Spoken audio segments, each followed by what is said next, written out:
Miss Billy, married by Eleanor Hodgman Porter. Chapter 1. Some Opinions and a Wedding. I, Bertram, take thee, Billy, chanted the white-robed clergyman. I, Bertram, take thee, Billy, echoed the tall young bridegroom, his eyes gravely tender. To my wedded wife, to my wedded wife. The bridegroom's voice shook a little. To have and to hold from this day forward. To have and to hold from this day forward. Now the young voice rang with triumph. It had grown strong and steady. For better, for worse. For better, for worse. For richer, for poorer, droned the clergyman, with the weariness of uncounted repetitions. For richer, for poorer, avowed the bridegroom, with the decisive emphasis of one to whom the words are new and significant, in sickness and in health, in sickness and in health, to love and to cherish, to love and to cherish. The younger voice carried infinite tenderness now. Till death us do part, till death us do part, repeated the bridegroom's lips, but everybody knew that what his heart said was, now and through all eternity. According to God's holy ordinance, according to God's holy ordinance, and thereto I plight thee my troth, and thereto I plight thee my troth. There was a faint stir in the room. In one corner, a white-haired woman blinked tear-wet eyes and pulled a fleecy white shawl more closely about her shoulders. Then the minister's voice sounded again. I, Billy, take thee, Bertram. I, Billy, take thee, Bertram. This time the echoing voice was a feminine one, low and sweet, but clearly distinct and vibrant with joyous confidence, on through one after another of the ever familiar but ever impressive phrases of the service that gives into the hands of one man and of one woman the future happiness, each of the other. The wedding was at noon. That evening Mrs. Kate Hartwell, sister of the bridegroom, wrote the following letter. Boston, July 15th. My dear you husband, well, it's all over with, and they're married. I couldn't do one thing to prevent it. Much as ever, as they would even listen to what I had to say, and when they knew how I had hurried east to say it too, with only 2 hours' notice. But then, what can you expect? From time immemorial lovers never did have any sense, and when those lovers are such irresponsible flutterbudgets as Billy and Bertram. And such a wedding! I couldn't do anything with that either, though I tried hard. They had it in Billy's living room at noon with nothing but the sun for light. There was no maid of honor, no bridesmaids, no wedding cake, no wedding veil, no presents except from the family, and from that ridiculous Chinese cook of Brother William's, Ding Dong, or whatever his name is. He tore in just before the wedding ceremony and insisted upon seeing Billy to give her a wretched little green stone idol, which he declared would bring her heap plenty, velly good lucky, if she received it before she got married. I wouldn't have the hideous, grinning thing around, but William says it's real jade and very valuable. And of course Billy was crazy over it, or pretended to be. There was no trousseau either, and no reception. There was no anything but the bridegroom. And when I tell you that Billy actually declared that was all she wanted, you will understand how absurdly in love she is, in spite of all those weeks and weeks of broken engagement when I, at least, supposed she had come to her senses, until I got that crazy note from Bertram a week ago saying they were to be married today. I can't say that I've got any really satisfactory explanation of the matter. Everything has been in such a hubbub, and those two ridiculous children have been so afraid they wouldn't be together every minute possible that any really rational conversation with either of them was out of the question. When Billy broke the engagement last spring, none of us knew why she had done it, as you know, and I fancy we shall be almost as much in the dark as to why she has mended it now, as you might say. As near as I can make out, however, she thought he didn't want her, and he thought she didn't want him. I believe matters were still further complicated by a girl Bertram was painting and a young fellow that used to sing with Billy, a Mr. Arkwright. Anyhow, things came to a head last spring. Billy broke the engagement and fled to parts unknown with Aunt Hannah, leaving Bertram here in Boston to alternate between stony despair and reckless gaiety, according to William. And it was while he was in the latter mood that he had that awful automobile accident and broke his arm and almost his neck. He was wildly delirious and called continually for Billy.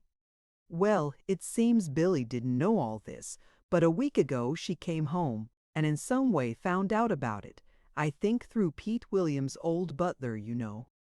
Just exactly what happened, I can't say, but I do know that she dragged poor old Aunt Hannah down to Bertram's at some unearthly hour, and in the rain, and Aunt Hannah couldn't do a thing with her.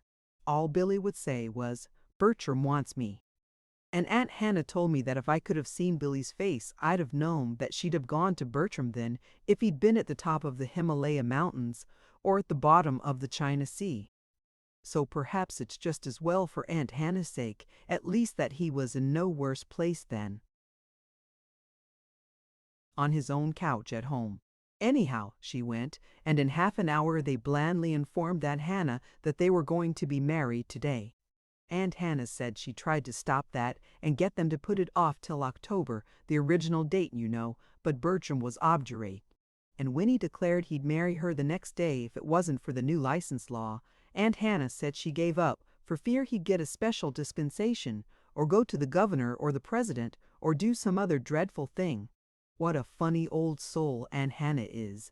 Bertram told me that he should never feel safe till Billy was really his, that she'd read something, or hear something, or think something, or get a letter from me, as if anything I could say would do any good or harm, and so break the engagement again. Well, she's his now, so I suppose he's satisfied, though for my part, I haven't changed my mind at all. I still say that they are not one bit suited to each other, and that matrimony will simply ruin his career. Bertram never has loved and never will love any girl long except to paint. But if he simply would get married, why couldn't he have taken a nice, sensible, domestic girl that would have kept him fed and mended? Not but that I'm very fond of Billy, as you know, dear. But imagine Billy as a wife, worse yet, a mother. Billy's a dear girl, but she knows about as much of real life and its problems as our little Kate. A more impulsive, irresponsible, regardless of consequences young woman I never saw. She can play divinely and write delightful songs, I'll acknowledge. But what is that when a man is hungry or has lost a button?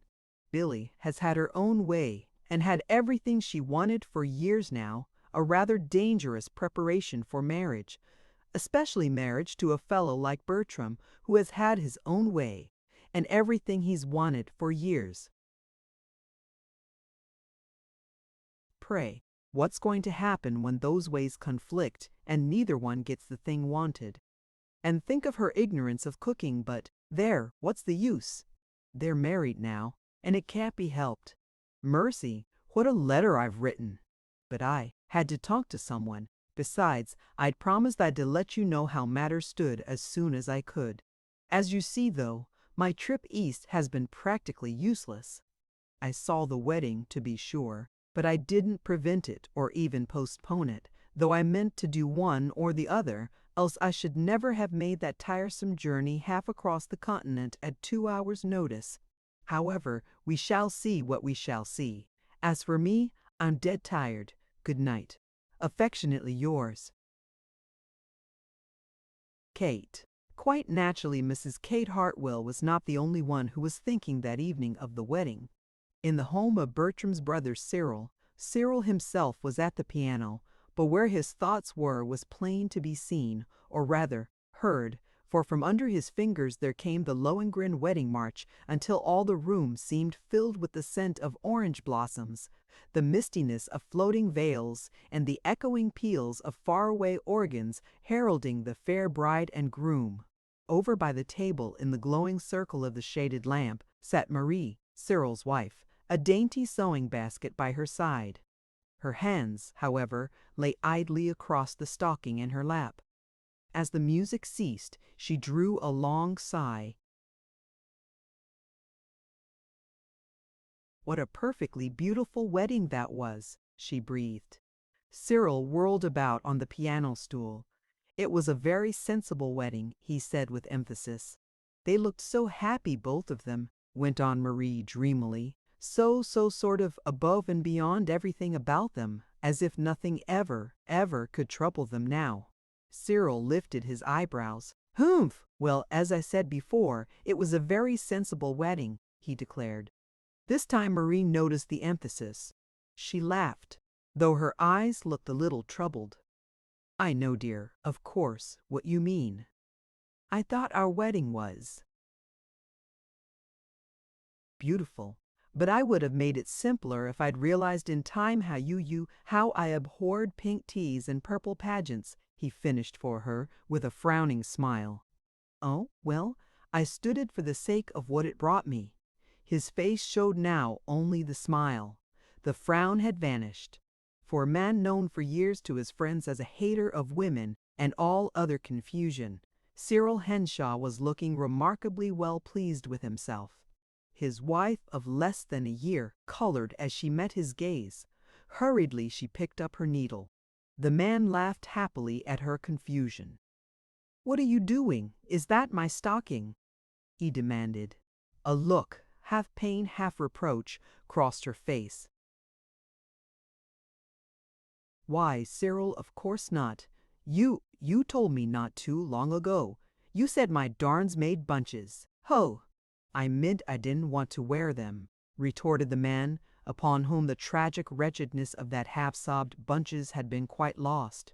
"I love to see you mending them," he finished, with an approving glance at the pretty little picture of domesticity before him. A peculiar expression came to Marie's eyes. "Why, Cyril, you mean you like to have me mend them just for the sake of seeing me do it, when you know you won't ever wear them?" "Sure," nodded the man imperturbably. Then, with a sudden laugh, he asked, "I wonder now, does Billy love to mend socks?" Marie smiled, but she sighed too, and shook her head. "I'm afraid not, Cyril. Nor cook?" Marie laughed outright this time. The vaguely troubled look had fled from her eyes. "Oh, Billy's helped me beat eggs and butter sometimes, but I never knew her to cook a thing or want to cook a thing but once. Then she's been nearly 2 weeks trying to learn to make puddings for you." "For me?" Marie puckered her lips queerly. "Well, I suppose they were for you at the time. At all events, she was trying to make them for someone of you boys. Probably it was really for Bertram, though." "Humph," grunted Cyril. Then, after a minute, he observed, "I judge Kate thinks Billy'll never make them for anybody. I'm afraid Sister Kate isn't pleased." "Oh, but Mrs. Hartwell was disappointed in the wedding," apologized Marie quickly. "You know she wanted it put off anyway, and she didn't like such a simple one." As usual, Sister Kate forgot it wasn't her funeral." "I mean, her wedding," retorted Cyril dryly. "Kate is never happy, you know, unless she's managing things." "Yes, I know," nodded Marie with a frowning smile of recollection at certain features of her own wedding. "She doesn't approve of Billy's taste in guests, either," remarked Cyril, after a moment's silence. "I thought her guests were lovely," spoke up Marie in quick defense. "Of course, most of her social friends are away in July, but Billy is never a society girl, you know, in spite of the way society is always trying to lionize her and Bertram." "Oh, of course Kate knows that, but she says it seems as if Billy needn't have gone out and gathered in the lame and the halt and the blind." "Nonsense!" cried Marie with unusual sharpness for her. "I suppose she said that just because of Mrs. Gregory's and Tommy Dunn's crutches." "Well, they didn't make a real festive-looking wedding party, you must admit," laughed Cyril, "what with the bridegroom's own arm in a sling, too. But who were they all, anyway?" "Why, you knew Mrs. Gregory and Alice, of course, and Pete," smiled Marie. And wasn't Pete happy? Billy says she'd have had Pete if she had no one else, that there wouldn't have been any wedding. Anyway, if it hadn't been for his telephoning Aunt Hannah that night. Yes, Will told me. As for Tommy and the others, most of them were those people that Billy had at her home last summer for a 2 weeks vacation. People, you know, too poor to give themselves one and too proud to accept one from ordinary charity. Billy's been following them up and doing little things for them ever since sugar plums and frosting on their cake, she calls it. And they adore her, of course. I think it was lovely of her to have them, and they did have such a good time. You should have seen Tommy when you played that wedding march for Billy to enter the room. His poor little face was so transfigured with joy that I almost cried just to look at him. Billy says he loves music. Poor little fellow. Well, I hope they'll be happy, in spite of Kate's doleful prophecies. Certainly they looked happy enough today, declared Cyril, patting a yawn as he rose to his feet. I fancy Will and Aunt Hannah are lonesome, though, about now, he added. Yes, smiled Marie, mistily, as she gathered up her work. I know what Aunt Hannah's doing. She's helping Rosa put the house to rights, and she's stopping to cry over every slipper and handkerchief of Billy she finds. And she'll do that until that funny clock of hers strikes 12. Then she'll say, "Oh, my grief and conscience, midnight." But the next minute she'll remember that it's only 11:30 after all, and she'll send Rosa to bed and sit patting Billy's slipper in her lap till it really is midnight by all the other clocks. Cyril laughed appreciatively.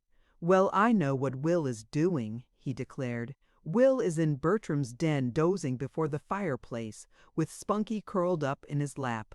As it happened, both these surmises were not far from right. In the Strata, the Henshaw's old Beacon Street home, William was sitting before the fireplace with the cat in his lap. But he was not dozing, he was talking. Spunky, he was saying.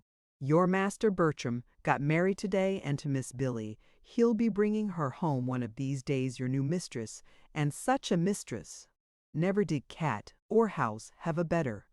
Just think, for the first time in years, this old place is to know the touch of a woman's hand, and that's what it hasn't known for almost 20 years, except for those few short months 6 years ago when a dark-eyed girl and a little gray kitten that was Spunk, your predecessor, you know, blew in and blew out again before we scarcely knew they were here. That girl was Miss Billy, and she was a dear then, just as she is now, only now she's coming here to stay. She's coming home, Spunky, and she'll make it a home for you, for me, and for all of us. Up to now, you know, it hasn't really been a home, for years, just us men, so it'll be very different, Spunky, as you'll soon find out. Now mind, madam, we must show that we appreciate all this. No tempers, no tantrums, no showing of claws, no leaving our coats, either yours or mine, on the drawing-room chairs, no tracking in of mud on clean rugs and floors. For we're going to have a home, Spunky a home. At Hillside, Aunt Hannah was, indeed, helping Rosa to put the house to rights, as Marie had said. She was crying, too, over a glove she had found on Billy's piano. But she was crying over something else, also. Not only had she lost Billy, but she had lost her home. To be sure, nothing had been said during that nightmare of a week of hurry and confusion about Aunt Hannah's future. But Aunt Hannah knew very well how it must be. This dear little house on the side of Corey Hill was Billy's home, and Billy would not need it any longer. It would be sold, of course, and she, Aunt Hannah, would go back to a second-story front and loneliness in some Back Bay boarding house.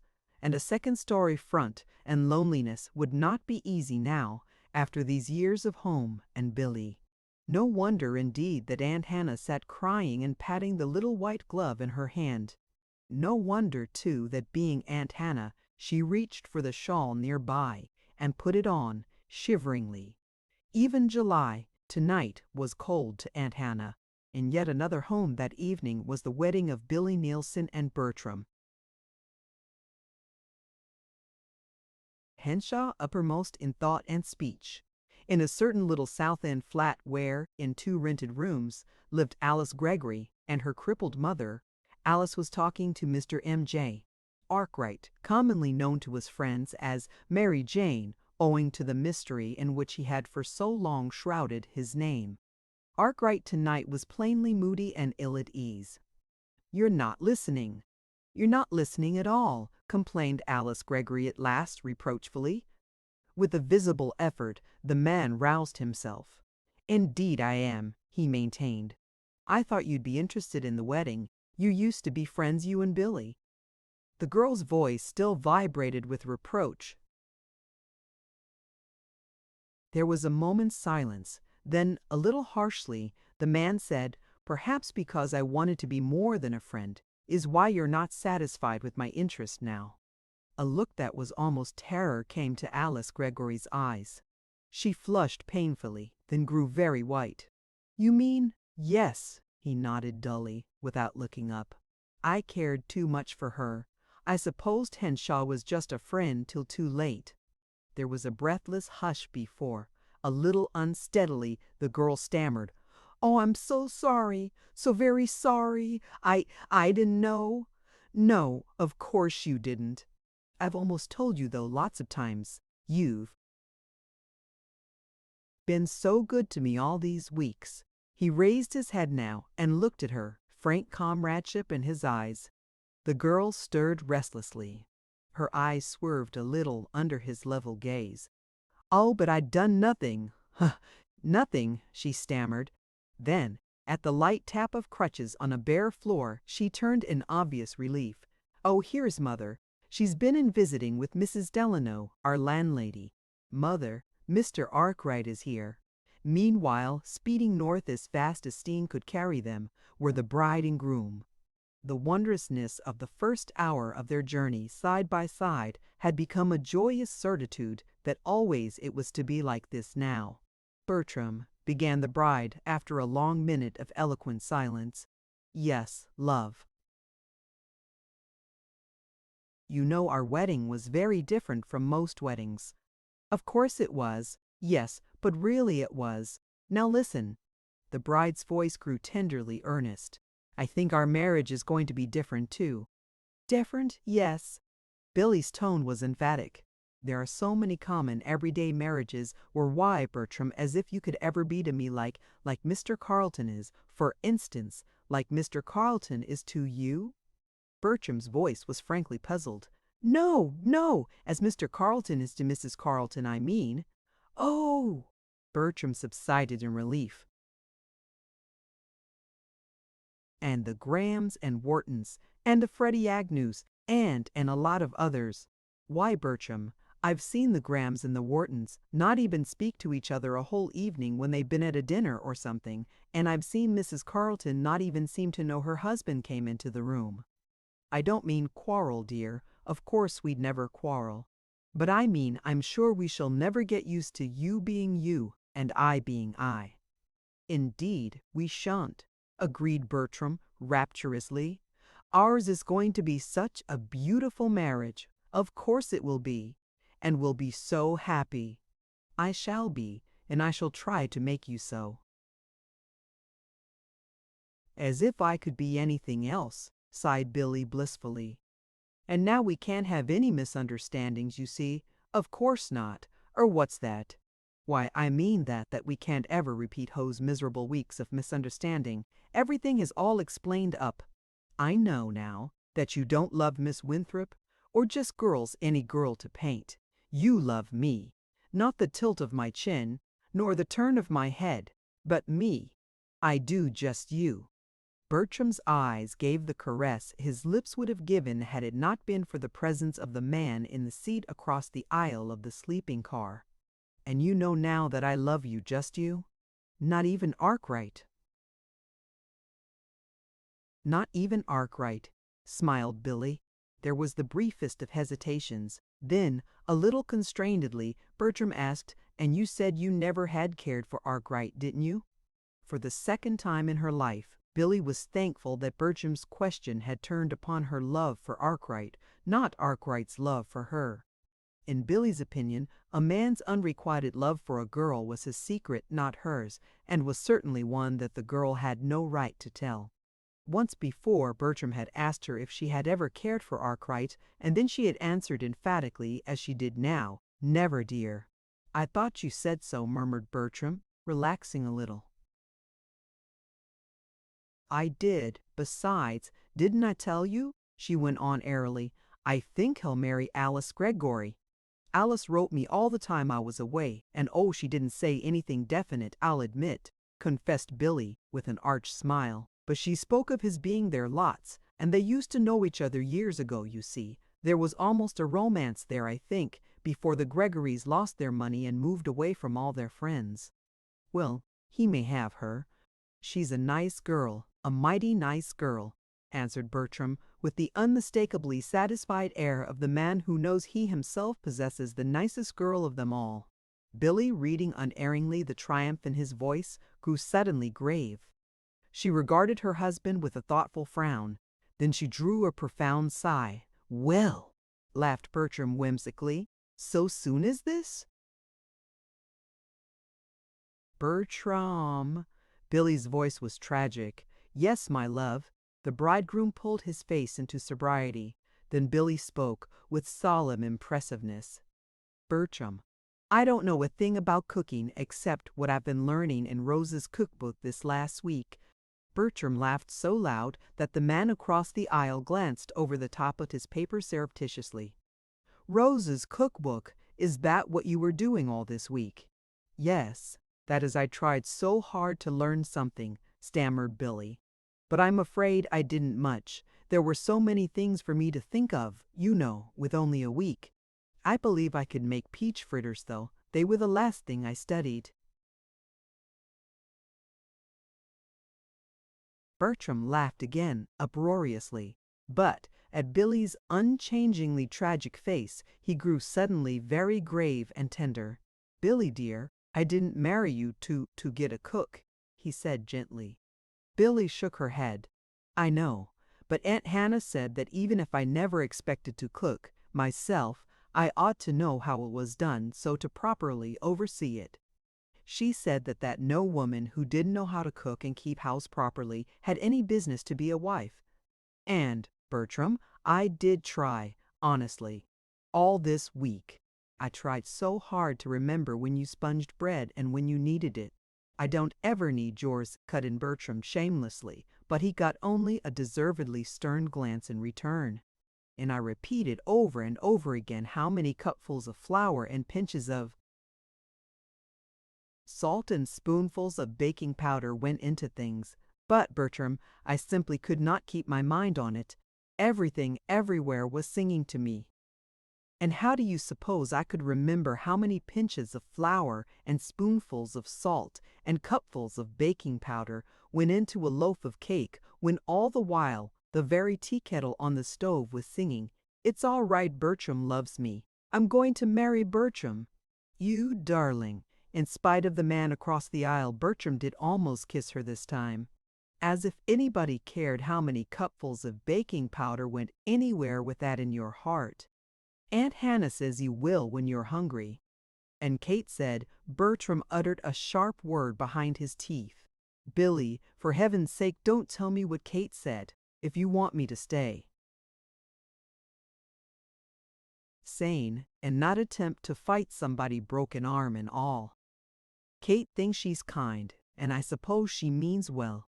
But well, she's made trouble enough between us already. I've got you now, sweetheart. You're mine, all mine." His voice shook and dropped to a tender whisper. "Till death us do part." "Yes, till death us do part," breathed Billy. And then for a time they fell silent. "I, Bertram, take thee, Billy," sang the whirring wheels beneath them to one. "I, Billy, take thee, Bertram," sang the whirring wheels beneath them to the other, while straight ahead before them both stretched fair and beautiful in their eyes the wondrous path of life which they were to tread together. Chapter 2. For William. A Home. On the first Sunday after the wedding, Pete came upstairs to tell his master, William, that Mrs. Stetson wanted to see him in the drawing room. William went down at once. "Well, Aunt Hannah," he began, reaching out a cordial hand. "Why, what's the matter?" He broke off concernedly as he caught a clearer view of the little old lady's drawn face and troubled eyes. "William, it's silly, of course," cried Aunt Hannah tremulously, "but I simply had to go to someone. I feel so nervous and unsettled. Did Billy say anything to you what she was going to do?" "What she was going to do? About what? What do you mean?" "About the house selling it," faltered Aunt Hannah, sinking wearily back into her chair. William frowned thoughtfully. "Why, no," he answered. "It was all so hurried at the last, you know. There was really very little chance to make plans for anything except the wedding," he finished with a smile. "Yes, I know," sighed Aunt Hannah. "Everything was in such confusion. Still, I didn't know but she might have said something to you." "No, she didn't. But I imagine it won't be hard to guess what she'll do. When they get back from their trip, I fancy she won't lose much time in having what things she wants brought down here. Then she'll sell the rest and put the house on the market." "Yes, of course," stammered Aunt Hannah, pulling herself hastily to a more erect position. "That's what I thought, too. Then don't you think we'd better dismiss Rosa and close the house at once?" "Why, yes, perhaps so. Why not? Then you'd be all settled here when she comes home." "I'm sure the sooner you come the better I'll be pleased," he smiled. Aunt Hannah turned sharply. "Here!" she ejaculated. "William Henshaw, you didn't suppose I was coming here to live, did you?" It was William's turn to look amazed. "Why, of course you're coming here. Where else should you go, pray?" "Where I was before Billy came to you," returned Aunt Hannah, a little tremulously, but with a certain dignity. "I shall take a room in some quiet boarding house, of course." "Nonsense, Aunt Hannah, as if Billy would listen to that. You came before, why not come now?" Aunt Hannah lifted her chin the fraction of an inch. "You forget, I was needed before. Billy is a married woman now. She needs no chaperone." "Nonsense," scowled William again. "Billy will always need you." Aunt Hannah shook her head mournfully. "I like to think she wants me, William, but I know in my heart it isn't best."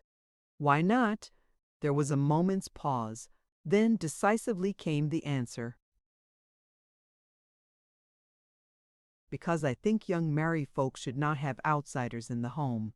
William laughed relievedly. "Oh, so that's it. Well, Aunt Hannah, you're no outsider. Come, run right along home and pack your trunk."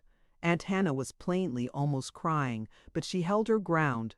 "William, I can't," she reiterated.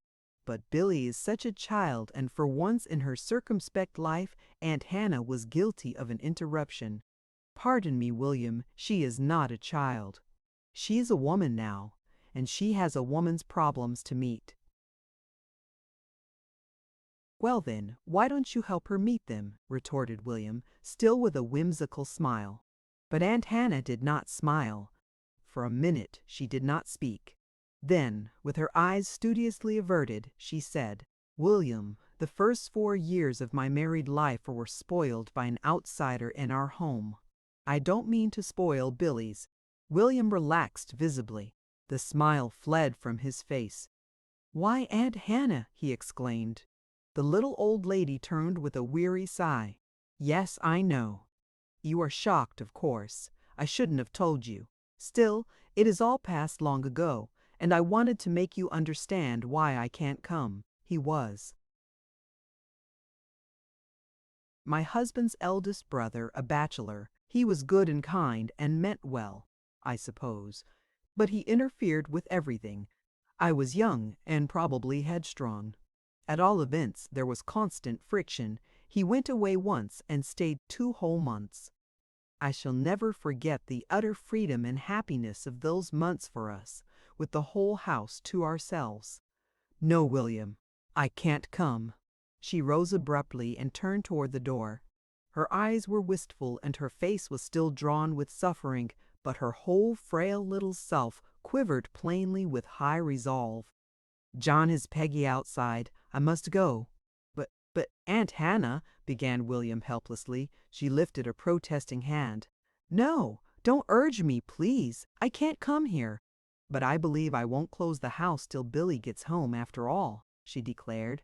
The next moment she was gone, and William, dazedly, from the doorway, was watching John help her into Billy's automobile, called by Billy and half her friends Peggy, short for Pegasus. Still dazedly, William turned back into the house and dropped himself into the nearest chair. What a curious call it had been! Aunt Hannah had not acted like herself at all.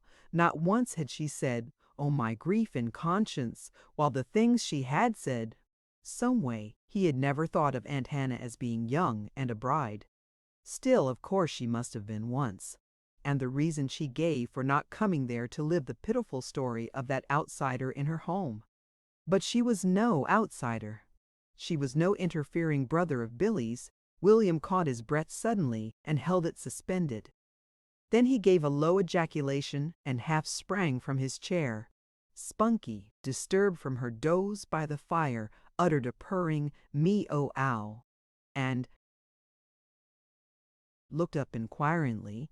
For a long minute William gazed dumbly into the cat's yellow, sleepily contented eyes. Then he said with tragic distinctness, "Spunky, it's true. Aunt Hannah isn't Billy's husband's brother, but I am. Do you hear? I am Percy for Esme." "Owie," palmented Spunky, and curled herself for another nap. There was no peace for William after that. In vain he told himself that he was no interfering brother, and that this was his home and had been all his life. In vain did he declare emphatically that he could not go, he would not go, that Billy would not wish him to go. Always before his eyes was the vision of that little bride of years long gone. Always in his ears was the echo of Aunt Hannah's, "I shall never forget the utter freedom and happiness of those months for us, with the whole house to ourselves." Nor, turn which way he would, could he find anything to comfort him. Simply because he was so fearfully looking for it, he found it the thing that had for its theme the wretchedness that might be expected from the presence of a third person in the new home. Poor William! Everywhere he met it, the hint, the word, the story, the song even, and always it added its mite to the woeful whole. Even the hoariest of mother-in-law jokes had its sting for him, and to make his cup quite full, he chanced to remember one day what Marie had said when he had suggested that she and Cyril come to the Strata to live. "No, I think young folks should begin by themselves." Unhappy indeed were these days for William. Like a lost spirit he wandered from room to room, touching this, fingering that. For long minutes he would stand before some picture or some treasured bit of old mahogany, as if to stamp indelibly upon his mind a thing that was soon to be no more. At other times, like a man without a home, he would go out into the common or the public garden and sit for hours on some bench thinking. All this could have but one ending, of course. Before the middle of August, William summoned Pete to his rooms. "Oh, Pete, I'm going to move next week," he began nonchalantly. His voice sounded as if moving were a pleasurable circumstance that occurred in his life regularly once a month. "I'd like you to begin to pack up these things, please, tomorrow." The old servant's mouth fell open. "You're going to what, sir?" he stammered. Move, I said." William spoke with unusual harshness. Pete wet his lips. "You mean you sold the old place, sir? That we ain't going to live here no longer?" "Sold? Of course not. I'm going to move away, not you." If Pete could have known what caused the sharpness in his master's voice, he would not have been so grieved. Or, rather, he would have been grieved for a different reason. As it was, he could only falter miserably, "You are going to move away from here." Yes, man. Why, Pete, what ails you? One would think a body never moved before." "They didn't, not you, sir."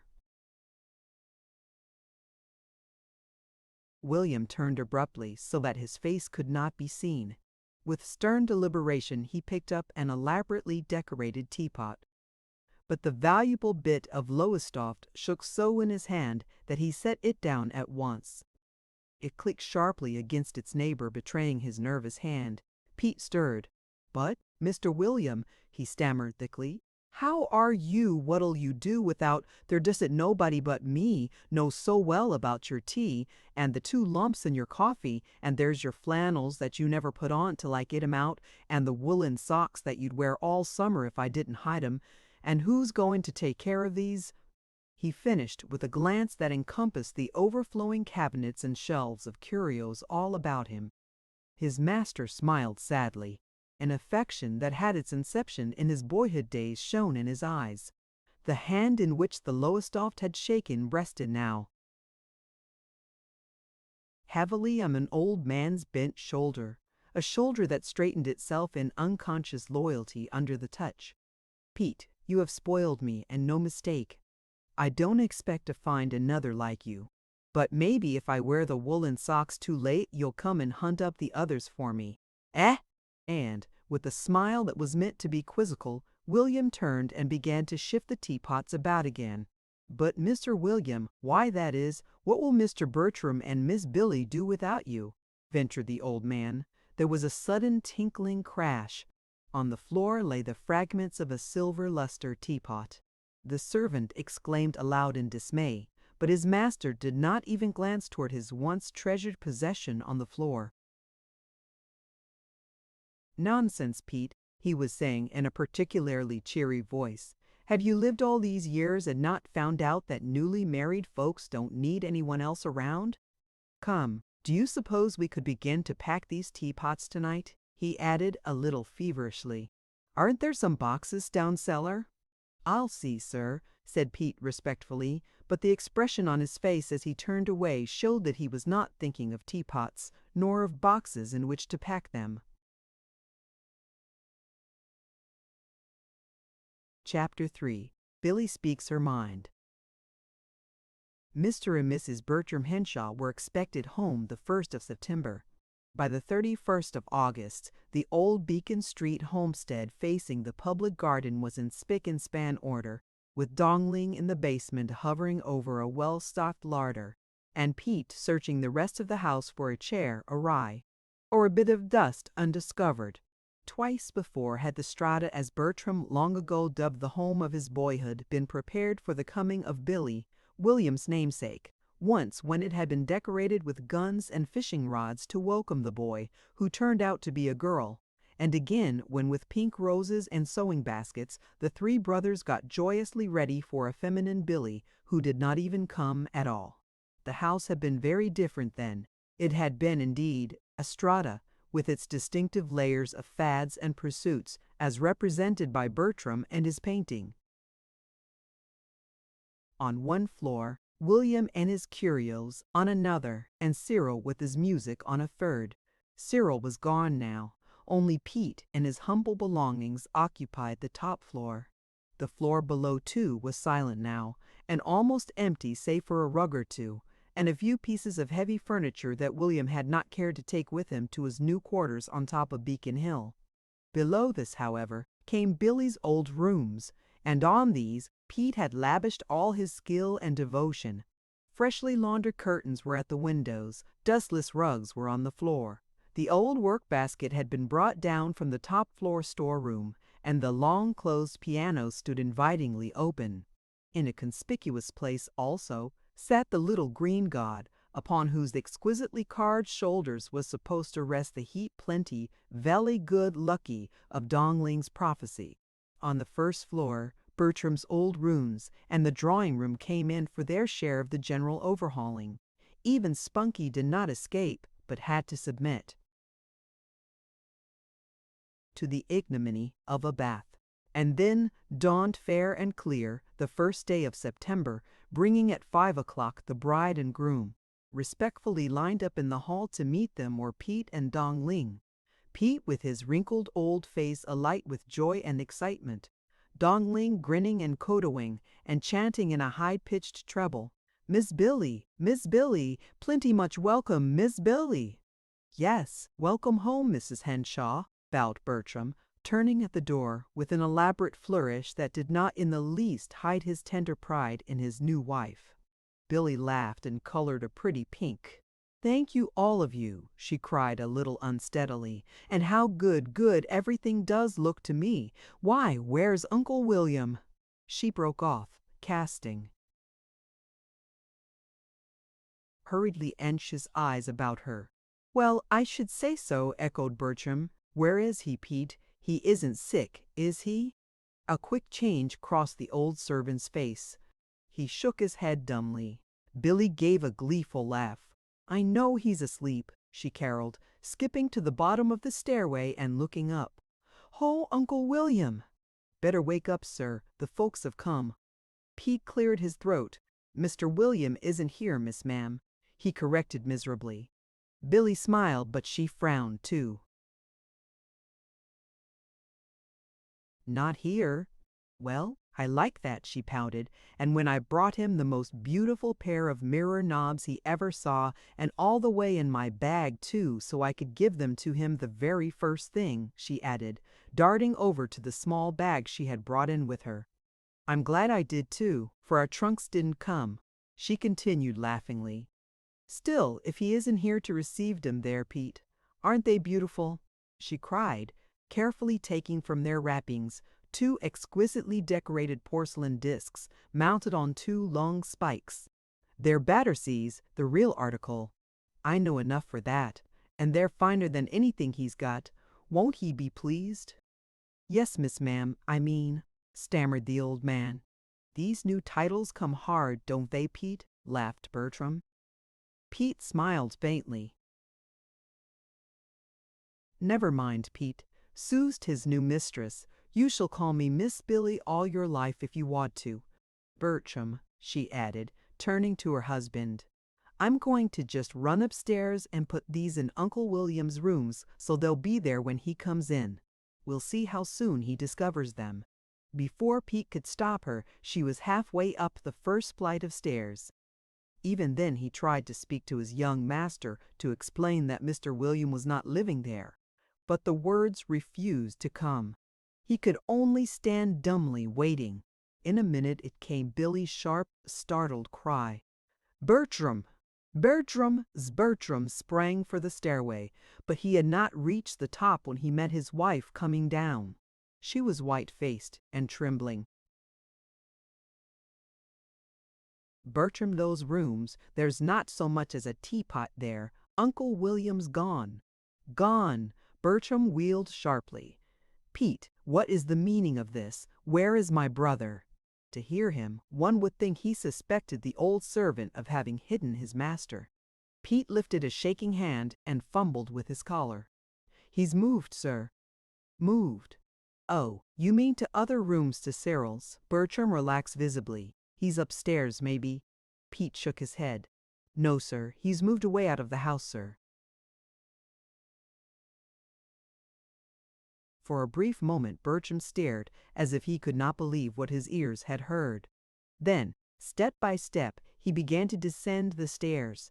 "Do you mean to say that my brother has moved, gone away, left his home?" he demanded. "Yes, sir." Billy gave a low cry. "But why?" she choked, almost stumbling headlong down the stairway in her effort to reach the 2 men at the bottom. "Pete, why did he go?" There was no answer. "Pete," Bertram's voice was very sharp, "what is the meaning of this? Do you know why my brother left his home?" The old man wet his lips and swallowed jokingly, but he did not speak. "I'm waiting, Pete." Billy laid one hand on the old servant's arm. In the other hand, she still tightly clutched the mirror knobs. "Pete, if you do know, won't you tell us? Please," she begged. Pete looked down at the hand, then up at the troubled young face with the beseeching eyes. His own features worked convulsively. With a visible effort, he cleared his throat. "I know what he said," he stammered, his eyes averted. "What was it?" There was no answer. "Look here, Pete, you'll have to tell us, you know." cut in Bertram decisively. So you might as well do it now as ever. Once more, Pete cleared his throat. This time the words came in a burst of desperation. Yes, sir. I understand, sir. It was only that he said as how young folks didn't need anyone else around. So he was going. Didn't need anyone else, exclaimed Bertram, plainly not comprehending. Yes, sir, you two being married, so now. Pete's eyes were still averted. Billy gave a low cry. You mean because I came? She demanded. Why, yes, Miss No, that is. Pete stopped with an appealing glance at Bertram. Then it was on account of me, choked Billy. Pete looked still more distressed. No, no, he faltered. It was only that he thought you wouldn't want him here now. Want him here, ejaculated Bertram. Want him here, echoed Billy with a sob. Pete, where is he? As she asked the question, she dropped the mirror knobs into her open bag and reached for her coat and gloves. She had not removed her hat. Pete gave the address.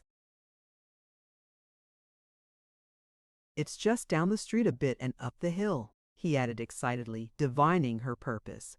It's a sort of a boarding house, I reckon. A boarding house for Uncle William. Scorned Billy, her eyes ablaze. Come, Bertram, we'll see about that. Bertram reached out a detaining hand. But, dearest, you're so tired, he demurred. Hadn't we better wait till after dinner, or till tomorrow? After dinner. Tomorrow! Billy's eyes blazed anew. Why, Bertram Henshaw, do you think I'd leave that dear man even 1 minute longer, if I could help it, with a notion in his blessed old head that we didn't want him? But you said a little while ago you had a headache, dear, still objected Bertram. If you'd just eat your dinner.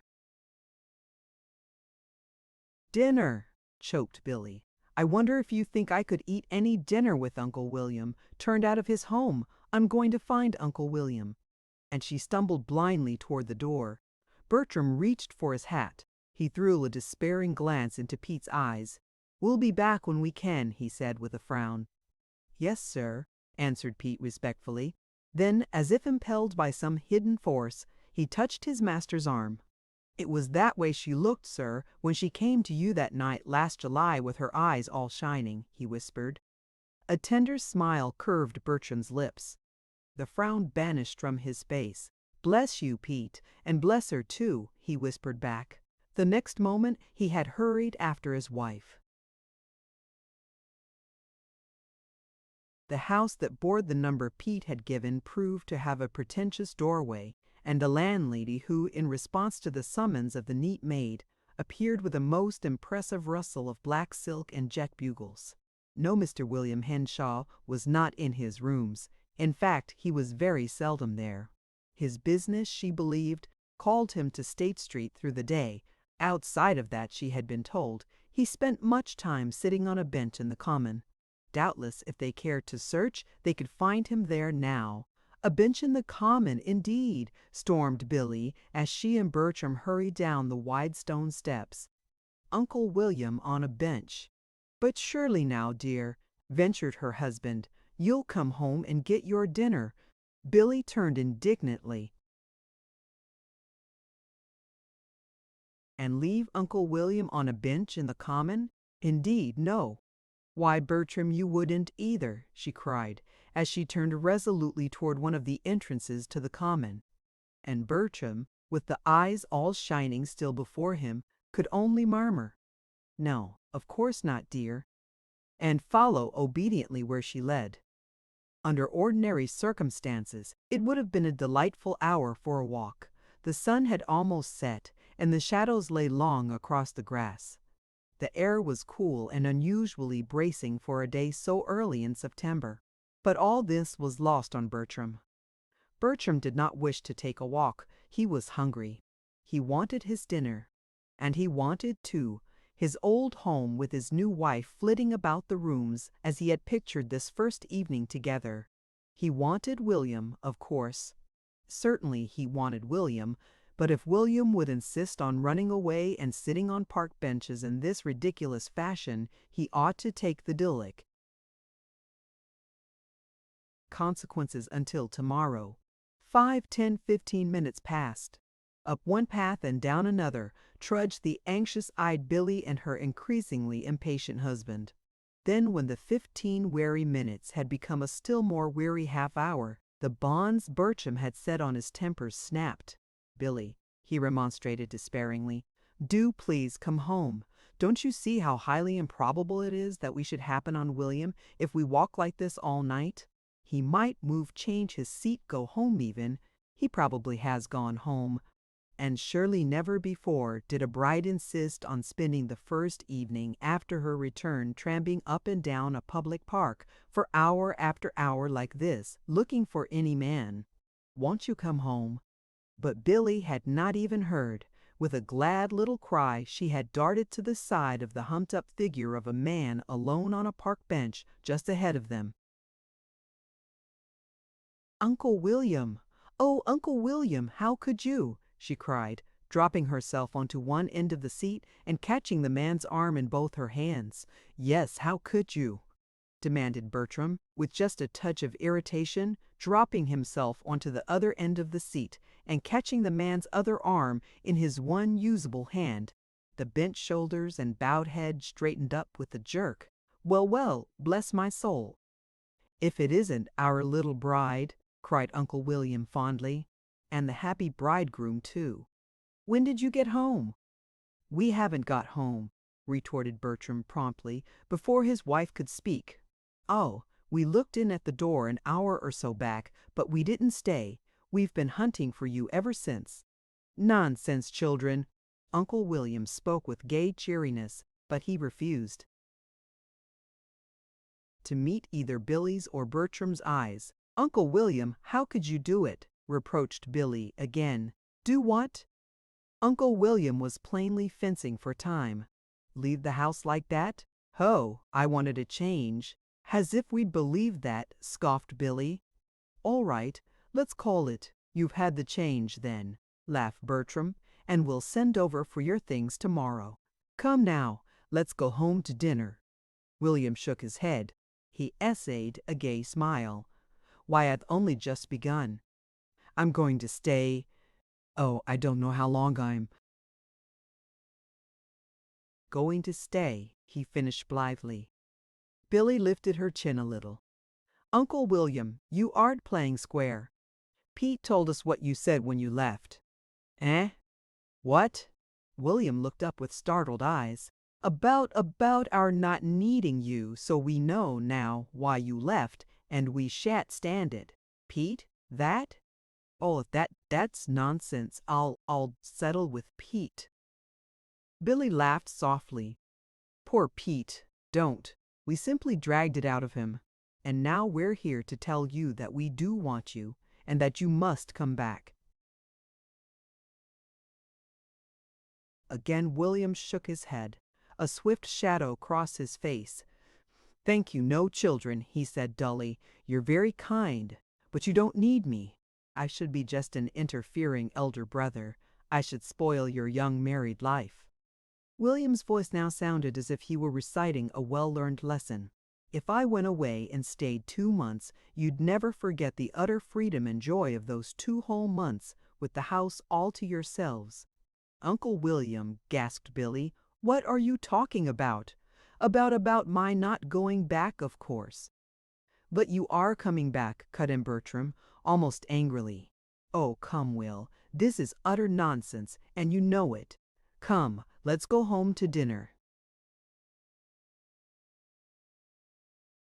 A stern look came to the corners of William's mouth, a look that Bertram understood well.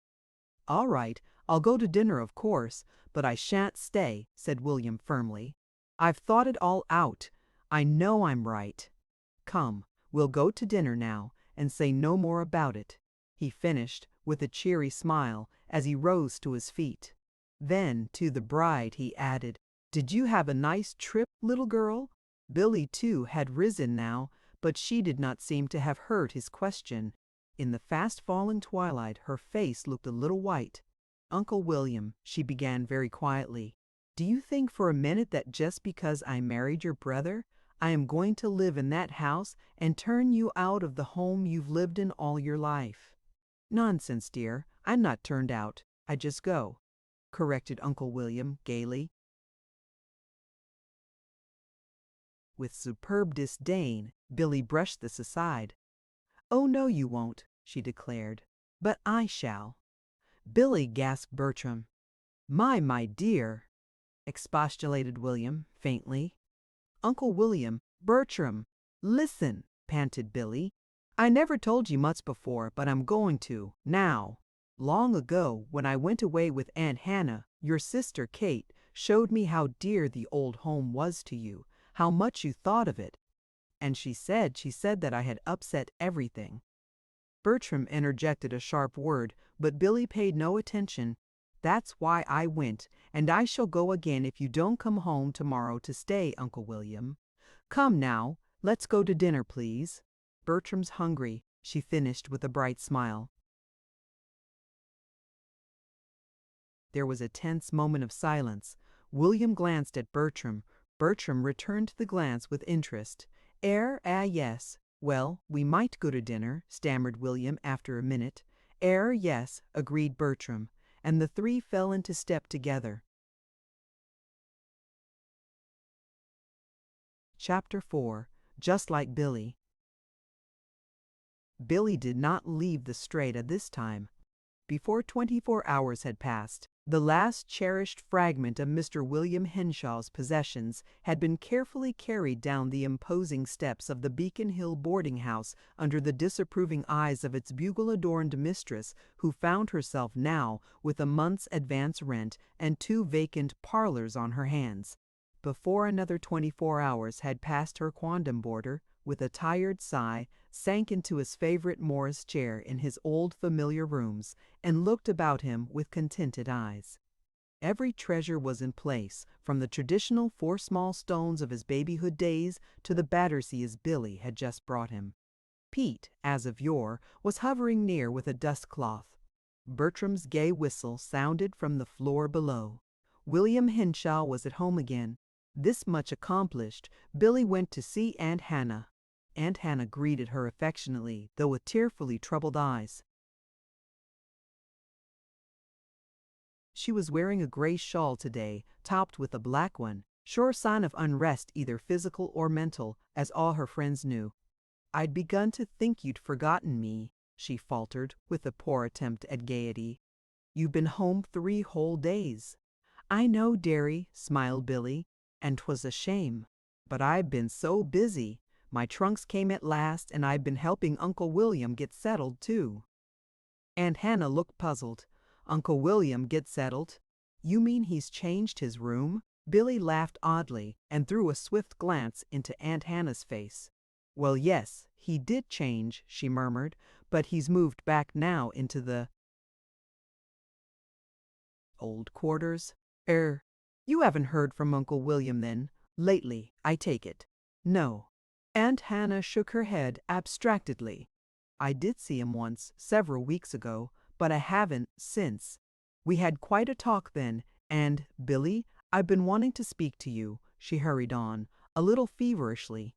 "I didn't like to leave, of course, till you did come home, as long as you'd said nothing about your plans." "But leave," interposed Billy dazedly. "Leave where?" "What do you mean?" "Why, leave here, of course, dear.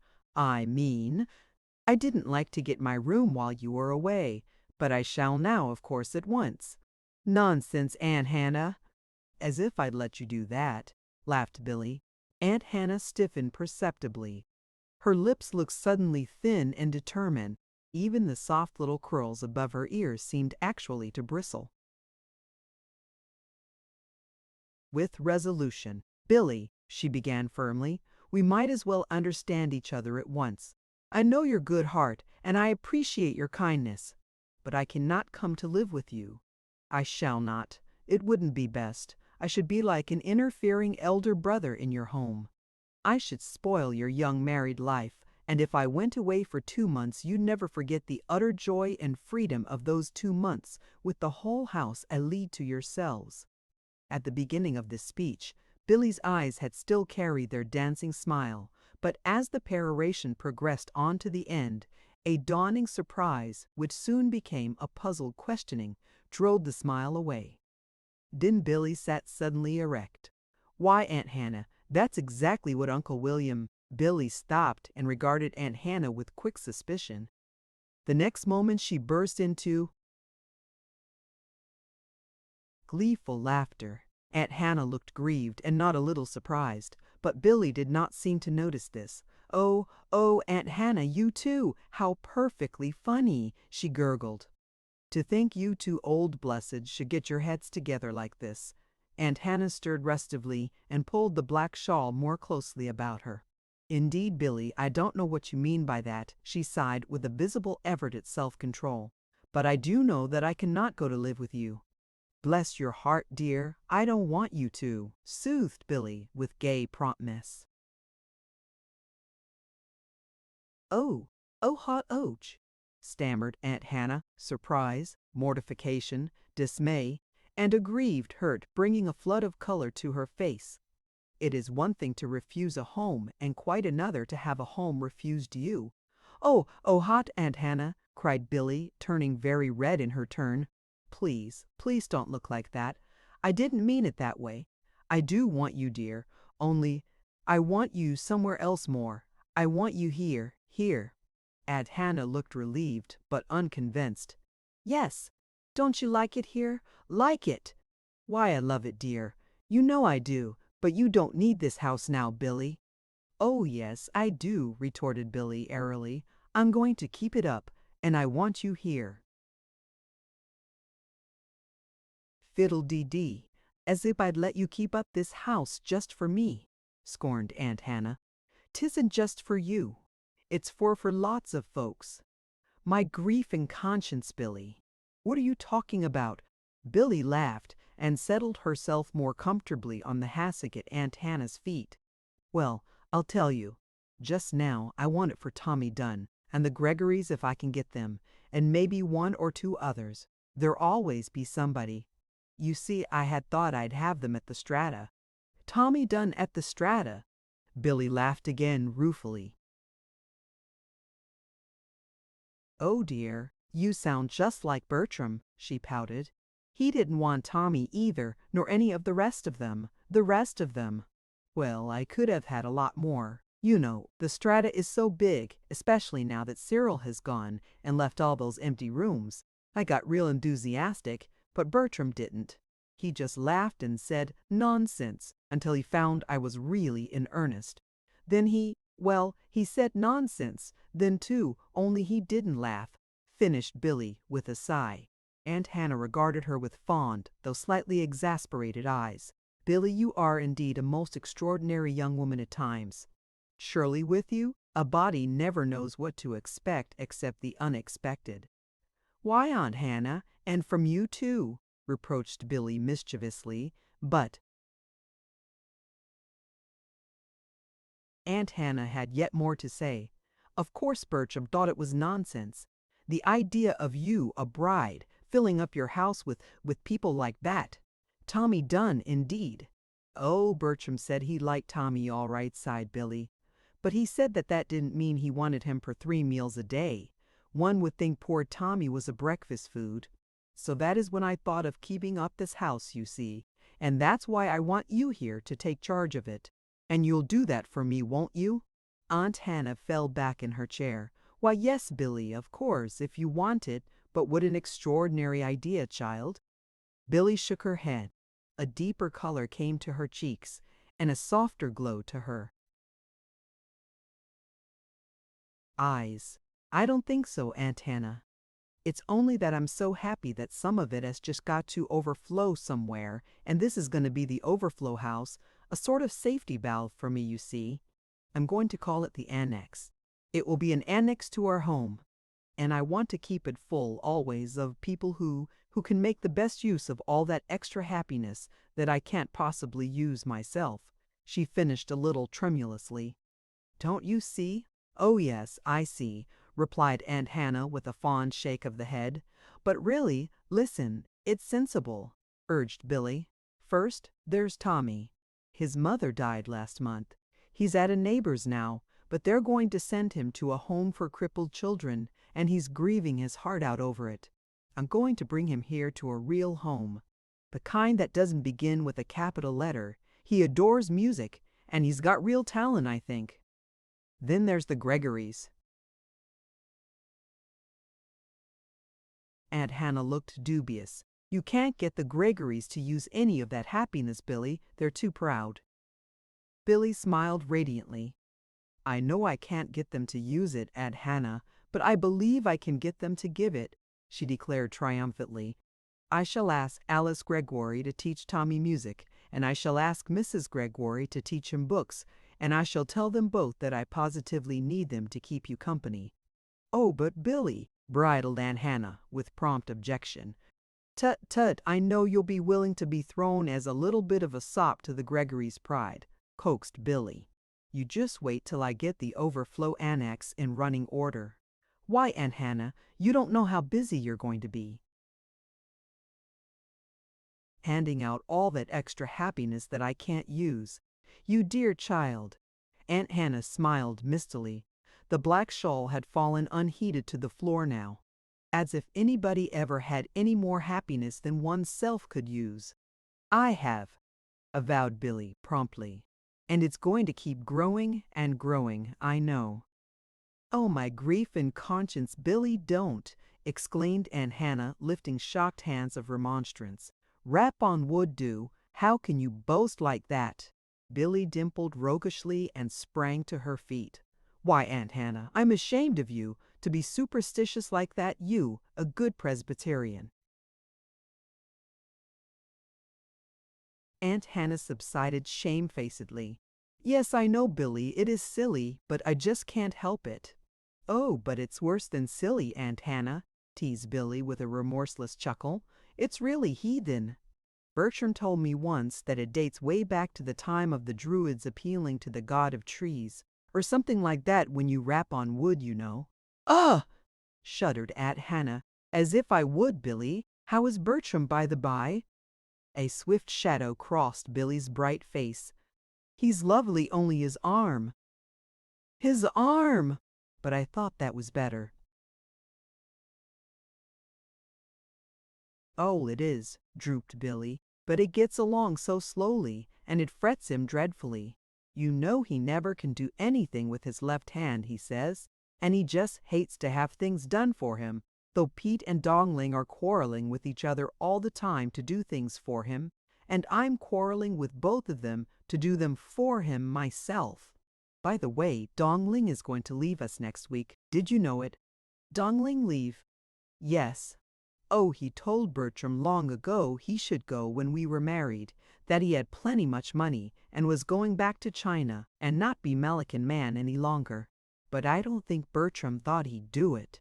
William says Dongling went to Pete, however, after we left, and told him he wanted to go. That he liked the little Missy plenty well, but that there'd be too much hen talk when she got back, and why, the impudent creature, Billy laughed merrily. Yes, Pete was furious, William says, but Dongling didn't mean any disrespect, I'm sure. He just wasn't used to having petticoats around and didn't want to take orders from them. That's all. But, Billy, what will you do? Oh, Pete's fixed all that, lovely, returned Billy nonchalantly. You know his niece lives over in South Boston, and it seems she's got a daughter who's a fine cook and will be glad to come. Mercy! Look at the time, she broke off, glancing at the clock. I shall be late to dinner, and Dongling loathes anybody who's late to his meals, as I found out to my sorrow the night we got home. Goodbye, dear. I'll be out soon again and fix it all up about the annex, you know. And with a bright smile, she was gone. Dear me, sighed Aunt Hannah, stooping to pick up the black shawl. Dear me, of course everything will be all right. There's a girl coming, even if Dongling is going. But oh, my grief and conscience, what an extraordinary child Billy is, to be sure, but what a dear one, she added, wiping a quick tear from her eye. An overflow annex indeed, for her extra happiness. Now isn't that just like Billy? Chapter 5. Tiger Skins. September passed and October came, bringing with it cool days and clear, crisp evenings, royally ruled over by a gorgeous harvest moon. According to Billy, everything was just perfect, except, of course, poor Bertram's arm. And even the fact that that gained so slowly was not without its advantage again, according to Billy, for it gave Bertram more time to be with her. "You see, dear, as long as you can't paint," she told him earnestly, one day, "why, I'm not really hindering you by keeping you with me so much." "You certainly are not," he retorted with a smile. "Then I may be just as happy as I like over it," settled Billy comfortably. "As if you ever could hinder me," he ridiculed. "Oh, yes, I could," nodded Billy emphatically. "You forget, sir, that was what worried me so. Everybody, even the newspapers and magazines, said I would do it too. They said I'd slay your art, stifle your ambition, destroy your inspiration, and be a nuisance generally." And Kate said, "Yes." "Well, never mind what Kate said," interrupted the man, savagely. Billy laughed and gave his ear a playful tweak. "All right, but I'm not going to do it. Spoil your career, sir. You just wait," she continued dramatically. "The minute your arm gets so you can paint, I myself shall conduct you to your studio, thrust the brushes into your hand, fill your palette with all the colors of the rainbow, and order you to paint, my lord. Paint. But until then, I'm going to have you all I like," she finished with a complete change of manner, nestling into the ready curve of his good left arm. "You witch!" laughed the man fondly. "Why, Billy, you couldn't hinder me. You'll be my inspiration, dear. Instead of slaying it, you'll see. This time." Marguerite Winthrop's portrait is going to be a success. Billy turned quickly. "Then that is, you haven't, you're going to paint it?" "I just am," avowed the artist, "and this time it'll be a success too, with you to help." Billy drew in her breath tremulously. "I didn't know, but you'd already started it," she faltered. He shook his head. "No, after the other one failed, and Mr. Winthrop asked me to try again, I couldn't then. I was so troubled over you. That's the time you did hinder me," he smiled. "Then came your note breaking the engagement. Of course I knew too. Much to attempt a thing like that portrait then. But now, the pause and the emphasis were eloquent. "Of course now," nodded Billy brightly, but a little feverishly. "And when do you begin?" "Not till January. Miss Winthrop won't be back till then. I saw J.G. last week and I told him I'd accept his offer to try again." "What did he say?" "He gave my left hand a big grip and said, 'Good, and you'll win out this time.'" "Of course you will," nodded Billy, again, though still a little feverishly. "And this time I shan't mind a bit if you do stay to luncheon and break engagements with me, sir," she went on, tilting her chin archly, "for I shall know it's the portrait and not the sitter that's really keeping you. Oh, you'll see what a fine artist's wife I'll make. The very best," declared Bertram so ardently that Billy blushed and shook her head in reproof. "Nonsense! I wasn't fishing. I didn't mean it that way," she protested. Then, as he tried to catch her, she laughed and danced teasingly out of his reach. Because Bertram could not paint, therefore Billy had him quite to herself these October days, nor did she hesitate to appropriate him. Neither, on his part, was Bertram loath to be appropriated. Like two lovers they read and walked and talked together, and like two children sometimes they romped through the stately old rooms with Spunky, or with Tommy Dunn, who was a frequent guest. Spunky, be it known, was renewing her kittenhood, so potent was the influence of the dangling strings and rolling balls that she encountered everywhere, and Tommy Dunn, with Billy's help, was learning that not even a pair of crutches need keep a lonely little lad from a frolic. Even William, roused from his after-dinner doze by peals of laughter, was sometimes inveigled into activities that left him breathless but curiously aglow, while Pete, polishing silver in the dining room downstairs, smiled indulgently at the merry clatter above and forgot the teasing pain in his side. But it was not all nonsense with Billy, nor gay laughter. More often, it was a tender glow in the eyes, a softness in the voice, a radiant something like an aura of joy all about her that told how happy indeed were these days for her. There was proof by word of mouth, 2 long talks with Bertram in the dancing firelight when they laid dear plans for the future, and when she tried so hard to make her husband understand what a good wife she intended to be, and how she meant never to let anything come between them. It was so earnest and serious a Billy by this time that Bertram would turn startled, dismayed eyes on his young wife, whereupon, with a very Billy-like change of mood, she would give him one of her rare caresses and perhaps sigh, "Goosie, it's only because I'm so happy.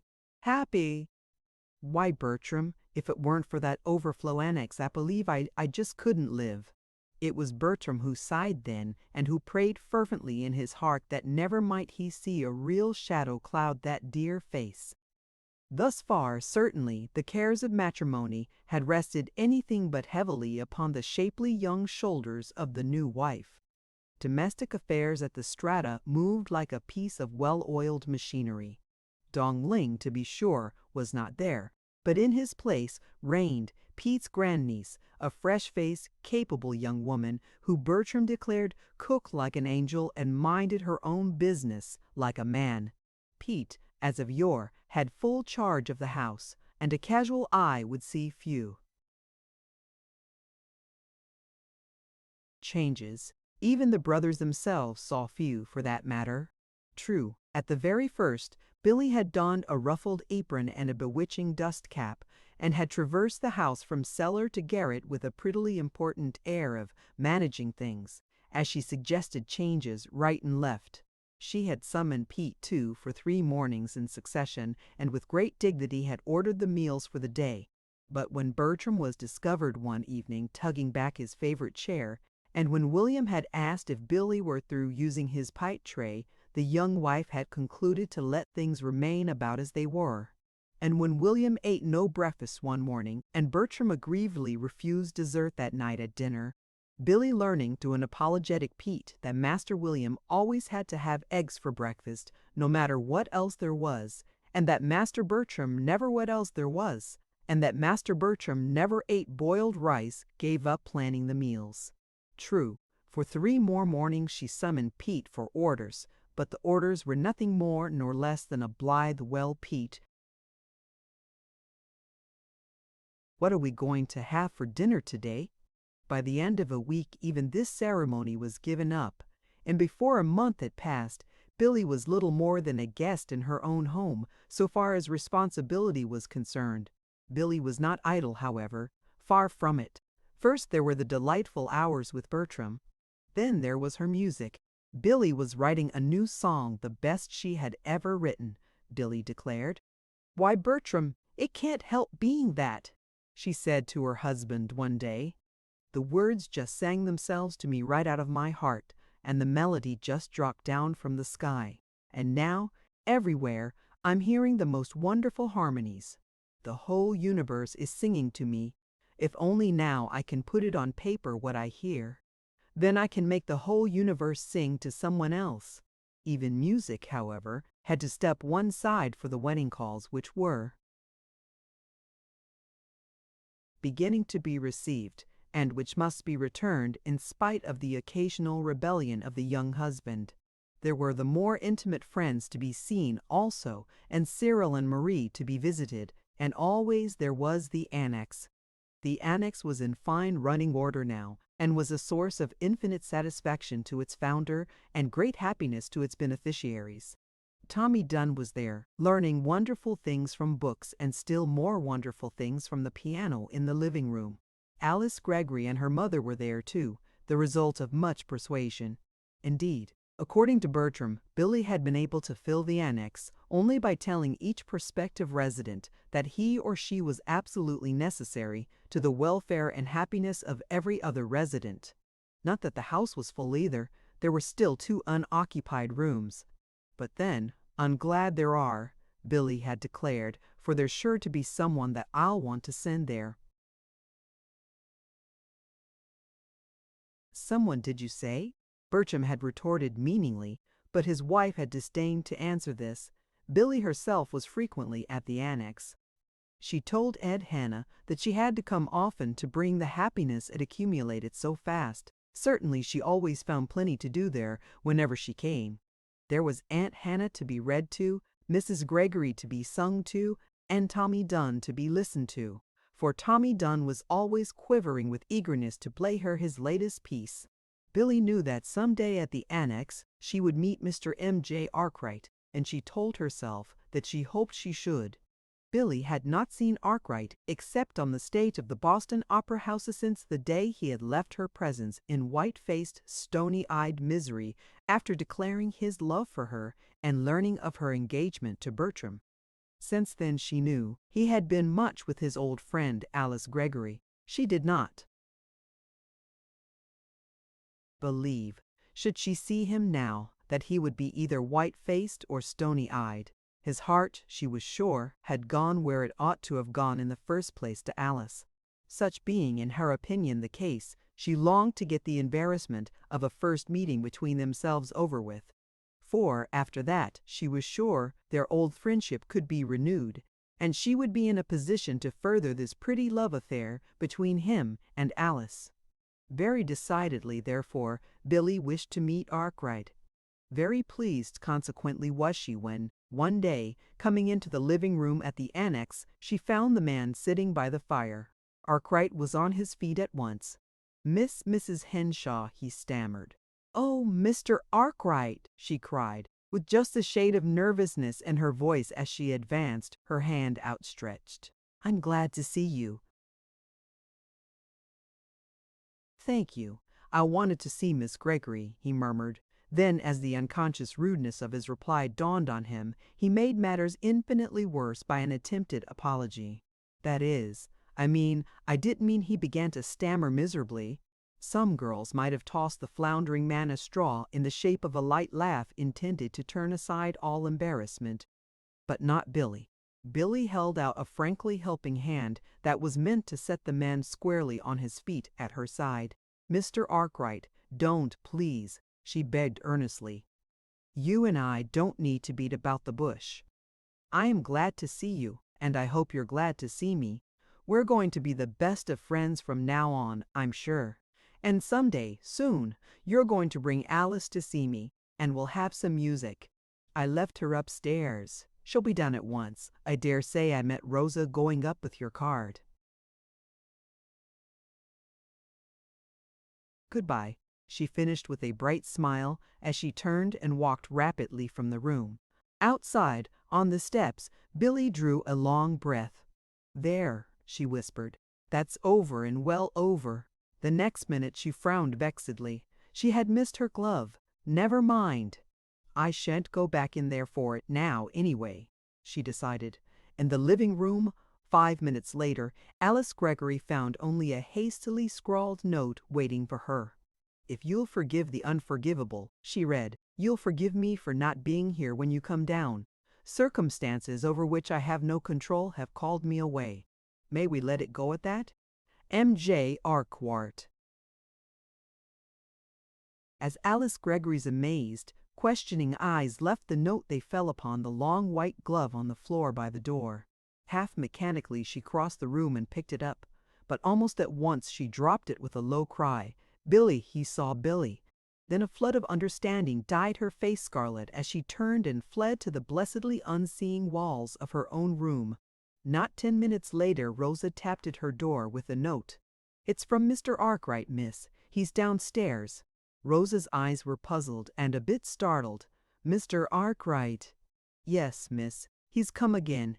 That is, I didn't know he'd went, but he must have, for he's come again now. He wrote something in a little book, then he tore it out and gave it to me. He said he'd wait, please, for an answer. Oh, very well, Rosa.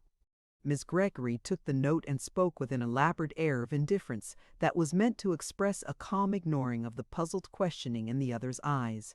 The next moment, she read this in Arkwright's peculiar scrawl. If you've already forgiven the unforgivable, you'll do it again, I know, and come downstairs, won't you please?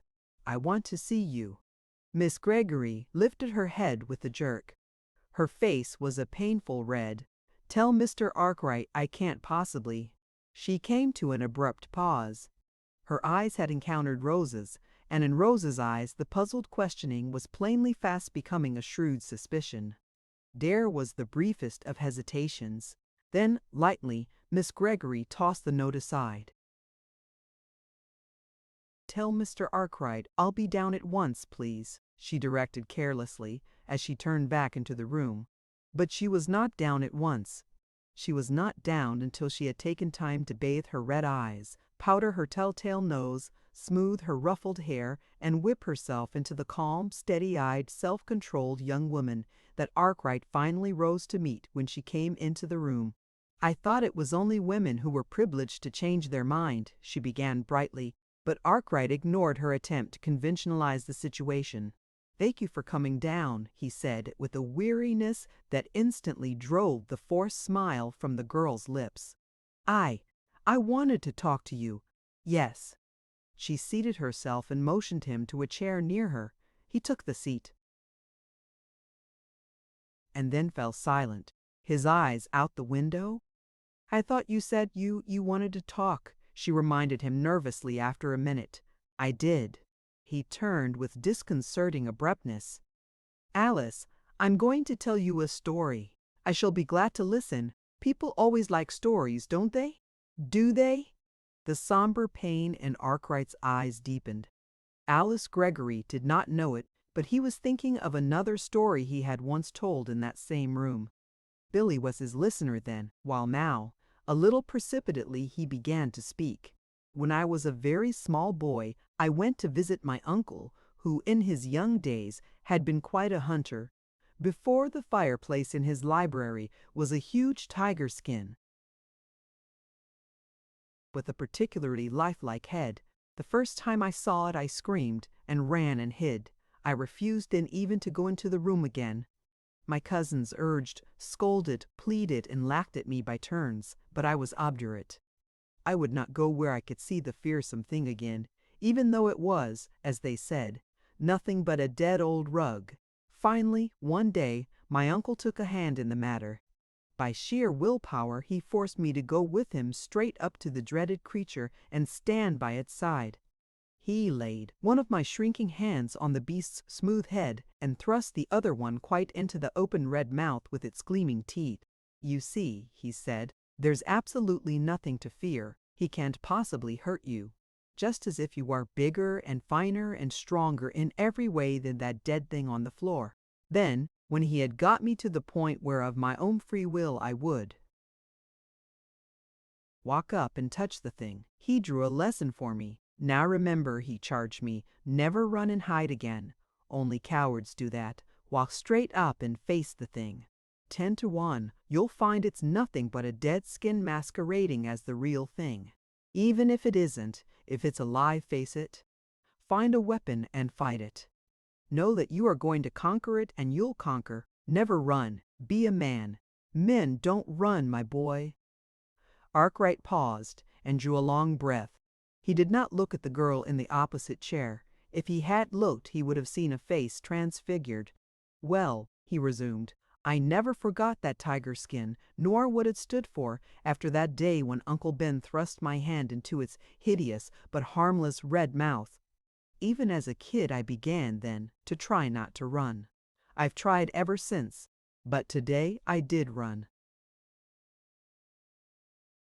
Arkwright's voice had been getting lower and lower. The last 3 words would have been almost inaudible to ears less sensitively alert than were Alice Gregory's. For a moment after the words were uttered, only the clock's ticking broke the silence. Then, with an obvious effort, the man roused himself, as if breaking away from some benumbing force that held him. Alice, I don't need to tell you, after what I said the other night, that I loved Billy Nielsen. That was bad enough, for I found she was pledged to another man. But today I discovered something worse. I discovered that I loved Billy Henshaw, another man's wife. And I ran. But I've come back. I'm going to face the thing. Oh, I'm not deceiving myself. This love of mine is no dead tiger skin. It's a beast, alive and alert. God, pity me, to destroy my very soul. But I'm going to fight it, and I want you to help me. The girl gave a half-smothered cry. The man turned, but he could not see her face distinctly. Twilight had come, and the room was full of shadows. He hesitated, then went on, a little more quietly. That's why I've told you all this, so you would help me. And you will, won't you? There was no answer. Once again he tried to see her face, but it was turned now quite away from him.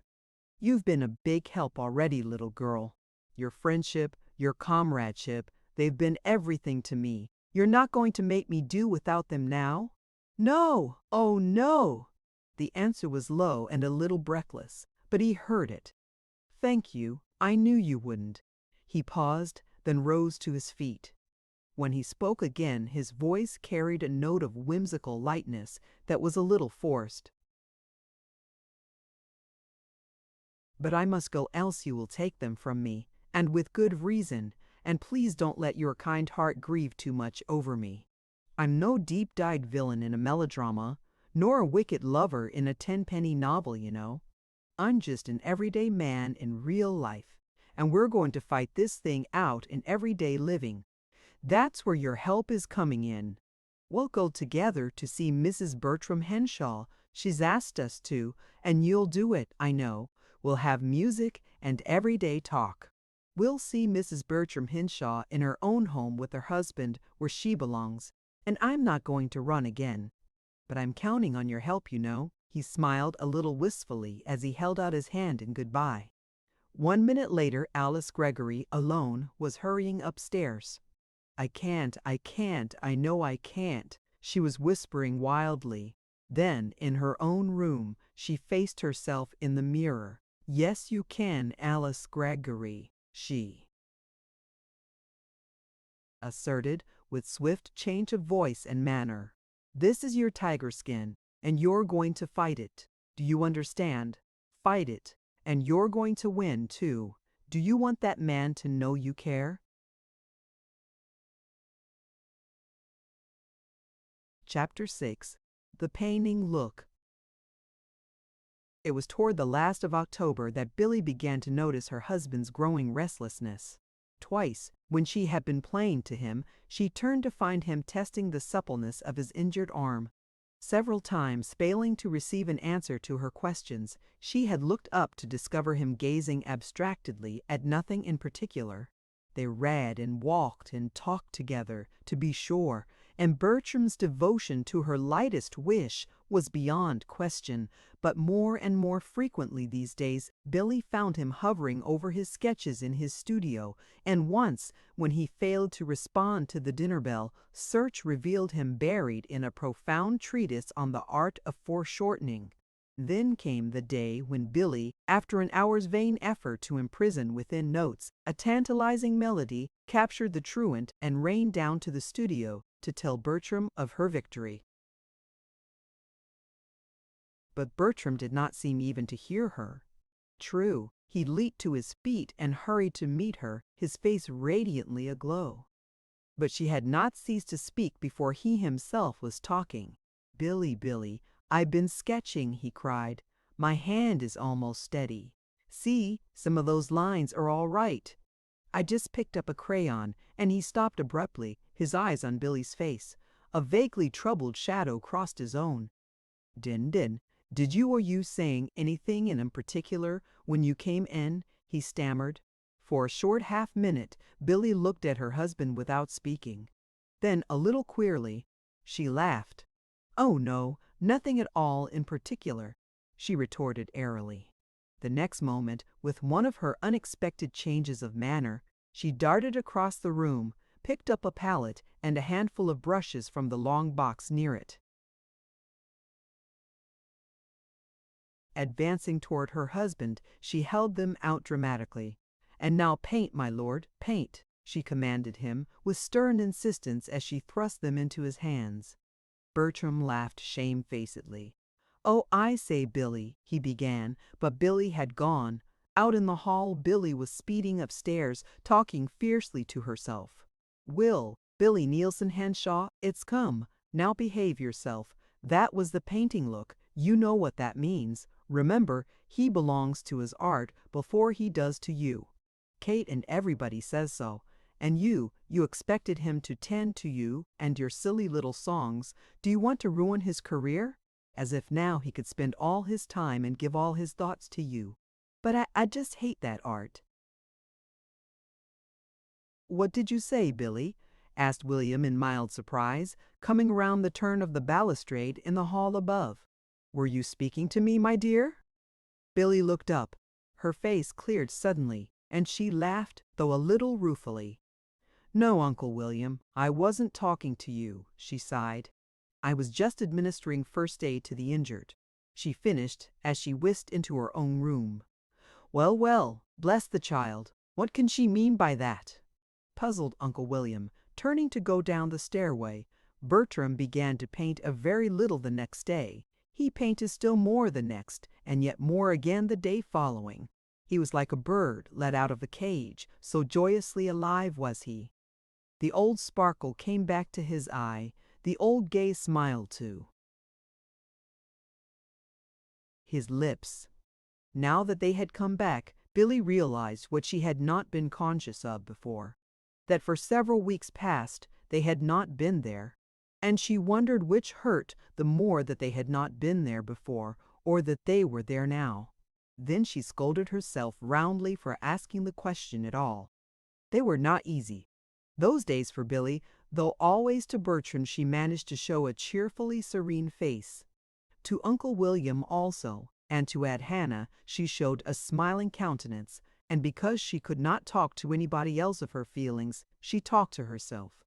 This, however, was no new thing for Billy to do. From earliest childhood she had fought things out in like manner.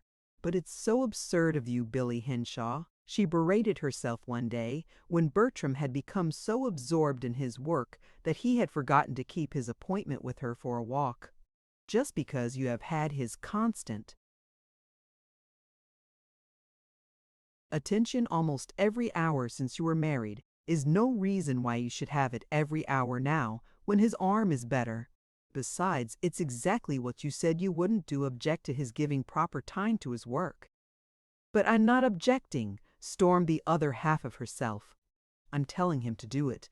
It's only that he's so pleased to do it. He doesn't seem to mind a bit being away from me. He's actually happy." "Well, don't you want him to be happy in his work?" "Fie, for shame! A fine artist's wife you are. It seems Kate was right then. You are going to spoil his career, ho!" quoth Billy, and tossed her head. Forthwith she crossed the room to her piano and plumped herself down hard onto the stool. Then, from under her fingers there fell a rollicking melody that seemed to fill the room with little dancing feet. Faster and faster sped Billy's fingers, swifter and swifter twinkled the little dancing feet. Then a door was jerked open, and Bertram's voice called, "Billy!" The music stopped instantly. Billy sprang from her seat, her eyes eagerly seeking the direction from which had come the voice. Perhaps Bertram wanted her. Perhaps he was not going to paint any longer that morning, after all. "Billy!" called the voice again. "Please, do you mind stopping that playing just for a little while? I'm a brute, I know, dear, but my brush will try to keep time with that crazy little tune of yours. And you know my hand is none too steady anyhow, and when it tries to keep up with that jiggity, jigget, jigget, jigget, jigget, jigget, jigget, jig. Do you mind, darling, just sewing or doing something still for a while?" All the light fled from Billy's face, but her voice, when she spoke, was the quintessence of cheery indifference. "Why, no, of course not, dear." "Thank you, I knew you wouldn't," sighed Bertram. Then the door shut. For a long minute Billy stood motionless before she glanced at her watch and sped to the telephone. "Is Miss Gregory there, Rosa?" she called when the operator's ring was answered. "Mrs. Gregory, the lame one. No, Miss Gregory, Miss Alice." "Oh, yes, I'm." "Then won't you ask her to come to the telephone, please?" There was a moment's wait, during which Billy's small, well-shod foot beat a nervous tattoo on the floor. "Oh, is that you, Alice?" she called then. "Are you going to be home for an hour or two?" "Why, yes, yes, indeed." "Then I'm coming over. We'll play duets, sing anything. I want some music." "Do." "And Mr. Arkwright is here. He'll help." "Mr. Arkwright? You say he's there? Then I won't." "Yes, I will too." Billy spoke with renewed firmness. "I'll be there right away. Goodbye." And she hung up the receiver and went to tell Pete to order John and Peggy at once. "I suppose I ought to have left Alice and Mr. Arkwright alone together," muttered the young wife feverishly as she hurriedly prepared for departure. "But I'll make it up to them later. I'm going to give them lots of chances. But today I just had to go somewhere." At the annex, with Alice Gregory and Arkwright, Billy sang duets and trios and reveled in a sonorous wilderness of new music to her heart's content. Then, rested, refreshed, and at peace with all the world, she hurried home to dinner and to Bertram. "There, I feel better," she sighed, as she took off her hat in her own room. "And now I'll go find Bertram. Bless his heart, of course he didn't want me to play when he was so busy." Billy went straight to the studio, but Bertram was not there. Neither was he in William's room, nor anywhere in the house. Downstairs in the dining room, Pete was found looking rather white, leaning back in a chair. He struggled at once, too. His feet, however, as his mistress entered the room. Billy hurried forward with a startled exclamation. "Why, Pete, what is it? Are you sick?" she cried, her glance encompassing the half-set table. "No, ma'am. Oh, no, ma'am." The old man stumbled forward and began to arrange the knives and forks. "It's just a pesky pain, beggin' your pardon, in my side. But I ain't sick. No, Miss Ma'am." Billy frowned and shook her head. Her eyes were on Pete's palpably trembling hands. "But, Pete, you are sick," she protested. "Let Eliza do that." Pete drew himself stiffly erect. The color had begun to come back to his face. "There hain't no one set this table much but me for more'n 50 years, and I've got a sort of notion that nobody can do it just ter suit me. Besides, I'm better now. It's gone, that pain." "But, Pete, what is it? How long have you had it?" "I hain't had it any time. Steady. It's the comin' and goin' kind. It seems silly to mind it at all, only when it does come, it sort of takes the backbone right out o' me's, and they double up so's I have ter set down. There, ye see. I'm pert as a sparrer, now." And, with stiff celerity, Pete resumed his task. His mistress still frowned. "That isn't right, Pete," she demurred with a slow shake of her head. "You should see a doctor." The old man paled a little. He had seen a doctor, and he had not liked what the doctor had told him. In fact, he stubbornly refused to believe what the doctor had said. He straightened himself now a little aggressively. "Humph! Beggin' your pardon, Miss Ma'am, but I don't think much of them doctor chaps." Billy shook her head again as she smiled and turned away. Then, as if casually, she asked, "Oh, did Mr. Bertram go out, Pete?" "Yes, miss. About 5 o'clock. He said he'd be back to dinner." "Oh, all right." From the hall the telephone jangled sharply. "I'll go," said Pete's mistress, as she turned and hurried upstairs. It was Bertram's voice that answered her opening hello. "Oh, Billy, is that you, dear? Well, you're just the one I wanted. I wanted to say, that is, I wanted to ask you." The speaker cleared his throat a little nervously and began all over again. The fact is, Billy, I've run across a couple of old classmates on from New York, and they are very anxious I should stay down to dinner with them. Would you mind very much if I did?" A cold hand seemed to clutch Billy's heart. She caught her breath with a little gasp and tried to speak, but she had to try twice before the words came. "Why, no, no, of course not." Billy's voice was very high-pitched and a little shaky, but it was surpassingly cheerful. "You sure you won't be lonesome?" Bertram's voice was vaguely troubled. "Of course not." "You've only to say the word, little girl," came Bertram's anxious tones again, "and I won't stay." Billy swallowed convulsively. If only he would stop and leave her to herself. As if she were going to own up that she was lonesome for him, if he was not lonesome for her. Nonsense. "Of course she'll stay," called Billy, still in that high-pitched, shaky treble. Then, before Bertram could answer, she uttered a gay "Goodbye" and hung up the receiver. Billy had 10 whole minutes in which to cry before Pete's gong sounded for dinner, but she had only 1 minute in which to try to efface the woefully visible effects of those 10 minutes before William tapped at her door and called, "Gone to sleep, my dear? Dinner's ready. Didn't you hear the gong?" "Yes, I'm coming, Uncle William." Billy spoke with breezy gaiety and threw open the door, but she did not meet Uncle William's eyes. Her head was turned away. Her hands were fussing with the hang of her skirt. "Bertram's dining out, Pete tells me," observed William, with cheerful nonchalance as they went downstairs together.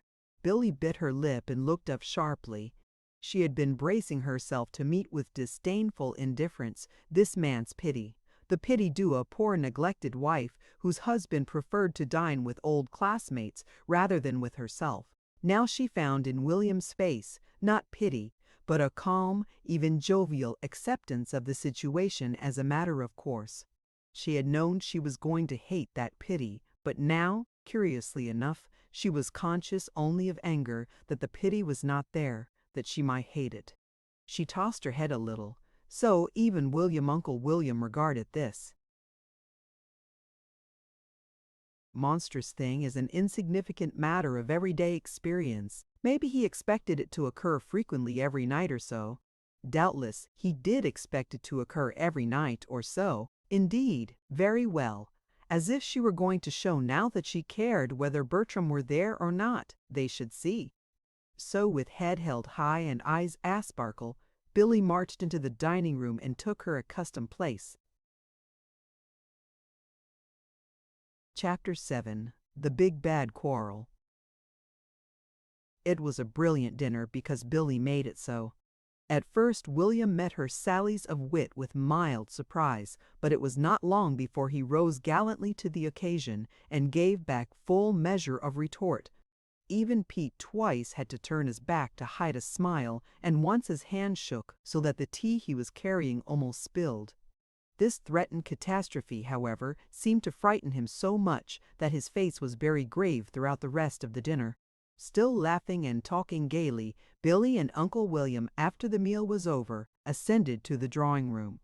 There, however, the man, in spite of the young woman's gay badinage, fell to dozing in the big chair before the fire, leaving Billy with only Spunky for company. Spunky, who, disdaining every effort to entice her into a romp, only winked and blinked stupid eyes and finally curled herself on the rug for a nap. Billy, left to her own devices, glanced at her watch. 7:30. Time almost for Bertram to be coming. He had said dinner, and of course after dinner was over he would be coming home to her. Very well. She would show him that she had at least got along without him as well as he had without her. At all events he would not find her forlornly sitting with her nose pressed against the window pane, and forthwith Billy established herself in a big chair with its back carefully turned toward the door by which Bertram would enter, and opened a book. 5, 10, 15 minutes passed. Billy fidgeted in her chair, twisted her neck to look out into the hall, and dropped her book with a bang. Uncle William jerked himself awake, and Spunky opened sleepy eyes. Then both settled themselves for another nap. Billy sighed, picked up her book, and flounced back into her chair, but she did not read. Disconsolately, she sat staring straight ahead until a quick step on the sidewalk outside stirred her into instant action. Assuming a look of absorbed interest, she twitched the book open and held it before her face, but the step passed by the door, and Billy saw then that her book was upside down. 5, 10, 15 more minutes passed. Billy still sat, apparently reading, though she had not turned a page. The book now, however, was right side up. One by one other minutes passed, till the great clock in the hall struck 9 long strokes. "Well, well, bless my soul," mumbled Uncle William, resolutely forcing himself to wake up. "What time was that?" 9 o'clock. Billy spoke with tragic distinctness, yet very cheerfully. "Ah, only 9?" blinked Uncle William. "I thought it must be 10. Well, anyhow, I believe I'll go upstairs. I seem to be unusually sleepy." Billy said nothing. Only 9 indeed. She was thinking wrathfully. At the door, Uncle William turned. "You're not going to sit up, my dear, of course," he remarked. For the second time that evening, a cold hand seemed to clutch Billy's heart. Sit up? Had it come already to that? Was she even now a wife who had need to sit up for her husband? "I really wouldn't, my dear," advised Uncle William again. "Good night." "Oh, but I'm not sleepy at all yet," Billy managed to declare brightly. "Good night." Then Uncle William went upstairs. Billy turned to her book, which happened to be one of William's on fake antiques. To collect anything these days requires expert knowledge and the utmost care and discrimination, farty Billy's eyes. So Uncle William expected Bertram was going to spend the whole evening as well as stay to dinner, ran Billy's thoughts. The enormous quantity of bijouterie, Dresden and Battersea enamelware that is now flooding the market is made on the continent and made chiefly for the American trade, continued the book. "Well, who cares if it is?" snapped Billy, springing to her feet and tossing the volume aside. "Spunky, come here. You've simply got to play with me. Do you hear? I want to be gay. He's gay.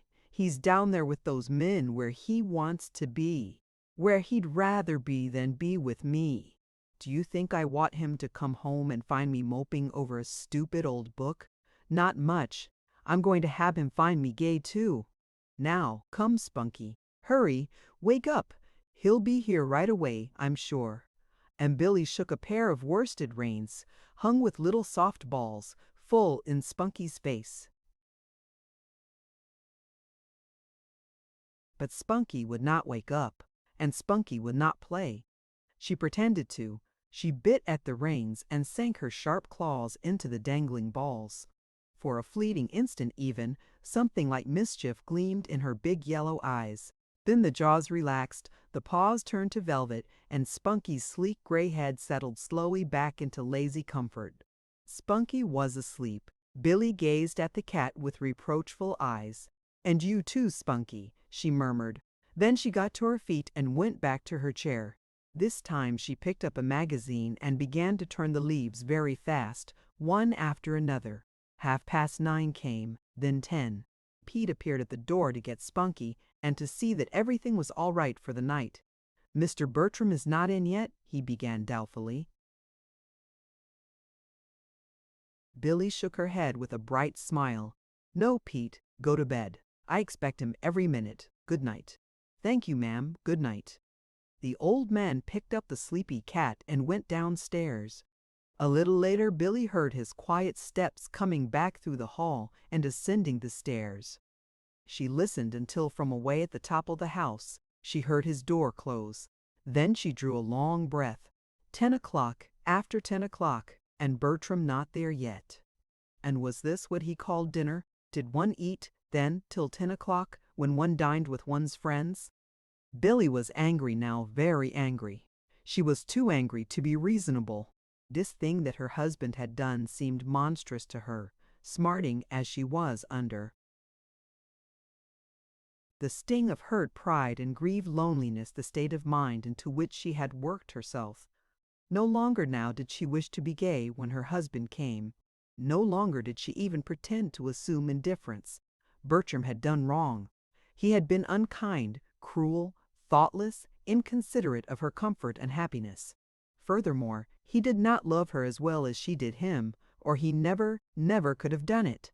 She would let him see, when he came, just how hurt and grieved she was, and how disappointed too.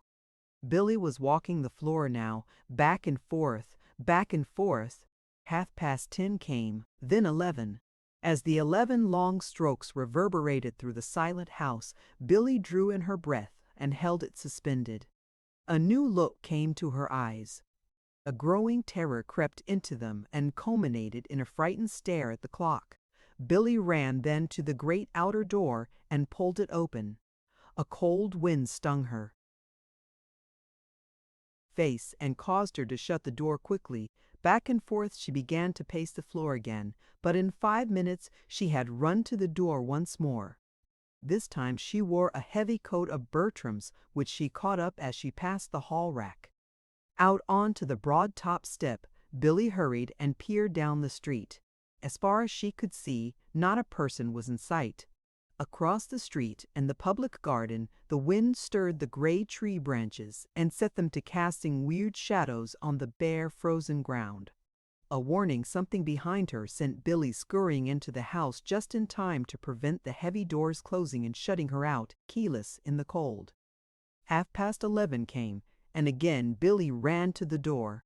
This time she put the floor mat against the casing so that the door could not close. Once more she peered wildly up and down the street and across into the deserted, wind-swept garden. There was only terror now in Billy's face. The anger was all gone. In Billy's mind there was not a shadow of doubt something had happened to Bertram. Bertram was ill hurt, dead, and he was so good, so kind, so noble, such a dear, dear husband. If only she could see him once. If only she could ask his forgiveness for those wicked, unkind, accusing thoughts. If only she could tell him again that she did love him. If only far down the street, a step rang sharply on the frosty air. A masculine figure was hurrying toward the house. Retreating well into the shadow of the doorway, Billy watched it, her heart pounding against her side in great suffocating throbs. Nearer and nearer strode the approaching figure, until Billy had almost sprung to meet it with a glad cry, almost, but not quite, for the figure neither turned nor paused, but marched straight on, and Billy saw then, under the arc light, a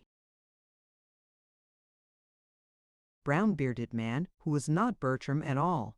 3 times during the next few minutes did the waiting little bride on the doorstep watch, with palpitating yearning, a shadowy form appear, approach, and pass by. At the third heartbreaking disappointment, Billy wrung her hands helplessly. "I don't see how there can be so many utterly useless people in the world," she choked. Then, thoroughly chilled and sick at heart, she went into the house and closed the door. Once again, back and forth, Billy took up her weary vigil. She still wore the heavy coat. She had forgotten to take it off.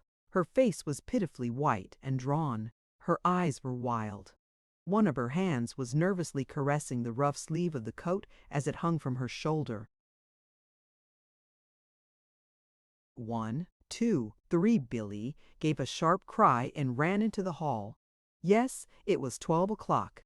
And now, always, all the rest of the dreary, useless hours that clock would tick away through an endless existence, she would have to live without Bertram.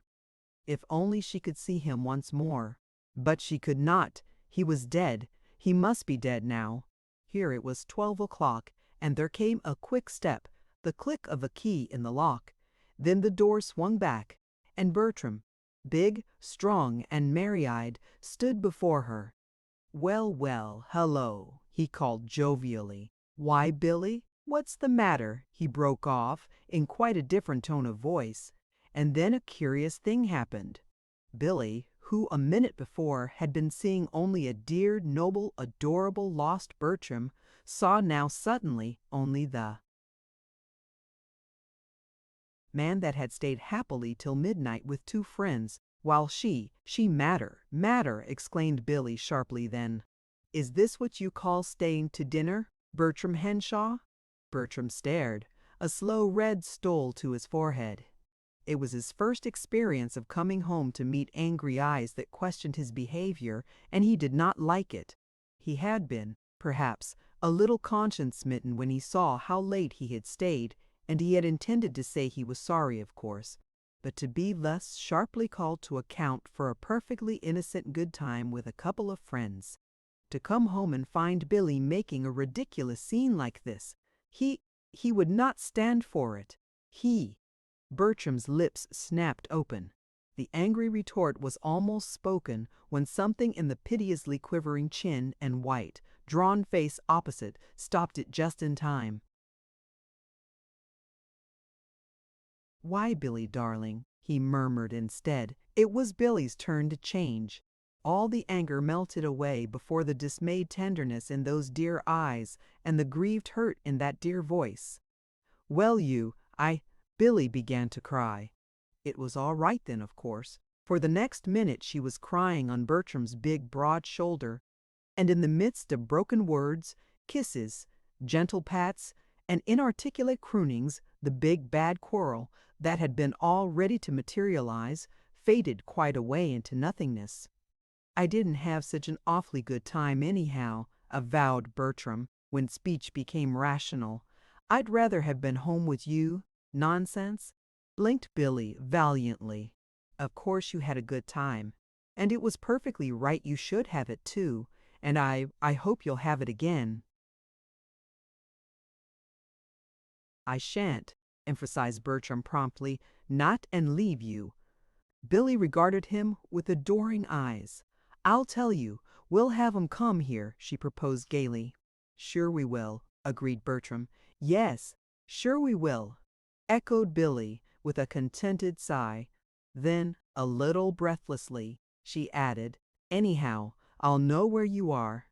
"I won't think you're dead, you blessed little goose," scolded Bertram, punctuating each word with a kiss. Billy drew a long sigh. "If this is a quarrel, I'm going to have them often," she announced placidly.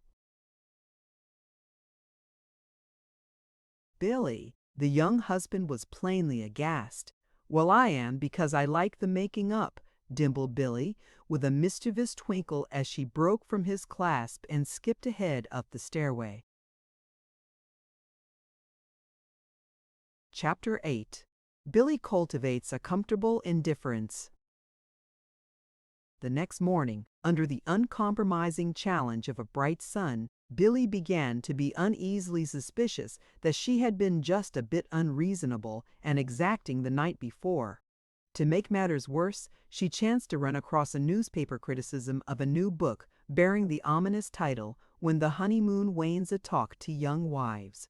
Such a title, of course, attracted her supersensitive attention at once, and, with a curiously faint feeling, she picked up the paper and began to read. As the most of the criticism was taken up with quotations from the book, it was such sentences as these that met her startled eyes. Perhaps the first test comes when the young wife awakes to the realization that while her husband loves her very much, he can still make plans with his old friends which do not include herself. Then is when the foolish wife lets her husband see how hurt she is that he can want to be with anyone but herself.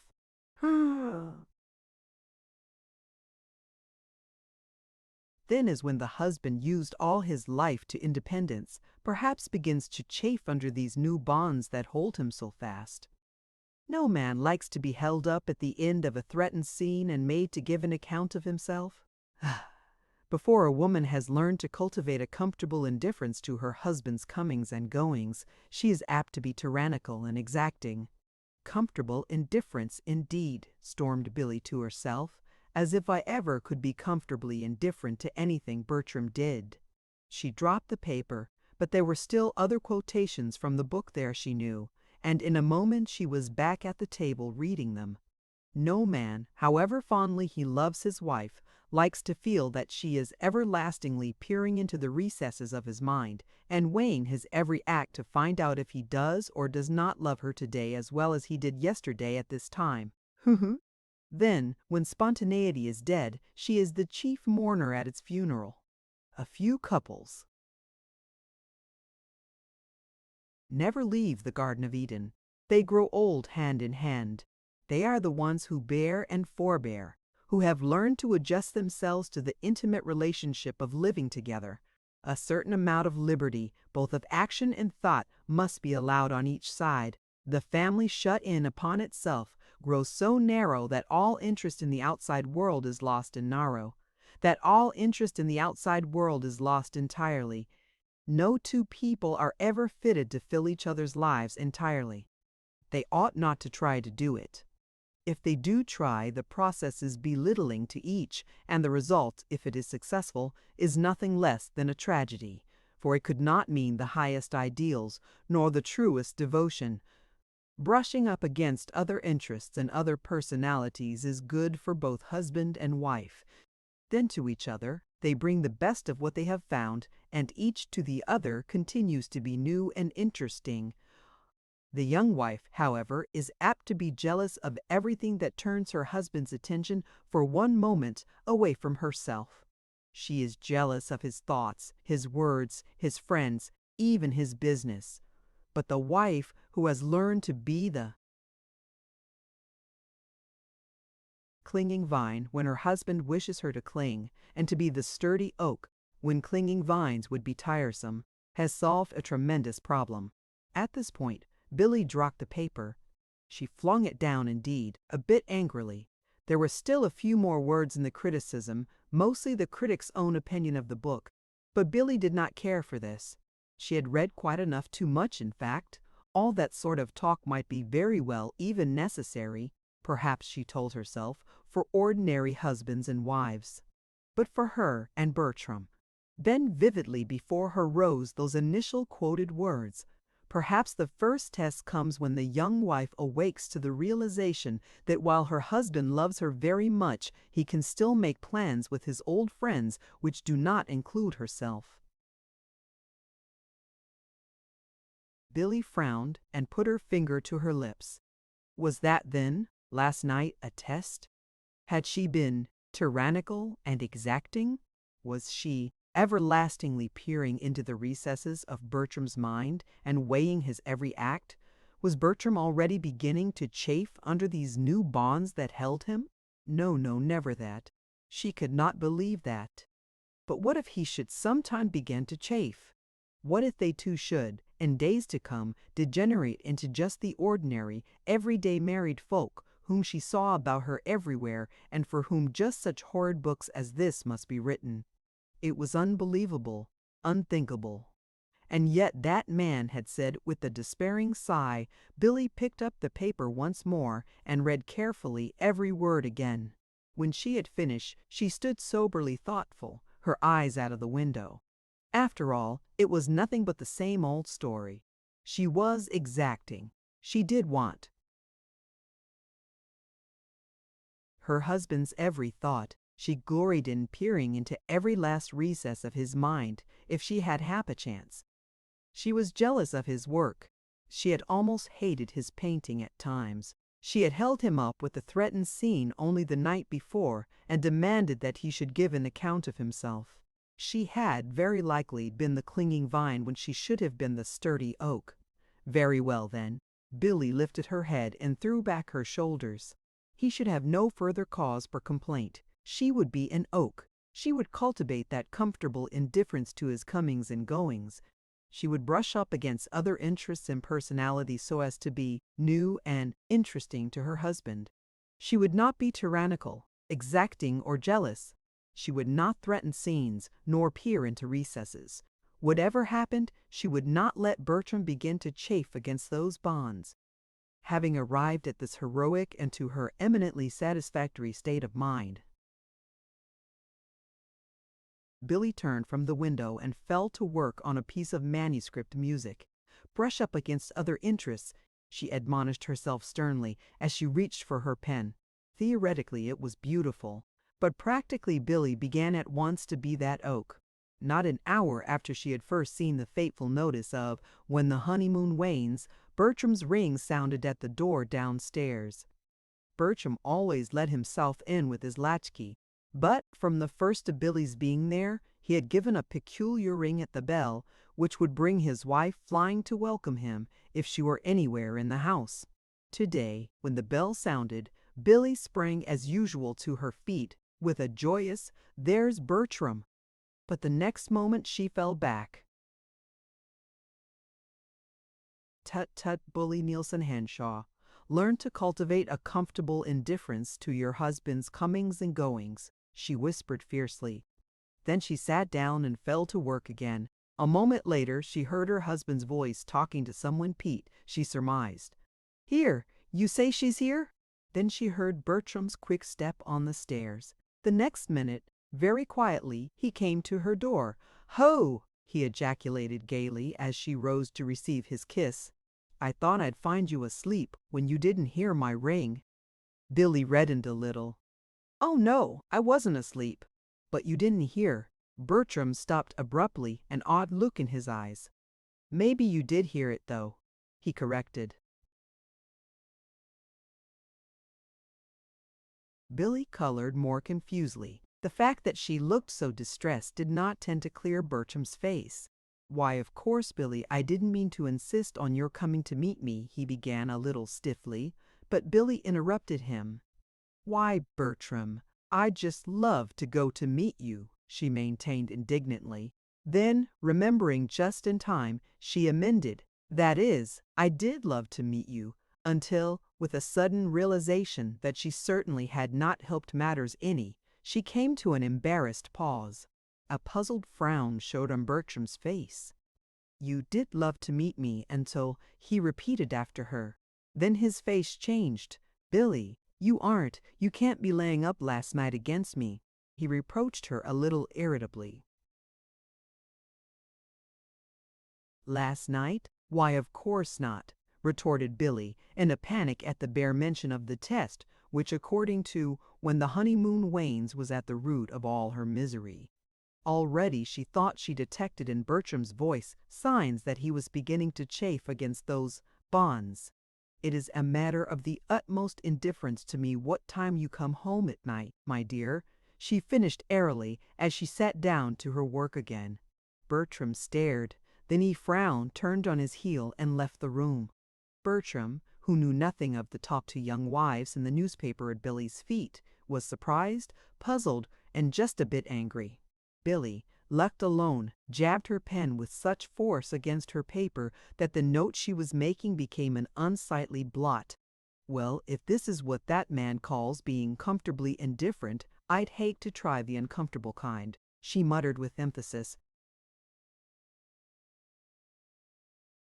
Chapter 9. The Dinner Billy Tried to Get. Notwithstanding what Billy was disposed to regard as the non-success of her first attempt to profit by the Talk to Young Wives, she still frantically tried to avert the waning of her honeymoon. Assiduously, she cultivated the prescribed indifference, and with at least apparent enthusiasm, she sought the much to be desired outside interests. That is, she did all this when she thought of it, when something reminded her of the sword of destruction hanging over her happiness. At other times, when she was just being happy without question, she was her old self, impulsive, affectionate, and altogether adorable. Naturally, under these circumstances, her conduct was somewhat erratic. For 3 days, perhaps, she would fly to the door at her husband's ring and hang upon his every movement. Then, for the next 3, she would be a veritable will-o'-the-wisp for elusiveness, caring, apparently, not one whit whether her husband came or went, until poor Bertram, at his wits' end, scourged himself with a merciless catechism as to what he had done to vex her. Then, perhaps, just when he had nerved himself almost to the point of asking her what was the trouble, there would come another change, bringing back to him the old Billy, joyous, winsome, and devoted, plainly caring nothing for anybody or anything but himself. Scarcely, however, would he become sure that it was his Billy back again before she was off once more, quite beyond his reach, singing with Arkwright and Alice Gregory, playing with Tommy Dunn, plunging into some club or church work, anything but being with him. That all this was puzzling and disquieting to Bertram, Billy not once suspected. Billy, so far as she was concerned, was but cultivating a comfortable indifference, brushing up against outside interests and being an oak. December passed, and January came, bringing Miss Marguerite Winthrop to her Boston home. Bertram's arm was as good as ever now, according to its owner, and the sittings for the new portrait began at once. This left Billy even more to her own devices, for Bertram entered into his new work with an enthusiasm born of a glad relief from forced idleness, and a consuming eagerness to prove that even though he had failed the first time, he could paint a portrait of Marguerite Winthrop that would be a credit to himself, a conclusive retort to his critics, and a source of pride to his once mortified friends. With his whole heart, therefore, he threw himself into the work before him, staying sometimes well into the afternoon on the days Miss Winthrop could find time between her social engagements to give him a sitting. It was on such a day, toward the middle of the month, that Billy was called to the telephone at 12:30 to speak to her husband. "Billy, dear," began Bertram at once, "if you don't mind, I'm staying to luncheon at Miss Winthrop's kind request. We've changed the pose neither of us was satisfied, you know, but we haven't quite settled on the new one. Miss Winthrop has 2 whole hours this afternoon that she can give me if I'll stay, and of course, under the circumstances, I want to do it." "Of course," echoed Billy. Billy's voice was indomitably cheerful. "Thank you, dear." "I knew you'd understand," sighed Bertram, contentedly. "You see, really 2 whole hours, so it's a chance I can't afford to lose."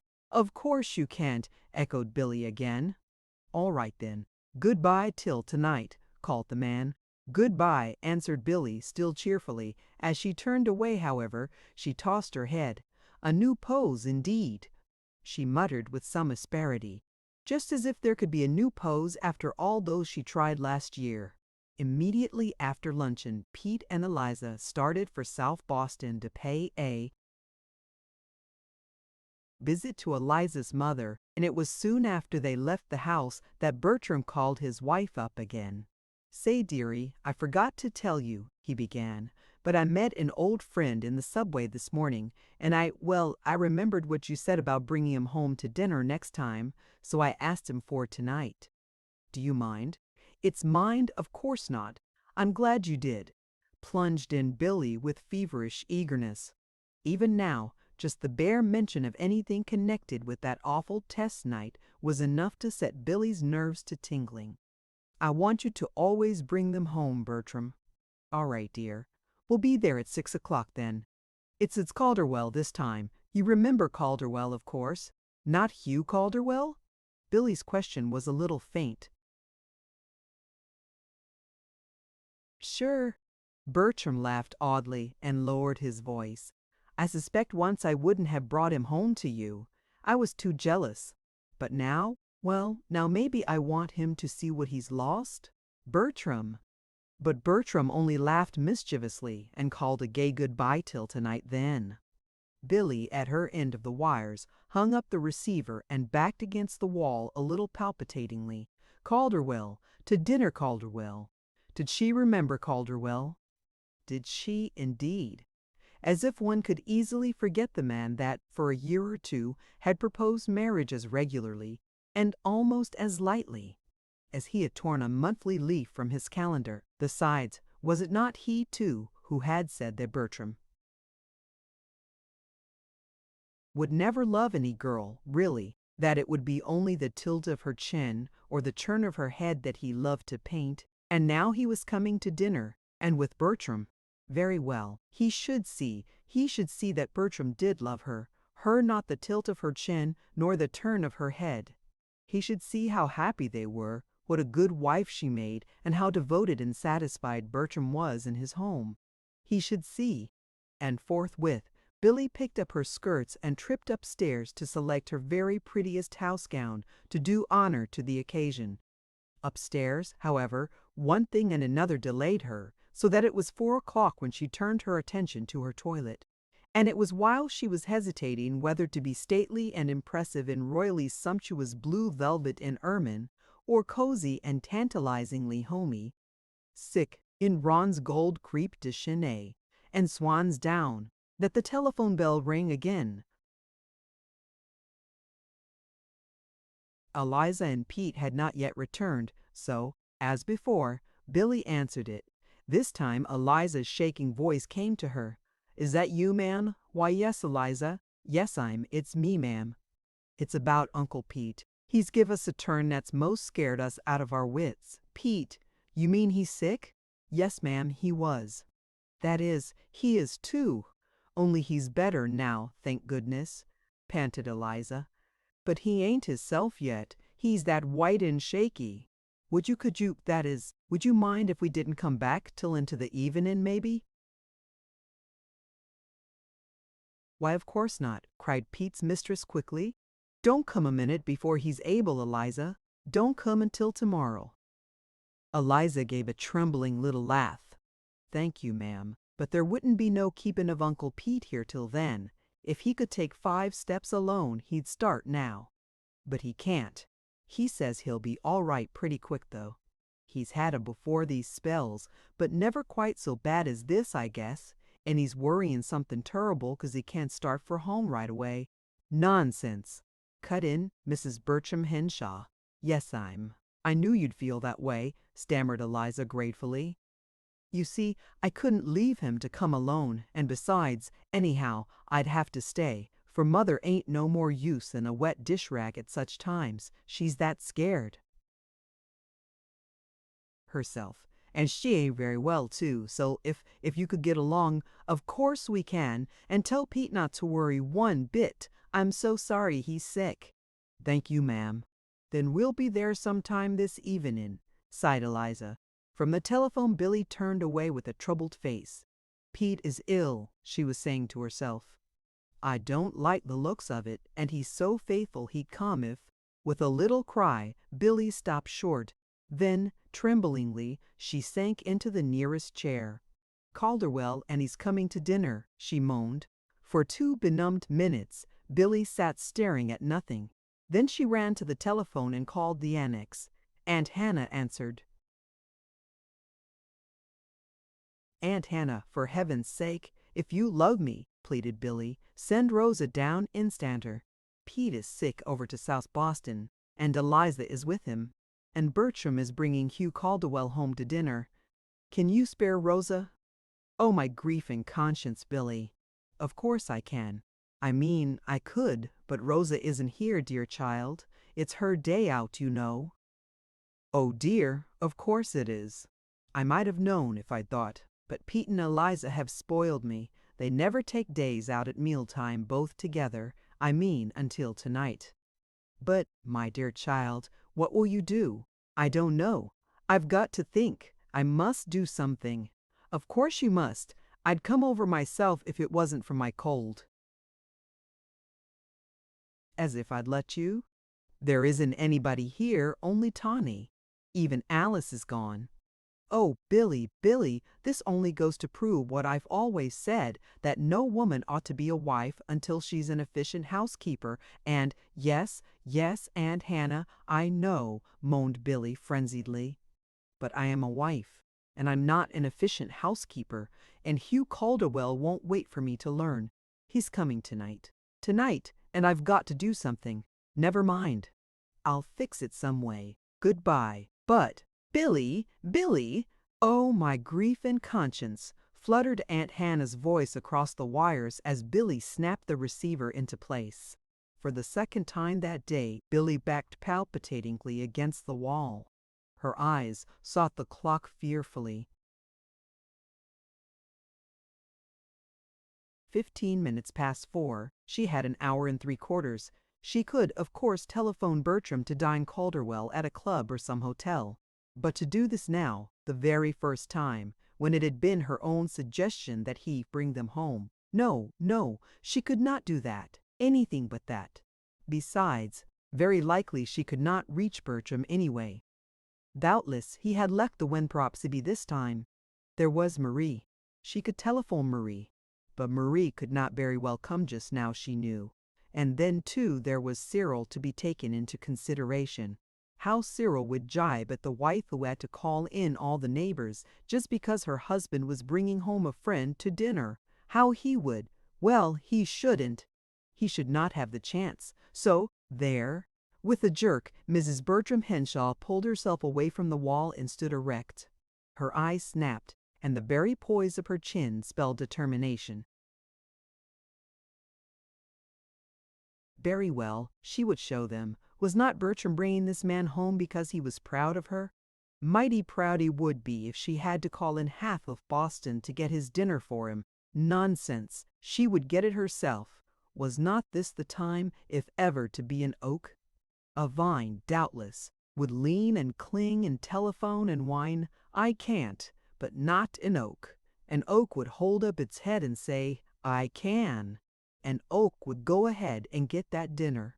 She would be an oak. She would get that dinner. What if she didn't know how to cook bread and cake and pies and things? One did not have to cook bread and cake and pies just to get a dinner, meat and potatoes and vegetables. Besides, she could make peach fritters. She knew she could. She would show them, and with actually a bit of song on her lips, Billy skipped upstairs for her ruffled apron and dust cap, two necessary accompaniments to this dinner. Getting, in her opinion, Billy found the apron and dust cap with no difficulty, but it took fully 10 of her precious minutes to unearth from its obscure hiding place the blue and gold Bride's Helper cookbook, one of Aunt Hannah's wedding gifts. On the way to the kitchen, Billy planned her dinner. As was natural, perhaps, she chose the things she herself would like to eat. "I won't attempt anything very elaborate," she said to herself. "It would be wiser to have something simple, like chicken pie, perhaps. I love chicken pie. And I'll have oyster stew first, that is, after the grapefruit. Just oysters boiled in milk must be easier than soup to make. I'll begin with grapefruit with a cherry in it, like Pete fixes it. Those don't have to be cooked anyhow. I'll have fish. Bertram loves the fish course. Let me see, halibut, I guess, with egg sauce. I won't have any roast, nothing but the chicken pie, and I'll have squash and onions. I can have a salad. Easy, just lettuce and stuff. That doesn't have to be cooked. Oh, and the peach fritters, if I get time to make them. For dessert, well, maybe I can find a new pie or pudding in the cookbook. I want to use that cookbook for something after hunting all this time for it." In the kitchen, Billy found exquisite neatness and silence. The first brought an approving light to her eyes, but the second, for some unapparent reason, filled her heart with vague misgiving. This feeling, however, Billy resolutely cast from her as she crossed the room, dropped her book onto the table, and turned toward the shining black stove. There was an excellent fire. Glowing points of light showed that only a good draught was needed to make the whole mass of coal red hot. Billy, however, did not know this. Her experience of fires was confined to burning wood in open grates, and wood in open grates had to be poked to make it red and glowing. With confident alacrity now, therefore, Billy caught up the poker, thrust it into the mass of coals, and gave them a fine stirring up. Then she set back the lid of the stove and went to hunt up the ingredients for her dinner. By the time Billy had searched 5 minutes and found no chicken, no oysters, and no halibut, it occurred to her that her larder was not, after all, an open market, and that one's provisions must be especially ordered to fit one's needs. As to ordering them now, Billy glanced at the clock and shook her head. "It's almost 5 already, and they never get here in time." She sighed regretfully. "I'll have to have something else." Billy looked now, not for what she wanted, but for what she could find. And she found some cold roast lamb, at which she turned up her nose, an uncooked beefsteak, which she appropriated doubtfully, a raw turnip, and a head of lettuce, which she hailed with glee. and some beets, potatoes, onions, and grapefruit,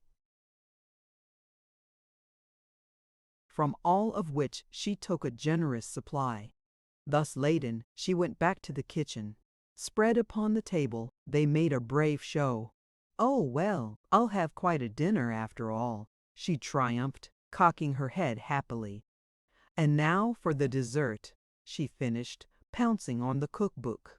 It was while she was turning the leaves to find the pies and puddings that she ran across the vegetables and found the word beets staring her in the face. Mechanically, she read the line below. "Winter beets will require 3 hours to cook. Use hot water." Billy's startled eyes sought the clock. 3 hours and it was 5. Now. Frenziedly then, she ran her finger down the page. Onions, 1½ hours. Use hot water. Turnips require a long time, but if cut thin, they will cook in 1 hour and a quarter. 1 hour and a quarter indeed, she moaned. Isn't there anything anywhere that doesn't take forever to cook? Early peas, green corn, summer squash, mumbled Billy's dry lips. But what do folks eat in January? It was the apparently inoffensive sentence, "New potatoes will boil in 30 minutes, that brought fresh terror to Billy's soul and set her to fluttering the cookbook leaves with renewed haste. If it took new potatoes 30 minutes to cook, how long did it take old ones? In vain she searched for the answer. There were plenty of potatoes. They were mashed, whipped, scalloped, creamed, fried, and broiled. They were made into puffs, croquettes, potato border, and potato snow. For many of these, they were boiled first, until tender, one rule said. "But that doesn't tell me how long it takes to get 'em tender," fumed Billy despairingly. "I suppose they think anybody ought to know that, but I don't." Suddenly her eyes fell once more on the instructions for boiling turnips, and her face cleared. "If it helps to cut turnips thin, why not potatoes?" she cried. "I can do that, anyhow, and I will," she finished, with a sigh of relief as she caught up half a dozen potatoes and hurried into the pantry for a knife. A few minutes later, the potatoes, peeled and cut almost to wafer thinness, were dumped into a basin of cold water. "There! Now I guess you'll cook," nodded Billy to the dish in her hand as she hurried to the stove. Chilled by an ominous unresponsiveness, Billy lifted the stove lid and peered. Inside, only a mass of black and graying coals greeted her. The fire was out. "To think that even you had to go back on me like this!" upbraided Billy, eyeing the dismal mass with reproachful gaze. This disaster, however, as Billy knew, was not so great as it seemed, for there was still the gas stove. In the old days, under Dong Ling's rule, there had been no gas stove. Dong Ling disapproved of devil stoves that had no coalie, no woody, but burned like helly. Eliza, however, did approve of them, and not long after her arrival a fine one had been put in for her use, so now Billy soon had her potatoes with a brisk blaze under them. In frantic earnest then, Billy went to work, brushing the discarded onions, turnip, and beets into a pail under the table. She was still confronted with the beefsteak, lettuce, and grapefruit. All but the beefsteak she pushed to one side with gentle pats. "You're all right," she nodded to them. "I can use you. You don't have to be cooked, bless your hearts. But you." Billy scowled at the beefsteak and ran her finger down the index of the bride's helper. Billy knew how to handle that book now. "No, you don't, not for me," she muttered, after a minute, shaking her finger at the tenderloin on the table. "I haven't got any hot coals, and I thought a gridiron was where they played football, though it seems it's some sort of a dish to cook you in here.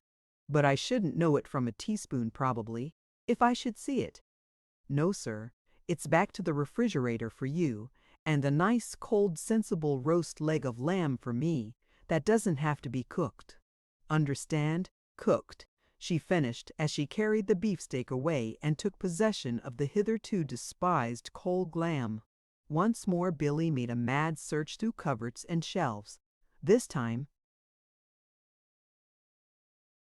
she bore back in triumph a can of corn, another of tomatoes, and a glass jar of preserved peaches.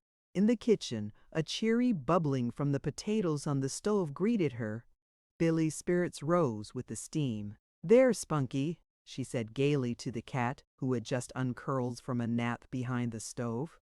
"Tell me I can't get up a dinner. And maybe we'll have the peach fritters, too," she chirped. "I've got the peach part anyway." But Billy did not have the peach fritters after all.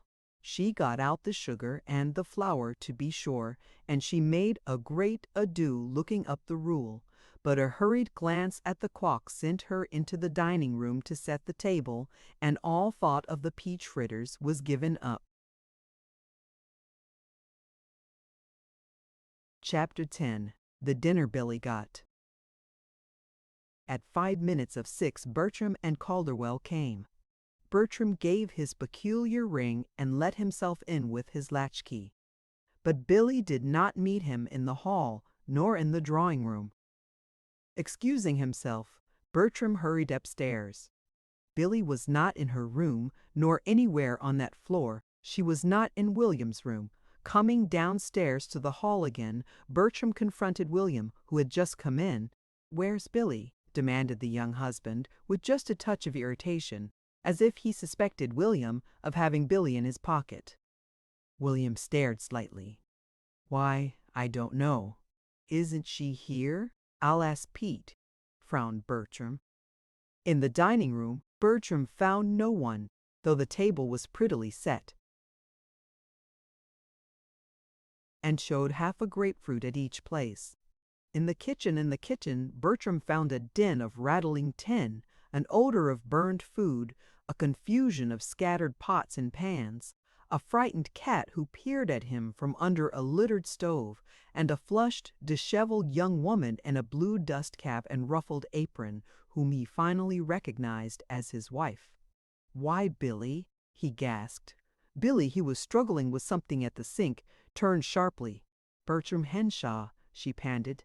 "I used to think you were wonderful because you could paint a picture. I even used to think I was a little wonderful because I could write a song. Well, I don't anymore, but I'll tell you who is wonderful. It's Eliza and Rosa and all the rest of those women who can get a meal onto the table all at once, so it's fit to eat." "Why, Billy," gasped Bertram again, falling back to the door he had closed behind him. "What in the world does this mean?" "Mean? It means I'm getting dinner," choked Billy. "Can't you see? But Pete, Eliza, they're sick. I mean, he's sick. And I said I'd do it. I'd be an oak. But how did I know there wasn't anything in the house except stuff that took hours to cook, only potatoes?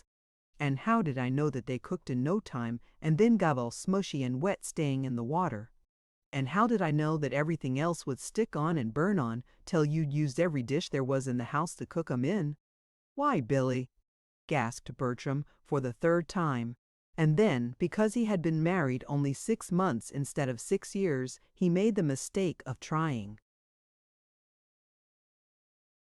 to argue with a woman whose nerves were already at the snapping point. "But, dear, it was so foolish of you to do all this. Why didn't you telephone?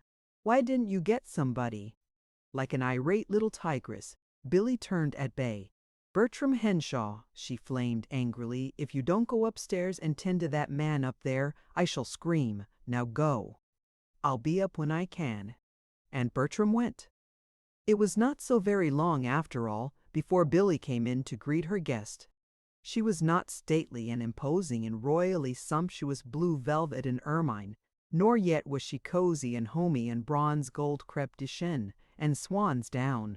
She was just herself in a pretty little morning house gown of blue gingham. She was minus the dust cap and the ruffled apron, but she had a dab of flour on the left cheek and a smudge of crack on her forehead.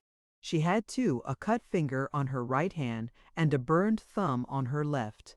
But she was Billy, and being Billy, she advanced with a bright smile and held out a cordial hand, not even wincing when the cut finger came under Calderwell's hearty clasp. "I'm glad to see you," she welcomed him. "You'll excuse my not appearing sooner, I'm sure, for didn't Bertram tell you? I'm playing Bridget tonight. But dinner is ready now, and we'll go down, please." She smiled as she laid a light hand on her guest's arm. Behind her, Bertram, remembering the scene in the kitchen, stared in sheer amazement. Bertram, it might be mentioned again, had been married 6 months, not 6 years. What Billy had intended to serve for a simple dinner that night was grapefruit with cherries, oyster stew, boiled halibut with egg sauce, chicken pie, squash, onions, and potatoes, peach fritters, a lettuce and stuffed salad, and some new pie or pudding. What she did serve was grapefruit without the cherries, cold roast lamb, potatoes a mush of sogginess, tomatoes canned and slightly burned, corn canned and very much burned, lettuce plain, and for dessert, preserved peaches and cake, the latter rather dry and stale. Such was Billy's dinner. The grapefruit everybody ate. The cold lamb, too, met with a hearty reception, especially after the potatoes, corn, and tomatoes were served and tasted. Outwardly through it all, Billy was gaiety itself. Inwardly she was burning up with anger and mortification. And because she was all this, there was apparently no limit to her laughter and sparkling repartee as she talked with Calderwell, her guest, the guest who, according to her original plans, was to be shown how happy she and Bertram were, what a good wife she made, and how devoted and satisfied Bertram was in his home. William, picking at his dinner as only a hungry man can pick at a dinner that is uneatable, watched Billy with a puzzled, uneasy frown. Bertram, choking over the few mouthfuls he ate, marked his wife's animated face and Calderwell's absorbed attention, and settled into gloomy silence. But it could not continue forever. The preserved peaches were eaten at last, and the stale cake left. Billy had forgotten the coffee, which was just as well, perhaps. Then the four trailed upstairs to the drawing-room. At 9 o'clock, an anxious Eliza and a remorseful, apologetic Pete came home, and descended to the horror the once orderly kitchen and dining-room had become. At 10, Calderwell, with very evident reluctance, tore himself away from Billy's gay badinage and said good night. At 2 minutes past 10, an exhausted, nerve-racked Billy was trying to cry on the shoulders of both Uncle William and Bertram at once. There, child, don't. It went off all right," patted Uncle William. "Billy, darling," pleaded Bertram, "please don't cry so. As if I'd ever let you step foot in that kitchen again." At this, Billy raised a tear-wet face aflame with indignant determination. "As if I'd ever let you keep me from it, Bertram Henshaw, after this," she contested. "I'm not going to do another thing in all my life but cook. When I think of the stuff we had to eat, after all the time I took to get it, I'm simply crazy. Do you think I'd run the risk of such a thing as this ever happening again?" Chapter 11. Calderwell does some questioning. On the day after his dinner with Mr. and Mrs. Bertram Henshaw, Hugh Calderwell left Boston and did not return until more than a month had passed. One of his first acts, when he did come, was to look up Mr. Embler, J. Arkwright, at the address which Billy had given him. Calderwell had not seen Arkwright since they parted in Paris some 2 years before, after a 6 months' tramp through Europe together. Calderwell liked Arkwright then, greatly, and he lost no time now in renewing the acquaintance. The address, as given by Billy, proved to be an attractive but modest apartment hotel near the Conservatory of Music, and Calderwell was delighted to find Arkwright at home, in his comfortable little bachelor suite. Arkwright greeted him most cordially. "Well, well," he cried, "if it isn't Calderwell, and how's Mont Blanc? Or is it the Killarney Lakes this time, or maybe the Sphinx that I should inquire for, eh?" "Guess again," laughed Calderwell, throwing off his heavy coat and settling himself comfortably in the inviting-looking Morris chair his friend pulled forward. "Shan't do it," retorted Arkwright with a smile. I never gamble on palpable uncertainties, except for a chance throw or two, as I gave a minute ago. Your movements are altogether too erratic and too far-reaching for ordinary mortals to keep track of.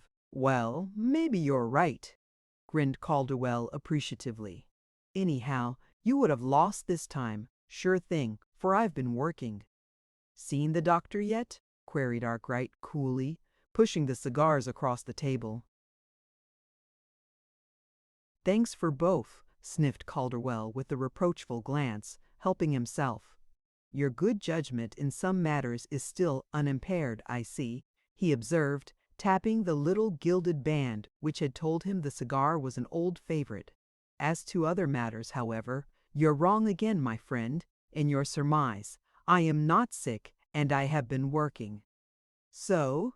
Well, I'm told they have very good specialists here. Someone of them ought to hit your case. Still, how long has it been running? Arkwright's face showed only grave concern. Oh, come, let up, Arkwright, snapped Calderwell, striking his match alight with a vigorous jerk. I'll admit I haven't ever given any special indication of an absorbing passion for work, but what can you expect of a fellow born with a whole dozen silver spoons in his mouth? And that's what I was, according to Bertram Henshaw. According to him again, it's a wonder I ever tried to feed myself, and perhaps he's right with my mouth already so full. I should say so, laughed Arkwright. Well, be that as it may. I'm going to feed myself, and I'm going to earn my feed too. I haven't climbed a mountain or paddled a canoe for a year. I've been in Chicago cultivating the acquaintance of John Doe and Richard Roe. You mean law? Sure. I studied it here for a while before that bout of ours a couple of years ago. Billy drove me away, then. Billy. Mrs. Henshaw? Yes, I thought I told you. She turned down my 10th dozen proposals so emphatically that I lost all interest in Boston and took to the tall timber again. But I've come back. A friend of my father's wrote me to come on and consider a good opening there was in his law office. I came on a month ago and considered. Then I went back to pack up. Now I've come for good, and here I am. You have my history to date. Now tell me of yourself. You're looking as fit as a penny from the mint, even though you have discarded that lovely brown beard. Was that a concession to Mary Jane? Arkwright lifted a quick hand of protest. Michael Jeremiah, please. There is no Mary Jane now, he said a bit stiffly. The other stared a little. Then he gave a low chuckle. Michael Jeremiah, he repeated musingly, eyeing the glowing tip of his cigar, and to think how that mysterious M.J. used to tantalize me. Do you mean, he added, turning slowly, that no one calls you Mary Jane now? Not if they know what is best for them. Oh, Calderwell noted the smoldering fire in the other's eyes a little curiously. Very well, I'll take the hit, Michael Jeremiah. Thanks. Arkwright relaxed a little. To tell the truth, I've had quite enough now of Mary Jane. Very good. So be it, nodded the other, still regarding his friend thoughtfully. But tell me what of yourself? Arkwright shrugged his shoulders. There's nothing to tell. You've seen. I'm here. Humph! Very pretty, scoffed Calderwell. Then if you won't tell, I will. I saw Billy a month ago, you see. It seems you've hit the trail for Grand Opera, Osri. You threatened to that night in Paris, but you haven't brought up in vaudeville, as you prophesied you would do, though.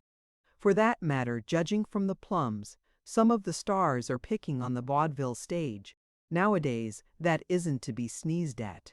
But Billy says you've made 2 or 3 appearances already on the sacred boards themselves, one of them a subscription performance, and that you created no end of a sensation. Nonsense. I'm merely a student at the opera school here, scowled Arkwright. Oh yes, Billy said you were that, but she also said you wouldn't be, long. That you'd already had one good offer. I'm not speaking of marriage, and that you were going abroad next summer, and that they were all insufferably proud of you. Nonsense, scowled Arkwright, again coloring like a girl. That is only some of Mrs. Henshaw's kind flattery. Calderwell jerked the cigar from between his lips and sat suddenly forward in his chair. Arkwright, tell me about them. How are they making it go? Arkwright frowned. Who? Make what go? He asked. The Henshaws. Is she happy? Is he on the square? Arkwright's face darkened. Well, really, he began, but Calderwell interrupted.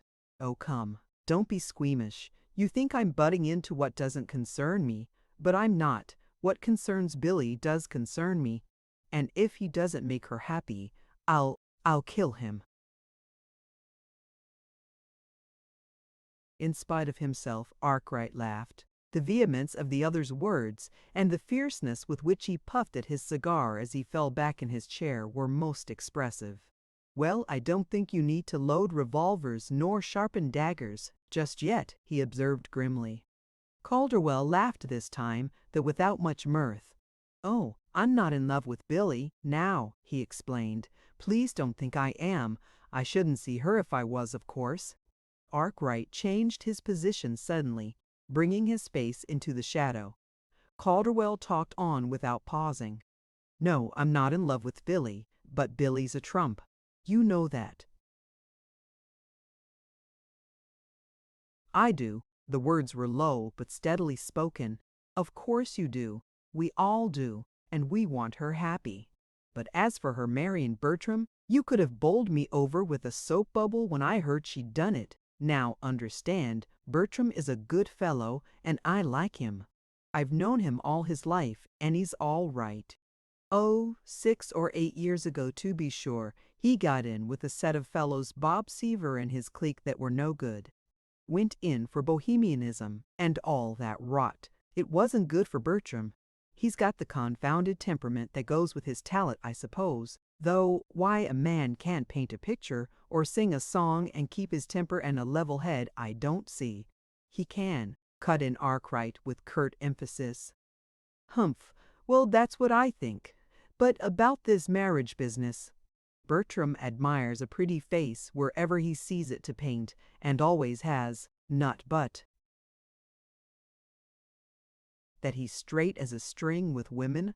I don't mean that, but girls are always just so many pictures to be picked up on his brushes and transferred to his canvases. And as for his settling down and marrying anybody for keeps, right along Great Scott. Imagine Bertram Henshaw as a domestic man. Arkwright stirred restlessly as he spoke up in quick defense. Oh, but he is, I assure you. I've seen them in their home together many times. I think they are very happy. Arkwright spoke with decision, though still a little diffidently. Calderwell was silent.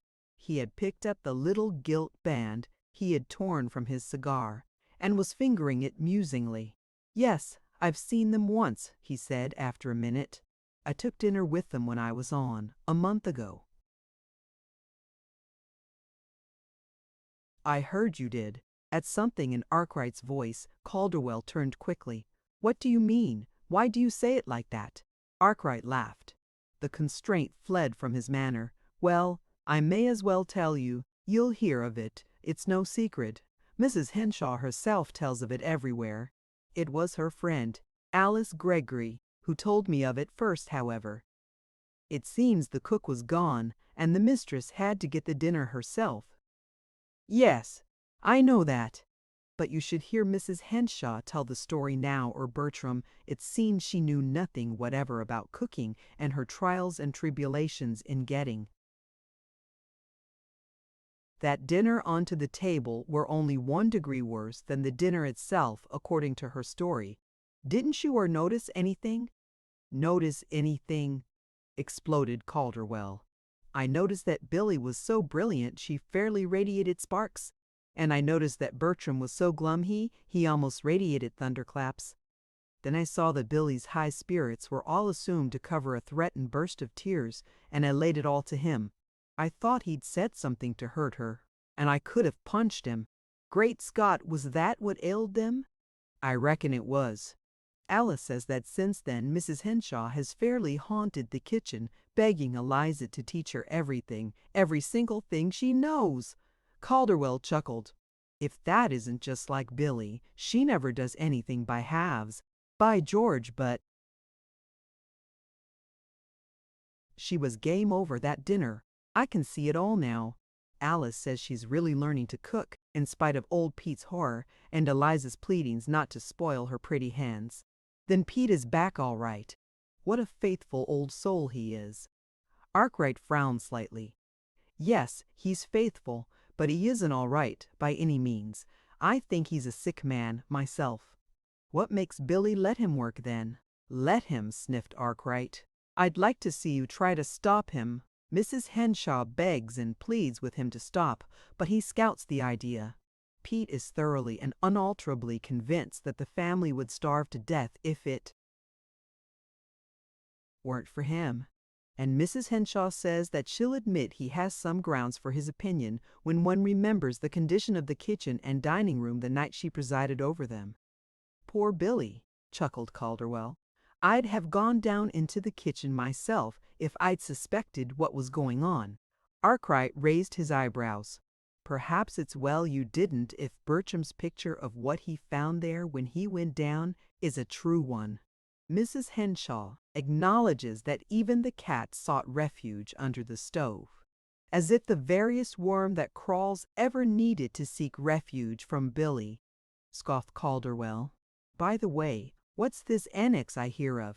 Bertram mentioned it, but I couldn't get either of them to tell what it was. Billy wouldn't, and Bertram said he couldn't, not, with Billy shaking her head at him like that. So I had my suspicions. One of Billy's pet charities? She doesn't call it that. Arkwright's face and voice softened. It is Hillside. She still keeps it open. She calls it the annex to her home. She's filled it with a crippled woman, a poor little music teacher, a lame boy, and Aunt Hannah. But how extraordinary! She doesn't think so. She says it's just an overflow house for the extra happiness she can't use. There was a moment's silence. Calderwell laid down his cigar, pulled out his handkerchief, and blew his nose furiously. Then he got to his feet and walked to the fireplace. After a minute, he turned. Well, if she isn't the beat 'em, he spluttered, and I had the gall to ask you if Henshaw made her happy. Overflow house, indeed. The best of it is the way she does it, smiled Arkwright. They're all the sort of people ordinary charity could never reach, and the only way she got them there at all was to make each one think that he or she was absolutely necessary to the rest of them. Even as it is, they all pay a little something toward the running expenses of the house. They insisted on that, and Mrs. Henshaw had to let them. I believe her chief difficulty now is that she has not less than 6 people whom she wishes to put into the 2 extra rooms still unoccupied, and she can't make up her mind which to take. Her husband says he expects to hear any day of an annexette to the annex. Humph! Grunted Calderwell as he turned and began to walk up and down the room. Bertram is still painting, I suppose. Oh, yes! What's he doing now? Several things. He's up to his eyes in work. As you probably have heard, he met with a severe accident last summer and lost the use of his right arm for many months. I believe they thought at one time he had lost it forever. But it's all right now, and he has several commissions for portraits. Alice says he's doing ideal heads again, too. Same old face of a girl? I suppose so, though Alice didn't say. Of course, his special work just now is painting the portrait of Miss Marguerite Winthrop. You may have heard that he tried it last year and didn't make quite a success of it. Yes. My sister Belle told me. She hears from Billy once in a while. Will it be a go this time? We'll hope so for everybody's sake. I imagine no one has seen it yet. It's not finished, but Alice says. Calderwell turned abruptly, a quizzical smile on his face. See here, my son, he interposed. It strikes me that this Alice is saying a good deal to you. Who is she? Arkwright gave a light laugh. Why, I told you. She is Miss Alice Gregory, Mrs. Henshaw's friend and mine. I have known her for years. What is she like? Like? Why, she's like herself, of course. You'll have to know Alice. She's the salt of the earth, Alice is, smiled Arkwright, rising to his feet with a remonstrative gesture as he saw Calderwell pick up his coat. What's your hurry? Commented Calderwell again, ignoring the question. And when, may I ask, do you intend to appropriate this salt to season your own life with, as I might say, Arkwright laughed. There was not the slightest trace of embarrassment in his face. Never. You're on the wrong track this time. Alice and I are good friends, always have been, and always will be, I hope. Nothing more? Nothing more. I see her frequently. She is musical, and the Henshaws are good enough to ask us there often together. You will meet her, doubtless, now. Yourself. She is frequently at the Henshaw home. Calderwell still eyed his host shrewdly. Then you'll give me a clear field, eh? Certainly. Arkwright's eyes met his friend's gaze without swerving. All right. However, I suppose you'll tell me, as I did you once, that a right-of-way in such a case doesn't mean a thoroughfare for the party interested. If my memory serves me, I gave you right-of-way in Paris to win the affections of a certain elusive Miss Billy here in Boston, if you could. But I see you didn't seem to improve your opportunities, he finished teasingly. Arkwright stooped of a sudden to pick up a bit of paper from the floor. No, he said quietly. I didn't seem to improve my opportunities. This time he did not meet Calderwell's eyes. The goodbyes had been said when Calderwell turned abruptly at the door. Oh, I say, I suppose you're going to that Devil's Carnival at Jordan Hall tomorrow night.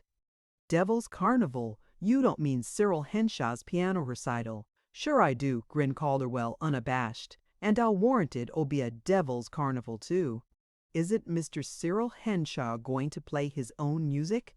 Oh, I know I'm hopeless from your standpoint, but I can't help it. I like mine with some go in it, at a tune that you can find without hunting for it. And I don't like lost spirits gone mad that wail and shriek through 10 perfectly good minutes and then die with a gasping moan whose home is the tombs. However you're going, I take it. Of course I am, laughed the other. You couldn't hire Alice to miss one shriek of those spirits. Besides, I rather like them myself, you know. Yes, I suppose you do. You're brought up on it in your business. But me for the Merry Widow and even the hoary Jingle Bells every time. However, I'm going to be there out of respect to the poor fellow's family. And, by the way, that's another thing that bowled me over Cyril's marriage. Why, Cyril hates women. Not all women will hope, smiled Arkwright. Do you know his wife? Not much. I used to see her a little at Billy's. Music teacher, wasn't she? Then she's the same sort, I suppose. But she isn't, laughed Arkwright. Oh, she taught music, but that was only because of necessity, I take it. She's domestic through and through, with an overwhelming passion for making puddings and darning socks, I hear. Alice says she believes Mrs. Cyril knows every dish and spoon by its Christian name, and that there's never so much as a spool of thread out of order in the house. But how does Cyril stand it the trials and tribulations of domestic life? Bertram used to declare that the whole strata was aquiver with fear when Cyril was composing, and I remember him as a perfect bear if anybody so much as whispered when he was in one of his moods. I never forgot the night Bertram and I were up in William's room trying to sing When Johnny Comes Marching Home, to the accompaniment of a banjo in Bertram's hands and a guitar in mine. Gorgeous! It was Hugh that went marching home that night. Oh, well, from reports I reckon Mrs. Cyril doesn't play either a banjo or a guitar, smiled Arkwright. Alice says she wears rubber heels on her shoes, and has put hushers on all the chair legs, and felt mats between all the plates and saucers. Anyhow, Cyril is building a new house, and he looks as if he were in a pretty healthy condition, as you'll see tomorrow night. Humph! I wish he'd make his music healthy then, grumbled Calderwell as he opened the door. Chapter 12. For Billy, Some Advice. February brought busy days. The public opening of the Bohemian 10 Club exhibition was to take place the 6th of March with a private view for invited guests the night before, and it was at this exhibition that Bertram planned to show his portrait of Marguerite Winthrop. He also, if possible, wished to enter 2 or 3 other canvases, upon which he was spending all the time he could get. Bertram felt that he was doing very good work now. The portrait of Marguerite Winthrop was coming on finely. The spoiled idol of society had at last found a pose and a costume that suited her, and she was graciously pleased to give the artist almost as many sittings as he wanted. The elusive something in her face, which had previously been so baffling, was now already caught and held bewitchingly on his canvas. He was confident that the portrait would be a success. He was also much interested in another piece of work which he intended to show called The Rose. The model for this was a beautiful young girl he had found selling flowers with her father in a street booth at the North End. On the whole, Bertram was very happy these days. He could not, to be sure, spend quite so much time with Billy as he wished, but she understood, of course, as did he, that his work must come first. He knew that she tried to show him that she understood it. At the same time, he could not help thinking, occasionally, that Billy did sometimes mind his necessary absorption in his painting.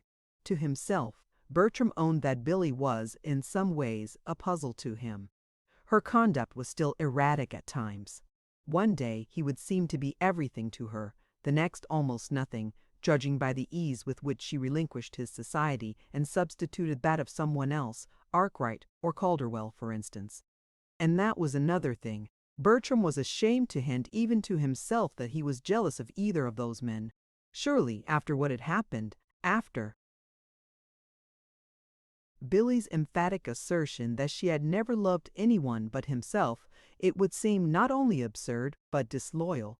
That he should doubt for an instant Billy's entire devotion to him, and yet there were times when he wished he could come home and not always find Alice Greggory, Calderwell, Arkwright, or all 3 of them strumming the piano in the drawing-room. At such times always, though if he did feel impatient, he immediately demanded of himself, "Are you then the kind of husband that begrudges your wife young companions of her own age and tastes to help her while away the hours that you cannot possibly spend with her yourself?" This question, and the answer that his better self always gave to it, were usually sufficient to send him into some florist for a bunch of violets for Billy, or into a candy shop on a like atoning errand. As to Billy, Billy, too, was busy these days, chief of her concerns being, perhaps, attention to that honeymoon of hers, to see that it did not wane. At least, the most of her thoughts and many of her actions centered about that object. Billy had the book, now the Talk to Young Wives. For a time she had worked with only the newspaper criticism to guide her, but, coming at last to the conclusion that if a little was good, more must be better, she had shyly gone into a bookstore one day and, with a pink blush, had asked for the book.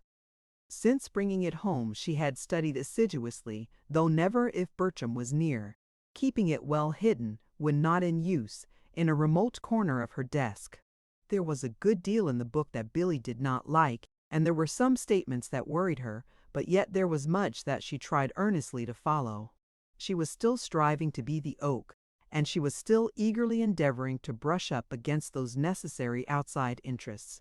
She was so thankful in this connection for Alice Greggory and for Arkwright and Hugh Calderwell. It was such a help that she had them. They were not only very pleasant and entertaining outside interests, but one or another of them was almost always conveniently within reach. Then, too, it pleased her to think that she was furthering the pretty love story between Alice and Mr. Arkwright, and she was furthering it. She was sure of that. Already she could see how dependent the man was on Alice, how he looked to her for approbation and appealed to her on all occasions, exactly as if there was not a move that he wanted to make without her presence near him. Billy was very sure now of Arkwright. She only wished she were as much so of Alice. But Alice troubled her. Not but that Alice was kindness itself to the man either. It was only a peculiar something almost like fear or constraint that Billy thought she saw in Alice's eyes sometimes when Arkwright made a particularly intimate appeal. There was Calderwell, too. He also worried Billy. She feared he was going to complicate matters still more by falling in love with Alice himself, and this certainly Billy did not want at all. As this phase of the matter presented itself, indeed, Billy determined to appropriate Calderwell a little more exclusively to herself when the four were together, thus leaving Alice for Arkwright. After all, it was rather entertaining displaying at Cupid's assistant. If she could not have Bertram all the time, it was fortunate that these outside interests were so pleasurable. Most of the mornings Billy spent in the kitchen, despite the remonstrances of both Pete and Eliza.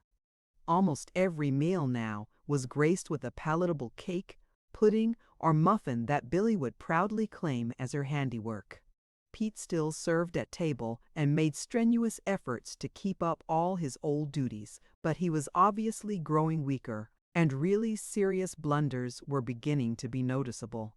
Bertram even hinted once or twice that perhaps it would be just as well to insist on his going, but to this Billy would not give her consent, even when one night his poor old trembling hands spilled half the contents of a soup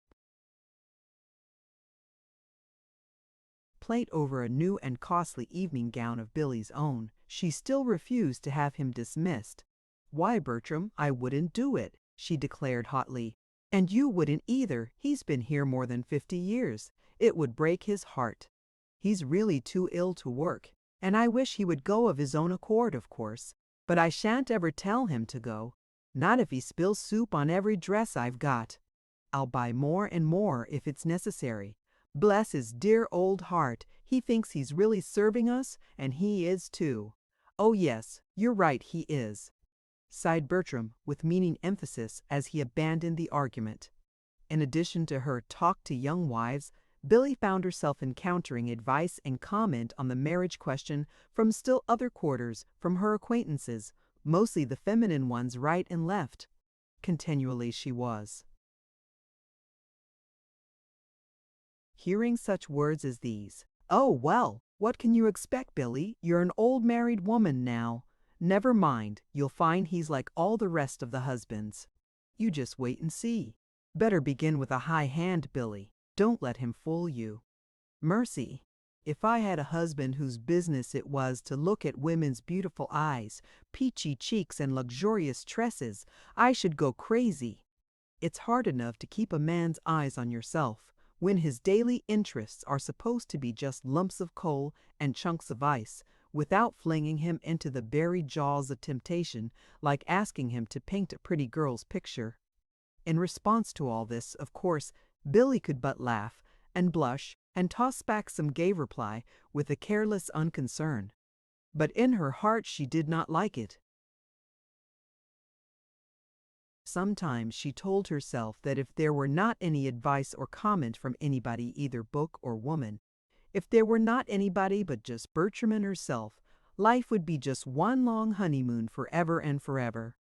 Once or twice Billy was tempted to go to Marie with this honeymoon question, but Marie was very busy these days and very preoccupied. The new house that Cyril was building on Corey Hill, not far from the annex, was almost finished, and Marie was immersed in the subject of house furnishings and interior decoration. She was, too, still more deeply engrossed in the fashioning of tiny garments of the softest linen, lace, and woolen, and there was on her face such a look of beatific wonder and joy that Billy did not like to so much as hint that there was in the world such a book as When the Honeymoon Wanes, a talk to young wives. Billy tried valiantly these days not to mind that Bertram's work was so absorbing. She tried not to mind that his business dealt, not with lumps of coal and chunks of ice, but with beautiful women like Marguerite Winthrop, who asked him to luncheon, and lovely girls like his model for The Rose, who came freely to his studio and spent hours in the beloved presence. being studied for what Bertram declared was absolutely the most wonderful poise of head and shoulders that he had ever seen. Billy tried also these days to so conduct herself that not by any chance could Calderwell suspect that sometimes she was jealous of Bertram's art. Not for worlds would she have had Calderwell begin to get the notion into his head that his old-time prophecy concerning Bertram's caring only for the turn of a girl's head, or the tilt of her chin to paint, was being fulfilled. Hence, particularly gay and cheerful was Billy when Calderwell was near.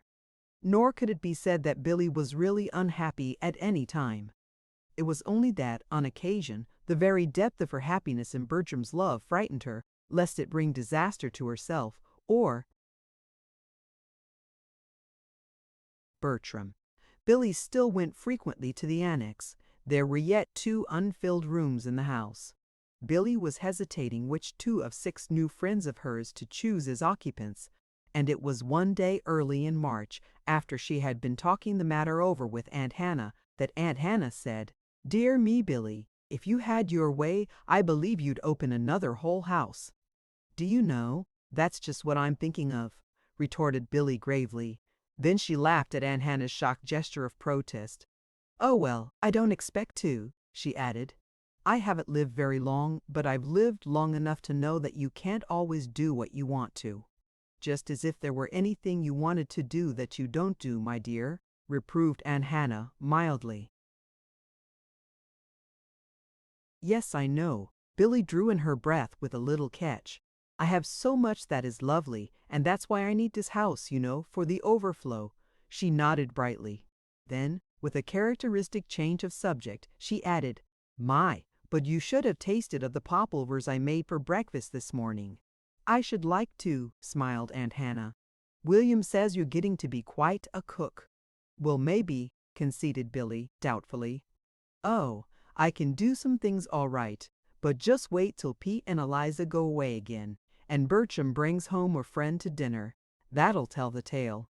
I think now I could have something besides potato mush and burned corn, but maybe I wouldn't when the time came.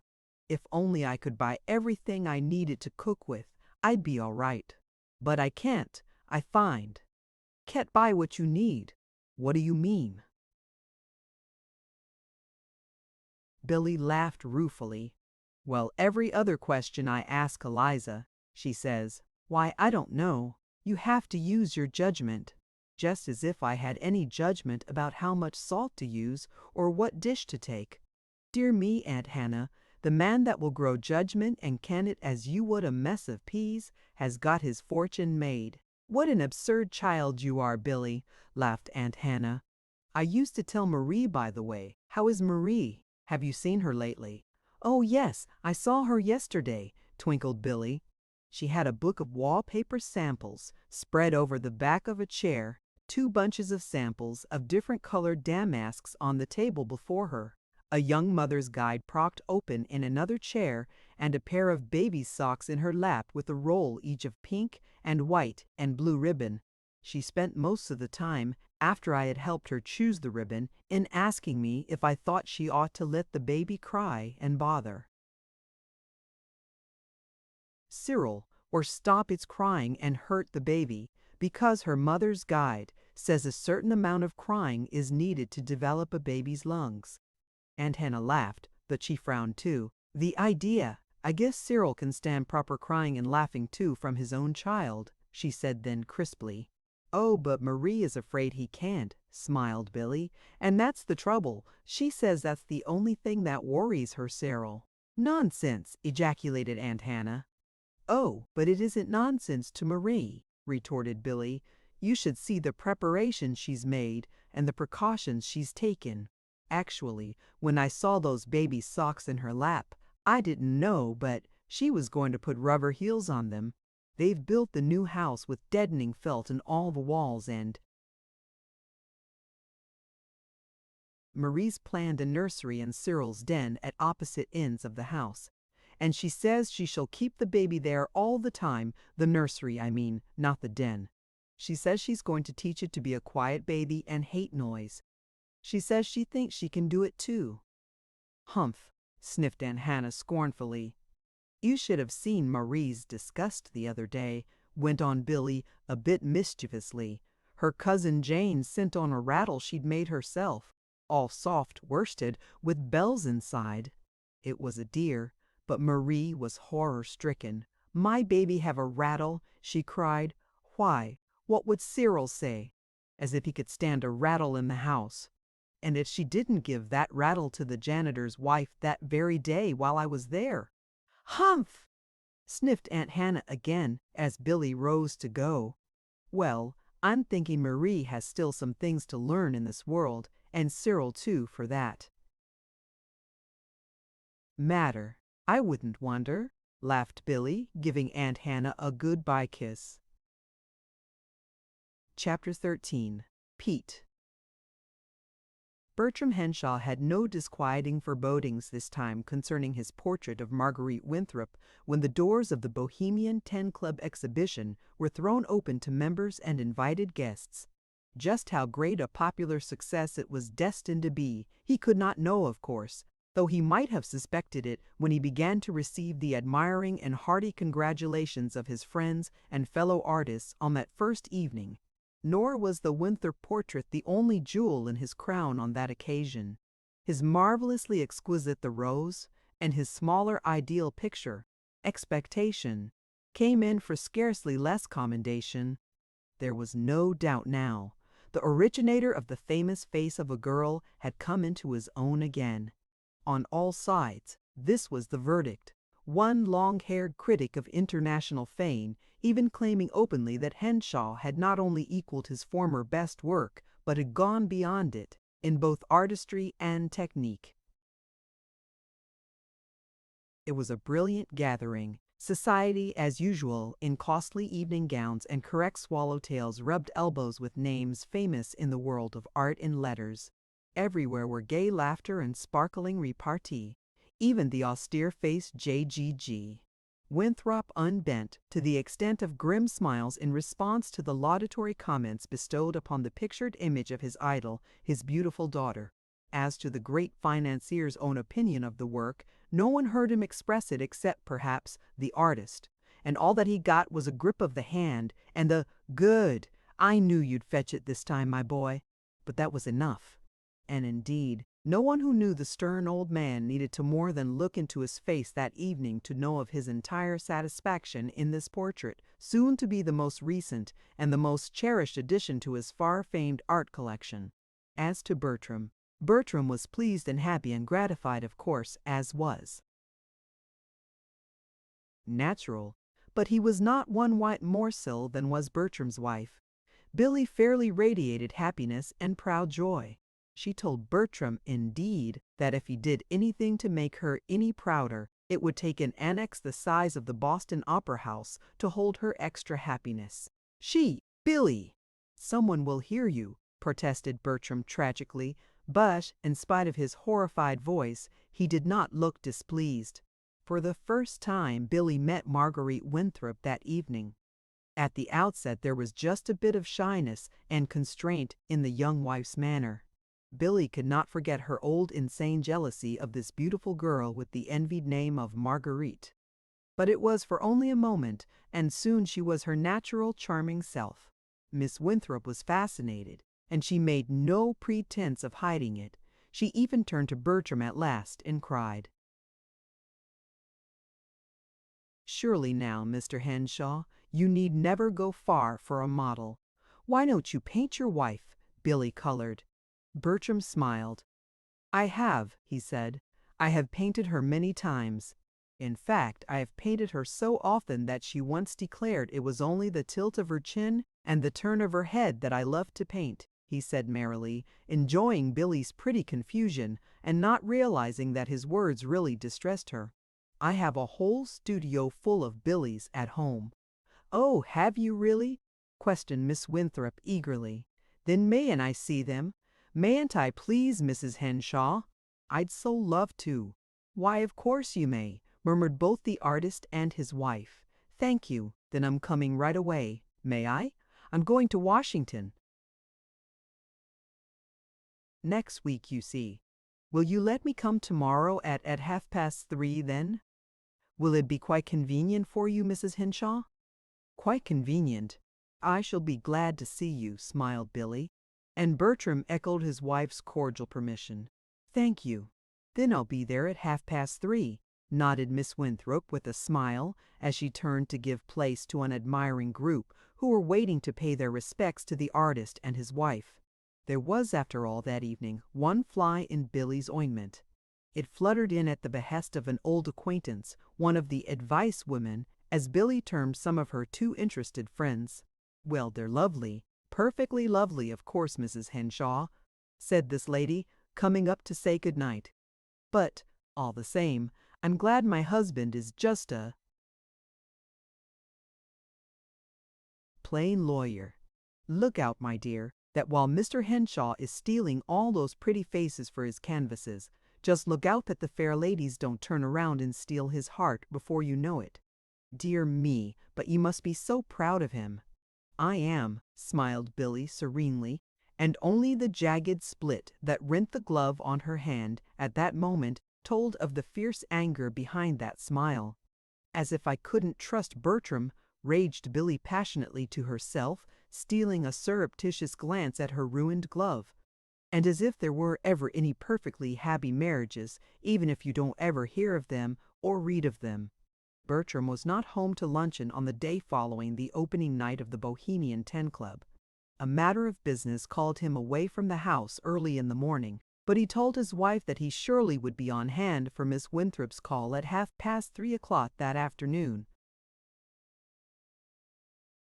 Yes, do, Billy had urged. I think she's lovely, but you know her so much better than I do that I want you here.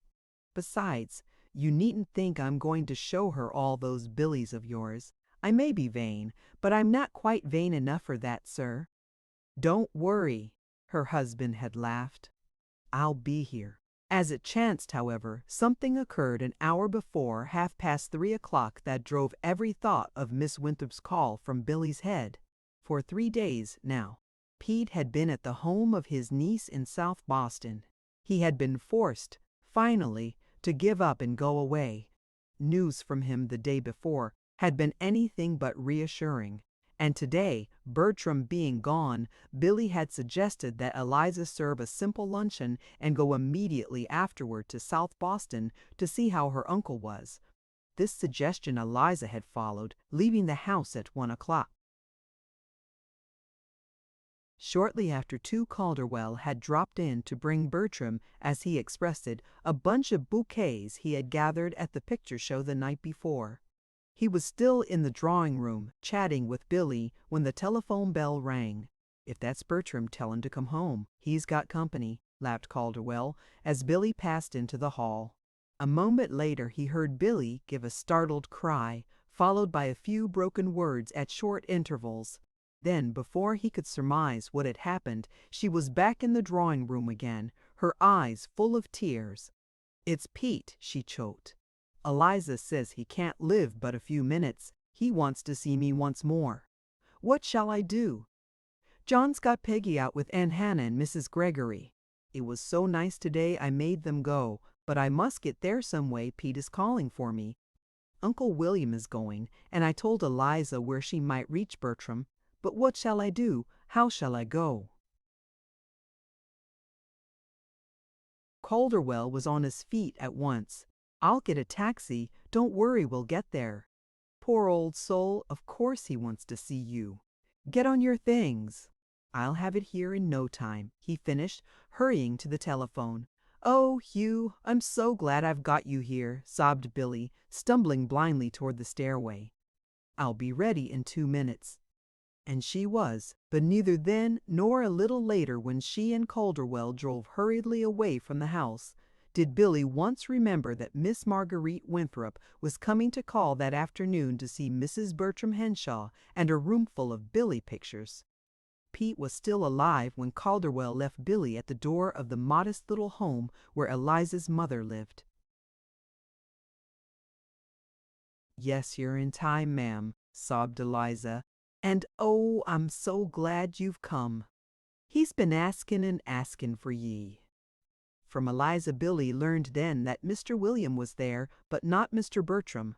They had not been able to reach Mr. Bertram or Mr. Cyril.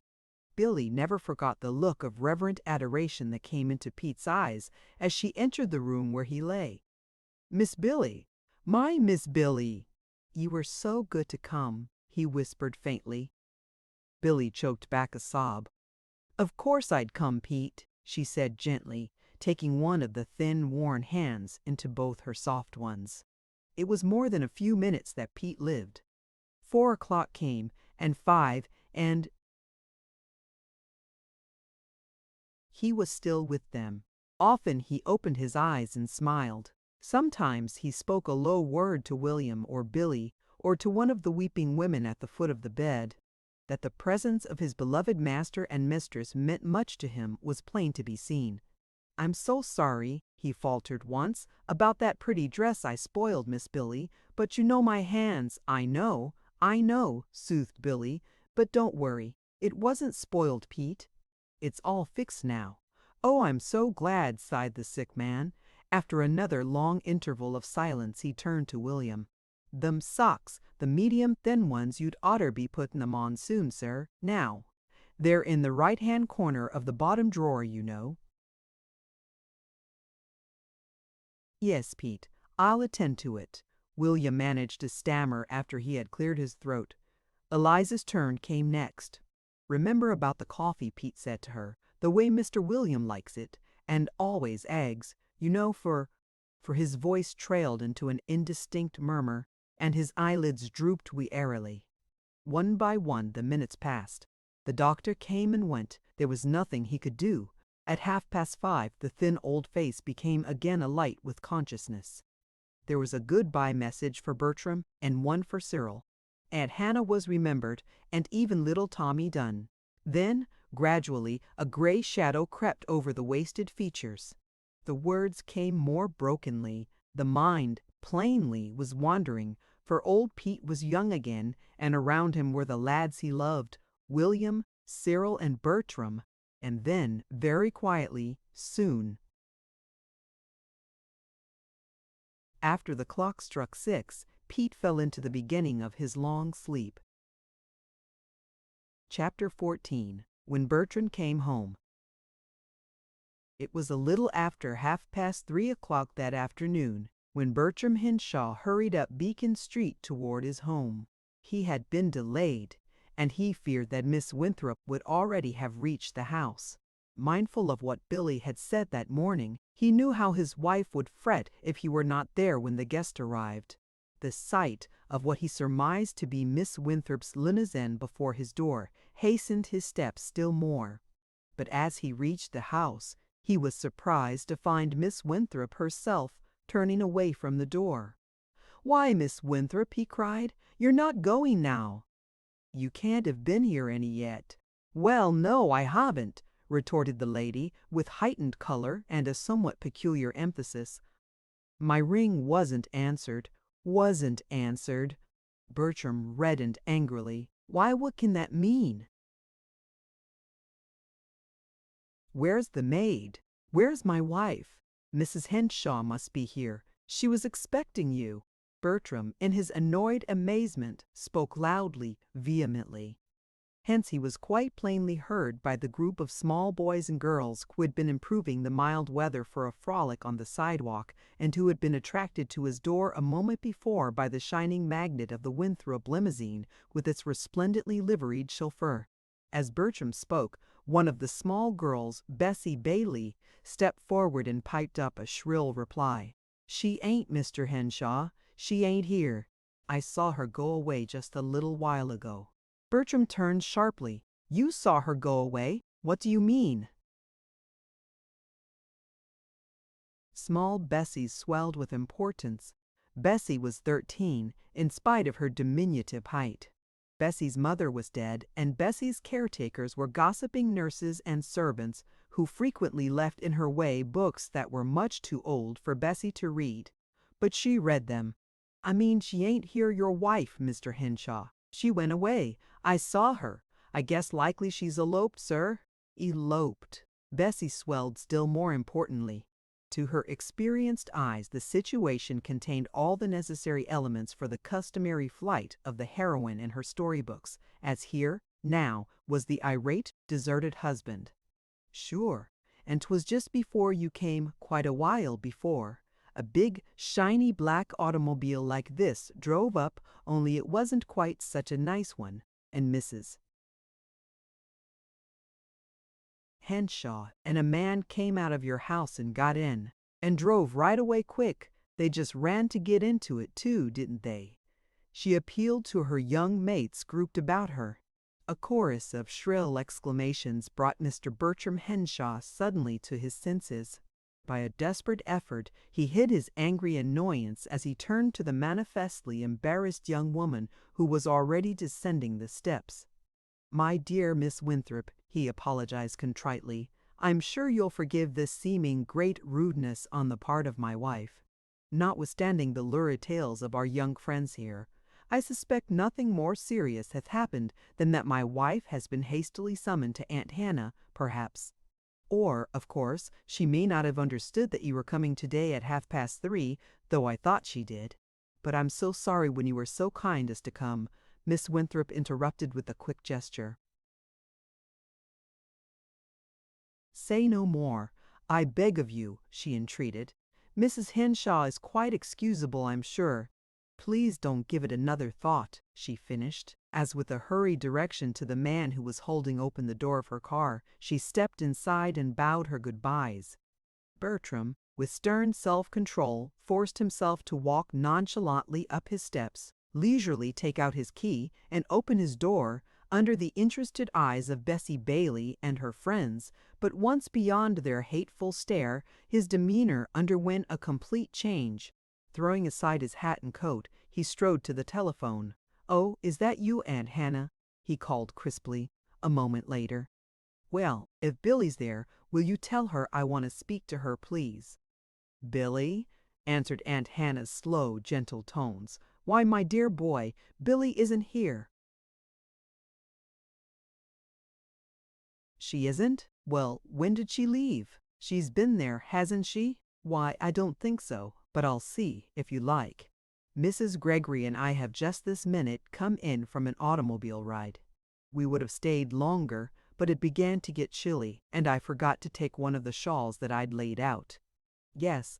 Well, if you will see, please, if Billy has been there, and when she left," said Bertram, with grim self-control. "All right, I'll see," murmured Aunt Hannah. In a few moments, her voice again sounded across the wires.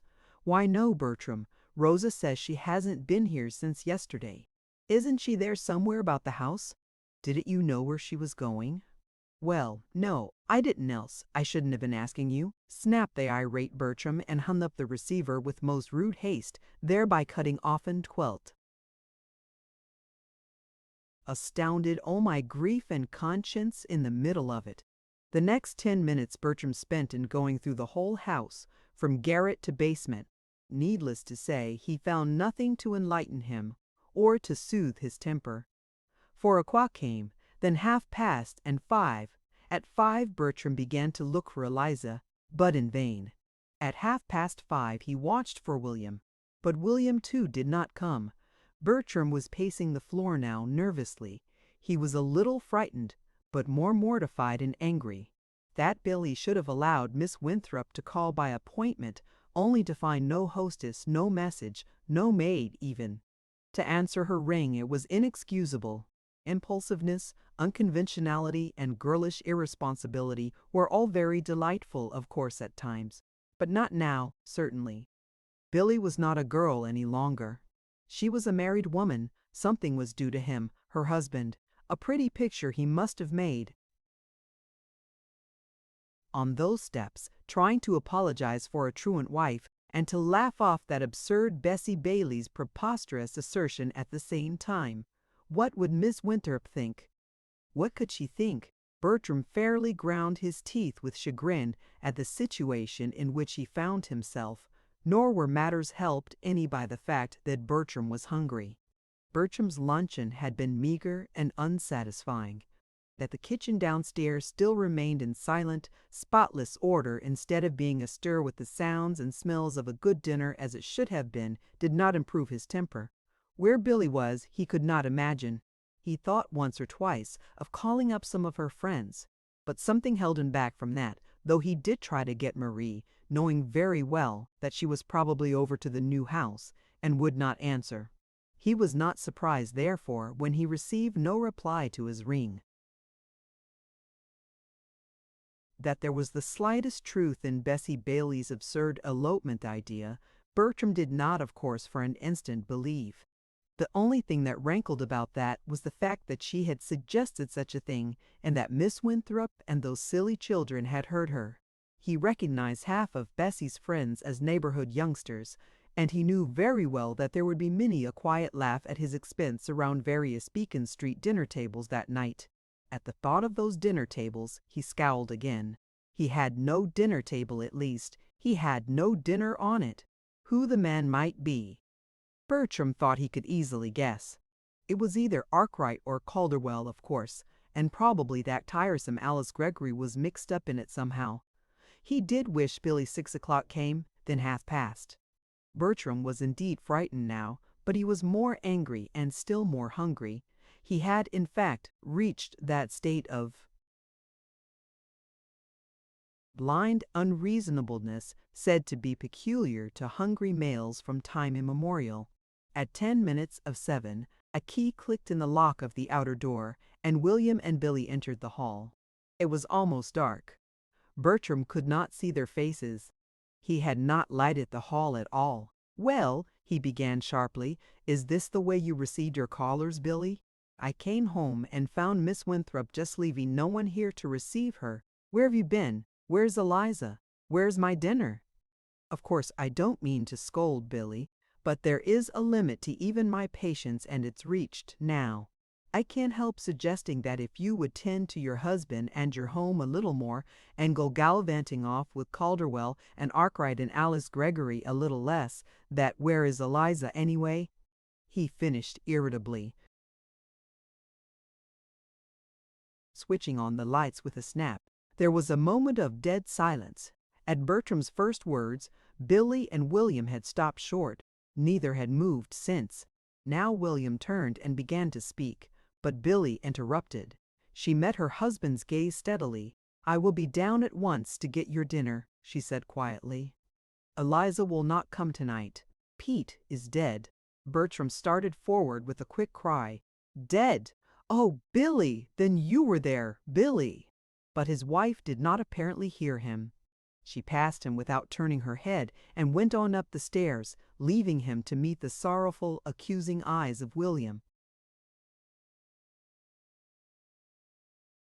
Chapter 15. After the Storm. The young husband's apologies were profuse and abject. Bertram was heartily ashamed of himself, and was man enough to acknowledge it. Almost on his knees, he begged Billy to forgive him, and in a frenzy of self-denunciation, he followed her down into the kitchen that night, piteously beseeching her to speak to him, to just look at him, even, so that he might know he was not utterly despised, though he did, indeed, deserve to be more than despised, he moaned. At first Billy did not speak, or even vouchsafe a glance in his direction.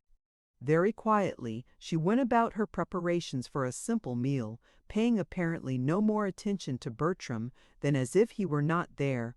But that her ears were only seemingly, and not really deaf, was shown very clearly a little later, when, at a particularly abject wail on the part of the babbling shadow at her heels, Billy choked into a little gasp, half laughter, half sob.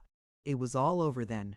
Bertram had her in his arms in a twinkling, while to the floor clattered and rolled a knife in a half-peeled baked potato.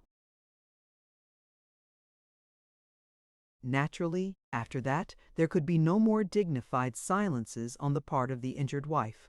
There were instead half-smiles, tears, sobs, a tremulous telling of Pete's going and his messages, followed by a tearful listening to Bertram's story of the torture he had endured at the hands of Miss Winthrop, Bessie Bailey, and an empty, dinnerless house. And thus, in one corner of the kitchen, some time later, A hungry, desperate William found them, the half-peeled, cold-baked potatoes still at their feet. Torn between his craving for food and his desire not to interfere with any possible peacemaking, William was obviously hesitating what to do when Billy glanced up and saw him. She saw, too, at the same time, the empty, blazing gas stove burner and the pile of half-prepared potatoes, to warm which the burner had long since been lighted. With a little cry, she broke away from her husband's arms. Mercy, and here's poor Uncle William, bless his heart, with not a thing to eat yet. They all got dinner then, together, with many a sigh and quick-coming tear as everywhere they met. Some sad reminder of the gentle old hands that would never again minister to their comfort. It was a silent meal, and little, after all, was eaten, though brave attempts at cheerfulness and naturalness were made by all three. Bertram, especially, talked and tried to make sure that the shadow on Billy's face was at least not the one his own conduct had brought there. "For you, you surely do forgive me, don't you?" he begged as he followed her into the kitchen after the sorry meal was over. "Why, yes, dear, yes," sighed Billy, trying to smile. "And you'll forget?" There was no answer.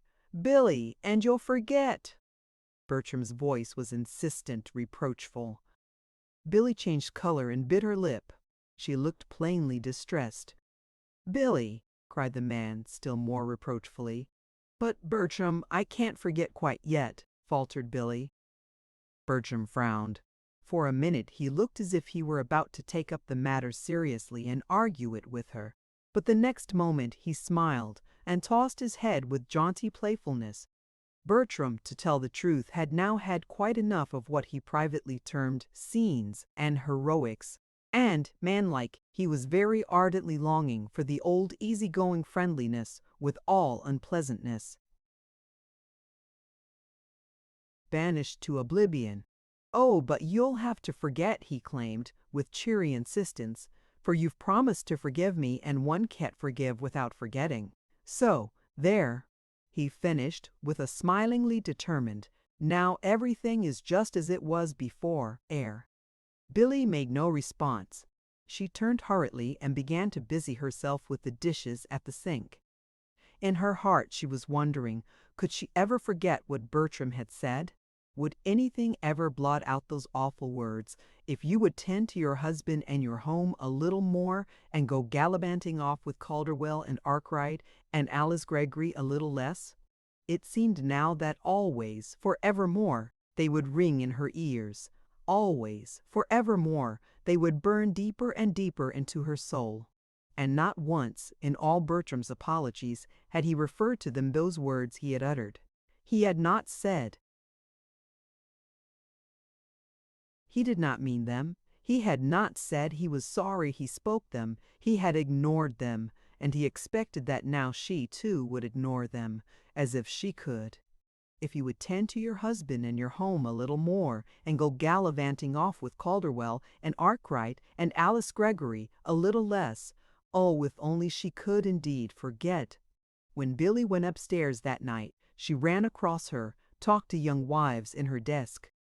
With a half-stifled cry, she thrust it far back out of sight. I hate you with all your old talk about brushing up against outside interests," she whispered fiercely. "Well, I've brushed, and now see what I've got for it." Later, however, after Bertram was asleep, Billy crept out of bed and got the book. Under the carefully shaded lamp in the adjoining room, she turned the pages softly till she came to the sentence, "Perhaps it would be hard to find a more utterly unreasonable, irritable, irresponsible creature than a hungry man." With a long sigh she began to read, and not until some minutes later did she close the book, turn off the light, and steal back to bed. During the next 3 days, until after the funeral at the shabby little South Boston house, Eliza spent only about half of each day at the Strata. This, much to her distress, left many of the household tasks for her young mistress to perform, Billy, however, attacked each new duty with a feverish eagerness that seemed to make the performance of it very like some glad penance done for past misdeeds. And when on the day after they had laid the old servant in his last resting place, a despairing message came from Eliza to the effect that now her mother was very ill and would need her care, Billy promptly told Eliza to stay as long as was necessary, that they could lock all gratitude. But Billy, what are we going to do? Bertram demanded when he heard the news. We must have somebody. I'm going to do it. Nonsense, as if you could, scoffed Bertram. Billy lifted her chin. Couldn't I, indeed, she retorted. Do you realize, young man, how much I've done the last 3 days? How about those muffins you had this morning for breakfast, and that cake last night?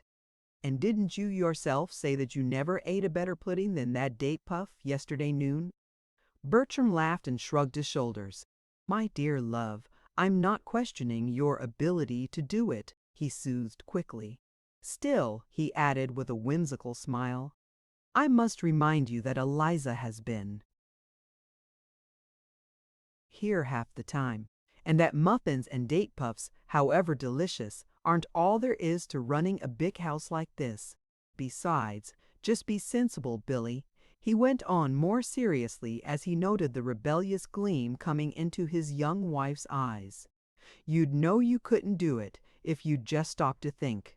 There's the Carletons coming to dinner Monday, and my studio tea tomorrow, to say nothing of the symphony and the opera and the concerts you'd lose because you were too dead tired to go to them. You know how it was with that concert yesterday afternoon which Alice Gregory wanted you to go to with her. I didn't want to go, choked Billy under her breath. And there's your music. You haven't done a thing with that for days, yet only last week you told me the publishers were hurrying you for that last song to complete the group. I haven't felt like writing, stammered Billy, still half under her breath. Of course you haven't, triumphed Bertram. You've been too dead tired, and that's just what I say. Billy, you can't do it all yourself, but I want to. I want to tend to things, faltered Billy, with a half-fearful glance into her husband's face. Billy was hearing very loudly now that accusing, if you'd tend to your husband and your home a little more. Bertram, however, was not hearing it evidently. Indeed, he seemed never to have heard it, much less to have spoken it. Tend to things, he laughed lightly. Well, you'll have enough to do to tend to the maid, I fancy. Anyhow, we're going to have one. I'll just step into one of those, what do you call 'em, intelligence offices on my way down and send one up, he finished, as he gave his wife a goodbye kiss. An hour later, Billy, struggling with the broom and the drawing-room carpet, was called to the telephone. It was her husband's voice that came to her. Billy, for heaven's sake, take pity on me. Won't you put on your duds and come and engage your maid yourself? Why, Bertram, what's the matter? Matter? Holy smoke! Well, I've been to 3 of those intelligence offices, though. Why they call them that, I can't imagine. If ever there was a place utterly devoid of intelligence, but never mind. I've interviewed 4 fat ladies, 2 thin ones, and 1 medium with a wart. I've cheerfully divulged all our family secrets, promised every other half-hour out, and taken oath that our household numbers 3 adult members, and no more. But I simply can't remember how many handkerchiefs we have in the wash each week. Billy, will you come? Maybe you can do something with them. I'm sure you can. Why, of course I'll come, chirped Billy. Where shall I meet you? Bertram gave the street and number. Good, I'll be there, promised Billy as she hung up the receiver. Quite forgetting the broom in the middle of the drawing-room floor, Billy tripped upstairs to change her dress. On her lips was a gay little song, in her heart was joy. I rather guess now I'm tending to my husband and my home, she was crowing to herself. Just as Billy was about to leave the house, the telephone bell jangled again. It was Alice Gregory. Billy, dear, she called, can't you come out? Mr. Arkwright and Mr. Arkwright Calderwell are here, and they've brought some new music. We want you. Will you come?" "I can't, dear. Bertram wants me. He sent for me. I've got some housewife ligidities to perform today," returned Billy, in a voice so curiously triumphant that Alice, at her end of the wires, frowned in puzzled wonder as she turned away from the telephone. Chapter 16. Into Training for Mary Ellen. Bertram told a friend afterwards that he never knew the meaning of the word chaos until he had seen the strata during the weeks immediately following the laying away of his old servant. Every stratum was aquiver with apprehension, he declared, and there was never any telling when the next grand upheaval would rock the whole structure to its foundations. Nor was Bertram so far from being right. It was indeed a chaos, as none knew better than did Bertram's wife. Poor Billy. Sorry indeed were these days for Billy, and, as if to make her cup of woe full to overflowing, there were Sister Kate's epistolary "I told you so," and Aunt Hannah's ever-recurring lament, "If only, Billy, you were a practical housekeeper yourself, they wouldn't impose on you so." Aunt Hannah, to be sure, offered Rosa, and Kate, by letter, offered advice, plenty of it. But Billy, stung beyond all endurance, and fairly radiating hurt pride and dogged determination, disdained all assistance, and with head held high, declared she was getting along very well indeed. And this was the way she got along. First came Nora. Nora was a blue-eyed, black-haired Irish girl, the sixth that the despairing Billy had interviewed on that fateful morning when Bertram had summoned her to his aid. Nora stayed 2 days. During her reign, the entire strata echoed to banged doors, dropped china, and slammed furniture. At her departure, the Henshaw's possessions were less by 4 cups, 2 saucers, 1 plate, 1 salad bowl, 2 cut glass tumblers, and a teapot, the latter William's choicest bit of Lowestoft. Olga came next. Olga was a treasure. She was low-voiced, gentle-eyed, and a good cook. She stayed a week. By that time, the growing frequency of the disappearance of sundry small articles of value and convenience led to Billy's making a reluctant search of Olga's room and to Olga's departure, for the room was indeed treasure house, the treasure having gathered unto itself other treasures. Following Olga came a period of what Bertram called one-night stands. So frequently were the dramatis personae below stairs changed. Gretchen drank. Christine knew only 4 words of English: salt, goodbye, no, and yes, and Billy found need occasionally of using other words. Mary was impertinent and lazy. Jenny could not even boil a potato properly, much less cook a dinner. Sarah colored, was willing and pleasant, but insufferably untidy. Bridget was neatness itself, but she had no conception of the value of time. Her meals were always from 30 to 60 minutes late, and half-cooked at that. Vera sang when she wasn't whistling, and as she was generally off the key, and always off the tune. Her almost frantic mistress dismissed her before 24 hours had passed. Then came Mary Ellen. Mary Ellen began well. She was neat, capable, and obliging, but it did not take her long to discover just how much and how little her mistress really knew of practical housekeeping. Matters and things were very different then. Mary Ellen became argumentative, impertinent, and domineering. She openly shirked her work when it pleased her so to do, and demanded perquisites and privileges so insolently that even William asked Billy one day whether Mary Ellen or Billy herself were the mistress of the strata, and Bertram, with mock humility, inquired how soon Mary Ellen would be wanting the house. Billy, in weary despair, submitted to this bullying for almost a week. Then, in a sudden accession of outraged dignity that left Mary Ellen gasping with surprise, she told the girl to go. And thus the days passed. The maids came and the maids went, and to Billy each one seemed a little worse than the one before. Nowhere was there comfort, rest, or peacefulness. The nights were a torture of apprehension, and the days an even greater torture of fulfillment. Noise, confusion, Meals poorly cooked and worse served. Dust, disorder, and uncertainty. And this was home, Billy told herself bitterly. No wonder that Bertram telephoned more and more frequently that he had met a friend and was dining in town. No wonder that William pushed back his plate almost every meal with his food scarcely touched, and then wandered about the house with that hungry, homesick, homeless look that nearly broke her heart. No wonder, indeed. And so it had come. It was true.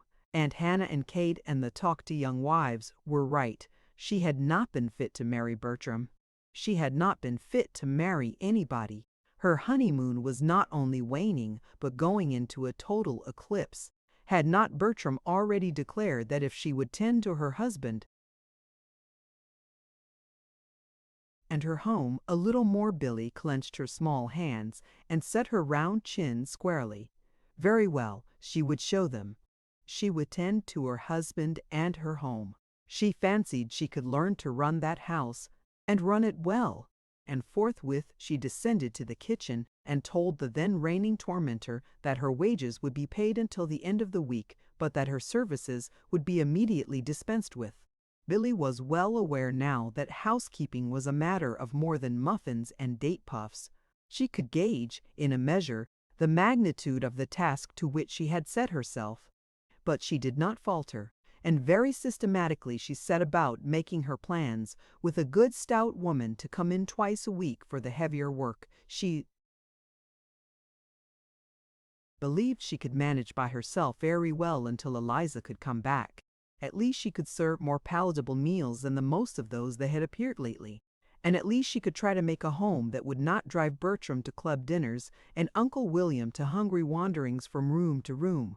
Meanwhile, all the time she could be learning, and in due course she would reach that shining goal of housekeeping efficiency, short of which, according to Aunt Hannah and the Talk to Young Wives, no woman need hope for a waneless honeymoon.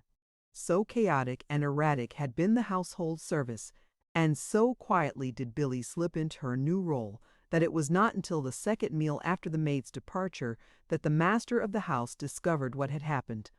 Then, as his wife rose to get some forgotten article, he questioned, with uplifted eyebrows, "Too good to wait upon us, is my lady now, eh?" "My lady is waiting on you," smiled Billy. "Yes, I see this lady is," retorted Bertram grimly, "but I mean our real lady in the kitchen. Great Scott, Billy, how long are you going to stand this?" Billy tossed her head airily, though she shook in her shoes. Billy had been dreading this moment. "I'm not standing it." "She's gone," responded Billy cheerfully, resuming her seat. "Uncle William, shan't I give you some more pudding?" "Gone so soon?" groaned Bertram, as William passed his plate with a smiling nod. "Oh, well," went on Bertram resignedly, "she stayed longer than the last one. When is the next one coming?" "She's already here."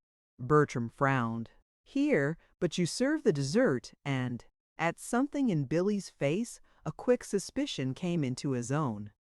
"Billy, you don't mean that you—" "Yes," she nodded brightly, "that's just what I mean. I'm the next one." "Nonsense!" exploded Bertram wrathfully.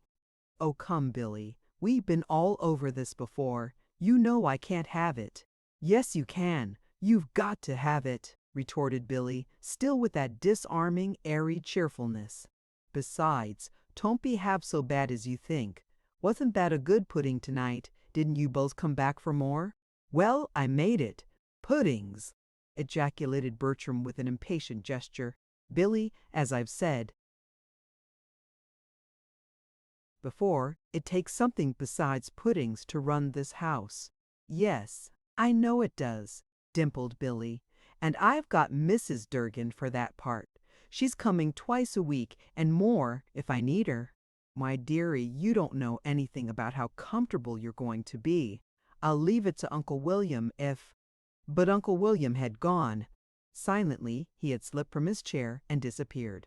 Uncle William, it might be mentioned in passing, had never quite forgotten Aunt Hannah's faithful call with its dire revelations concerning a certain unwanted, superfluous, third-party husband's brother. Remembering this, there were times when he thought absence was both safest and best. This was one of the times. "But, Billy dear," still argued Bertram irritably, "how can you? You don't know how. You've had no experience." Billy threw back her shoulders. An ominous light came to her eyes. She was no longer airily playful. "That's exactly it, Bertram. I don't know how, but I'm going to learn. I haven't had experience, but I'm going to get it. I can't make a worse mess of it than we've had ever since Eliza went anyway." "But if you get a maid, a good maid," persisted Bertram feebly. "I had one Mary Ellen. She was a good maid until she found out how little her mistress knew. Then, well, you know what it was then. Do you think I'd let that thing happen to me again? No, sir. I'm going into training for my next Mary Ellen," and with a very majestic air Billy rose from the table and began to clear away the dishes. Chapter 17. The Efficiency Star and Billy. Billy was not a young woman that did things by halves. Long ago, in the days of her childhood, her Aunt Ella had once said of her, "If only Billy didn't go into things all over so, but whether it's measles or mud pies, I always know that she'll be the mesliest or the muddiest of any child in town." It could not be expected, therefore, that Billy would begin to play her new role now with any lack of enthusiasm. But even had she needed any incentive, there was still effort ringing in her ears. Bertram's accusing, "If you tend to your husband and your home a little more." Billy still declared very emphatically that she had forgiven Bertram, but she knew in her heart that she had not forgotten. Certainly, as the days passed, it could not be said that Billy was not tending to her husband and her home. From morning till night now, she tended to nothing else. She seldom touched her piano save to dust it, and she never touched her half-finished song manuscript, long since banished to the oblivion of the music cabinet. She made no calls except occasional flying visits to the annex or to the pretty new home where Marie and Cyril were now delightfully settled. The opera and the symphony were over for the season, but even had they not been, Billy could not have attended them. She had no time.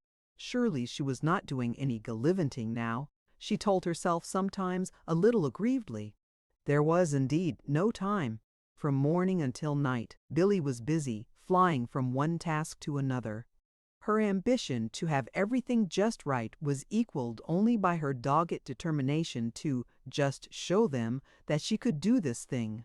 At first, of course, hampered as she was by ignorance and inexperience, each task consumed about twice as much time as was necessary. Yet afterwards, when accustomedness had brought its reward of speed, there was still for Billy no time, for increased knowledge had only opened way to other paths, untrodden and alluring. Study of cookbooks had led to the study of food values. Billy discovered suddenly that potatoes, beef, onions, oranges, and puddings were something besides vegetables, meat, fruit, and dessert. They possessed attributes known as proteids, fats, and carbohydrates. Faint memories of long-forgotten school days hinted that these terms had been heard before, but never, Billy was sure, had she fully realized what they meant. It was at this juncture that Billy ran across a book entitled Correct Eating for Efficiency. She bought it at once and carried it home in triumph. It proved to be a marvelous book. Billy had not read 2 chapters before she began to wonder how the family had managed to live thus far with any sort of success in the face of their dense ignorance and her own criminal carelessness concerning their daily bill of fare. At dinner that night, Billy told Bertram and William of her discovery and, with growing excitement, dilated on the wonderful good that it was to bring to them. "Why, you don't know. You can't imagine what a treasure it is," she exclaimed. "It gives a complete table for the exact balancing of food." "For what?" demanded Bertram, glancing up. "The exact balancing of food. And this book says that's the biggest problem that modern scientists have to solve." "Humph!" shrugged Bertram. "Well, You just balance my food to my hunger, and I'll agree not to complain." "Oh, but, Bertram, it's serious, really," urged Billy, looking genuinely distressed. "Why, it says that what you eat goes to make up what you are. It makes your vital energies. Your brain power and your body power come from what you eat, don't you see? If you're going to paint a picture, you need something different from what you would if you were going to saw wood. And what this book tells is what I ought to give you to make you do each one, I should think, from what I've read so far. Now, don't you see how important it is? What if I should give you the sawwood kind of a breakfast when you were just going upstairs to paint all day? And what if I should give Uncle William a soldier's breakfast when all he is going to do is to go down on State Street and sit still all day?" But, my dear," began Uncle William, looking slightly worried, "there's my eggs that I always have, you know." "For heaven's sake, Billy, what have you got hold of now?" demanded Bertram, with just a touch of irritation. Billy laughed merrily. "Well, I suppose I didn't sound very logical," she admitted. "But the book, you just wait. It's in the kitchen. I'm going to get it." And with laughing eagerness, she ran from the room. In a moment, she had returned, book in hand. "Now listen. This is the real thing, not my garbled inaccuracies. The food which we eat serves three purposes. It builds the body substance, bone, muscle, etc. It produces heat in the body, and it generates vital energy. Nitrogen in different chemical combinations contributes largely to the manufacture of body substances. The fats produce heat, and the starches and sugars go to make the vital energy. The nitrogenous food elements we call proteins. The fats and oils, fats in the starches and sugars, because of the predominance of carbon, we call carbohydrates. Now, in selecting the diet for the day, you should take care to choose those foods which give the proteins, fats, and carbohydrates in just the right proportion." "Oh, Billy!" groaned Bertram. "But it's so, Bertram," maintained Billy anxiously. "And it's every bit here. I don't have to guess at it at all. They even give the quantities of calories of energy required for different sized men. I'm going to measure you both tomorrow, and you must be weighed too," she continued, ignoring the sniffs of remonstrance from her two listeners. "Then I'll know just how many calories to give each of you. They say a man of average size and weight and sedentary occupation should have at least 2,000 calories, and some authorities say 3,000 in this proportion. Proteins, 300 calories. Fats, 350 calories. Carbohydrates, 1,350 calories. But you both are taller than 5 feet 5 inches, and I should think you weighed more than 145 pounds. So I can't tell just yet how many calories you will need." "How many we will need, indeed," ejaculated Bertram. "But, my dear, you know I have to have my eggs," began Uncle William again in a worried voice. "Of course you do, dear, and you shall have them," soothed Billy brightly. "It's only that I'll have to be careful and balance up the other things for the day." Accordingly, don't you see? Now listen, we'll see what eggs are. She turned the leaves rapidly. "Here's the food table. It's lovely. It tells everything. I never saw anything so wonderful. A, B, C, D, E, here we are. Eggs, scrambled or boiled, fats and proteins, 1 egg, 100. If it's poached, it's only 50. But you like yours boiled, so we'll have to reckon on the 100. And you always have 2, so that means 200 calories in fats and proteins. Now, don't you see?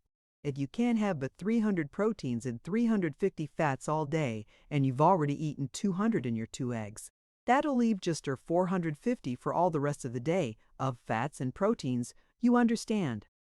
And you've no idea how fast that'll count up. Why, just 1 serving of butter is 100 of fats, and 8 almonds is another, while a serving of lentils is 100 of proteins. So you see how it'll go." "Yes, I see," murmured Uncle William, casting a mournful glance about the generously laden table, much as if he were bidding farewell to a departing friend. "But if I should want more to eat—" He stopped helplessly, and Bertram's A grieved voice filled the pause. Look here, Billy, if you think I'm going to be measured for an egg and weighed for an almond, you're much mistaken, because I'm not. I want to eat what I like, and as much as I like, whether it's 6 calories or 6,000. Billy chuckled, but she raised her hands in pretended shocked protest. 6,000! Mercy. Bertram, I don't know what would happen if you ate that quantity, but I'm sure you couldn't paint. You'd just have to saw wood and dig ditches to use up all that vital energy. Humph, scoffed Bertram. Besides, this is for efficiency, went on Billy with an earnest air. This man owns up that some may think a 2,000-calorie ration is altogether too small, and he advises such to begin with 3,000 or even 3,500 graded, of course, according to a man's size, weight, and occupation. But he says one famous man does splendid work on only 800 calories, and another on even 1,600, but that is just a matter of chewing. Why, Bertram, you have no idea what perfectly wonderful things chewing does. Yes, I've heard of that, grunted Bertram. 10 chews to a cherry and 60 to a spoonful of soup. There's an old metronome upstairs that Cyril left. You might bring it down and set it going on the table. So many ticks to a mouthful, I suppose. I reckon with an incentive like that to eat, just about 2 calories would do me. Eh, William? Bertram? Now you're only making fun, chided Billy. And when it's really serious, too. Now listen, she admonished, picking up the book again. If a man consumes a large amount of meat and very few vegetables, his diet will be too rich in protein and too lacking in carbohydrates. On the other hand, if he consumes great quantities of pastry, bread, butter, and tea, his meals will furnish too much energy and not enough building material. There, Bertram, don't you see? Oh yes, I see, teased Bertram. William, better eat what you can tonight. I foresee it's the last meal of just food we'll get for some time. Hereafter we'll have proteins, fats, and carbohydrates made into calorie croquettes, and Bertram, scolded Billy. But Bertram would not be silenced. Here, just let me take that book, he insisted, dragging the volume from Billy's reluctant fingers. Now, William, listen. Here's your breakfast tomorrow morning, strawberries, 100 calories, whole wheat bread, 75 calories, butter, 100 calories, no second helping, mind you, or you'd ruin the balance, and something would topple. Boiled eggs, 200 calories. Cocoa, 100 calories, which all comes to 570 calories. Sounds like an English bill of fare with a new kind of foreign money, but 'tisn't really, you know. Now for luncheon you can have tomato soup, 50 calories, potato salad that's cheap, only 30 calories, but Billy pulled the book away then, and in righteous indignation carried it to the kitchen. You don't deserve anything to eat, she declared with dignity, as she returned to the dining room. No? Queried Bertram, his eyebrows uplifted. Well, as near as I can make out, we aren't going to get much. But Billy did not deign to answer this. In spite of Bertram's tormenting jibes, Billy did, for some days, arrange her meals in accordance with the wonderful table of food given in Correct Eating. For efficiency. To be sure, Bertram, whatever he found before him during those days, anxiously asked whether he were eating fats, proteins, or carbohydrates, and he worried openly as to the possibility of his meals producing 1 calorie too much or too little, thus endangering his balance. Billy alternately laughed and scolded to the unvarying good nature of her husband. As it happened, however, even this was not for long, for Billy ran across a magazine article on food adulteration, and this so filled her with terror lest, in the food served, she were killing her family by slow poison that she forgot all about the proteins, fats, and carbohydrates. Her talk these days was of formaldehyde, benzoate of soda, and salicylic acid. Very soon, too, Billy discovered an exclusive Back Bay school for instruction in household economics and domestic hygiene. Billy investigated it at once and was immediately aflame with enthusiasm. She told Bertram that it taught everything she wanted to know, and forthwith she enrolled herself as one of its most devoted pupils, in spite of her husband's protests that she knew enough, more than enough, already.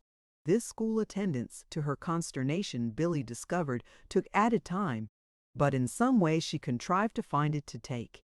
And so the days passed. Eliza's mother, though better, was still too ill for her daughter to leave her. Billy, as the warm weather approached, began to look pale and thin.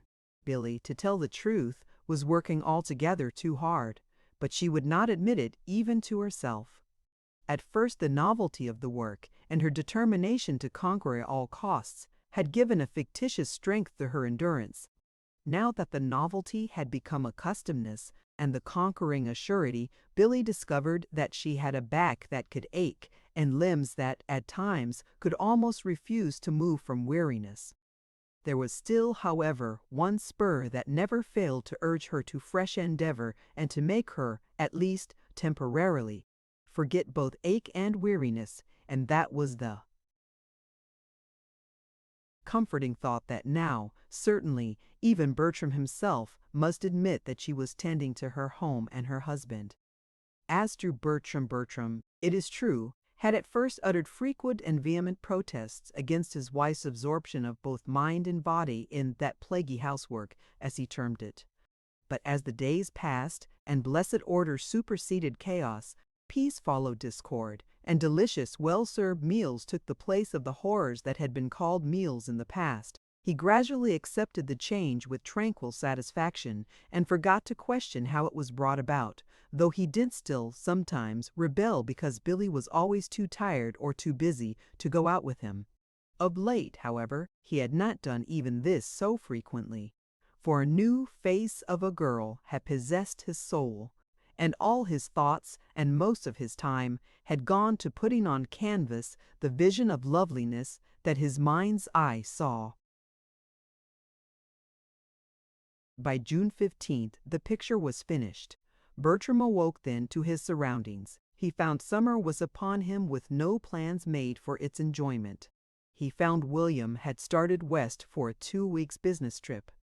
But what he did not find one day, at least at first, was his wife, when he came home unexpectedly at 4 o'clock. And Bertram especially wanted to find his wife that day, for he had met 3 people whose words had disquieted him not a little. First, Aunt Hannah.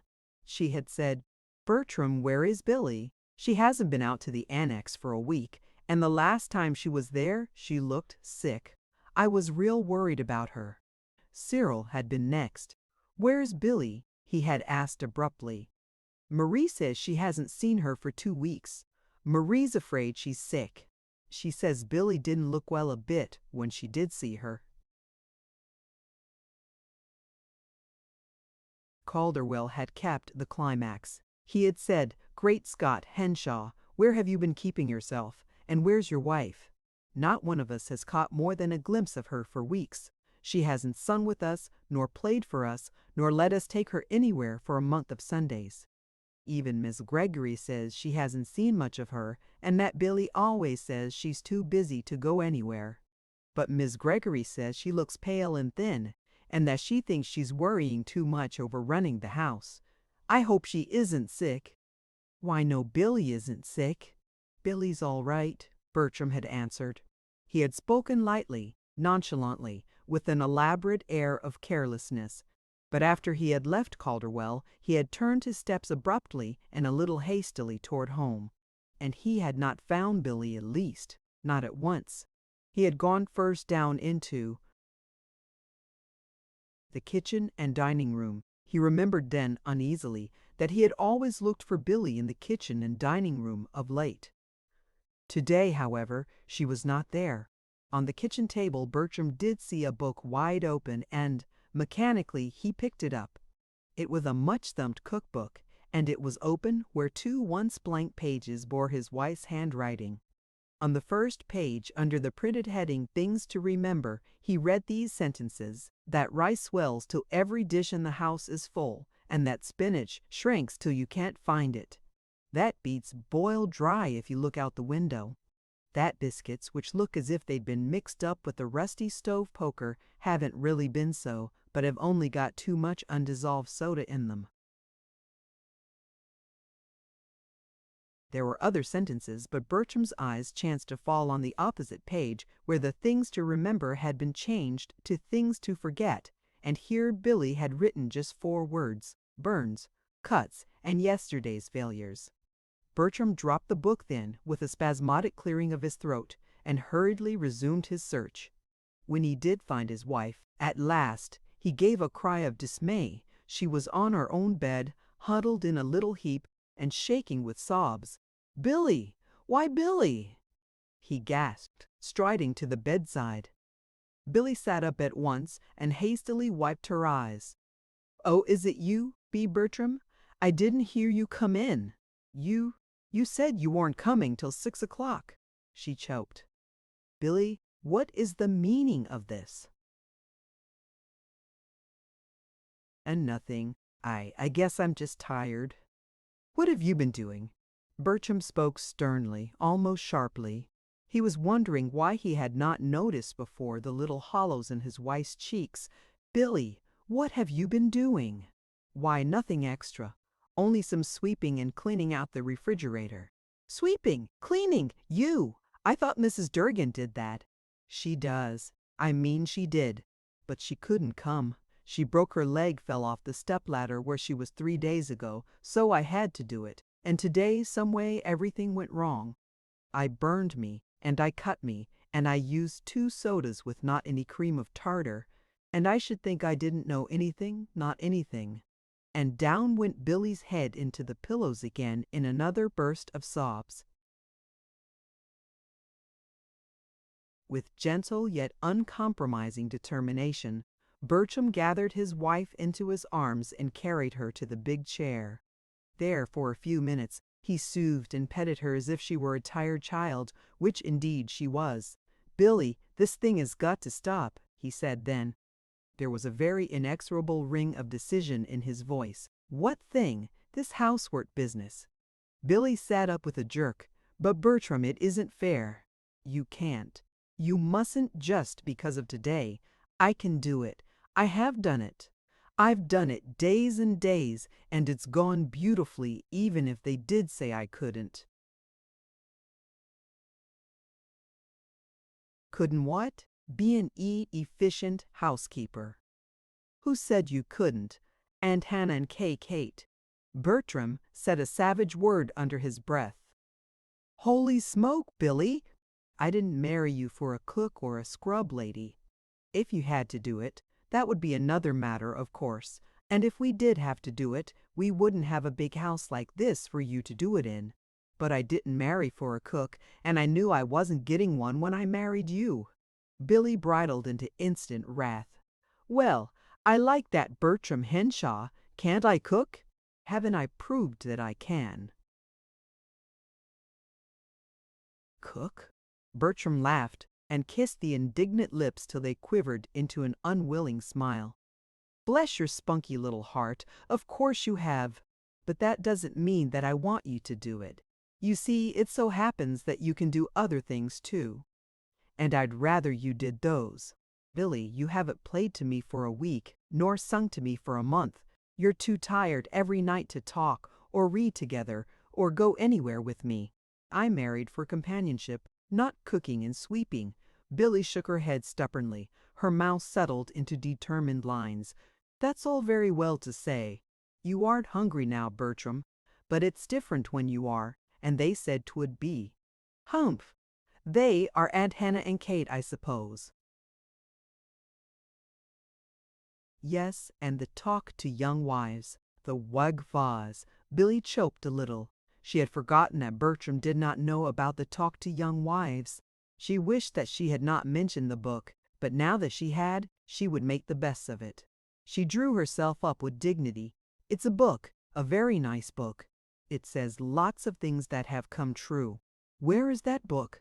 Let me see it, please." With visible reluctance, Billy got down from her perch on Bertram's knee, went to her desk, and brought back the book. Bertram regarded it frowningly, so frowningly that Billy hastened to its defense. And it's true what it says in there, and what Aunt Hannah and Kate said. It is different when they're hungry. You said yourself if I'd tend to my husband and my home a little more, and Bertram looked up with unfeigned amazement. I said what? He demanded. In a voice shaken with emotion, Billy repeated the fateful words. I never when did I say that? The night Uncle William and I came home from Pete's. For a moment, Bertram stared dumbly. Then a shamed red swept to his forehead. Billy, did I say that? I ought to be shot if I did. But, Billy, you said you'd forgiven me. I did, dear, truly I did. But don't you see, it was true. I hadn't tended to things, so I'd been doing it since. A sudden comprehension illuminated Bertram's face. Heavens, Billy! And is that why you haven't been anywhere? Or done anything? Is that why Calderwell said today that you hadn't been with them anywhere? And that great Scott, Billy, did you think I was such a selfish brute as that? Oh, but when I was going with them I was following the book, I thought, quavered Billy, and hurriedly she turned the leaves to a carefully marked passage. It's there about the outside interests. See, I was trying to brush up against them so that I wouldn't interfere with your art. Then, when you accuse me of gallivanting off with Bertram swept her back into his arms, and not for some minutes could Billy make a coherent speech again. Then Bertram spoke. See here, Billy, he exploded, a little shakily, if I could get you off somewhere on a desert island where there weren't any Aunt Hannahs or Kates or talks to young wives, I think there'd be a chance to make you happy. But, oh, but there was truth in it, interrupted Billy, sitting erect again. I didn't know how to run a house, and it was perfectly awful while we were having all those dreadful maids, one after the other, and no woman should be a wife who doesn't know. All right, dear, interrupted Bertram in his turn. We'll concede that point if you like, but you do know now, you've got the efficient housewife. Rack it down, Pat, even to the last calorie your husband should be fed, and I'll warrant there isn't a Mary Ellen in Christendom who can find a spot of ignorance on you as big as a pinhead. So we'll call that settled. What you need now is a good rest, and you're going to have it too. I'm going to have 6 Mary Ellens here tomorrow morning. 6, do you hear? And all you've got to do is to get your gladdest rags together for a trip to Europe with me next month, because we're going. I shall get the tickets tomorrow, after I send the 6 Mary Ellens packing up here. Now come, put on your bonnet. We're going downtown to dinner. Chapter 18. Billy tries her hand at managing. Bertram did not engage 6 Mary Ellens the next morning, nor even one, as it happened. For that evening Eliza, who had not been unaware of conditions at the Strata, telephoned to say that her mother was so much better now she believed she could be spared to come to the Strata for several hours each day if Mrs. Henshaw would like to have her begin in that way. Billy agreed promptly, and declared herself as more than willing to put up with such an arrangement. Bertram, it is true, when he heard of the plan, rebelled and asserted that what Billy needed was a rest, an entire rest from care and labor. In fact, what he wanted her to do, he said, was to gallivant all day long. Nonsense! Billy had laughed, coloring to the tips of her ears. Besides, as for the work, Bertram, with just you and me here, and with all my vast experience now, and Eliza here for several hours every day, it'll be nothing but play for this little time before we go away. You'll see. All right, I'll see then. Bertram had nodded meaningly. But just make sure that it is play for you. I will, laughed Billy. And there the matter had ended. Eliza began work the next day, and Billy did indeed soon find herself playing under Bertram's watchful insistence. She resumed her music and brought out of exile the unfinished song. With Bertram she took drives and walks, and every 2 or 3 days she went to see Aunt Hannah and Marie. She was pleasantly busy, too, with plans for her coming trip, and it was not long before even the remorseful Bertram had to admit that Billy was looking and appearing quite like her old self. At the annex, Billy found Calderwell and Arkwright one day. They greeted her as if she had just returned from a far country. "Well, if you aren't the stranger lady," began Calderwell, looking frankly pleased to see her. "We'd thought of advertising in the daily press somewhat after this fashion: lost, strayed, or stolen. One Billy, comrade, good friend, and kind cheerer-up of lonely hearts. Any information thankfully received by her bereft, sorrowing friends." Billy joined in the laugh that greeted this sally, but Arkwright noticed that she tried to change the subject from her own affairs to a discussion of the new song on Alice Gregory's piano. Calderwell, however, was not to be silenced. "The last I heard of this elusive Billy," he resumed with teasing cheerfulness, "she was running down a certain lost calorie that had slipped away from her husband's breakfast, and Billy wheeled sharply. 'Where did you get hold of that?' she demanded. "Oh, I didn't," returned the man defensively. "I never got hold of it at all. I never even saw the calorie, though. For that matter, I don't think I should know one if I did see it. What we feared was that, in hunting the lost calorie, you had lost yourself." But Billy would hear no more. With her disdainful nose in the air, she walked to the piano. "Come, Mr. Arkwright," she said with dignity, "let's try this song." Arkwright rose at once and accompanied her to the piano. They had sung the song through twice when Billy became uneasily aware that, on the other side of the room, Calderwell and Alice Gregory were softly chuckling over something they had found in a magazine. Billy frowned and twitched the corners of a pile of music with restless fingers. "I wonder if Alice hasn't got some quartets here somewhere," she murmured, her disapproving eyes still bent on the absorbed couple across the room. Arkwright was silent. Billy, throwing a hurried glance into his face, thought she detected a somber shadow in his eyes. She thought, too, she knew why it was there.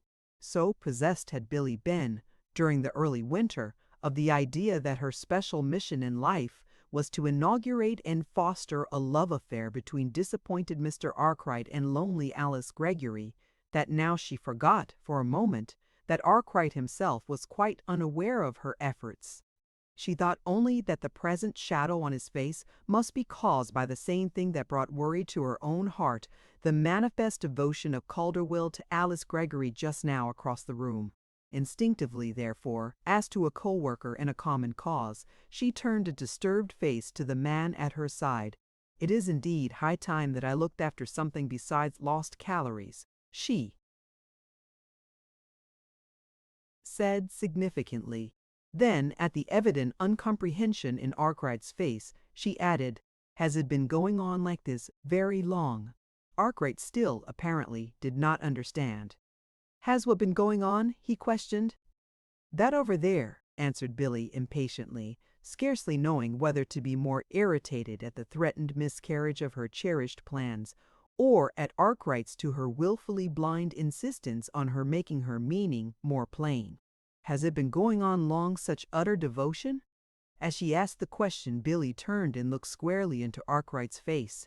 She saw, therefore, the great change that came to it as her meaning became clear to him. Her first feeling was one of shocked realization that Arkwright had, indeed, been really blind. Her second, she turned away her eyes hurriedly from what she thought she saw in the man's countenance. With an assumedly gay little cry, she sprang to her feet. "Come, come, what are you two children chuckling over?" she demanded, crossing the room abruptly. "Didn't you hear me say I wanted you to come and sing a quartet?" Billy blamed herself very much for what she called her stupidity in so baldly summoning Arkwright's attention to Calderwell's devotion to Alice Gregory. She declared that she ought to have known better, and she asked herself if this were the way she was furthering matters between Alice Gregory and Arkwright. Billy was really seriously disturbed, She had never quite forgiven herself for being so blind to Arkwright's feeling for herself during those days when he had not known of her engagement to Bertram. She had never forgotten, either, the painful scene when he had hopefully told of his love, only to be met with her own shocked repudiation. For long weeks after that, his face had haunted her. She had wished, oh so ardently, that she could do something in some way to bring him happiness. When, therefore, it had come to her knowledge afterward that he was frequently with his old friend Alice Gregory, she had been so glad. It was very easy then to fan hope into conviction that here in this old friend he had found sweet balm for his wounded heart, and she determined at once to do all that she could do to help. So very glowing, indeed, was her eagerness in the matter that it looked suspiciously as if she thought, could she but bring this thing about, that old scores against herself would be erased. Billy told herself, virtuously however, that not only for Arkwright did she desire this marriage to take place, but for Alice Gregory. In the very nature of things, Alice would one day be left alone. She was poor and not very strong. She sorely needed the shielding love and care of a good husband. What more natural than that her old-time friend and almost sweetheart, M.J. Arkwright, should be that good husband? That really it was more Arkwright and less Alice that was being considered, however, was proved when the devotion of Calderwell began to be first suspected, then known for a fact. Billy's distress at this turn of affairs indicated very plainly that it was not just the husband, but a certain one particular husband that she desired for Alice Gregory. All the more disturbed was she, therefore, when today, seeing her three friends together again for the first time for some weeks, she discovered increased evidence that her worst fears were to be realized. It was to be Alice and Calderwell, not Alice and Arkwright. Arkwright was again to be disappointed in his dearest hopes, telling herself indignantly that it could not be, it should not be Billy. Determined to remain after the men had gone and speak to Alice. Just what she would say she did not know. Even what she could say she was not sure. But certainly there must be something, some little thing that she could say, which would open Alice's eyes to what she was doing and what she ought to do. It was in this frame of mind, therefore, that Billy, after Arkwright and Calderwell had gone, spoke to Alice. She began warily, with assumed nonchalance. "I believe Mr. Arkwright sings better every time I hear him." There was no answer. Alice was sorting music at the piano. "Don't you think so?" Billy raised her voice a little. Alice turned almost with a start. "What's that?" "Oh, yes. Well, I don't know. Maybe I do." "You would if you didn't hear him any oftener than I do," laughed Billy. "But then of course you do hear him oftener." "I? Oh, no, indeed. Not so very much oftener." Alice had turned back to her music. There was a slight embarrassment in her manner. "I wonder where that new song is," she murmured. Billy, who knew very well where the song lay, was not to be diverted. Nonsense! As if Mr. Arkwright wasn't always telling how Alice liked the song, and didn't like that one, and thought the other the best yet. I don't believe he sings a thing that he doesn't first sing to you. For that matter, I fancy he asks your opinion of everything anyway." "Why, Billy, he doesn't!" exclaimed Alice, a deep red flaming into her cheeks. "You know he doesn't." Billy laughed gleefully. She had not been slow to note the color in her friend's face, or to ascribe to it the one meaning she wished to ascribe to it. So sure, indeed, was she now that her fears had been groundless, that she flung caution to the winds. "Oh, my dear Alice, you can't expect us all to be blind," she teased. "Besides, we all think it such a lovely arrangement that we're just glad to see it. He's such a fine fellow, and we like him so much. We couldn't ask for a better husband for you than Mr. Arkwright." And from sheer amazement at the sudden white horror in Alice Gregory's face, Billy stopped short. "Why, Alice!" she faltered then. With a visible effort, Alice forced her trembling lips to speak. "My husband, Mr. Arkwright? Why, Billy, you couldn't have seen. You haven't seen. You haven't seen. There's nothing you could see. He isn't. He can't be. We're nothing but friends, Billy. Just good friends. Billy, though dismayed, was still not quite convinced. Friends! Nonsense! But Alice interrupted feverishly. Alice, in an agony of fear lest the true state of affairs should be suspected, was hiding behind a bulwark of pride. Now, Billy, please. Say no more. You're quite wrong entirely. You'll never, never hear of my marrying Mr. Arkwright. As I said before, we're friends, the best of friends, that is all. We couldn't be anything else possibly. Billy, plainly discomfited, fell back, but she threw a sharp glance into her friend's flushed countenance. You mean because of Hugh Calderwell? She demanded.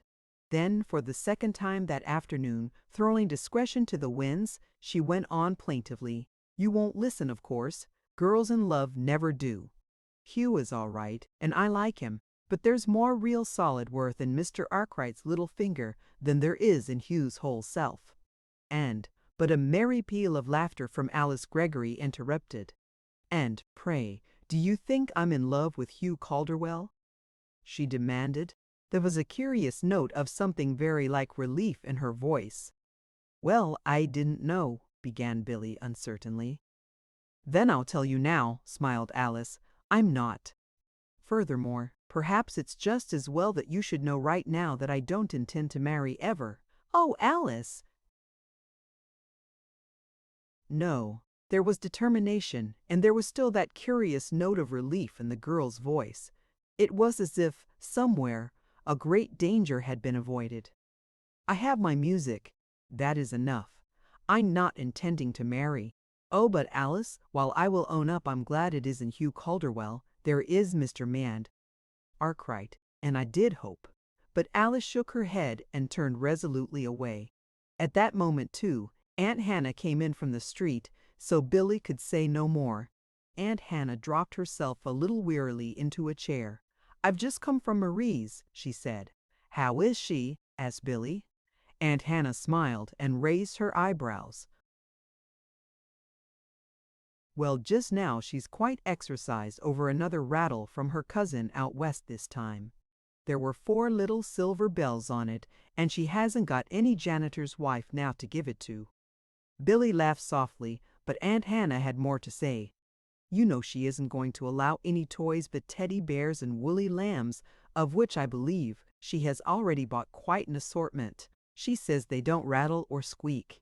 I declare, when I see the woolen pads and rubber hushers that child has put everywhere all over the house, I don't know whether to laugh or cry, and she's so worried. It seems Cyril must needs take just this time to start composing a new opera or symphony or something, and never before has she allowed him to be interrupted by anything on such an occasion. But what he'll do when the baby comes, she says she doesn't know, for she says she just can't keep it from bothering him. She's afraid, as if any opera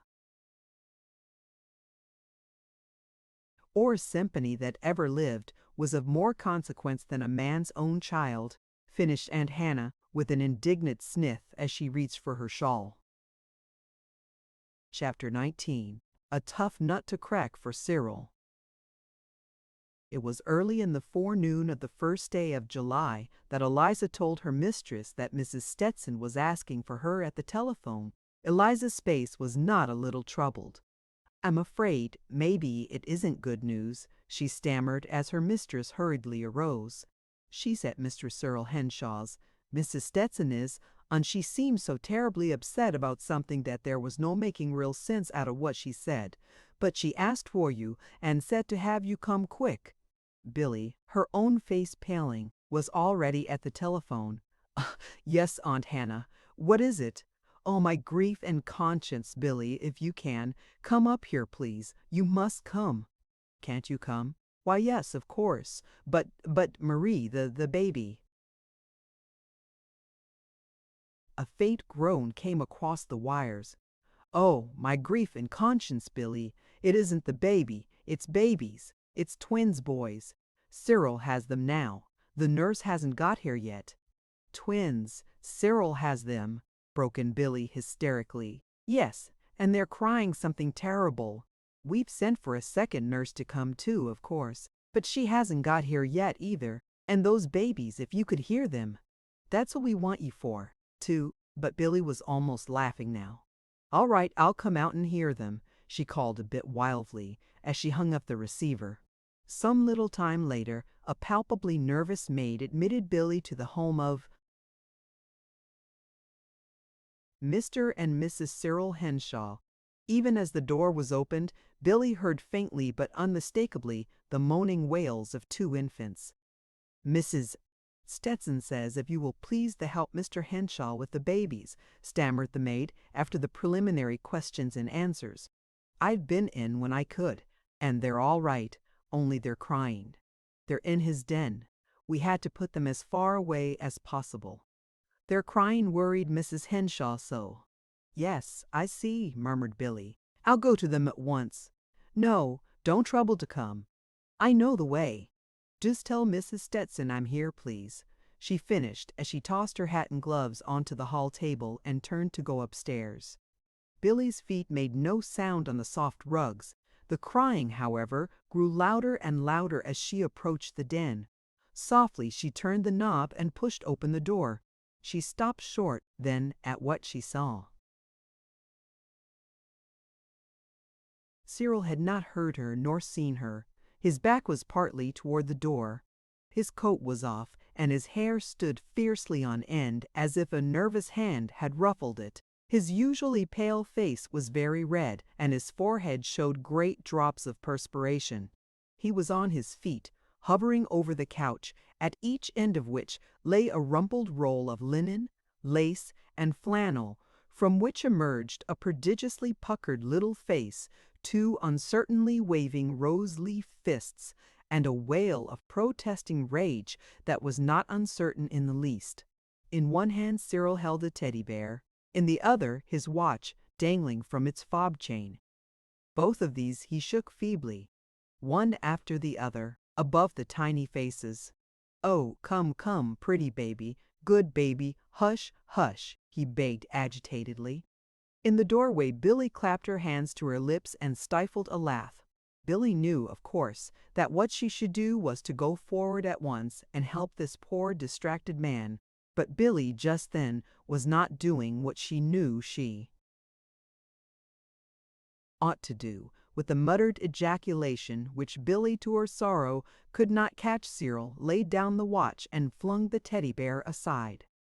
Then, in very evident despair, he gingerly picked up one of the rumpled rolls of flannel, lace, and linen, and held it straight out before him.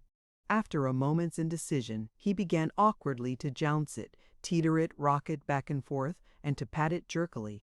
"Oh, come, come, pretty baby, good baby, hush, hush," he begged again, frantically. Perhaps it was the change of position.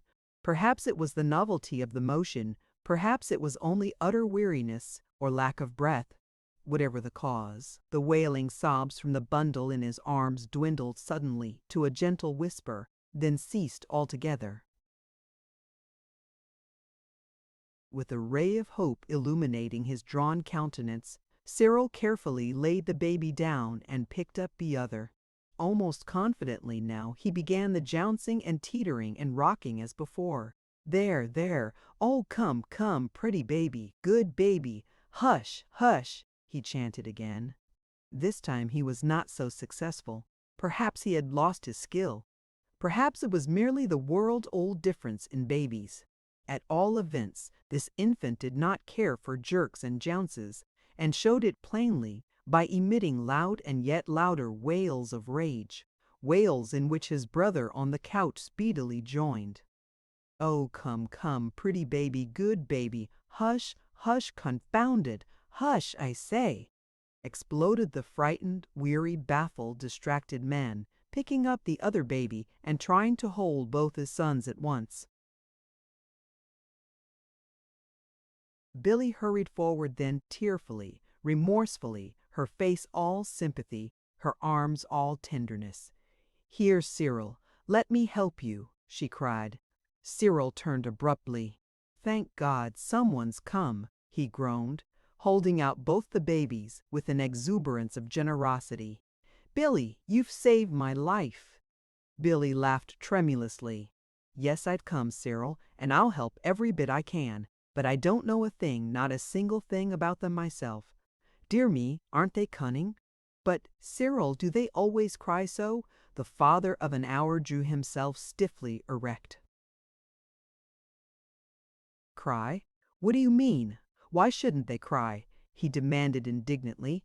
"I want you to understand that Dr. Brown said those were a number of fine boys. Anyhow, I guess there's no doubt they've got lungs all right," he added with a grim smile as he pulled out his handkerchief and drew it across his perspiring brow. Billy did not have an opportunity to show Cyril how much or how little she knew about babies, for in another minute the maid had appeared with the extra nurse, and that young woman, with trained celerity and easy confidence, assumed instant command and speedily had peace and order restored. Cyril, free from responsibility, cast longing eyes for a moment upon his work, but the next minute, with a despairing glance about him, he turned and fled precipitately. Billy, following the direction of his eyes, suppressed a smile. On the top of Cyril's manuscript music on the table lay a hot water bottle. Draped over the back of his favorite chair was a pink bordered baby blanket. On the piano stool rested a beribboned and bareful baby's toilet basket. From behind the sofa pillow leered ridiculously the teddy bear, just as it had left Cyril's desperate hand. No wonder, indeed, that Billy smiled. Billy was thinking of what Marie had said not a week before. "I shall keep the baby, of course, in the nursery. I've been in homes where they've had baby things strewn from one end of the house to the other, but it won't be that way here. In the first place, I don't believe in it, but even if I did, I'd have to be careful on account of Cyril. Imagine Cyril's trying to write his music with a baby in the room. No, I shall keep the baby in the nursery if possible, but wherever it is, it won't be anywhere near Cyril's den anyway." Billy suppressed many a smile during the days that immediately followed the coming of the twins. Some of the smiles, however, refused to be suppressed. They became, indeed, shamelessly audible chuckles. Billy was to sail the 10th, and, naturally, during those early July days, her time was pretty much occupied with her preparations for departure. But nothing could keep her from frequent, though short visits to the home of her brother-in-law. The twins were proving themselves to be fine, healthy boys. 2 trained maids and 2 trained nurses ruled the household with a rod of iron. As to Cyril, Billy declared that Cyril was learning something every day of his life now. "Oh, yes, he's learning things," she said to Aunt Hannah one morning. "Lots of things. For instance, he has his breakfast now, not when he wants it, but when the maid wants to give it to him, which is precisely at 8 o'clock every morning, so he's learning punctuality. And for the first time in his life he has discovered the astounding fact that there are several things more important in the world than is the special piece of music he happens to be composing, chiefly the twins' bath, the twins' nap, the twins' airing, and the twins' colic." Aunt Hannah laughed, though she frowned too. "But surely, Billy, with 2 nurses and the maids, Cyril doesn't have to." She came to a helpless pause. "Oh no," laughed Billy. "Cyril doesn't have to really attend to any of those things, though I have seen each of the nurses, at different times, unhesitatingly thrust a twin into his arms and bid him hold the child till she comes back. But it's this way. You see, Marie must be kept quiet, and the nursery is very near her room. It worries her terribly when either of the children cries. Besides, the little rascals have apparently fixed up some sort of labor union compact with each other, so that if one cries for something or nothing, the other promptly joins in and helps. So the nurses have got into the habit of picking up the first disturber of the peace and hurrying him to quarters remote, and Cyril's den being the most remote of all, they usually fetch up there." "You mean they take those babies into Cyril's den now?" Even Aunt Hannah was plainly aghast. "Yes," twinkled Billy. I fancy their hygienic immaculacies approved of Cyril's bare floors, undraped windows, and generally knick-knackless condition. Anyhow, they've made his den a sort of annex to the nursery. But Cyril, what does he say?" stammered the dumbfounded Aunt Hannah. "Think of Cyril standing a thing like that. Doesn't he do anything or say anything?" Billy smiled and lifted her brows quizzically. "My dear Aunt Hannah, did you ever know many people to have the courage to say things to one of those becapped, bee-proned, that spotless creatures of loftily superb superiority known as trained nurses? Besides, you wouldn't recognize Cyril now. Nobody would. He's as meek as Moses, and has been ever since his 2 young sons were laid in his reluctant, trembling arms. He breaks into a cold sweat at nothing, and moves about his own home as if he were a stranger and an interloper, endured merely on sufferance in this abode of strange women and strange babies." "Nonsense," scoffed Aunt Hannah. "But it's so," maintained Billy merrily. "Now, for instance, you know Cyril always has been in the habit of venting his moods on the piano, just as I do, only more so by playing exactly as he feels. Well, as near as I can gather, he was at his usual trick the next day after the twins arrived. And you can imagine about what sort of music it would be after what he had been through the preceding 48 hours. Of course I don't know exactly what happened, but Julia Marie's second maid, you know, tells the story. She's been with them long enough to know something of the way the whole household always turns on the pivot of the master's whims. So she fully appreciated the situation. She says she heard him begin to play, and that she never heard such queer, creepy, shivery music in her life, but that he hadn't been playing 5 minutes before one of the nurses came into the living room where Julia was dusting and told her to tell whoever was playing to stop that dreadful noise, as they wanted to take the twins in there for their nap. "But I didn't do it, ma'am," Julia says. "I went looking for losing my place, and I let the young woman do the job herself, and she done it pert as you please. Anne, just as I was seeking a hidden place for the explosion, if Mr. Henshaw didn't come out looking a little wild, but as meek as a lamb. And when he sees me, he asked, wouldn't I please get him a cup of coffee, good and strong. And I got it. So you see," finished Billy, "Cyril is learning things, lots of things." "Oh, my grief and conscience!" "I should say he was," half-shivered Aunt Hannah. "Cyril looking meek as a lamb, indeed." Billy laughed merrily. "Well, it must be a new experience for Cyril. For a man whose daily existence for years has been rubber-heeled and woolen-padded, and whose family from boyhood has stood at attention and saluted if he so much as looked at them, it must be quite a change, as things are now. However, it'll be different, of course, when Maria's on her feet again." "Does she know at all how things are going?" "Not very much, as yet, though I believe she has begun to worry some. She confided to me one day that she was glad, of course, that she had 2 darling babies instead of 1, but that she was afraid it might be hard, just at first, to teach them both at once to be quiet. For she was afraid that while she was teaching one, the other would be sure to cry or do something noisy." "Do something noisy, indeed," ejaculated Aunt Hannah. "As for the real state of affairs, Marie doesn't dream that Cyril's sacred den is given over to teddy bears and baby blankets." "All is. I hope she'll be measurably strong before she does find it out," laughed Billy as she rose to go. Chapter 20. Arkwright's Eyes Are Opened. William came back from his business trip the 8th of July, and on the 9th Billy and Bertram went to New York. Eliza's mother was so well now that Eliza had taken up her old quarters in the Strata, and the household affairs were once more running like clockwork. Later in the season, William would go away for a month's fishing trip, and the house would be closed. Mr. and Mrs. Bertram Henshaw were not expected to return until the 1st of October, but with Eliza to look after the comfort of William, the mistress of the house did no worrying. Ever since Pete's going, Eliza had said that she preferred to be the only maid, with a charwoman to come in for the heavier work, and to this arrangement her mistress had willingly consented for the present. Marie and the babies were doing finely, and Aunt Hannah's health and affairs at the annex were all that could be desired.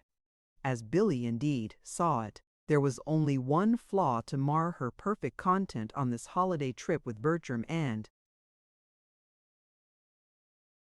that was her disappointment over the very evident disaster that had come to her cherished matrimonial plans for Arkwright and Alice Gregory. She could not forget Arkwright's face that day at the annex, when she had so foolishly called his attention to Calderwell's devotion. And she could not forget, either, Alice Gregory's very obvious perturbation a little later, and her suspiciously emphatic assertion that she had no intention of marrying anyone, certainly not Arkwright. As Billy thought of all this now, she could not but admit that it did look dark for Arkwright. Poor Arkwright, whom she, more than anyone else in the world perhaps, had a special reason for wishing to see happily married. There was, then, this one cloud on Billy's horizon as the big boat that was to bear her across the water steamed down the harbor that beautiful July day. As it chanced, naturally perhaps, not only was Billy thinking of Arkwright that morning, but Arkwright was thinking of Billy. Arkwright had thought frequently of Billy during the last few days, particularly since that afternoon meeting at the annex when the four had renewed their old good times together. Up to that day, Arkwright had been trying not to think of Billy. He had been fighting his tiger skin. Sternly he had been forcing himself to meet her, to see her, to talk with her, to sing with her, or to pass her by, all with the indifference properly expected to be shown in association with Mrs. Bertram Henshaw, another man's wife. He had known, of course, that deep down in his heart he loved her, always had loved her, and always would love her. Hopelessly and drearily he accepted this as a fact, even while with all his might fighting that tiger skin. So sure was he, indeed, of this, so implicitly had he accepted it as an unalterable certainty, that in time even his efforts to fight it became almost mechanical and unconscious in their stern round of forced indifference. Then came that day at the annex and the discovery which he had made when Billy called his attention to Calderwell and Alice Gregory across the room in the corner. The discovery which had come with so blinding a force, and which even now he was tempted to question as to its reality. The discovery that not Billy Neilson, nor Mrs. Bertram Henshaw, nor even the tender ghost of a lost love held the center of his heart, but Alice Gregory. The first intimation of all this had come with his curious feeling of unreasoning hatred and blind indignation toward Calderwell as, through Billy's eyes, he had seen the two together. Then had come the overwhelming longing to pick up Alice Gregory and run off with her somewhere, anywhere, so that Calderwell could not follow. At once, however, he had pulled himself up short with the mental cry of absurd. What was it to him if Calderwell did care for Alice Gregory? Surely he himself was not in love with the girl. He was in love with Billy. That is. It was all confusion then in his mind, and he was glad indeed when he could leave the house. He wanted to be alone. He wanted to think. He must, in some way, thrash out this astounding thing that had come to him. Arkwright did not visit the annex again for some days. Until he was more nearly sure of himself and of his feelings, he did not wish to see Alice Gregory. It was then that he began to think of Billy, deliberately, purposefully, for it must be, of course, that he had made a mistake, he told himself. It must be that he did, really, still care for Billy, though, of course he ought not to. Arkwright made another discovery then. He learned that, however deliberately he started in to think of Billy, he ended every time in thinking of Alice. He thought of how good she had been to him and of how faithful she had been in helping him to fight his love for Billy. Just here he decided, for a moment, that probably, after all, his feeling of anger against Calderwell was merely the fear of losing this helpful comradeship that he so needed. Even with himself, however, Arkwright could not keep up this farce long, and very soon he admitted miserably that it was not the comradeship of Alice Gregory that he wanted or needed, but the love. He knew it now. No longer was there any use in beating about the bush. He did love Alice Gregory, but so curiously and unbelievably stupid had he been that he had not found it out until now. And now it was too late. Had not even Billy called his attention to the fact of Calderwell's devotion? Besides, had not he himself at the very first told Calderwell that he might have a clear field? Fool that he had been to let another thus lightly step in and win from under his very nose what might have been his if he had but known his own mind before it was too late. But was it after all quite too late? He and Alice were old friends, away back in their young days in their native town. They had been, indeed, almost sweethearts, in a boy and girl fashion. It would not have taken much in those days, he believed, to have made the relationship more interesting. But changes had come.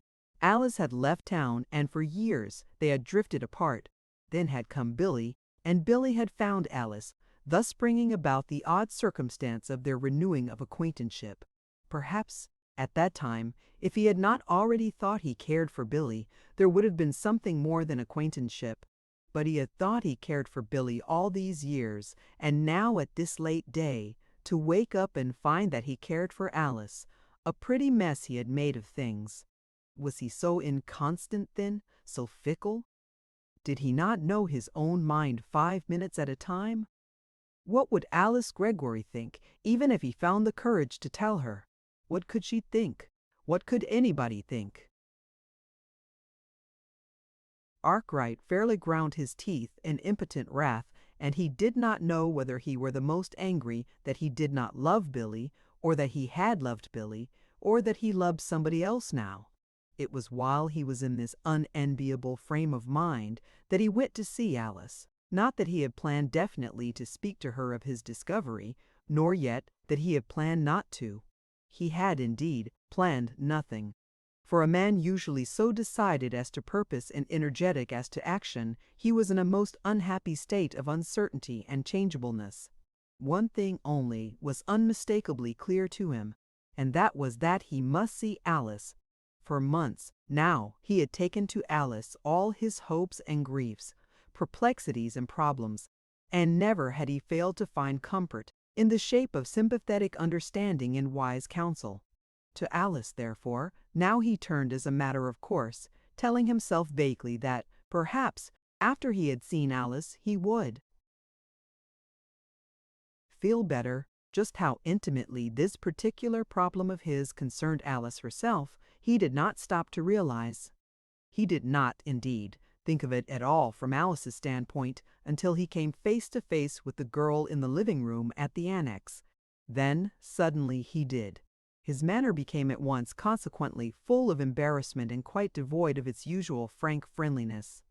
As it happened, this was perhaps the most unfortunate thing that could have occurred so far as it concerned the attitude of Alice Gregory, for thereby innumerable tiny sparks of suspicion that had been tormenting the girl for days were instantly fanned into consuming flames of conviction. Alice had not been slow to note Arkwright's prolonged absence from the annex. Coming as it did so soon after her most disconcerting talk with Billy in regard to her own relations with him, it had filled her with frightened questionings. If Billy had seen things to make her think of linking their names together, perhaps Arkwright himself had heard some such idea put forth somewhere, and that was why he was staying away to show the world that there was no foundation for such rumors. Perhaps he was even doing it to show her that even in her thoughts, Alice could scarcely bring herself to finish the sentence. That Arkwright should ever suspect for a moment that she cared for him was intolerable. Painfully conscious as she was that she did care for him, it was easy to fear that others must be conscious of it too. Had she not already proof that Billy suspected it? Why, then, might not it be quite possible, even probable, that Arkwright suspected it also? And, because he did suspect it, had decided that it would be just as well, perhaps, if he did not call so often.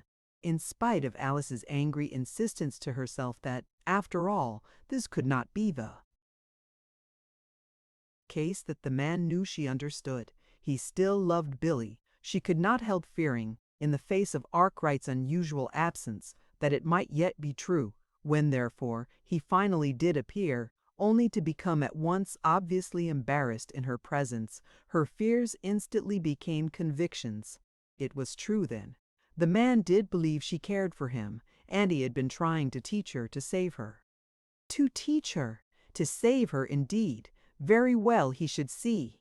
And forthwith from that moment, Alice Greggory's chief reason for living became to prove to Mr. M.G. Arkwright that he needed not to teach her, to save her, nor yet to sympathize with her. "How do you do?" she greeted him, with a particularly bright smile. "I'm sure I hope you're well. Such a beautiful day as this." "Oh yes, I'm well, I suppose. Still, I have felt better in my life," smiled Arkwright with some constraint. "Oh, I'm sorry," murmured the girl, striving so hard to speak with impersonal unconcern that she did not notice the inaptness of her reply.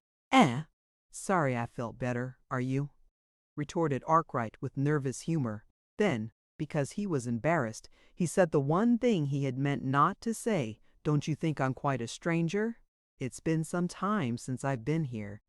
Alice, smarting under the sting of what she judged to be the only possible cause for his embarrassment, leaped to this new opportunity to show her lack of interest. "Oh, has it?" she murmured carelessly. "Well, I don't know, but it has, now that I come to think of it." Arkwright frowned gloomily. A week ago he would have tossed back a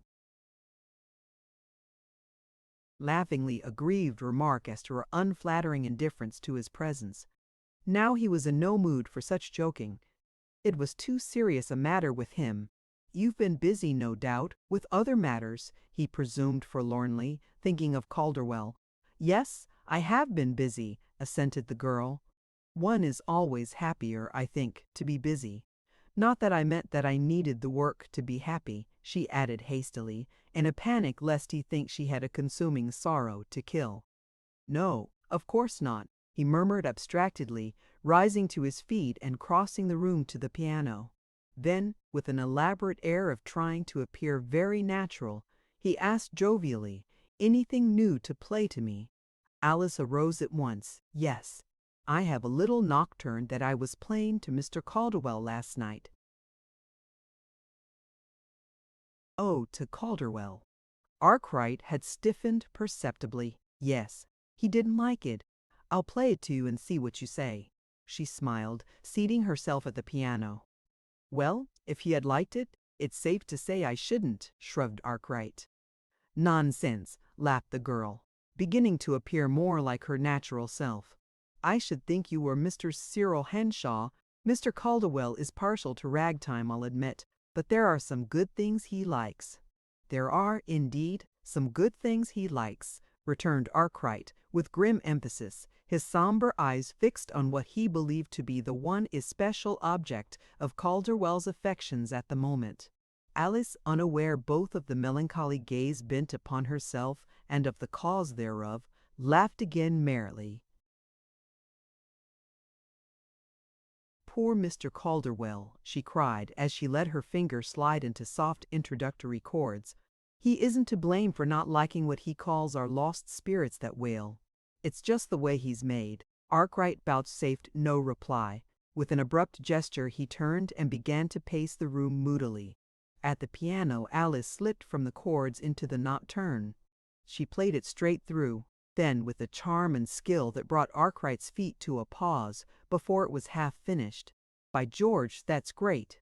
he breathed when the last tone had quivered into silence. "Yes, isn't it beautiful?" she murmured. The room was very quiet, and in semi-darkness. The last rays of a late June sunset had been filling the room with golden light, but it was gone now, even at the piano by the window. Alice had barely been able to see clearly enough to read the notes of her nocturne. To Arkwright, The air still trembled with the exquisite melody that had but just left her fingers. A quick fire came to his eyes. He forgot everything but that it was Alice there in the half-light, by the window, Alice whom he loved. With a low cry, he took a swift step toward her. Alice! Instantly the girl was on her feet, but it was not toward him that she turned. It was away resolutely, and with a haste that was strangely like terror. Alice, too, had forgotten for just a moment. She had let herself drift into a dream world where there was nothing but the music she was playing, and the man she loved. Then the music had stopped, and the man had spoken her name.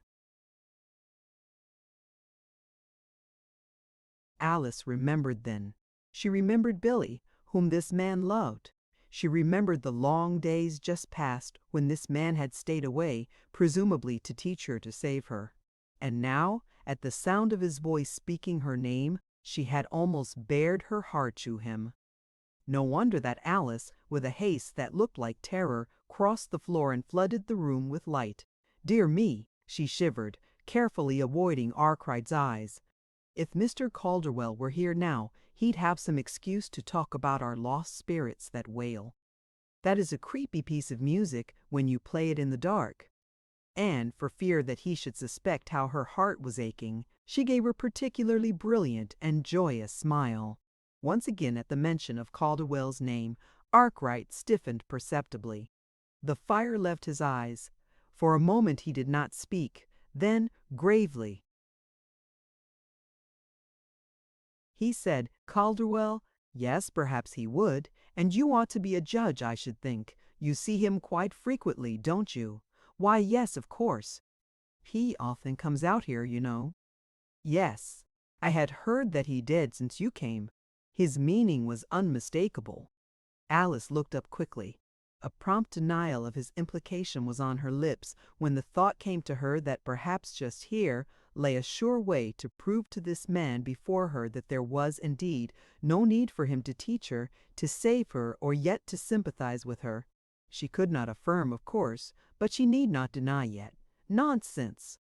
She laughed lightly, pleased that she could feel what she hoped would pass for a telltale color burning her cheeks. "Come, let us try some duets," she proposed, leading the way to the piano. And Arkwright, interpreting the apparently embarrassed change of subject exactly as she had hoped that he would interpret it, followed her, sick at heart. "O wert thou in the cauld blast?" sang Arkwright's lips a few moments later. "I can't tell her now when I know she cares for Calderwell," gloomily ran his thoughts the while. "It would do no possible good, and would only make her unhappy to grieve me." "O wert thou in the cauld blast?" chimed in Alice's alto, low and sweet. "I reckon now he won't be staying away from here any more just to save me," ran Alice's thoughts, palpitatingly triumphant. Chapter 21. Billy takes her turn at questioning. Arkwright did not call to see Alice Greggory for some days. He did not want to see Alice now. He told himself wearily that she could not help him fight this tiger skin that lay across his path. The very fact of her presence by his side would, indeed, incapacitate himself for fighting. So he deliberately stayed away from the annex until the day before he sailed for Germany. Then he went out to say goodbye. Chagrined as he was at what he termed his imbecile stupidity in not knowing his own heart all these past months, and convinced, as he also was, that Alice and Calderwell cared for each other, he could see no way for him but to play the part of a man of kindliness and honor, leaving a clear field for his preferred rival, and bringing no shadow of regret to mar the happiness of the girl he loved. As for being his old, easy, frank self on this last call, however, that was impossible. So Alice found plenty of fuel for her still burning fires of lie. Suspicion fires which had indeed blazed up anew at this second long period of absence on the part of Arkwright. Naturally, therefore, the call was anything but a joy and comfort to either one. Arkwright was nervous, gloomy, and abnormally gay by turns. Alice was nervous and abnormally gay all the time. Then they said goodbye and Arkwright went away. He sailed the next day, and Alice settled down to the summer of study and hard work she had laid out for herself. On the 10th of September, Billy came home. She was brown, plump-cheeked, and smiling. She declared that she had had a perfectly beautiful time and that there couldn't be anything in the world nicer than the trip she and Bertram had taken, just they two together. In answer to Aunt Hannah's solicitous inquiries, she asserted that she was all well and rested now. But there was a vaguely troubled question in her eyes that Aunt Hannah did not quite like. Aunt Hannah, however, said nothing even to Billy herself about this. One of the first friends Billy saw after her return was Hugh Calderwell. As it happened, Bertram was out when he came, so Billy had the first half hour of the call to herself. She was not sorry for this, as it gave her a chance to question Calderwell a little concerning Alice Greggory, something she had long ago determined to do at the first opportunity. "Now tell me everything about everybody," she began diplomatically, settling herself comfortably for a good visit. "Thank you. I'm well, and have had a passably agreeable summer, barring the heat, sundry persistent mosquitoes, several grievous disappointments, and a felon on my thumb," he began with shameless imperturbability. "I have been to Revere once, to the circus once, to Nantasket 3 times, and to Keith's and the movies 10 times, perhaps to be accurate. I have also, but perhaps there was someone else you desired to inquire for," he broke off, turning upon his hostess bland but unsmiling countenance. "Oh no, how could there be?" twinkled Billy. "Really, Hugh, I always knew you had a pretty good opinion of yourself, but I didn't credit you with thinking you were everybody. Go on. I'm so interested." Hugh chuckled softly, but there was a plaintive tone in his voice as he answered, "Thanks, no. I've rather lost my interest now. Lack of appreciation always did discourage me. We'll talk of something else, please. You enjoyed your trip?" "Very much. It just couldn't have been nicer. You were lucky. The heat here has been something fierce." "What made you stay?" "Reasons too numerous and one too heartbreaking to mention. Besides, you forget, with dignity. There is my profession. I have joined the workers of the world now, you know." "Oh, fudge, Hugh," laughed Billy. "You know very well. You're as likely as not to start for the ends of the earth tomorrow morning." Hugh drew himself up. "I don't seem to succeed in making people understand that I'm serious," he began aggrievedly. With an expressive flourish of his hands, he relaxed suddenly and fell back in his chair. A slow smile came to his lips. "Well, Billy, I'll give up." "You hit it," he confessed. "I have thought seriously of starting tomorrow morning for halfway to the ends of the earth, Panama." "Hugh!" "Well, I have. Even this call was to be a goodbye if I went." "Oh, Hugh, but I really thought in spite of my teasing that you had settled down this time." "Yes, so did I," sighed the man, a little soberly. "But I guess it's no use, Billy. Oh, I'm coming back, of course, and link arms again with their worthy highnesses, John Doe and Richard Roe. But just now I've got a restless fit on me. I want to see the wheels go round. Of course, if I had my bread and butter and cigars to earn, 'twould be different. But I haven't, and I know I haven't, and I suspect that's where the trouble lies. If it wasn't for those neatle silver spoons of mine that Bertram is always talking about, things might be different. But the spoons are there, and always have been. And I know they're all ready to dish out mountains to climb, and lakes to paddle in, any time I've a mind to say the word. So I just say the word, that's all." "And you said it now?" "Yes, I think so, for a while." "And those reasons that have kept you here all summer," ventured Billy, "they aren't in her commission any longer." "No." Billy hesitated, regarding her companion meditatively. Then, with the feeling that she had followed a blind alley to its termination, she retreated and made a fresh start. "Well, you haven't yet told me everything about everybody you know," she hinted smilingly. "You might begin that." I mean the less important everybody's, of course, now that I've heard about you. Meaning, oh, Aunt Hannah and the Gregorys and Cyril and Marie and the twins and Mr. Arkwright and all the rest. But you've had letters, surely. Yes, I've had letters from some of them, and I've seen most of them since I came back. It's just that I wanted to know your viewpoint of what's happened through the summer. Very well. Aunt Hannah is as dear as ever, wears just as many shawls, and still keeps her clock striking 12 when it's 11:30.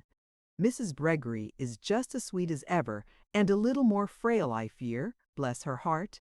Mr. Arkwright is still abroad, as I presume you know. I hear he is doing great stunts over there, and will sing in Berlin and Paris this winter. I'm thinking of going across from Panama later. If I do, I shall look him up. Mr. and Mrs. Cyril are as well as could be expected when you realize that they haven't yet settled on the pair of names for the twins. I know it, and the poor little thing's 3 months old too. I think it's a shame. You've heard the reason, I suppose. Cyril declares that naming babies is one of the most serious and delicate operations in the world, and that, for his part, he thinks people ought to select their own names when they've arrived at years of discretion. He wants to wait till the twins are 18 and then make each of them a birthday present of the name of their own choosing. Well, if that isn't the limit, laughed Calderwell. I'd heard some such thing before, but I hadn't supposed it was really so. Well, it is. He says he knows more tomboys and enormous fat women named Grace and Lily, and sweet little mouse-like ladies staggering along under a sonorous Jerusha Theodosia, or Zenobia Jane, and that if he should name the boys Franz and Felix after Schubert and Mendelssohn as Marie wants to, they'd, as likely as not, turn out to be men who hated the sound of music and doted on stocks and dry goods. Humph! Grunted Calderwell. I saw Cyril last week, and he said he hadn't named the twins yet, but he didn't tell me why. I offered him 2 perfectly good names myself, but he didn't seem interested. What were they? Eldad and Bildad. Hugh, protested Billy. Well, why not? Bridled the man. I'm sure those are new and unique, and really musical too, way ahead of your Franz and Felix. But those aren't really names. Indeed they are. Where did you get them? Off our family tree, though they're Bible names, Belle says. Perhaps you didn't know, but Sister Belle has been making the dirt fly quite lively of late around that family tree of ours, and she wrote me some of her discoveries. It seems 2 of the roots, or branches say, our ancestors' roots or branches were called Eldad and Bildad. Now I thought those names were good enough to pass along, but as I said before, Cyril wasn't interested. I should say not, laughed Billy. But honestly, Hugh, it's really serious. Marie wants them named something, but she doesn't say much to Cyril. Marie wouldn't really breathe, you know, if she thought Cyril disapproved of breathing. And in this case, Cyril does not hesitate to declare that the boys shall name themselves. What a situation, laughed Calderwell.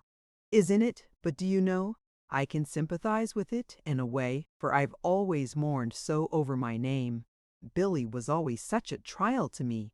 Poor Uncle William wasn't the only one that prepared guns and fishing rods to entertain the expected boy. I don't know, though. I'm afraid if I'd been allowed to select my name, I should have been a Helen Clarabella all my days, for that was the name I gave all my dolls, with first, second, third, and so on, added to them for distinction.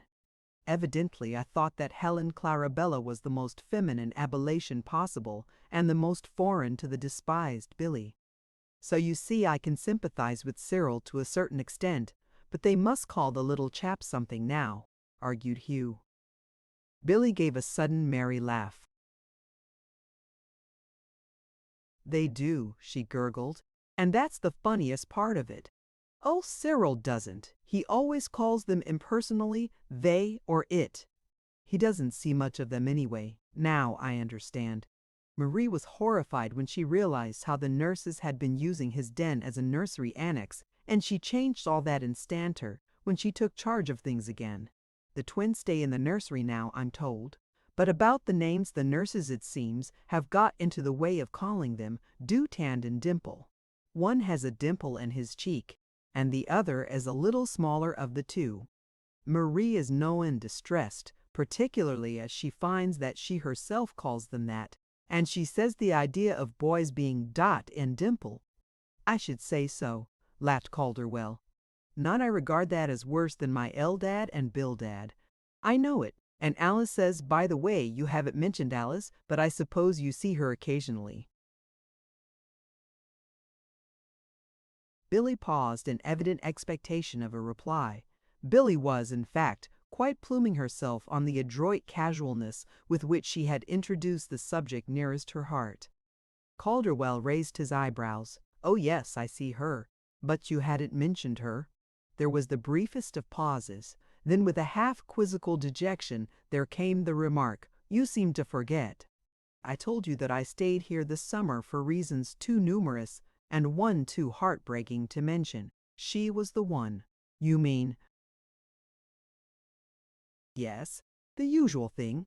She turned me down. Oh, I haven't asked her yet as many times as I did you, but Hugh tossed her a grim smile and went on imperturbably. "I'm older now, of course, and know more, perhaps." Besides, the finality of her remarks was not to be mistaken. Billy, in spite of her sympathy for Calderwell, was conscious of a throb of relief that at least one stumbling block was removed from Arkwright's possible pathway to Alice's heart. "Did she give any special reason?" hazarded Billy, a shade too anxiously. "Oh, yes. She said she wasn't going to marry anybody, only her music." "Nonsense!" ejaculated Billy, falling back in her chair a little. "Yes, I said that too," gloomed the man, "but it didn't do any good. You see, I had known another girl who'd said the same thing once." He did not look up, but a vivid red flamed suddenly into Billy's cheeks. "And she, when the right one came, forgot all about the music and married the man. So I naturally suspected that Alice would do the same thing. In fact, I said so to her. I was bold enough to even call the man by name. I hadn't been jealous of Arkwright for nothing, you see. But she denied it and flew into such an indignant allegation that there wasn't a word of truth in it that I had to sue for pardon before I got anything like peace." "Oh, ho!" said Billy in a disappointed voice, falling quite back in her chair this time, "and so that's why I'm wanting especially just now to see the wheels go round." Smiled Calderwell, a little wistfully. "Oh, I shall get over it, I suppose. It isn't the first time, I'll own, but some day I take it there will be a last time. Enough of this, however. You haven't told me a thing about yourself. How about it? When I come back, are you going to give me a dinner cooked by your own fair hands? Going to still play Bridget?" Billy laughed and shook her head. "No, far from it. Eliza has come back, and her cousin from Vermont is coming as second girl to help her. But I could cook a dinner for you if I had to now, sir, and it wouldn't be potato mush and cold lamb," she bragged shamelessly, as there sounded Bertram's peculiar ring and the click of his key in the lock. It was the next afternoon that Billy called on Marie. From Marie's, Billy went to the annex, which was very near Cyril's new house, and there in Aunt Hannah's room she had what she told Bertram afterwards was a perfectly lovely visit. Aunt Hannah, too, enjoyed the visit very much, though yet there was one thing that disturbed her, the vaguely troubled look in Billy's eyes, which today was more apparent than ever. Not until just before Billy went home did something occur to give Aunt Hannah a possible clue as to what was the meaning of it. That something was a question from Billy. "Aunt Hannah, why don't I feel like Marie did? Why don't I feel like everybody does in books and stories?" Marie went around with such a detached, heavenly, absorbed look in her eyes before the twins came to her home. "But I don't. I don't find anything like that in my face when I look in the glass, and I don't feel detached and absorbed and heavenly. I'm happy, of course, but I can't help thinking of the dear, dear times. Bertram and I have together, just we two, and I can't seem to imagine it at all with a third person around. Billy, third person indeed. There, I knew 'twould shock you, mourned Billy. It shocks me. I want to feel detached and heavenly and absorbed. But Billy dear, think of it calling your own baby a third person. Billy sighed despairingly. Yes, I know. And I suppose I might as well own up to the rest of it too. I'm actually afraid of babies, Aunt Hannah. Well, I am, she reiterated, in answer to Aunt Hannah's gasp of disapproval. I'm not used to them at all. I never had any little brothers and sisters, and I don't know how to treat babies. I'm always afraid they'll break or something. I'm just as afraid of the twins as I can be. How Marie can handle them and toss them about as she does, I don't see. Toss them about, indeed. Well, it looks that way to me, sighed Billy. Anyhow, I know I can never get to handle them like that, and that's no way to feel. And I'm ashamed of myself because I can't be detached and heavenly and absorbed, she added, rising to go. Everybody always is, it seems, but just me. Fiddle-de-dee, my dear, scoffed Aunt Hannah, patting Billy's downcast face. Wait till a year from now, and we'll see about that third-person boogaboo you're worrying about. I'm not worrying now, so you'd better not. Chapter 22. A Dot and a Dimple. On the day Cyril Henshaw's twins were 6 months old, a momentous occurrence marked the date with a flaming red letter of remembrance, and it all began with a baby's smile. Cyril, in quest of his wife at about 10 o'clock that morning and not finding her, pursued his search even to the nursery, a room he very seldom entered. Cyril did not like to go into the nursery. He felt ill at ease, and as if he were away from home, and Cyril was known to abhor being away from home since he was married. Now that Marie had taken over the reins of government again, he had been obliged to see very little of those strange women and babies. Not but that he liked the babies, of course. They were his sons, and he was proud of them. They should have every advantage that college, special training, and travel could give them. He quite anticipated what they would be to him when they really knew anything. But, of course, now, when they could do nothing but cry and wave their absurd little fists and wobble their heads in so fearsome a manner as if they simply did not know the meaning of the word backbone, and, for that matter, of course they didn't, why, he could not be expected to be anything but relieved when he had his den to himself again, with a reasonable chance of finding his manuscript as he had left it, and not cut up into a ridiculous string of paper dolls holding hands, as he had once found it after a visit from a woman with a small girl. Since Marie had been at the helm, however, he had not been troubled in such a way. He had, indeed, known almost his old customary peace and freedom from interruption, with only an occasional flitting across his path of the strange women and babies, though he had realized, of course, that they were in the house, especially in the nursery. For that reason, therefore, he always avoided the nursery when possible. But today he wanted his wife, and his wife was not to be found anywhere else in the house. So reluctantly, he turned his steps toward the nursery and, with a frown, knocked and pushed open the door. "Is Mrs. Henshaw here?" he demanded, not over gently. Absolute silence greeted his question. The man saw then that there was no one in the room save a baby sitting on a mat in the middle of the floor, barricaded on all sides with pillows. With a deeper frown, the man turned to go, when a gleeful "ah-goo" halted his steps midway. He wheeled sharply. He queried, uncertainly eyeing his small son on the floor. "Ah-goo," observed the infant, who had been very lonesome, with greater emphasis, and this time he sent into his father's eyes the most bewitching of smiles. "Well, by George," murmured the man, weakly, a dawning amazement driving the frown from his face. "Speak out, wah," gurgled the boy, holding out two tiny fists. A slow smile came to the man's face. "Well, I'll be darned," he muttered half shamefacedly, wholly delightedly, "if the rascal doesn't act as if he knew me." "Oh, gooska!" grinned the infant, toothlessly, but entrancingly. With almost a stealthy touch, Cyril closed the door back of him and advanced a little dubiously toward his son. His countenance carried a mixture of guilt, curiosity, and dogged determination so ludicrous that it was a pity none but baby eyes could see it. As if to meet more nearly on a level this baffling new acquaintance, Cyril got to his knees somewhat stiffly, it must be confessed, and faced his son. "Goo-ee-oo, yeah," crowed the baby now, thrashing legs and arms about in a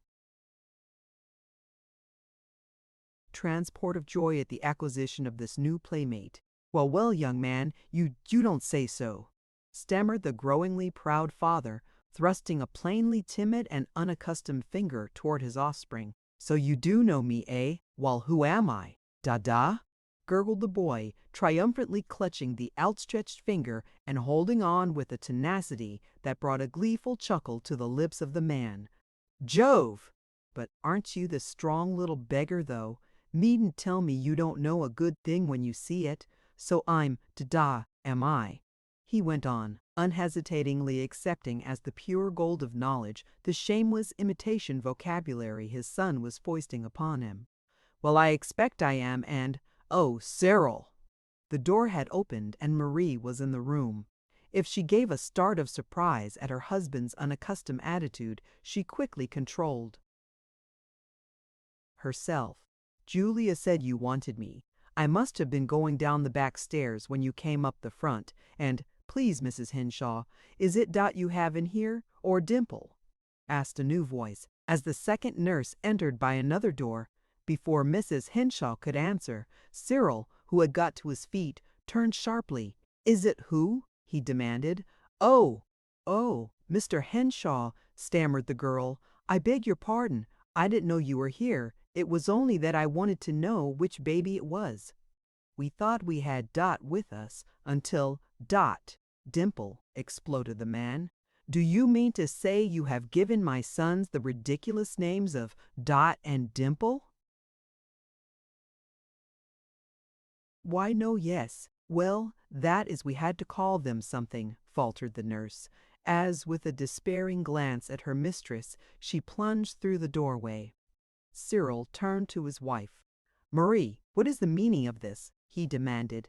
"Why, Cyril, dear, don't get so wrought up," she begged. "It's only as Mary said, we had to call them something, and wrought up indeed," interrupted Cyril, savagely. "Who wouldn't be? Dot and Dimple. Great Scott! One would think those boys were a couple of kittens or puppies. That they didn't know anything, didn't have any brains.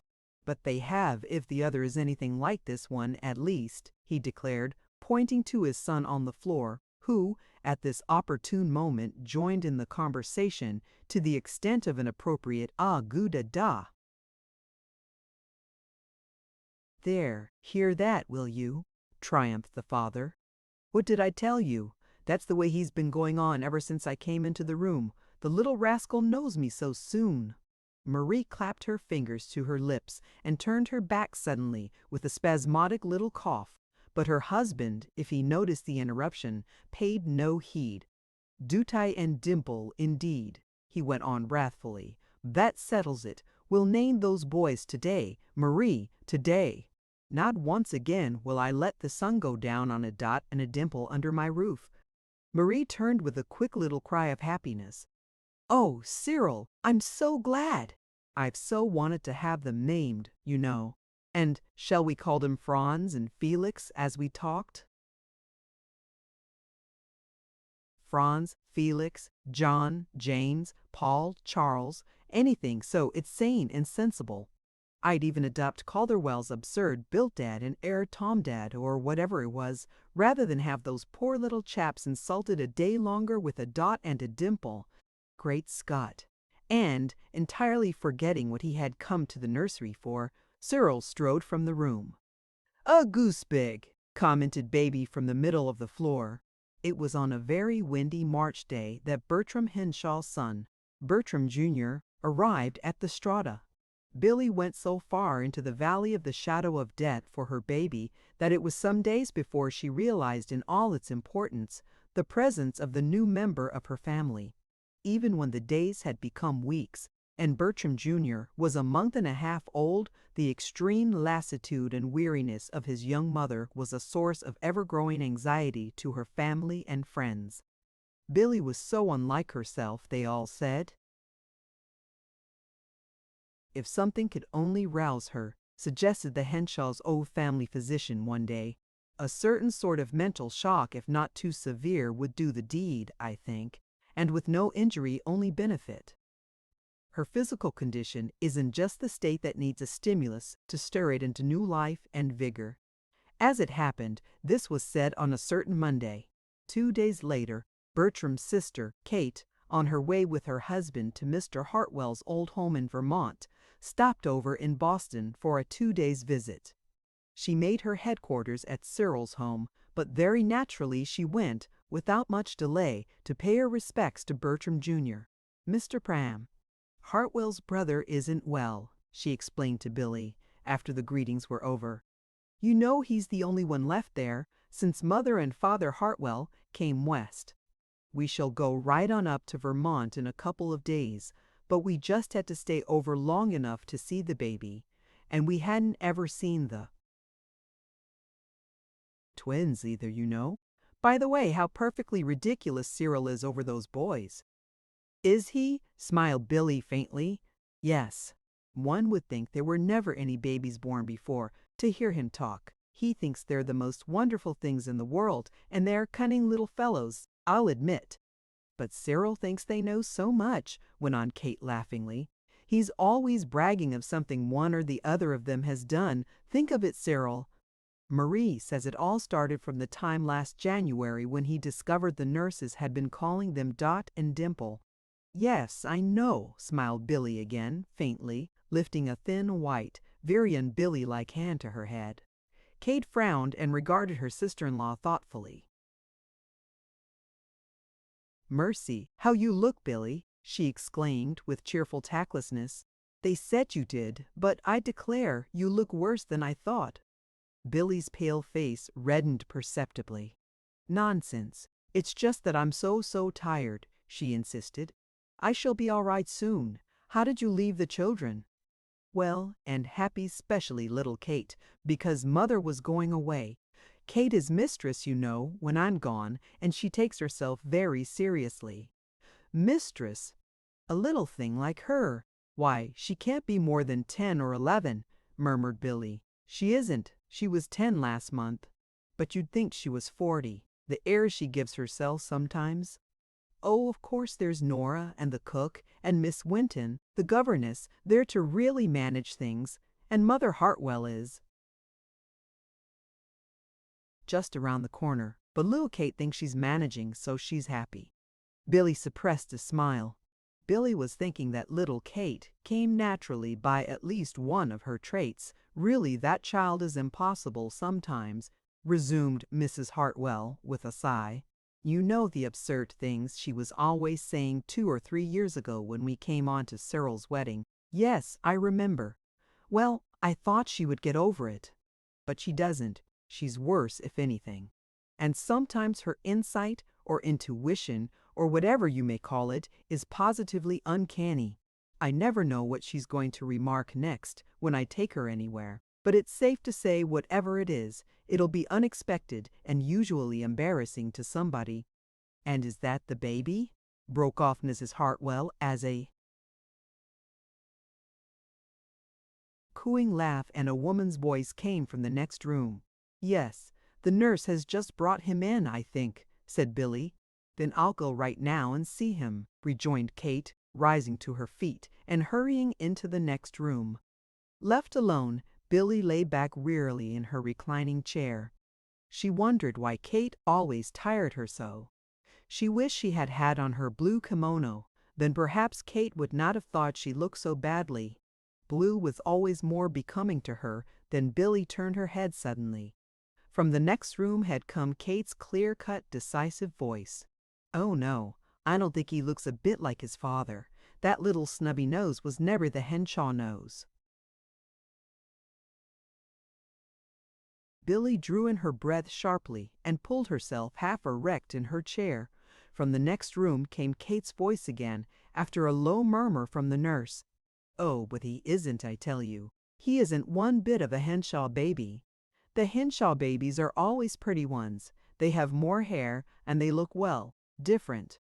Billy gave a low cry and struggled to her feet. "Oh, no," spoke up Kate in answer to another indistinct something from the nurse. "I don't think he's near as pretty as the twins. Of course the twins are a good deal older, but they have such a bright look, and they did have from the very first. I saw it in their tiniest baby pictures. But this baby is mine, please," cut in a tremulous but resolute voice.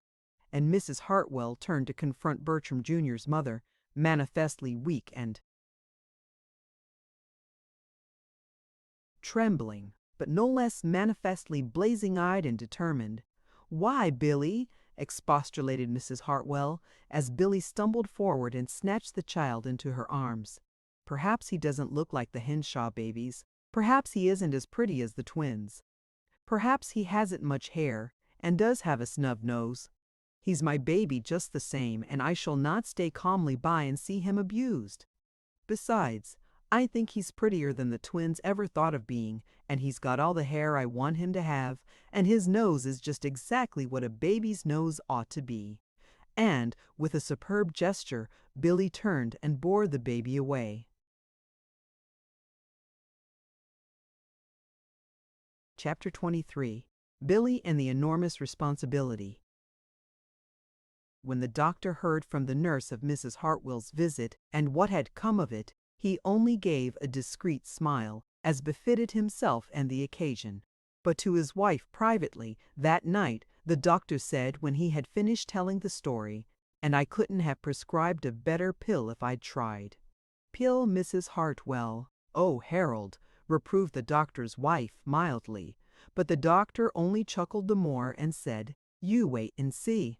If Billy's friends were worried before because of her lassitude and lack of ambition, they were almost as worried now over her amazing alertness and insistent activity. Day by day, almost hour by hour, she seemed to gain in strength, and every bit she acquired she promptly tested almost to the breaking point. So plainly eager was she to be well and strong.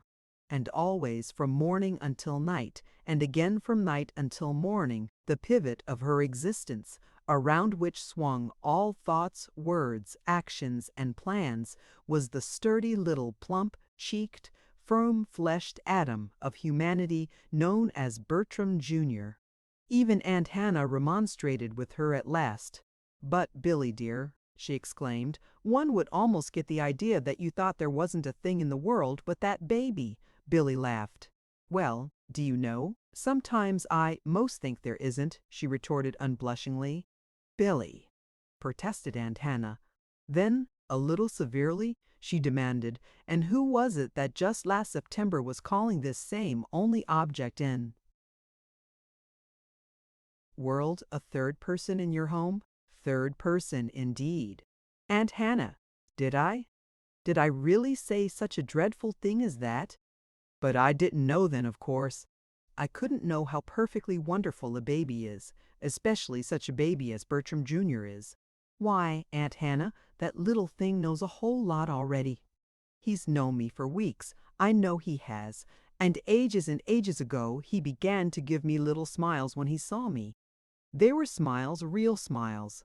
Oh yes, I know Nurse said they weren't smiles at the first," admitted Billy, in answer to Aunt Hannah's doubting expression. "I know Nurse said it was only wind on his stomach. Think of it, wind on his stomach. Just as if I didn't know the difference between my own baby's smile and wind on his stomach. And you don't know how soon he began to follow my moving finger with his eyes." "Yes, I tried that one day, I remember," observed Aunt Hannah demurely. "I moved my finger." He looked at the ceiling fixedly. "Well, probably he wanted to look at the ceiling then," defended the young mother promptly. I'm sure I wouldn't give a snap for a baby if he didn't sometimes have a mind of his own and exercise it."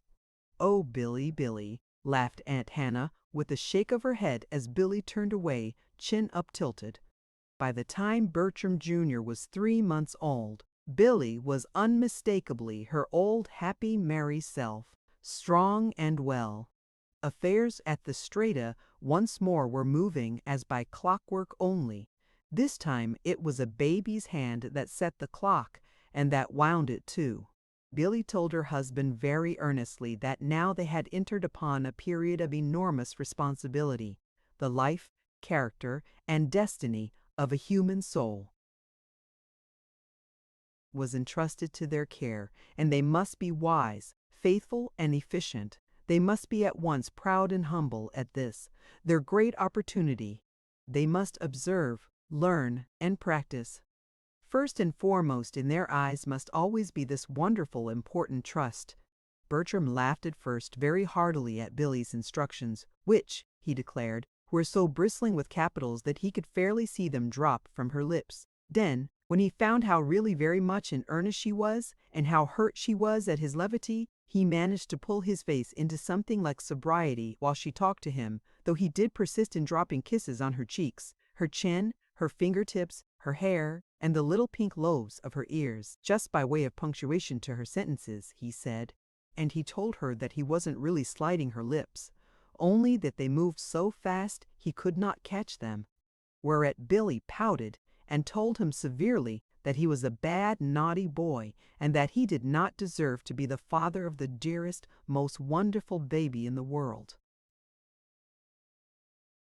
"No, I know I don't," beamed Bertram with cheerful unrepentance. "But I am, just the same," he finished triumphantly. And this time he contrived to find his wife's lips. "Oh, Bertram," sighed Billy despairingly. "You're an old dear, of course, and one just can't be cross with you, but you don't. You just don't realize your immense responsibility." "Oh, yes, I do," maintained Bertram so seriously that even Billy herself almost believed him. In spite of his assertions, however, it must be confessed that Bertram was much more inclined to regard the new member of his family as just his son rather than as an important trust, and there is little doubt that he liked to toss him in the air and hear his gleeful crows of delight without any bother of observing him at all. As to the life and character and destiny entrusted to his care, it is to be feared that Bertram just plain gloried in his son, poked him in the ribs, and chuckled him under the chin whenever he pleased, and gave never so much as a thought to character and destiny. It is to be feared, too, that he was proud without being humble, and that the only opportunity he really appreciated was the chance to show off his wife and baby to some less fortunate fellow man. But not so Billy. Billy joined a mother's club and entered a class in child training with an elaborate system of charts, rules, and tests. She subscribed to each new mother's helper and the like that she came across, devouring each and every one with an eagerness that was tempered only by a vague uneasiness at finding so many differences of opinion among those who knew. Undeniably, Billy, if not Bertram, was indeed realizing the enormous responsibility, and was keeping ever before her the important trust. In June, Bertram took a cottage at the South Shore, and by the time the really hot weather arrived, the family were well settled. It was only an hour away from Boston and easy of access, but William said he guessed he would not go. He would stay in Boston, sleeping at the house and getting his meals at the club until the middle of July, when he was going down in Maine for his usual fishing trip, which he had planned to take a little earlier than usual this year. "But you'll be so lonesome, Uncle William," Billy demurred, "in this great house all alone." "Oh, no, I shan't," rejoined Uncle William. "I shall only be sleeping here, you know," he finished with a slightly peculiar smile. It was well, perhaps, that Billy did not exactly realize the significance of that smile, nor the unconscious emphasis on the word sleeping, for it would have troubled her not a little. William, to tell the truth, was quite anticipating that sleeping. William's nights had not been exactly restful since the baby came. His evenings, too, had not been the peaceful things they were wont to be. Some of Billy's rules and tests were strenuously objected to on the part of her small son, and the young man did not hesitate to show it.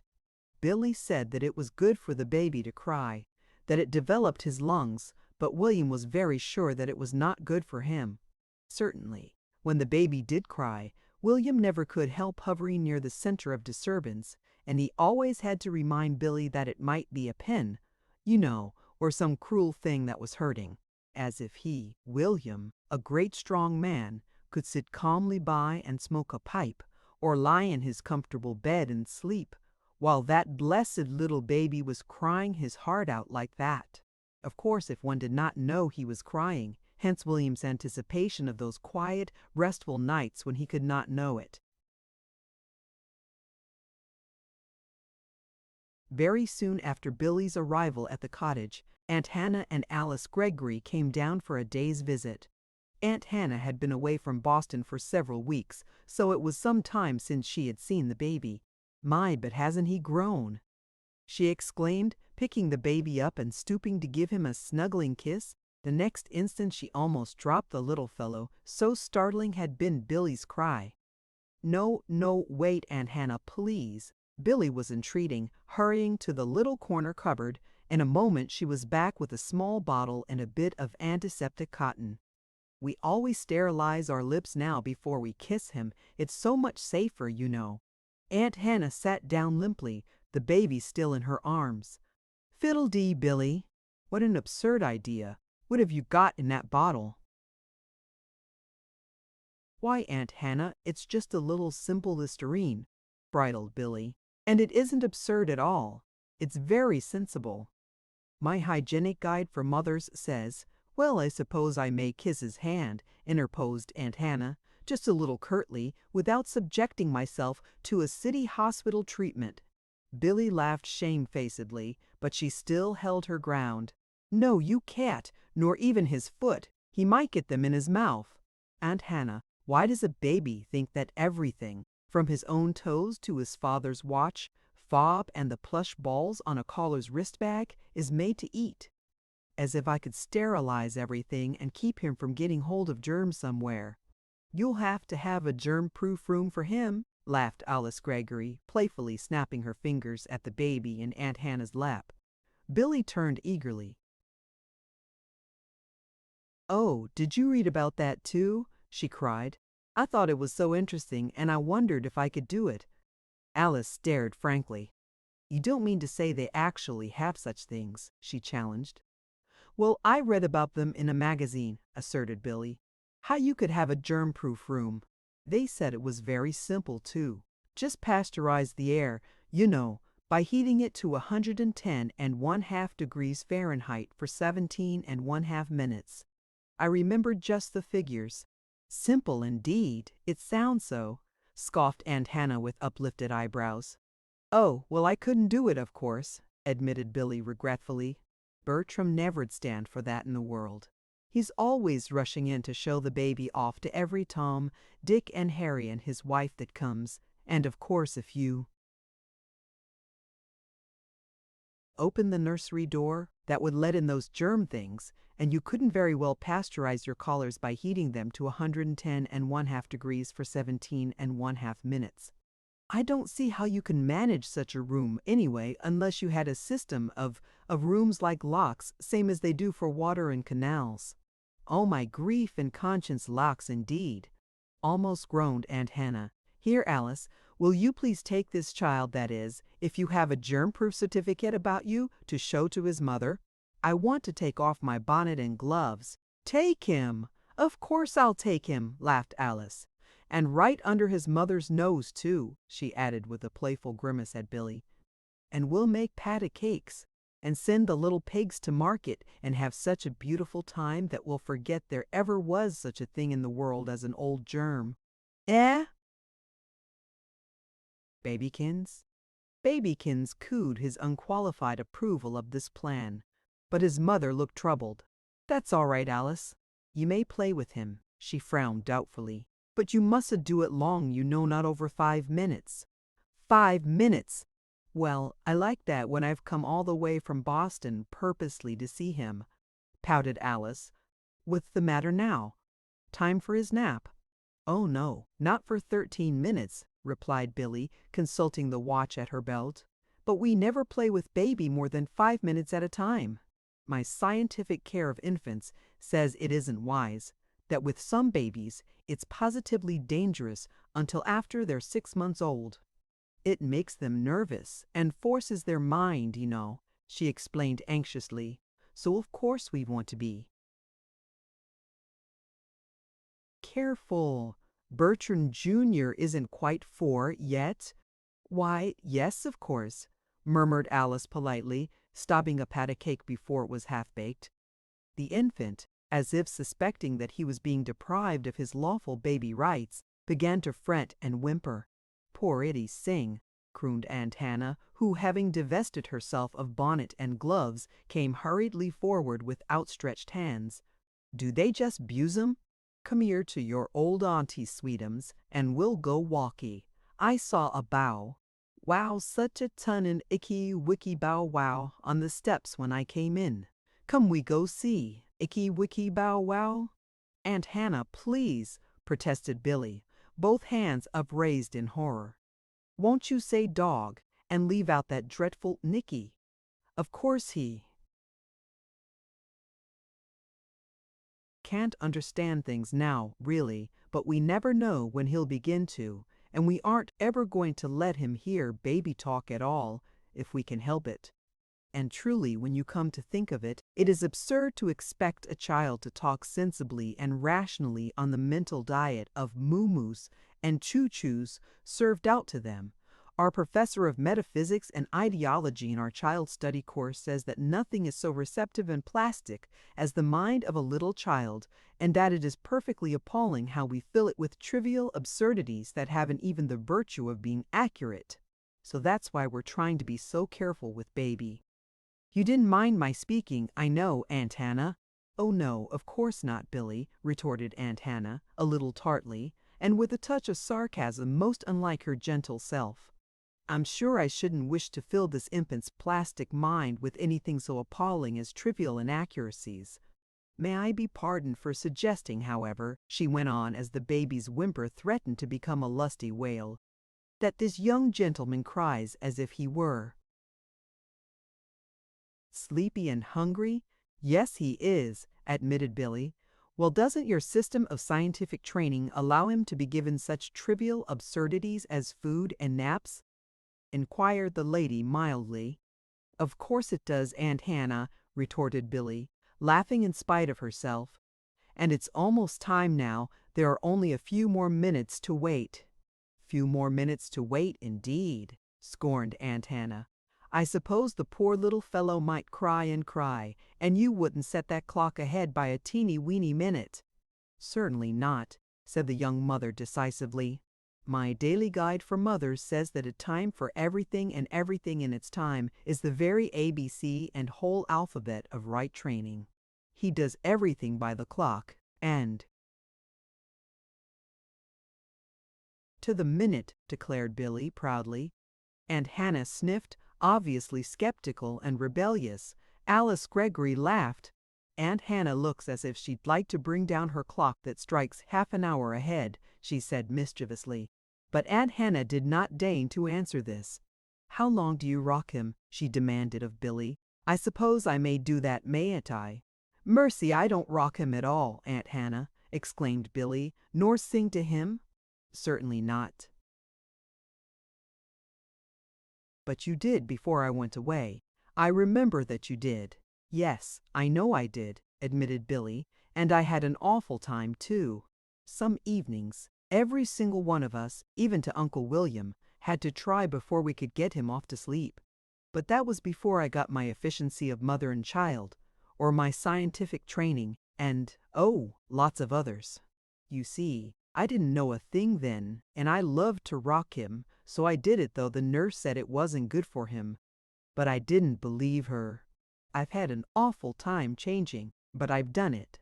I just put him in his little crib or his carriage, and after a while he goes to sleep. Sometimes now, He doesn't cry hardly any. I'm afraid today, though, he will." She worried. "Yes, I'm afraid he will," almost screamed Aunt Hannah, in order to make herself heard above Bertram Jr., who, by this time, was voicing his opinion of matters and things in no uncertain manner. It was not, after all, so very long before peace and order reigned, and in due course Bertram Jr. in his carriage lay fast asleep. Then, while Aunt Hannah went to Billy's room for a short rest, Billy and Alice went out on to the wide veranda which faced the wonderful expanse of sky and sea. "Now tell me of yourself," commanded Billy almost at once. "It's been ages since I've heard or seen a thing of you."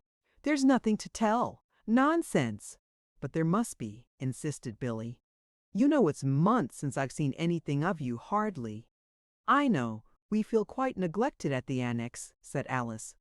"But I don't go anywhere," defended Billy. "I can't. There isn't time." "Even to bring us the extra happiness?" smiled Alice. A quick change came to Billy's face. Her eyes glowed deeply. "No, though I've had so much that ought to have gone such loads and loads of extra happiness, which I couldn't possibly use myself. Sometimes I'm so happy, Alice, that I'm just frightened. It doesn't seem as if anybody ought to be so happy." "Oh, Billy dear," demurred Alice, her eyes filling suddenly with tears.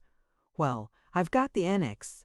"I'm glad I'd got that for the overflow anyway," resumed Billy, trying to steady her voice. "I've sent a whole lot of happiness up there mentally, if I haven't actually carried it. So I'm sure you must have got it. Now tell me of yourself." "There's nothing to tell," insisted Alice as before. "You're working as hard as ever?" "Yes, harder." "New pupils?" "Yes, and some concert engagements, good ones, for next season, accompaniments, you know." Billy nodded. "Yes, I've heard of you already twice lately in that line, and very flatteringly, too." "Have you? Well, that's good." "Hmm. There was a moment's silence, then, abruptly, Billy changed the subject. "I had a letter from Belle Calderwell yesterday." She paused expectantly, but there was no comment. "You don't seem interested," she frowned after a minute. Alice laughed. "Pardon me, but I don't know the lady, you see. Was it a good letter?" "You know her brother." "Very true." Alice's cheeks showed a deeper color. "Did she say anything of him?" "Yes. She said he was coming back to Boston next winter." "Indeed." "Yes. She says that this time he declares he really is going to settle down to work," murmured Billy demurely, with a sidelong glance at her companion. "She says he's engaged to be married one of her friends over there." There was no reply. Alice appeared to be absorbed in watching a tiny white sail far out at sea. Again Billy was silent. Then, with studied carelessness, she said, "Yes, and you know Mr. Arkwright too," she told of him. "Yes, well, what of him?" Alice's voice was studiedly indifferent. "Oh, there was quite a lot of him. Belle had just been to hear him sing, and then her brother had introduced him to her. She thinks he's perfectly wonderful, in every way, I should judge. In fact, she simply raved over him. It seems that while we've been hearing nothing from him all winter, he's been winning no end of laurels for himself in Paris and Berlin. He's been studying too, of course, as well as singing. And now he's got a chance to sing somewhere, create a role, or something. Belle said she wasn't quite clear on the matter herself, but it was a perfectly splendid chance, and one that was a fine feather in his cap. That he won't be coming home, that is, to Boston at all this winter probably," said Alice, with a cheerfulness that sounded just a little forced. "Not until February. But he is coming then. He's been engaged for 6 performances with the Boston Opera Company as a star tenor, mind you. Isn't that splendid?" "Indeed it is," murmured Alice. "Belle writes that Hugh says he's improved wonderfully, and that even he can see that his singing is marvelous. He says Paris is wild over him, but for my part, I wish he'd come home and stay here where he belongs," finished Billy a bit petulantly. Why, Billy," murmured her friend, a curiously startled look coming into her eyes. "Well, I do," maintained Billy. Then recklessly she added, "I had such beautiful plans for him once, Alice. Oh, if you only could have cared for him, you'd have made such a splendid couple." A vivid scarlet flew to Alice's face. "Nonsense!" she cried, getting quickly to her feet and bending over one of the flower boxes along the veranda railing. "Mr. Mose, Arkwright never thought of marrying me, and I'm not going to marry anybody but my music." Billy sighed despairingly. "I know that's what you say now, but if—" She stopped abruptly. Around the turn of the veranda had appeared Aunt Hannah, wheeling Bertram Jr., still asleep in his carriage. "I came out the other door," she explained softly, "and it was so lovely I just had to go in and get the baby. I thought it would be so nice for him to finish his nap out here." Billy arose with a troubled frown. "But Aunt Hannah, he can't stay out here. I'm sorry, but we'll have to take him back." Aunt Hannah's eyes grew mutinous. "But I thought the outdoor air was just the thing for him. I'm sure your scientific hygienic nonsense says that." "They do. They did, that is, some of them do," acknowledged Billy worriedly. "But they differ so. And the one I'm going by now says that babies should always sleep in an even temperature, 70 degrees if possible. And that's exactly what the room in there was when I left him. It's not the same out here, I'm sure. In fact, I looked at the thermometer to see, just before I came out myself. So, Aunt Hannah, I'm afraid I'll have to take him back." "But you used to have him sleep out of doors all the time, on that little balcony out of your room," argued Aunt Hannah, still plainly unconvinced. "Yes, I know I did. I was following the other man's rules then. As I said, if only they wouldn't differ so. Of course I want the best, but it's so hard to always know the best. And at this very inopportune moment Master Bertram took occasion to wake up, which brought even a deeper wrinkle of worry to his fond mother's forehead, for she said that according to the clock, he should have been sleeping exactly 10½ more minutes, and that of course he couldn't commence the next thing until those 10½ minutes were up, or else his entire schedule for the day would be shattered. So what she should do with him, for those should have been sleeping 10 minutes and a half, she did not know. All of which drew from Aunt Hannah the astounding exclamation of, "Oh, my grief and conscience, Billy, if you aren't the limit," which indeed she must have been, to have brought circumspect Aunt Hannah to the point of actually using slang. Chapter 24. A Night Off. The Henshaw family did not return to the Strata until late in September. Billy said that the sea air seemed to agree so well with the baby it would be a pity to change until the weather became really too cool at the shore to be comfortable. William came back from his fishing trip in August and resumed his old habit of sleeping at the house and taking his meals at the club.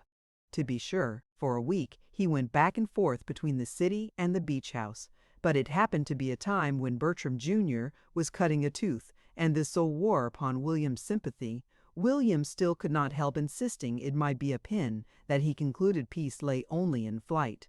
So he went back to the Strata. Bertram had stayed at the cottage all summer, painting industriously. Heretofore he had taken more of a vacation through the summer months, but this year there seemed to be nothing for him to do but to paint. He did not like to go away on a trip and leave Billy, and she declared she could not take the baby,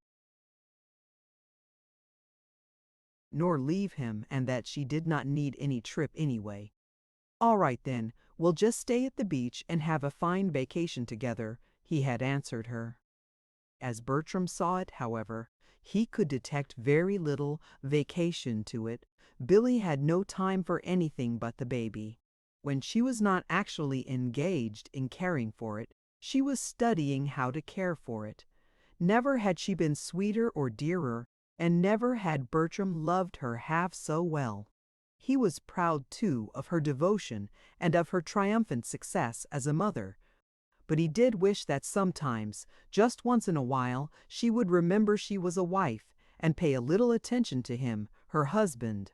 Bertram was ashamed to own it even to himself, but he was feeling just a little abused that summer, and he knew that, in his heart, he was actually getting jealous of his own son, in spite of his adoration of the little fellow. He told himself defensively that it was not to be expected that he should not want the love of his wife, the attentions of his wife, and the companionship of his wife a part of the time. It was nothing more than natural that occasionally he should like to see her show some interest in subjects not mentioned in mothers' guides and scientific trainings of infants, and he did not believe he could be blamed for wanting his residence to be a home for himself as well as a nursery for his offspring. Even while he thus discontentedly argued with himself, however, Bertram called himself a selfish brute just to think such things when he had so dear and loving a wife as Billy, and so fine and splendid a baby as Bertram Jr. He told himself, too, that very likely when they were back in their own house again, and when motherhood was not so new to her, Billy would not be so absorbed in the baby. She would return to her old interest in her husband, her music, her friends, and her own personal appearance. Meanwhile, there was always, of course, for him, his painting. So he would paint, accepting gladly what crumbs of attention fell from the baby's table, and trust to the future to make Billy none the less a mother, perhaps, but a little more the wife. Just how confidently he was counting on this coming change, Bertram hardly realized himself. But certainly the family was scarcely settled at the Strata before the husband gaily proposed one evening that he and Billy should go to the theater to see Romeo and Juliet. Billy was clearly both surprised and shocked. "Why, Bertram, I can't, you know I can't," she exclaimed reprovingly. Bertram's heart sank, but he kept a brave front. "Why not?" What a question, as if I'd leave baby. But, Billy dear, you'd be gone less than 3 hours, and you say Delia's the most careful of nurses. Billy's forehead puckered into an anxious frown. "I can't help it. Something might happen to him, Bertram. I couldn't be happy a minute." "But, dearest, aren't you ever going to leave him?" demanded the young husband forlornly. "Why, yes, of course, when it's reasonable and necessary. I went out to the annex yesterday afternoon. I was gone almost 2 whole hours. Well, did anything happen?" "No, but then I telephoned, you see, several times, so I knew everything was all right." "Oh, well, if that's all you want, I could telephone, between every act," suggested Bertram, with a sarcasm that was quite lost on the earnest young mother. "Yes, you could do that, couldn't you?" conceded Billy, "and of course I haven't been anywhere much lately." "Indeed I could," agreed Bertram, with a promptness that carefully hid his surprise at her literal acceptance of what he had proposed as a huge joke. "Come, is it a go? Shall I telephone to see if I can get seats? You think baby'll surely be all right? I certainly do." "And you'll telephone home between every act?" "I will." Bertram's voice sounded almost as if he were repeating the marriage service. "And we'll come straight home afterwards as fast as John and Peggy can bring us?" "Certainly." "Then I think I'll go," breathed Billy tremulously, plainly showing what a momentous concession she thought she was making. "I do love Romeo and Juliet, and I haven't seen it for ages." "Good. Then I'll find out about the tickets," cried Bertram, so elated at the prospect of having an old-time evening out with his wife that even the half-hourly telephones did not seem too great a price to pay. When the time came, they were a little late in starting. Baby was fretful, and though Billy usually laid him in his crib and unhesitatingly left the room, insisting that he should go to sleep by himself in accordance with the most approved rules in her scientific training, yet tonight she could not bring herself to the point of leaving the house until he was quiet. Hurried as they were when they did start, Billy was conscious of Bertram's frowning disapproval of her frock. "You don't like it, of course, dear, and I don't blame you," she smiled remorsefully. "Oh, I like it, that is, I did when it was new, rejoined her husband with apologetic frankness. But, dear, didn't you have anything else? This looks almost well mussy, you know. No, well, yes, maybe there were others, admitted Billy, but this was the quickest and easiest to get into, and it all came just as I was getting baby ready for bed, you know. I am a fright, though, I'll acknowledge, so far as clothes go. I haven't had time to get a thing since baby came. I must get something right away, I suppose. Yes, indeed, declared Bertram, with emphasis, hurrying his wife into the waiting automobile. Billy had to apologize again at the theater, for the curtain had already risen on the ancient quarrel between the houses of Capulet and Montague, and Billy knew her husband's special abhorrence of tardy arrivals. Later, though, when well established in their seats, Billy's mind was plainly not with the players on the stage. "Do you suppose baby is all right?" she whispered after a time. Of course he is, dear." There was a brief silence, during which Billy peered at her program in the semi-darkness. Then she nudged her husband's arm ecstatically. "Bertram, I couldn't have chosen a better play if I'd tried. There are 5 acts. I'd forgotten there were so many. That means you can telephone 4 times." "Yes, dear." Bertram's voice was sternly cheerful. "You must be sure they tell you exactly how baby is." "All right, dear. Shesendani cinema." Billy subsided. She even clapped a little in spasmodic enthusiasm. Presently, she peered at her program again. "There wouldn't be time, I suppose, to telephone between the scenes." She hazarded wistfully. "There are 16 of those." "Well, hardly. Billy, you aren't paying one bit of attention to the play." "Why, of course I am," whispered Billy indignantly. "I think it's perfectly lovely, and I'm perfectly contented too, since I found out about those 5 acts, and as long as I can't have the 16 scenes," she added, settling back in her seat. As if to prove that she was interested in the play, her next whisper, some time later, had to do with one of the characters on the stage. "Who's that, the nurse?" "Mercy. We wouldn't want her for baby, would we?" In spite of himself, Bertram chuckled this time. Billy, too, laughed at herself. Then, resolutely, she settled into her seat again. The curtain was not fairly down on the first act before Billy had laid an urgent hand on her husband's arm. "Now, remember, ask if he's waked up or anything," she directed. "And be sure to say I'll come right home if they need me. Now hurry." "Yes, dear." Bertram rose with alacrity. "I'll be back right away." "Oh, but I don't want you to hurry too much," she called after him softly. "I want you to take plenty of time to ask questions." "All right," nodded Bertram, with a quizzical smile as he turned away. Obediently, Bertram asked all the questions she could think of, then came back to his wife.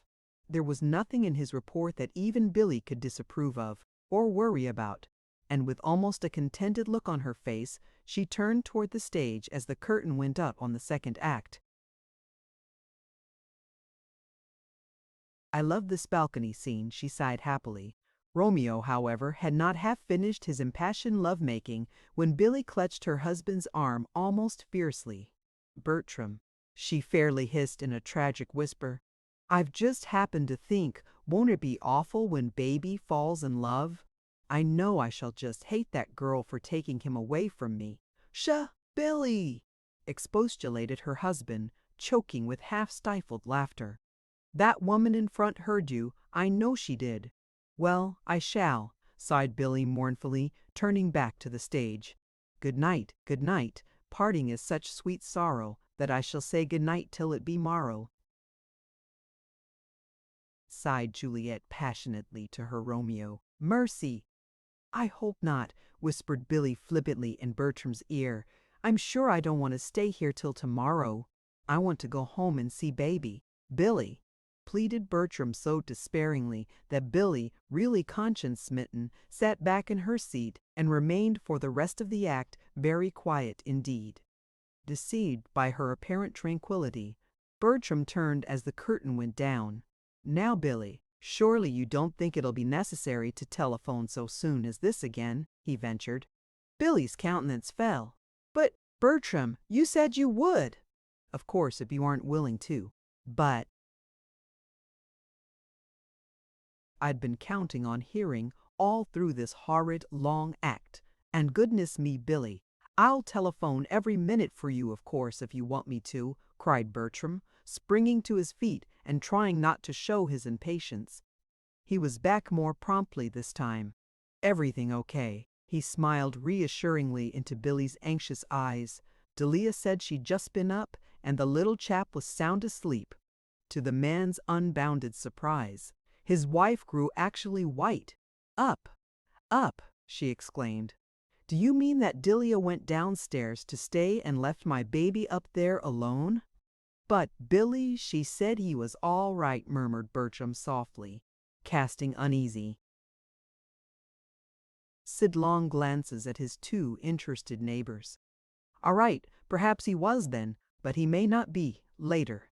Delia should stay in the next room all the time, where she could hear the least thing. Yes, dear, she will, I'm sure, if you tell her to, soothed Bertram quickly. It'll be all right next time. Billy shook her head. She was obviously near to crying. But, Bertram, I can't stand it to sit here enjoying myself all safe and comfortable, and know that baby is alone up there in that great big room. Please, please won't you go and telephone Delia to go up now and stay there? Bertram, weary, sorely tried, and increasingly aware of those annoyingly interested neighbors, was on the point of saying a very decided no, but a glance into Billy's pleading eyes settled it. Without a word, he went back to the telephone. The curtain was up when he slipped into a seat, very red of face. In answer to Billy's hurried whisper, he shook his head. But in the short pause between the first and second scenes, he said in a low voice, I'm sorry, Billy, but I couldn't get the house at all. Couldn't get them? But you'd just been talking with them. That's exactly it, probably. I had just telephoned, so they weren't watching for the bell. Anyhow, I couldn't get them. Then you didn't get Delia at all? Of course not. And baby is still all alone. But he's all right, dear. Delia's keeping watch of him. For a moment there was silence. Then, with clear decisiveness, came Billy's voice. Bertram, I am going home. Billy, I am. Billy, for heaven's sake, don't be a silly goose. The play's half over already. We'll soon be going anyway.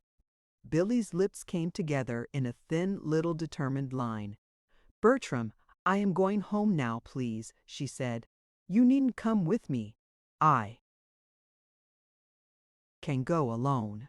Bertram said two words under his breath which it was just as well, perhaps, that Billy and the neighbors did not hear. Then he gathered up their wraps and, with Billy, stalked out of the theater. At home everything was found to be absolutely as it should be. Bertram Jr. was peacefully sleeping, and Delia, who had come up from downstairs, was sewing in the next room. There you see, observed Bertram, a little sourly. Billy drew a long, contented sigh. Yes, I see. Everything is all right. But that's exactly what I wanted to do, Bertram. You know, to see for myself, she finished happily. And Bertram, looking at her rapt face as she hovered over the baby's crib, called himself a brute and a beast to mind anything that could make Billy look like that. Chapter 25.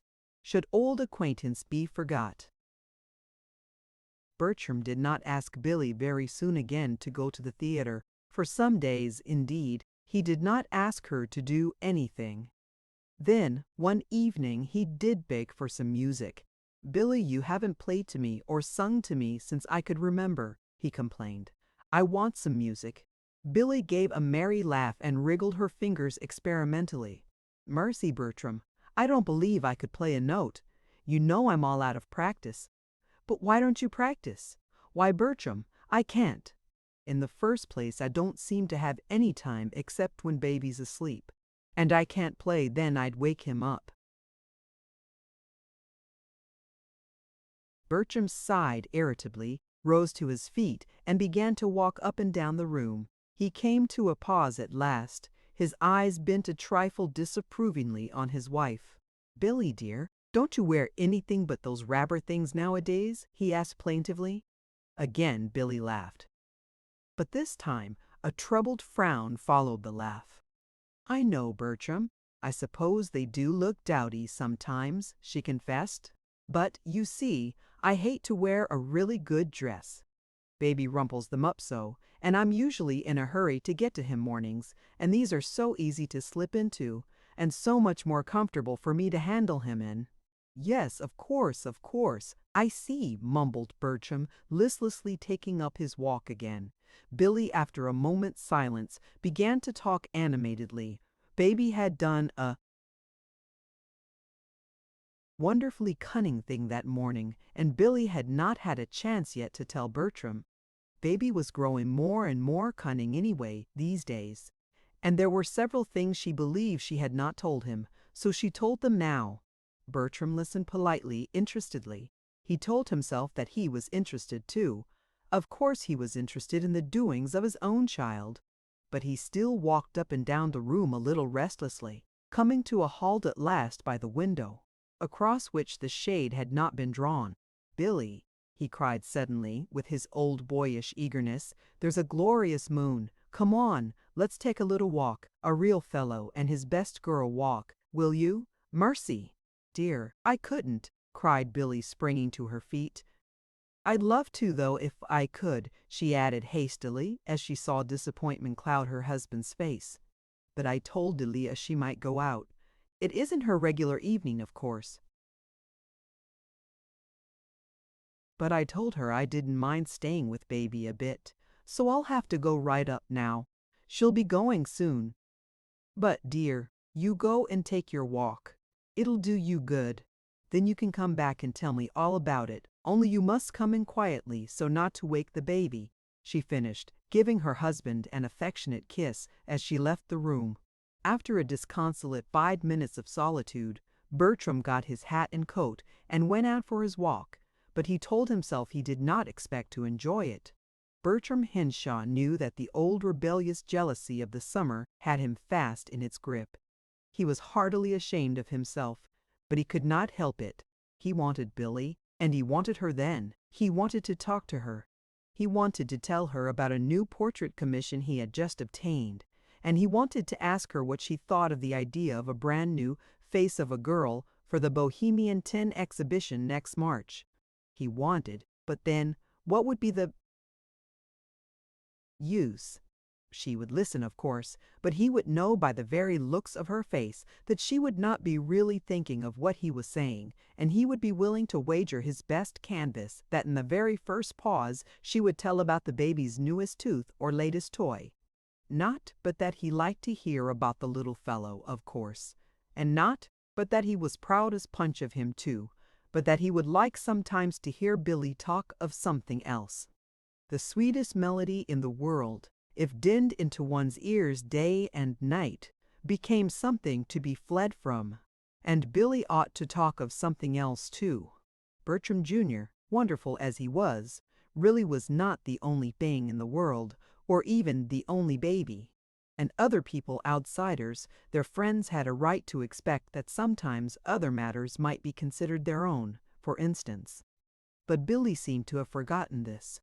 No matter whether the subject of conversation had to do with the latest novel or a trip to Europe, under Billy's guidance it invariably led straight to Baby's Jack and Jill book, or to a perambulator journey in the public garden. If it had not been so serious, it would have been really funny the way all roads led straight to one goal.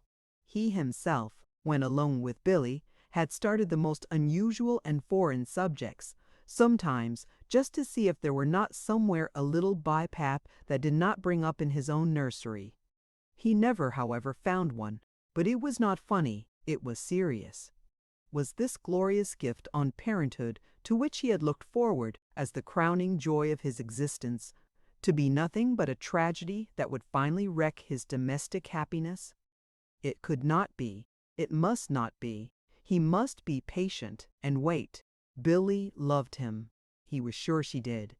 By and by, this obsession of motherhood, which had her so fast in its grasp, would relax.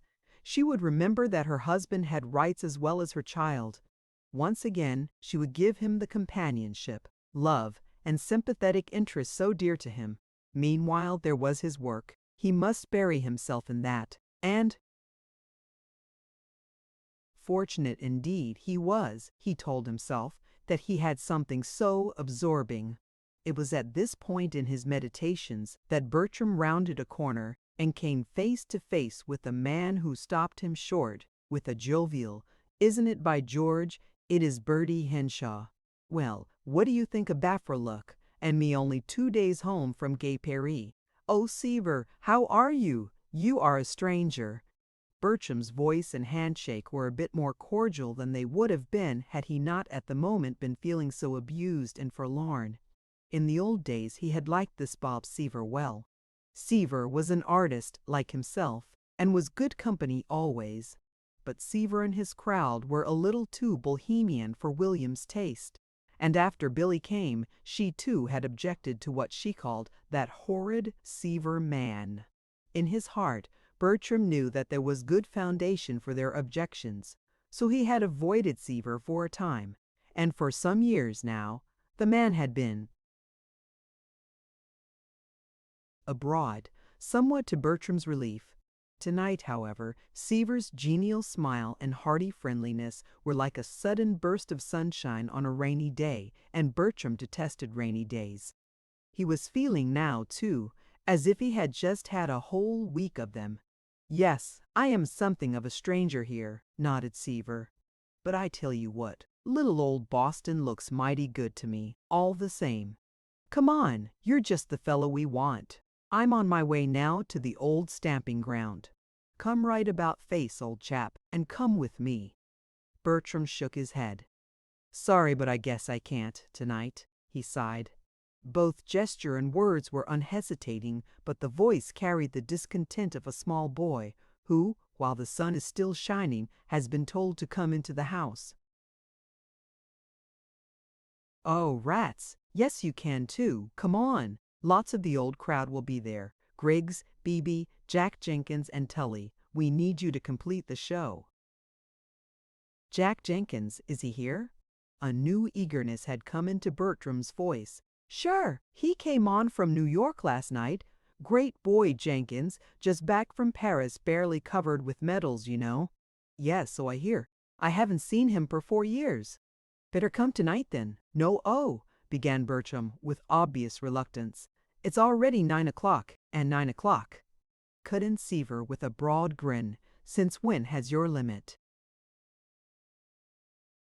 been 9 o'clock? I've seen the time when you didn't mind 9 o'clock in the morning, Bertie." "What's got—" "Oh, I remember. I met another friend of yours in Berlin, chap named Arkwright, and say, he's some singer, you bet. You're going to hear of him one of these days. Well, he told me all about how you'd settled down now, son and heir, fireside bliss, pretty wife, and all the fixings. But, I say, Bertie, doesn't she let you out any?" "Nonsense, Seaver," flared Bertram in annoyed wrath. "Well then, why don't you come tonight? If you want to see Jenkins, you'll have to. He's going back to New York tomorrow." For only a brief minute longer did Bertram hesitate. Then he turned squarely about with an air of finality. "Is he? Well then, perhaps I will," he said. "I'd hate to miss Jenkins entirely." "Good," exclaimed his companion as they fell into step. "Have a cigar?" "Thanks, don't mind if I do." If Bertram's chin was a little higher and his step a little more decided than usual, it was all merely by way of accompaniment to his thoughts. Certainly it was right that he should go, and it was sensible. Indeed, it was really almost imperative due to Billy, as it were after that disagreeable taunt of Seaver's. As if she did not want him to go when and where he pleased. As if she would consent for a moment to figure in the eyes of his friends as a tyrannical wife who objected to her husband's passing a social evening with his friends. To be sure, in this particular case, she might not favor Seaver's presence, but even she would not mind this once. And, anyhow, it was Jenkins that was the attraction, not Seaver.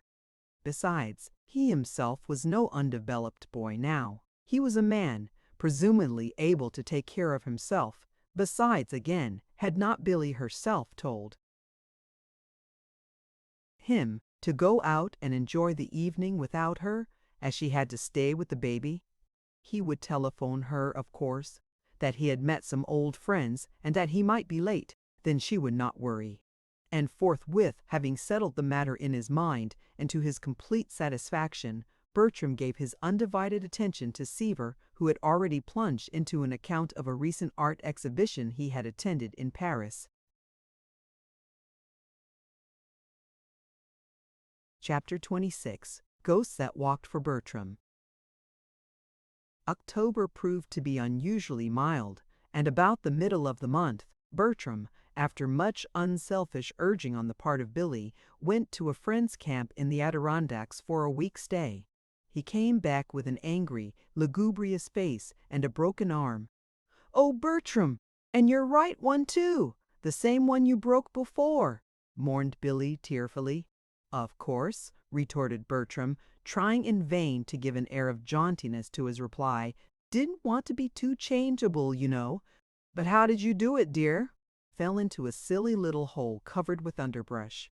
"But oh, Billy, what's the use? I did it, and I can't undo it, more's the pity." "Of course you can, you poor boy," sympathized Billy, "and you shan't be tormented with questions. We'll just be thankful 'twas no worse.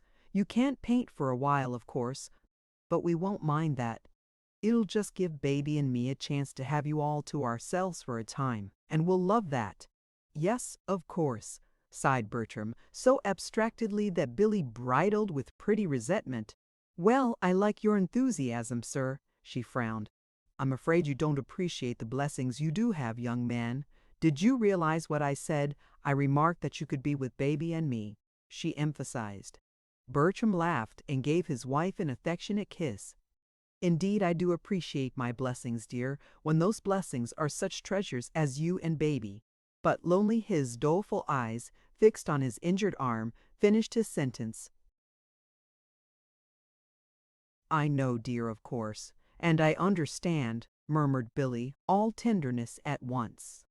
They were not easy for Bertram those following days. Once again he was obliged to accept the little intimate personal services that he so disliked. Once again he could do nothing but read, or wander disconsolately into his studio and gaze at his half-finished face of a girl. Occasionally, it is true, driven nearly to desperation by the haunting vision in his mind's eye, he picked up a brush and attempted to make his left hand serve his will, but a bare half-dozen irritating, ineffectual strokes were usually enough to make him throw down his brush in disgust. He never could do anything with his left hand, he told himself dejectedly. Many of his hours, of course, he spent with Billy and his son, and they were happy hours too. But they always came to be restless ones before the day was half over. Billy was always devotion itself to him when she was not attending to the baby. He had no fault to find with Billy, and the baby was delightful. He could find no faults with the baby. But the baby was fretful. He was teething, Billy said, and he needed a great deal of attention. So naturally, Bertram drifted out of the nursery after a time and went down into his studio, where were his dear, empty palette, his orderly brushes, and his tantalizing face of a girl. From the studio, generally, Bertram went out onto the street. Sometimes he dropped into a fellow artist's studio. Sometimes he strolled into a club or cafe where he knew he would be likely to find some friend who would help him while away a tiresome hour. Bertram's friends quite vied with each other in rendering this sort of aid, so much so, indeed, that naturally perhaps Bertram came to call on their services more and more frequently. Particularly was this the case when, after the splints were removed, Bertram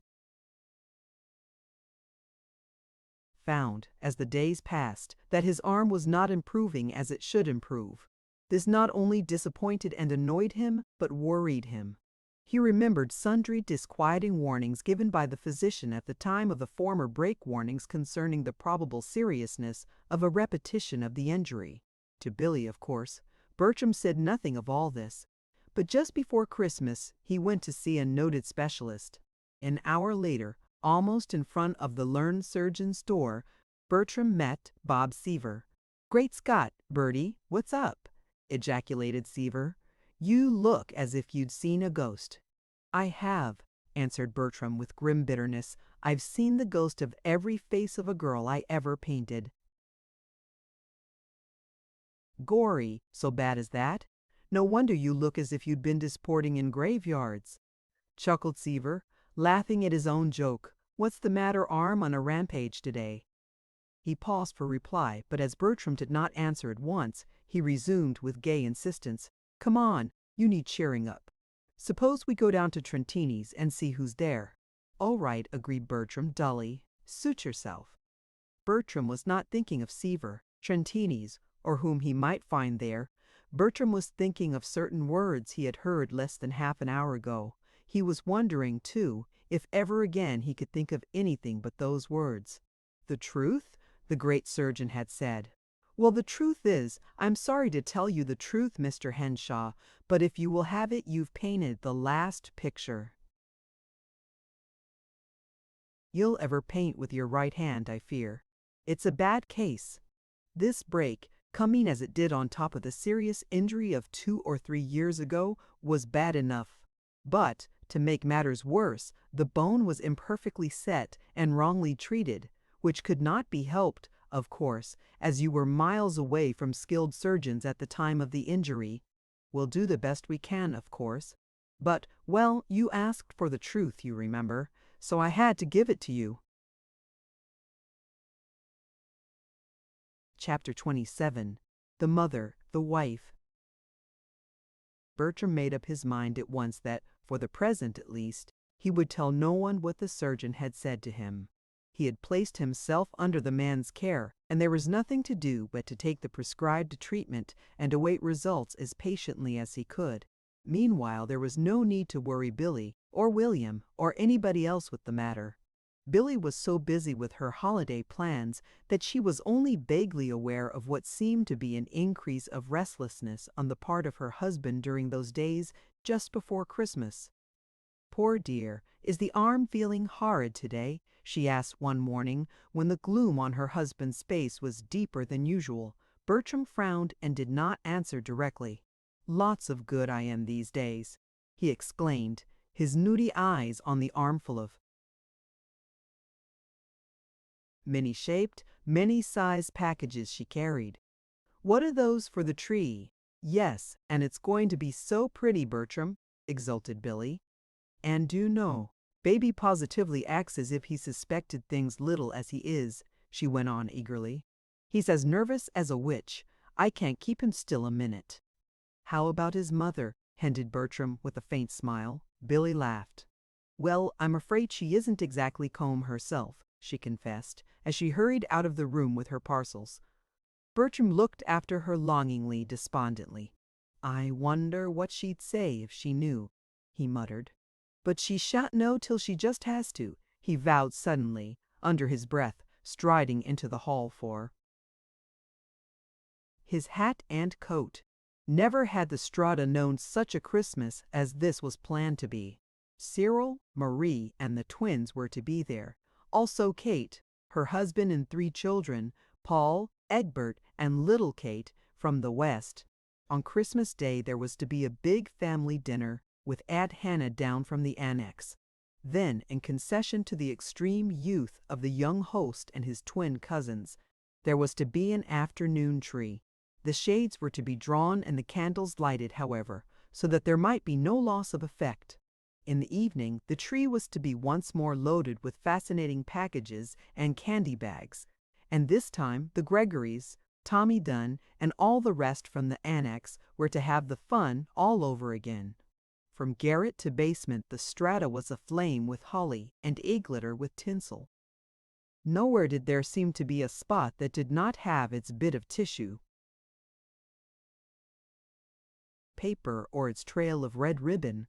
and everything holly, ribbon, tissue, and tinsel led to the mysteriously closed doors of the great front drawing room, past which none but Billy and her accredited messengers might venture. No wonder, indeed, that even Baby scented excitement, and that Baby's mother was not exactly calm. No wonder, too, that Bertram, with his helpless right arm and his heavy heart, felt peculiarly forlorn and out of it.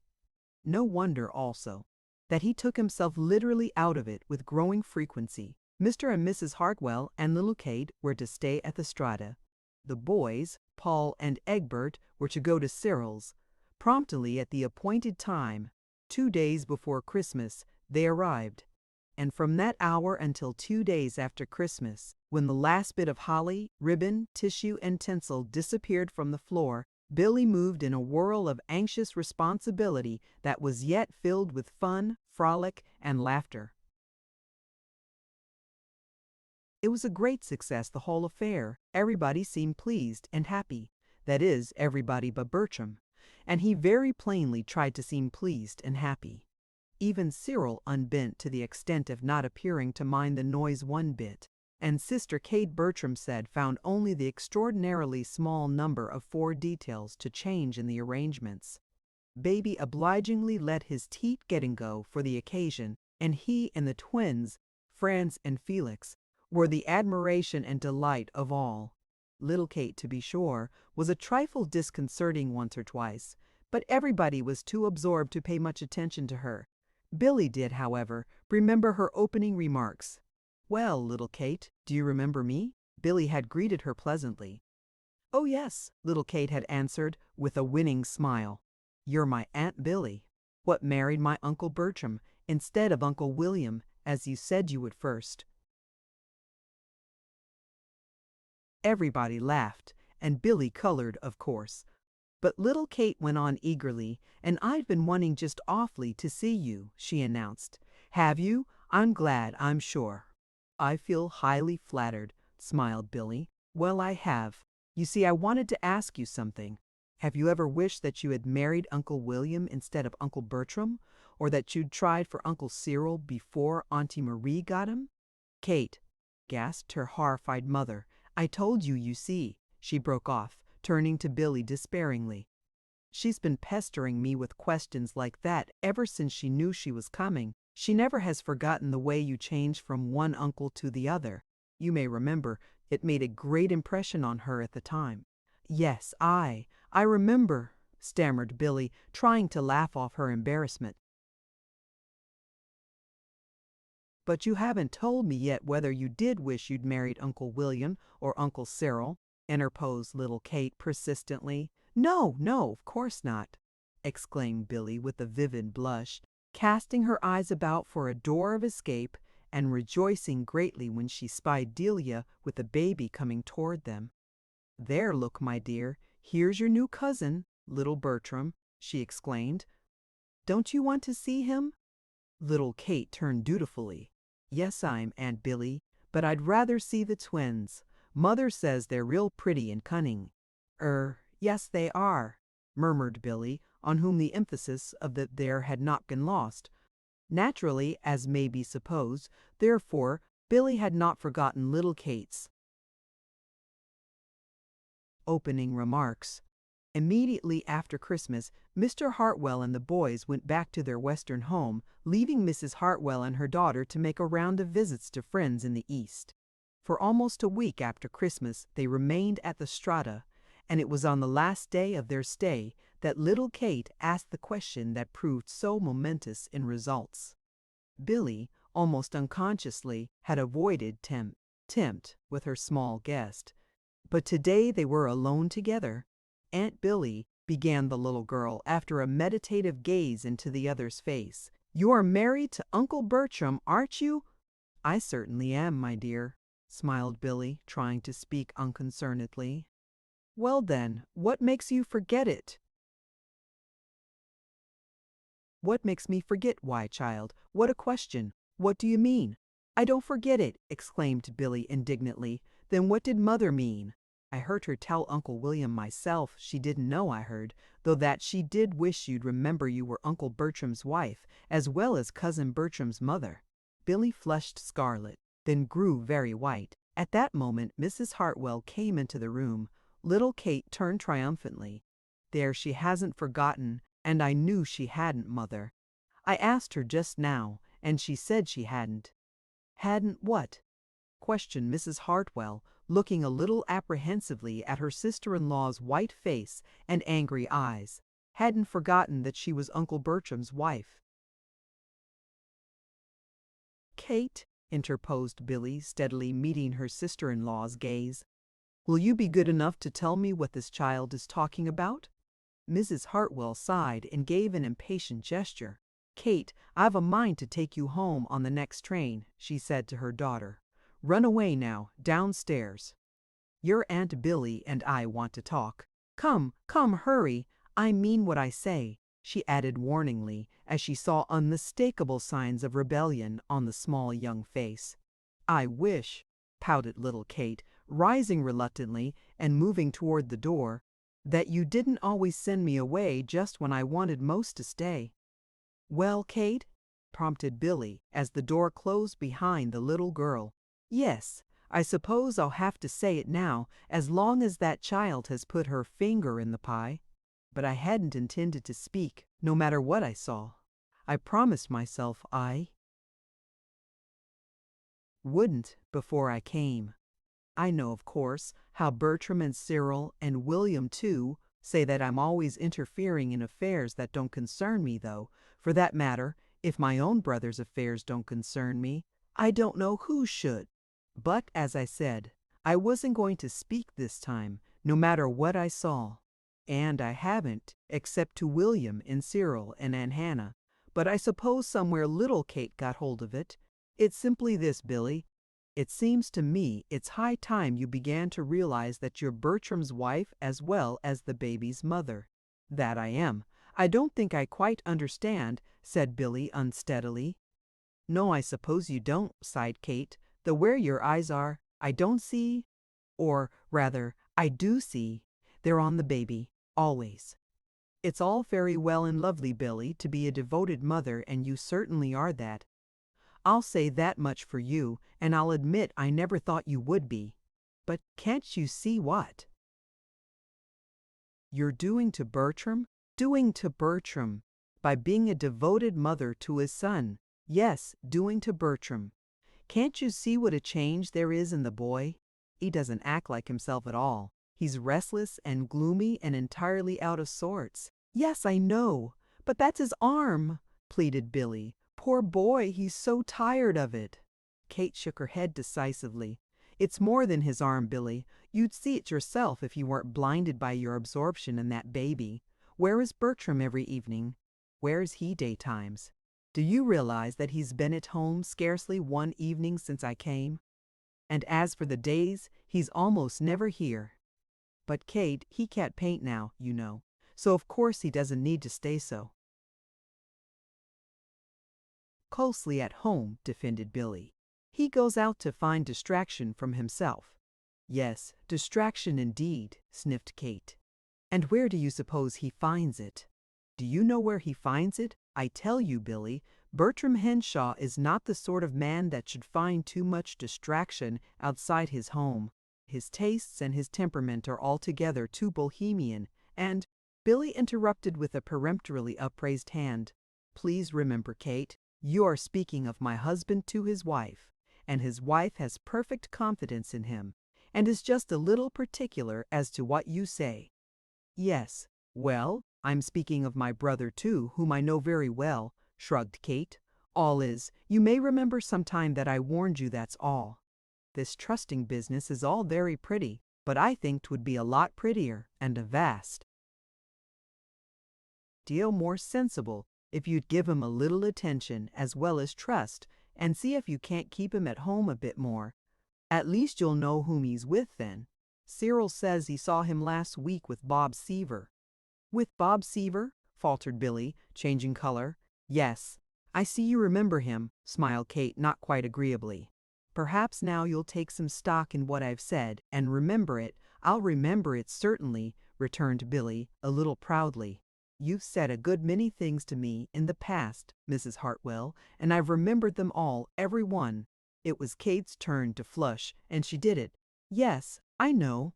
And I presume very likely sometimes there hasn't been much foundation for what I've said.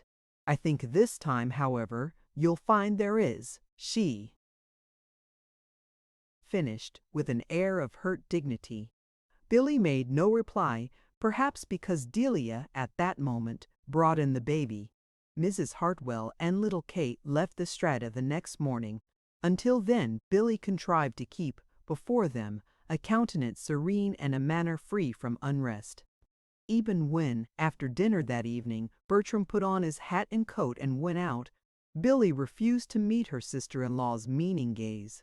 But in the morning, after they had left the house, Billy did not attempt to deceive herself. Determinedly then, she set herself to going over in her mind the past months since the baby came, and she was appalled at what she found.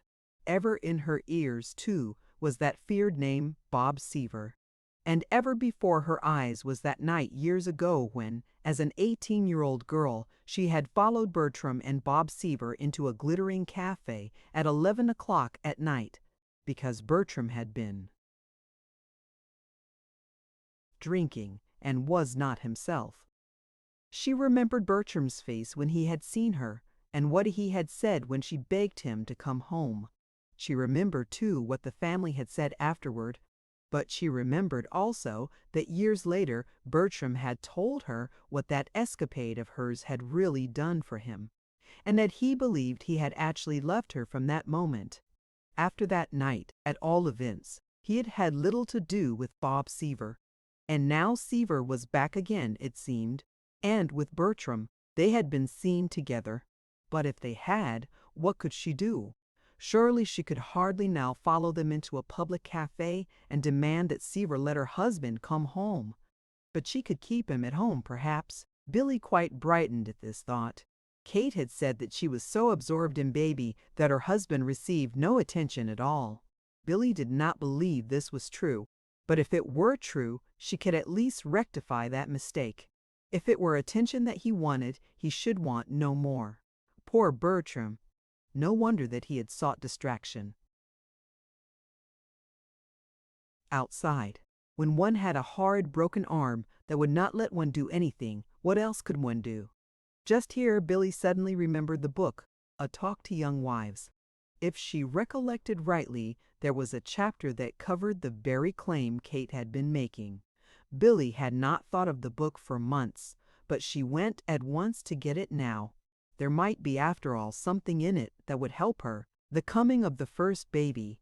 Billy found the chapter without difficulty and settled herself to read, her countenance alight with interest. In a surprisingly short time, however, a new expression came to her face, and at last a little gasp of dismay fell from her lips. She looked up then with a startled gaze. Had her walls possessed eyes and ears all these past months, only to give instructions to an unseen hand that it might write what the eyes and ears had learned? For it was such sentences as these that the conscience-smitten Billy read. Maternity is apt to work a miracle in a woman's life, but sometimes it spells disaster so far as domestic bliss is concerned. The young mother, wrapped up in the delights and duties of motherhood, utterly forgets that she has a husband. She lives and moves and has her being in the nursery. She thinks baby, talks baby, knows only baby. She refuses to dress up because it is easier to take care of baby in a frowsy wrapper. She will not go out with her husband for fear something might happen to the baby. She gives up her music because baby won't let her practice. In vain her husband tries to interest her in his own affairs. She has neither eyes nor ears for him, only for baby. Now no man enjoys having his nose put out of joint, even by his own child. He loves his child devotedly and is proud of him, of course, but that does not keep him from wanting the society of his wife occasionally, nor from longing for her old-time love and sympathetic interest. It is an admirable thing, certainly, for a woman to be a devoted mother, but maternal affection can be carried too far. Husbands have some rights as well as offspring, and the wife who neglects her husband for her babies does so at her peril. Home, with the wife eternally in the nursery, is apt to be a dull and lonely thing to the average husband, so he starts out to find amusement for himself, and he finds it. Then is the time when the new little life that is so precious and that should have bound the two more closely together becomes the wedge that drives them apart. Billy did not read any more. With a little sobbing cry, she flung the book back into her desk and began to pull off her wrapper. Her fingers shook. Already she saw herself a monster, a wicked destroyer of domestic bliss with her thoughtless absorption in baby until he had become that awful thing, a wedge. And Bertram, poor Bertram with his broken arm! She had not played to him, nor sung to him, nor gone out with him. And when had they had one of their good long talks about Bertram's work and plans? But it should all be changed now. She would play and sing and go out with him. She would dress up too. He should see no more wrappers. She would ask about his work and seem interested. She was interested. She remembered now that just before he was hurt, he had told her of a new portrait and of a new face of a girl that he had planned to do. Lately he had said nothing about these. He had seemed discouraged, and no wonder, with his broken arm, but she would change all that. He should see. And forthwith Billy hurried to her closet to pick out her prettiest house frock. Long before dinner, Billy was ready, waiting in the drawing room. She had on a pretty little blue silk gown that she knew Bertram liked, and she watched very anxiously for Bertram to come up the steps. She remembered now, with a pang, that he had long since given up his peculiar ring, but she meant to meet him at the door just the same. Bertram, however, did not come. At 6:15 he telephoned that he had met some friends and would dine at the club. My, how pretty we are!" exclaimed Uncle William when they went down to dinner together. "New frock?" "Why, no, Uncle William," laughed Billy, a little tremulously. "You've seen it dozens of times." "Have I?" murmured the man. "I don't seem to remember it. Too bad Bertram isn't here to see you. Somehow, you look unusually pretty tonight." And Billy's heart ached anew. Billy spent the evening practicing softly, to be sure, so as not to wake baby, but practicing. As the days passed, Billy discovered that it was much easier to say she would change things than it was really to change them. She changed herself, it is true, her clothes, her habits, her words, and her thoughts, but it was more difficult to change Bertram. In the first place, he was there so little. She was dismayed when she saw how very little, indeed, he was at home, and she did not like to ask him outright to stay. That was not in accordance with her plans. Besides, the talk to young wives said that indirect influence was much to be preferred, always, to direct persuasion, which last, indeed, usually failed to produce results. So Billy dressed up and practiced and talked of anything but the baby, and even hinted shamelessly once or twice that she would like to go to the theater, but all to little avail. True, Bertram brightened up for a minute when he came home and found her in a new or a favorite dress, and he told her how pretty she looked. He appeared to like to have her play to him too, even declaring once or twice that it was quite like old times. Yes, it was. But he never noticed her hints about the theater, and he did not seem to like to talk about his work, even a little bit. Billy laid this last fact to his injured arm. She decided that he had become blue and discouraged, and that he needed cheering up, especially about his work, so she determinedly and systematically set herself to doing it. She talked of the fine work he had done, and of the still finer work he would yet do when his arm was well. She told him how proud she was of him, and she let him see how dear his art was to her, and how badly she would feel if she thought he had really lost all his interest in his work, and would never paint again. She questioned him about the new portrait he was to begin as soon as his arm would let him, and she tried to arouse his enthusiasm in the picture he had planned to show in the March exhibition of the Bohemian 10, telling him that she was sure his arm would allow him to complete at least one canvas to hang. In none of this, however, did Bertram appear in the least interested. The one thing, indeed, which he seemed not to want to talk about was his work, and he responded to her overtures on the subject with only moody silence, or else with almost irritable monosyllables, all of which not only grieved but surprised Billy very much. For according to the Talk to Young Wives, she was doing exactly what the ideal, sympathetic, interested in her husband's work wife should do.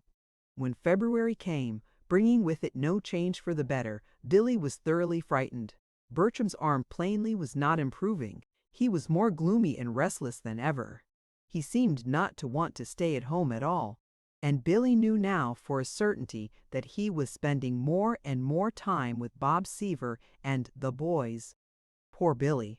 Nowhere can she look these days and see happiness. Even the adored baby seemed at times almost to give an added pang. Had he not become, according to the Talk to Young Wives, that awful thing, a wedge? The annex, too, carried its sting, for where was the need of an overflow house for happiness now, when there was no happiness to overflow? Even the little jade idol on Billy's mantel Billy could not bear to see these days, for its once bland smile had become a hideous grin, demanding, "Where, now, is your heap plenty velly good looky?" But before Bertram, Billy still carried a bravely smiling face, and to him still she talked earnestly and enthusiastically of his work, which last, as it happened, was the worst course she could have pursued. For the one thing poor Bertram wished to forget, just now, was his work. Chapter 28. Conspirators. Early in February came Arkwright's appearance at the Boston Opera House, the first since he had sung there as a student a few years before. He was an immediate and an unquestioned success. His portrait adorned the front page of almost every Boston newspaper the next morning, and captious critics vied with each other to do him honor. His full history from boyhood up was featured with special emphasis on his recent triumphs in New York and foreign capitals. He was interviewed as to his opinion on everything from vegetarianism to woman suffrage, and his preferences as to pies and pastimes were given headline prominence. There was no doubt of it, Mr. M.J. Arkwright was a star. All Arkwright's old friends, including Billy, Bertram, Cyril, Marie, Calderwell, Alice Gregory, and Hannah and Tommy Dunn, went to hear him sing, and after the performance he held a miniature reception with enough adulation to turn his head completely around. He declared deprecatingly, not until the next evening, however, did he have an opportunity for what he called a real talk with any of his friends. Then, in Calderwell's room, he settled back in his chair with a sigh of content. For a time, his own and Calderwell's affairs occupied their attention. Then, after a short pause, the tenor asked abruptly, "Is there anything wrong with the Henshaws, Calderwell?" Calderwell came suddenly erect in his chair. "Thank you. I hoped you'd introduce that subject, though, for that matter, if you hadn't, I should." "Yes, there is, and I'm looking to you, old man, to get them out of it." "I?" Arkwright sat erect now. "Yes." "What do you mean? In a way, the expected has happened, though I know now that I didn't really expect it to happen, in spite of my prophecies. You may remember I was always skeptical on the subject of Bertram settling down to a domestic hearthstone. I insisted 'twould be the turn of a girl's head and the curve of her cheek that he wanted to paint." Arkwright looked up with a quick frown. "You don't mean that Henshaw has been cad enough to find another—" Calderwell threw up his hand. "No, no, not that. We haven't that to deal with yet, thank goodness. There's no woman in it. And, really, when you come right down to it, if ever a fellow had an excuse to seek diversion, Bertram Henshaw has, poor chap. It's just this, Bertram broke his arm again last October. Yes, so I hear, and I thought he was looking badly. He is. It's a bad business. 'Twas improperly set in the first place, and is not doing well now. In fact, I'm told on pretty good authority that the doctor says he probably will never use it again. Oh, by George, Calderwell! Yes, tough, isn't it? Especially when you think of his work, and know as I happen to, that he's particularly dependent on his right hand for everything. He doesn't tell this generally, and I understand Billy and the family know nothing of it. How hopeless the case is, I mean. Well, naturally, the poor fellow has been pretty thoroughly discouraged, and to get away from himself he's gone back to his old bohemian habits, spending much of his time with some of his old cronies that are none too good for him. Seaver, for instance. Bob Seaver? Yes, I know him. Arkwright's lips snapped together crisply. Yes. He said he knew you. That's why I'm counting on your help. What do you mean? I mean I want you to get Henshaw away from him and keep him away. Arkwright's face darkened with an angry flush. Great Scott, Calderwell, what are you talking about? Henshaw is no kid to be toted home, and I'm no nursery governess to do the toting. Calderwell laughed quietly. No, I don't think anyone would take you for a nursery governess, Arkwright. In spite of the fact that you are still known to some of your friends as Mary Jane. But you can sing a song, man, which will probably give you a through ticket to their innermost sacred circle. In fact, to my certain knowledge, Seaver is already planning a jamboree with you at the right hand of the Toastmaster. There's your chance. Once in, stay in long enough to get Henshaw out. But good heavens, Calderwell, it's impossible. What can I do? Demanded Arkwright savagely. I can't walk up to the man, take him by the ear, and say, "Here you, sir, march home." Neither can I come the "I am holier than thou" act, and hold up to him the mirror of his transgressions. No, but you can get him out of it some way. You can find a way for Billy's sake. There was no answer, and, after a moment, Calderwell went on more quietly. I haven't seen Billy but 2 or 3 times since I came back to Boston, but I don't need to know that she's breaking her heart over something. And of course that something is Bertram. There was still no answer. Arkwright got up suddenly and walked to the window. You see, I'm helpless, resumed Calderwell. I don't paint pictures, nor sing songs, nor write stories, nor dance jigs for a living, and you have to do one or another to be in with that set. And it's got to be a Johnny on the spot with Bertram. All is. Something will have to be done to get him out of the state of mind and body he's in now. Or, Arkwright wheeled sharply. When did you say this jamboree was going to be? He demanded. Next week sometime. The date is not settled. They were going to consult you. Commented Arkwright. And, though his next remark was a complete change of subject, Calderwell gave a contented sigh. If, when the proposition was first made to him, Arkwright was doubtful of his ability to be a successful Johnny on the spot, he was even more doubtful of it as the days passed and he was attempting to carry out the suggestion. He had known that he was undertaking the most difficult and delicate task, and he soon began to fear that it was an impossible one as well. With a dogged persistence, however, he adhered to his purpose, ever on the alert to be more watchful, more tactful, more efficient in emergencies. Disagreeable as was the task, in a way, in another way, it was a great pleasure to him. He was glad of the opportunity to do anything for Billy, and then, too, he was glad of something absorbing enough to take his mind off his own affairs.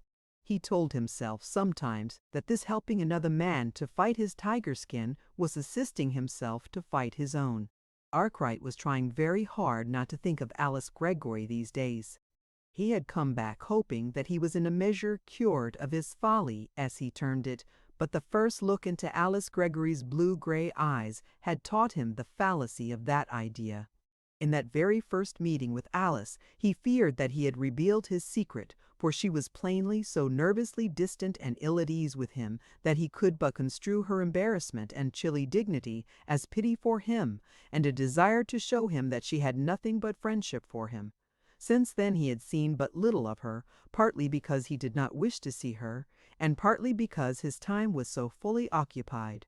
Then, too, in a roundabout way he had heard a rumor that Calderwell was engaged to be married. And, though no feminine name had been mentioned in connection with the story, Arkwright had not hesitated to supply in his own mind that of Alice Gregory, beginning with the jamboree, which came off quite in accordance with Calderwell's prophecies. Arkwright spent the most of such time as was not given to his professional duties in deliberately cultivating the society of Bertram and his friends. To this extent he met with no difficulty, for he found that Min J. Arkwright, the new star in the operatic firmament, was obviously a welcome comrade. Beyond this it was not so easy. Arkwright wondered, indeed, sometimes, if he were making any progress at all. But still he persevered. He walked with Bertram, he talked with Bertram, unobtrusively he contrived to be near Bertram almost always, when they were together with the boys. Gradually he won from him the story of what the surgeon had said to him, and of how black the future looked in consequence. This established a new bond between them, so potent that Arkwright ventured to test it one day by telling Bertram the story of the tiger skin, the first tiger skin in his uncle's library years ago, and of how, since then, any difficulty he had encountered he had tried to treat as a tiger skin. In telling this story he was careful to draw no moral for his listener and to preach no sermon. He told the tale, too, with all possible whimsical lightness of touch, and immediately at its conclusion he changed the subject. But that he had not failed utterly in his design was evidenced a few days later when Bertram grimly declared that he guessed his tiger skin was a lively beast, all right. The first time Arkwright went home with Bertram, his presence was almost a necessity. Bertram was not quite himself that night. Billy admitted them. She had plainly been watching and waiting. Arkwright never forgot the look on her face as her eyes met his. There was a curious mixture of terror, hurt pride, relief, and shame, overtopped by a fierce loyalty which almost seemed to say aloud the words, "Don't you dare to blame him." Arkwright's heart ached with sympathy and admiration at the proudly courageous way in which Billy carried off the next few painful minutes. Even when he bade her good night a little later, only her eyes said, "Thank you." Her lips were dumb. Arkwright often went home with Bertram after that. Not that it was always necessary, far from it. Some time, indeed, elapsed before he had quite the same excuse again for his presence. But he had found that occasionally he could get Bertram home earlier by adroit suggestions of one kind or another, and more frequently he was succeeding in getting him home for a game of chess. Bertram liked chess and was a fine player. Since breaking his arm he had turned to games with the feverish eagerness of one who looks for something absorbing to fill an unrestful mind. It was Seaver's skill in chess that had at first attracted Bertram to the man long ago. But Bertram could beat him easily, too easily for much pleasure in it now. So they did not play chess often these days. Bertram had found that, in spite of his injury, he could still take part in other games, and some of them, if not so intricate as chess, were at least more apt to take his mind off himself, especially if there were a bit of money up to add zest and interest. As it happened, however, Bertram learned one day that Arkwright could play chess and play well too, as he discovered after their first game together. This fact contributed not a little to such success as Arkwright was having in his efforts to wean Bertram from his undesirable companions. For Bertram soon found out that Arkwright was more than a match for himself, and the occasional games he did succeed in winning only whetted his appetite for more. Many an evening now, therefore, was spent by the two men in Bertram's den, with Billy anxiously hovering near, her eyes longingly watching either her husband's absorbed face or the pretty little red and white ivory figures which seemed to possess so wonderful a power to hold his attention. In spite of her joy at the chessmen's efficacy in keeping Bertram at home, however, she was almost jealous of them. Mr. Mission, Arkwright, couldn't you show me how to play sometime? She said wistfully one evening when the momentary absence of Bertram had left the two alone together. I used to watch Bertram and Marie play years ago, but I never knew how to play myself. Not that I can see where the fun is in just sitting staring at a chessboard for half an hour at a time, though. But Bertram likes it, and so I want to learn to stare with him. Will you teach me? I should be glad too, smiled Arkwright. Then will you come, maybe, sometimes when Bertram is at the doctor's? He goes every Tuesday and Friday at 3 o'clock for treatment. I'd rather you came then for two reasons. First, because I don't want Bertram to know I'm learning till I can play some. And secondly, because I don't want to take you away from him. The last words were spoken very low and were accompanied by a painful blush. It was the first time Billy had ever hinted to Arkwright, in words, that she understood what he was trying to do. I'll come next Tuesday, promised Arkwright with a cheerfully unobservant air. Then Bertram came in, bringing the book of chess problems for which he had gone upstairs. Chapter 29. Chess. Promptly at 3 o'clock Tuesday afternoon, Arkwright appeared at the Strata, and for the next hour Billy did her best to learn the names and the moves of the pretty little ivory men. But at the end of the hour, she was almost ready to give up in despair. If there weren't so many kinds, and if they didn't all insist on doing something different, it wouldn't be so bad, she sighed. But how can you be expected to remember which goes diagonal, and which crisscross, and which can't go but one square, and which can skip way across the board, especially when that little pawn thing can go straight ahead 2 squares sometimes, and the next minute only one except when it takes things, and then it goes crooked 1 square, and when that tiresome little horse tries to go all ways at once, and can jump round and hurdle anybody's head, even the king's, how can you expect folks to remember?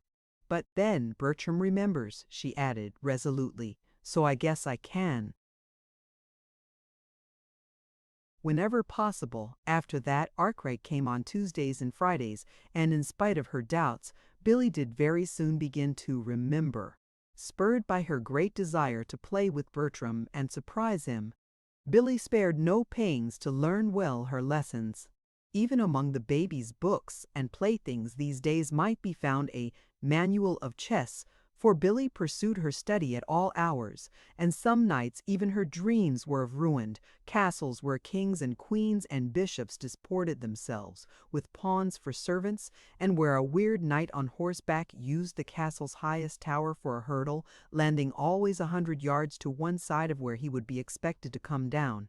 It was not long, of course, before Billy could play a game of chess, after a fashion, but she knew just enough to realize that she actually knew nothing. And she knew, too, that until she could play a really good game, her moves would not hold Bertram's attention for 1 minute.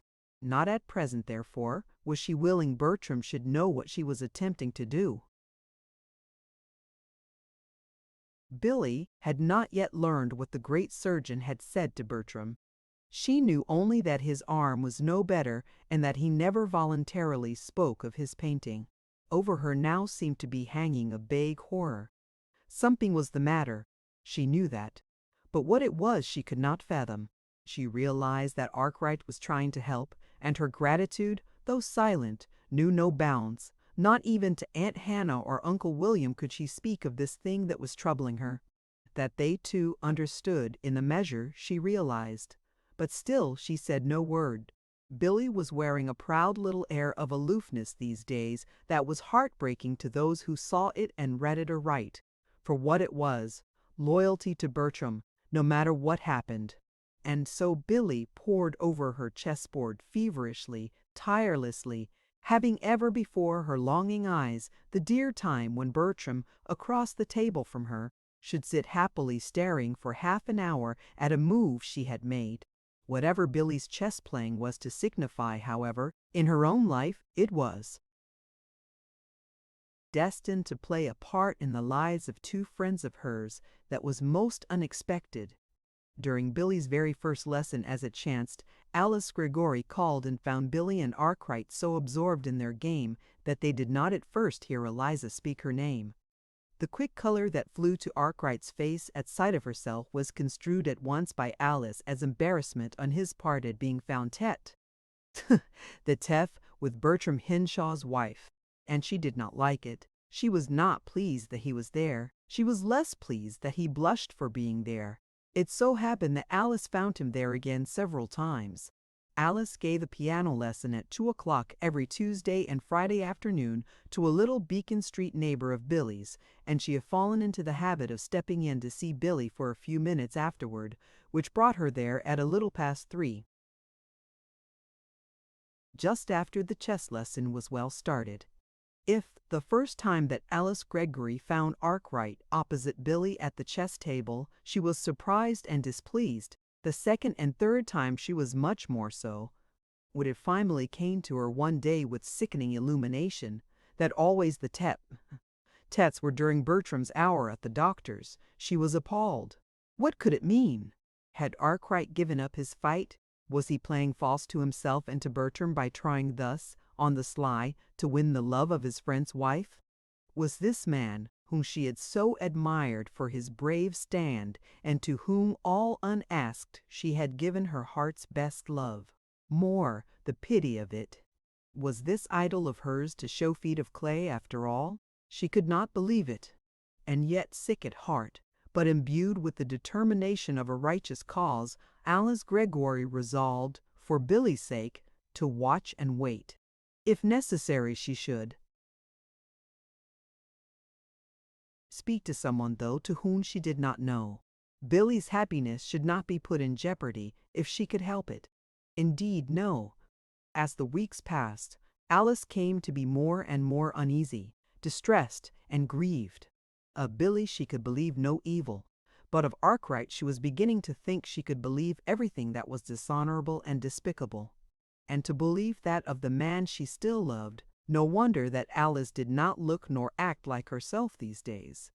Incensed at herself because she did love him, angry at him because he seemed to be proving himself so unworthy of that love, and genuinely frightened at what she thought was the fast approaching wreck of all happiness for her dear friend Billy, Alice did not know which way to turn. At the first she had told herself confidently that she would speak to somebody, but as time passed she saw the impracticability of that idea. Speak to somebody indeed. To whom? When? Where? What should she say? Where was her right to say anything? She was not dealing with a parcel of naughty children who had pilfered the cake jar. She was dealing with grown men and women who, presumably, knew their own affairs, and who, certainly, would resent any interference from her. On the other hand, could she stand calmly by and see Bertram lose his wife, Arkwright his honor, Billy her happiness, and herself her faith in human nature, all because to do otherwise would be to meddle in other people's business? Apparently she could, and should. At least that seemed to be the role which she was expected to play. It was when Alice had reached this unhappy frame of mind that Arkwright himself unexpectedly opened the door for her. The two were alone together in Bertram Henshaw's den. It was Tuesday afternoon. Alice had called to find Billy and Arkwright deep in their usual game of chess. Then a matter of domestic affairs had taken Billy from the room. "I'm afraid I'll have to be gone 10 minutes or more," she had said as she rose from the table reluctantly. "But you might be showing Alice the moves, Mr. Arkwright," she had added with a laugh as she disappeared. "Shall I teach you the moves?" He had smiled when they were alone together. Alice's reply had been so indignantly short and sharp that Arkwright, after a moment's pause, had said, with a whimsical smile that yet carried a touch of sadness, "I am forced to surmise from your answer that you think it is you who should be teaching me moves. At all events, I seem to have been making some moves lately that have not suited you, judging by your actions. Have I offended you in any way, Alice?" The girl turned with a quick lifting of her head. Alice knew that if ever she were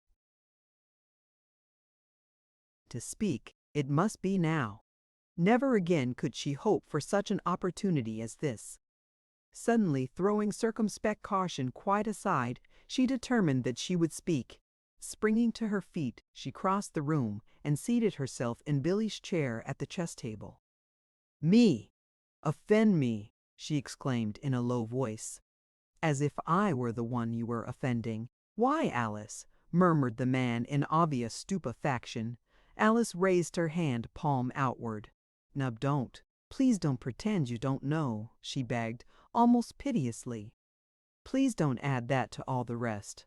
Oh, I understand, of course, it's none of my affairs, and I wasn't going to speak," she choked. "But today, when you gave me this chance, I had to. At first, I couldn't believe it," she plunged on, plainly hurrying against Billy's return.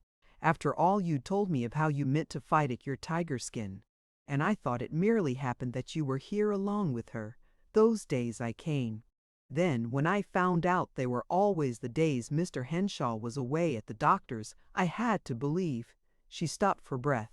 Arkwright, who up to this moment had shown that he was completely mystified as to what she was talking about, suddenly flushed a painful red.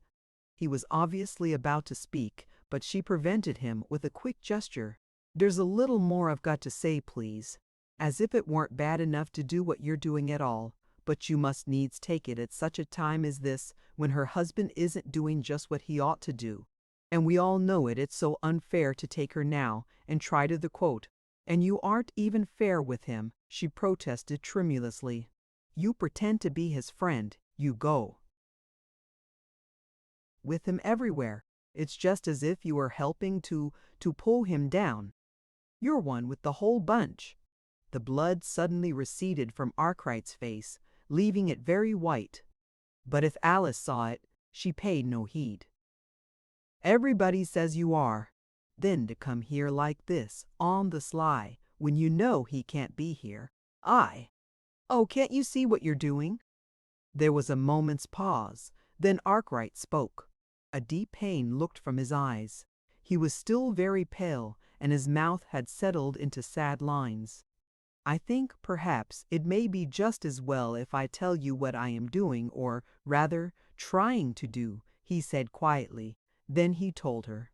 "And so you see," he added when he had finished the tale, "I haven't really accomplished much after all, and it seems the little I have accomplished has only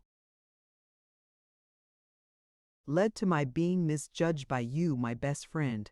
Alice gave a sobbing cry. Her face was scarlet. Horror, shame, and relief struggled for mastery in her countenance.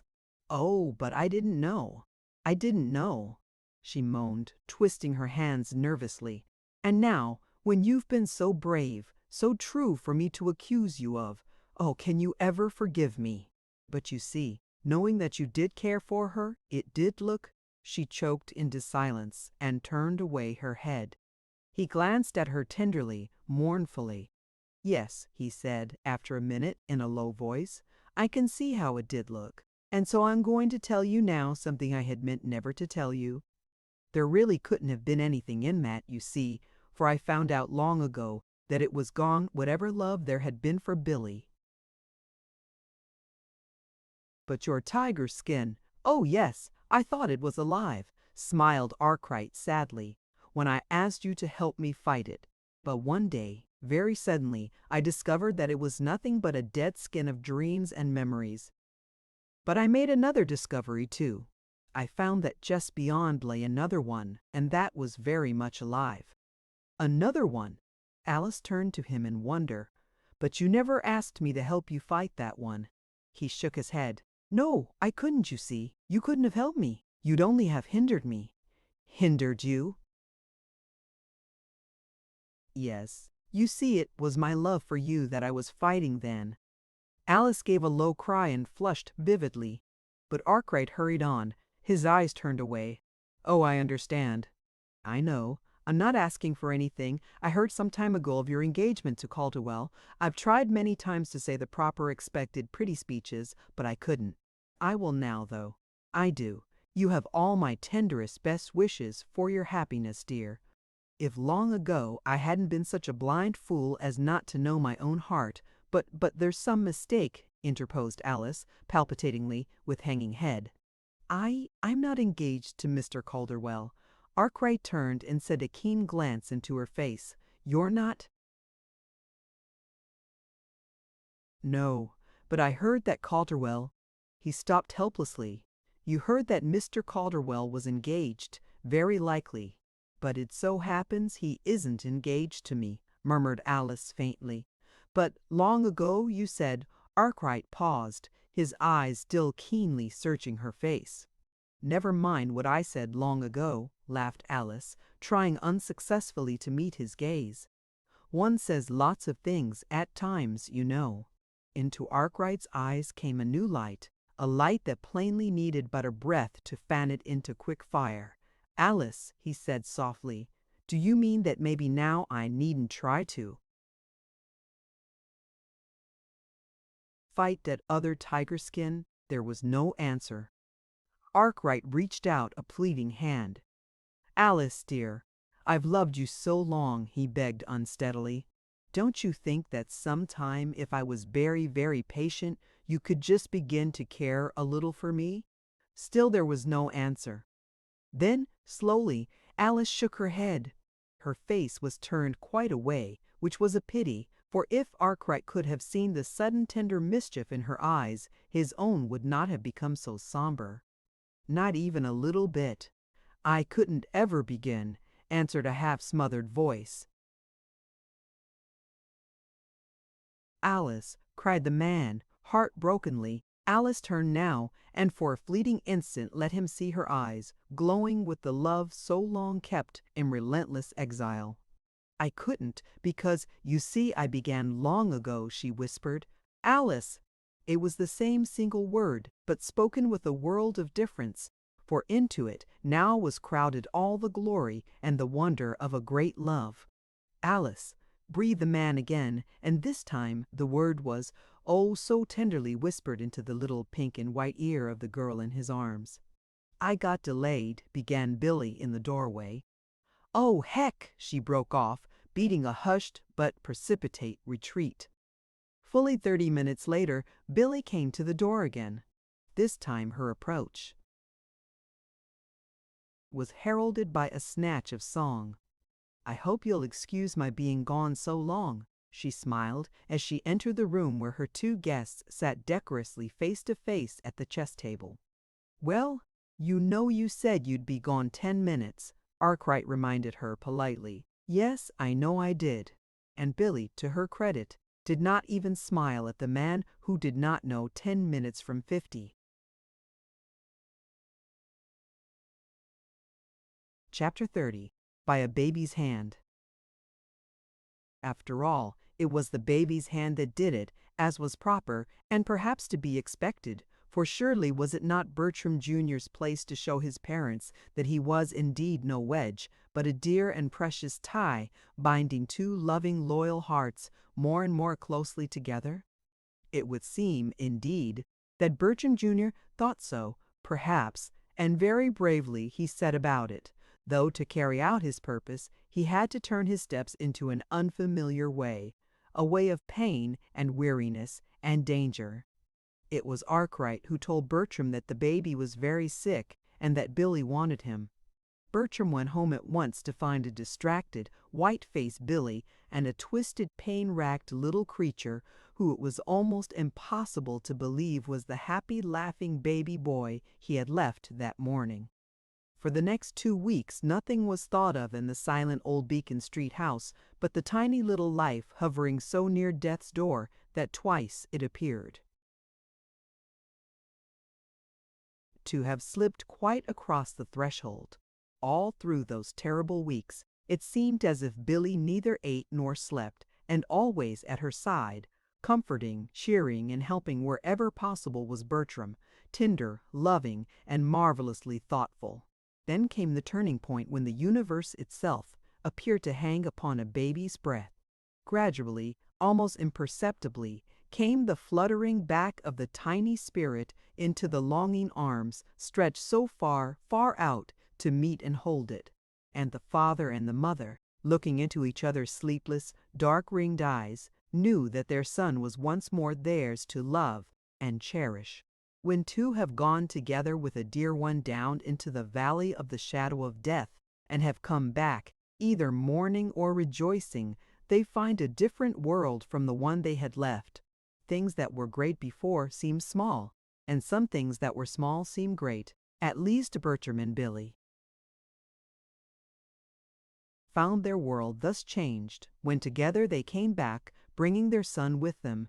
In the long weeks of convalescence, when the healthy rosiness stole bit by bit into the baby's waxen face, and the light of recognition and understanding crept day by day into the baby's eyes, there was many a quiet hour for heart-to-heart talks between the two who so anxiously and joyously hailed every rosy tint and fleeting sparkle.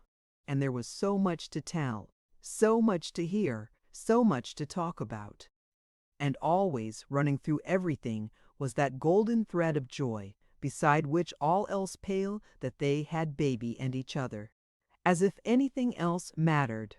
To be sure, there was Bertram's arm.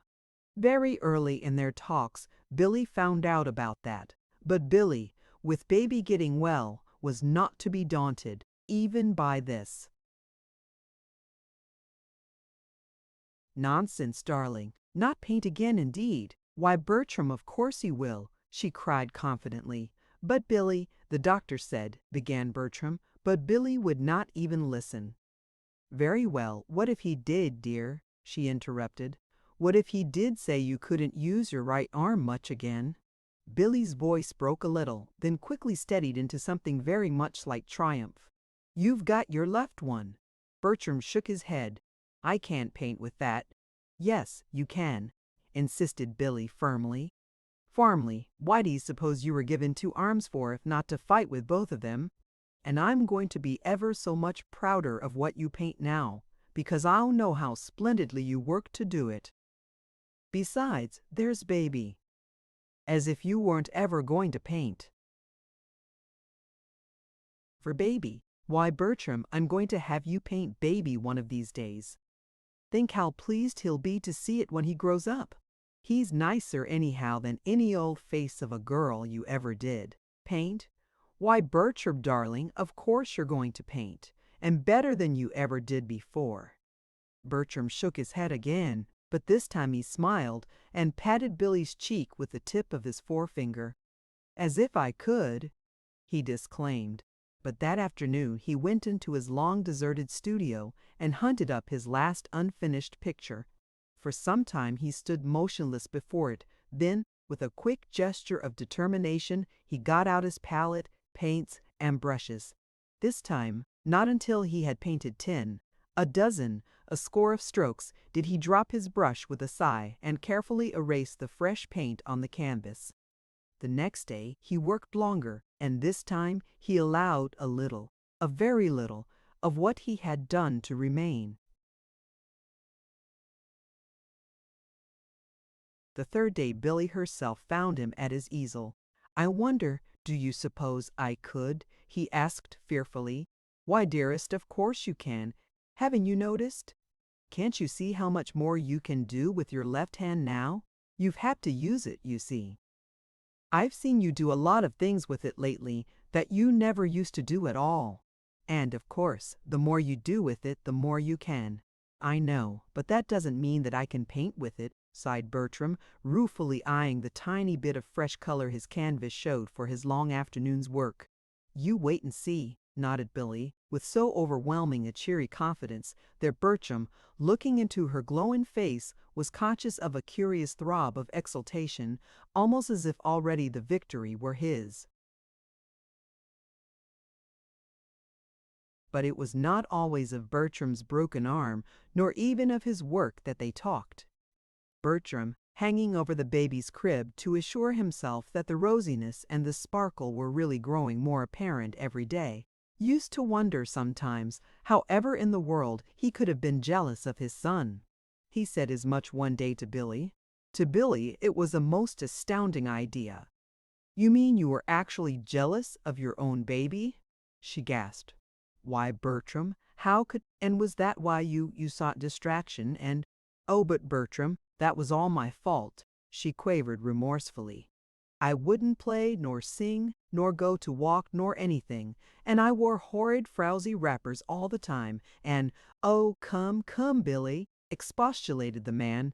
I'm not going to have you talk like that about my wife. But I did, the book said I did, wailed Billy. The book? Good heavens! Are there any books in this too? Demanded Bertram. Yes, the same one, the Talks to Young Wives, nodded Billy, and then, because some things had grown small to them, and some others great, they both laughed happily. But even this was not quite all, for one evening, very shyly, Billy brought out the chessboard. Of course I can't play well, she faltered, and maybe you don't want to play with me at all. But Bertram, when he found out why she had learned, was very sure he did want very much to play with her. Billy did not beat, of course, but she did several times experience for a few blissful minutes the pleasure of seeing Bertram sit motionless, studying the board because of a move she had made. And though, in the end, her king was ignominiously trapped with not an unguarded square upon which to set his poor distracted foot, the memory of those blissful minutes when she had made Bertram stare more than paid for the final checkmate. By the middle of June the baby was well enough to be taken to the beach, and Bertram was so fortunate as to secure the same house they had occupied before. Once again William went down in Maine for his fishing trip, and the Strata was closed. In the beach house Bertram was painting industriously with his left hand.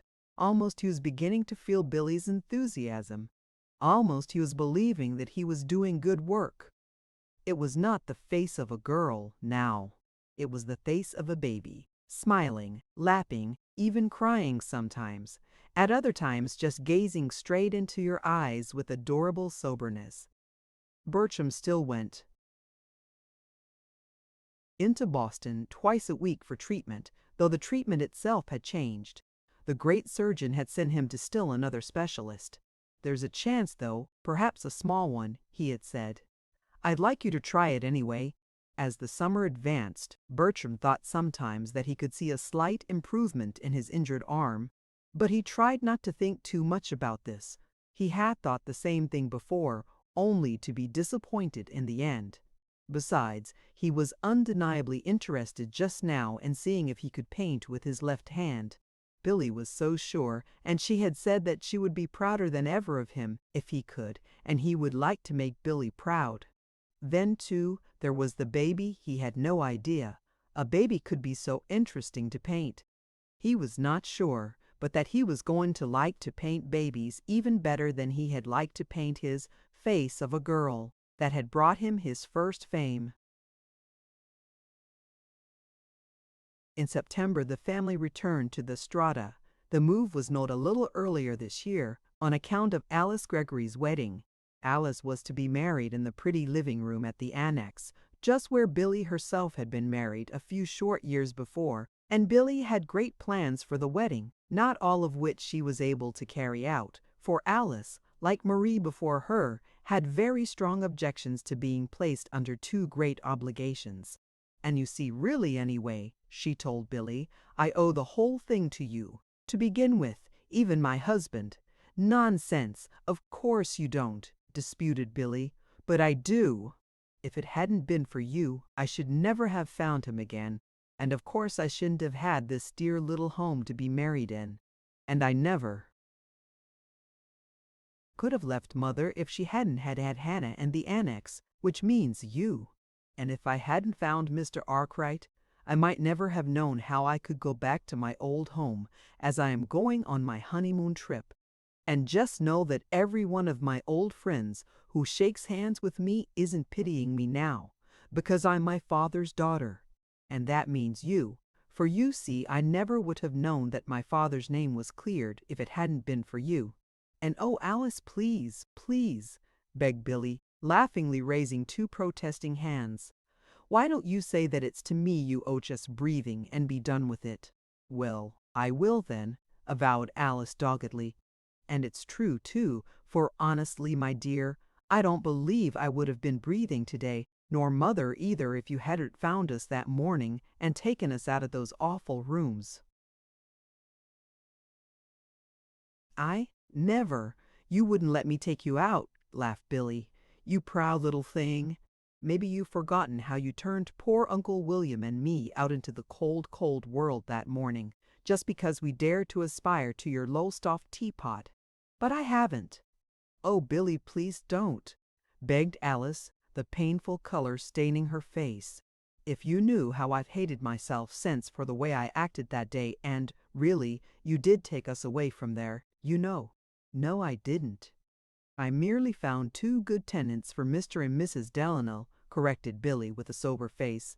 "Oh, yes, I know all about that," smiled Alice affectionately. "And you got Mother and me here to keep Aunt Hannah company and teach Tommy Dunn. And you got Aunt Hannah here to keep us company and take care of Tommy Dunn. And you got Tommy Dunn here so Aunt Hannah and we could have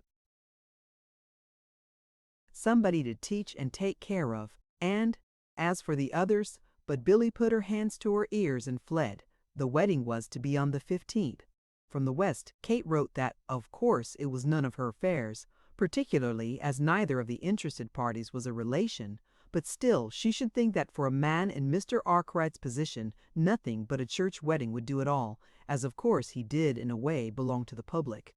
Alice, however, declared that perhaps he did belong to the public when he was Don somebody or other in doublet and hose.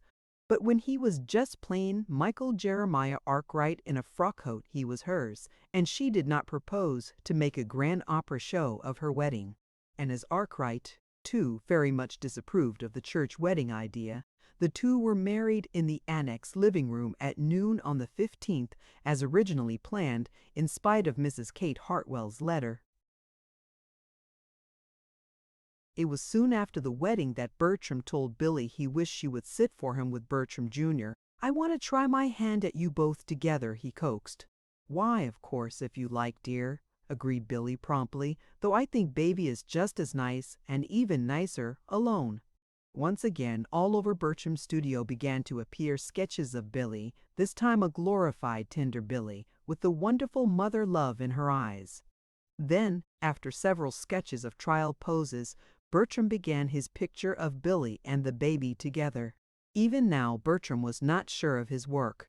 He knew that he could not yet paint with his old freedom and ease. He knew that his stroke was not so sure, so untrammeled.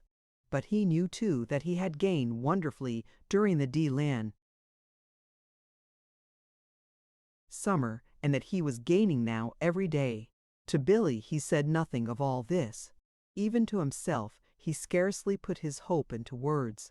But in his heart he knew that what he was really painting his mother and child picture for was the Bohemian Ten Club exhibition in March. If he could but put upon canvas the vision that was spurring him on. And so Bertram worked all through those short winter days.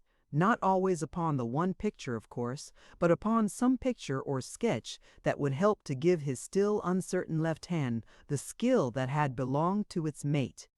And always, cheering, encouraging, insisting on victory, was Billy, so that even had Bertram been tempted sometimes to give up, he could not have done so, and faced Billy's grieved, disappointed eyes. And when at last his work was completed, and the pictured mother and child in all their marvelous life and beauty seemed ready to step from the canvas, Billy drew a long, ecstatic breath. "Oh, Bertram, it is the best work you have ever done." Billy was looking at the baby. Always she had ignored herself as part of the picture. And won't it be fine for the exhibition? Bertram's hand tightened on the chair back in front of him. For a moment he could not speak. Then, a bit huskily, he asked, "Would you dare risk it?" "Risk it? Why, Bertram Henshaw, I've meant that picture for the exhibition from the very first, only I never dreamed you could get it so perfectly lovely. Now what do you say about Baby being nicer than any old face of a girl that you ever did?" She triumphed. And Bertram, who even to himself had not dared whisper the word exhibition, gave a tremulous laugh that was almost a sob, so overwhelming was his sudden realization of what faith and confidence had meant to Billy, his wife. If there was still a lingering doubt in Bertram's mind, it must have been dispelled in less than an hour after the Bohemian Tin Club exhibition flung open its doors on its opening night. Once again Bertram found his picture the sinecure of all admiring eyes, and himself the center of an enthusiastic group of friends and fellow artists who vied with each other in hearty words of congratulation.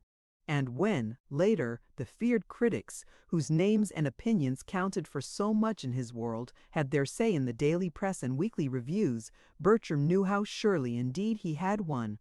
And when he read that Henschel's work shows now a peculiar strength, a sort of reserve power, as it were, which, beautiful as was his former work, it never showed before, he smiled grimly and said to Billy, "I suppose now, that was the fighting I did with my good left hand, eh, dear?" But there was yet one more drop that was to make Bertram's cup of joy brim to overflowing. It came just 1 month after the exhibition, in the shape of a terse dozen words from the doctor. Bertram fairly flew home that day. He had no consciousness of any means of locomotion. He thought he was going to tell his wife at once his great good news.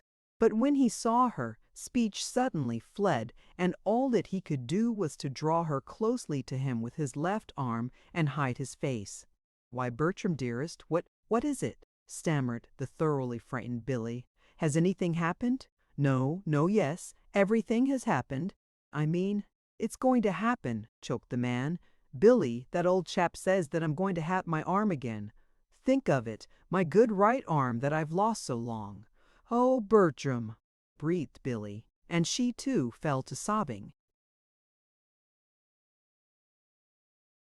Later, when speech was more coherent, she faltered, "Well, anyway, it doesn't make any difference how many beautiful pictures you paint after this, Bertram. I can't be prouder of any than I am of the one your left hand did."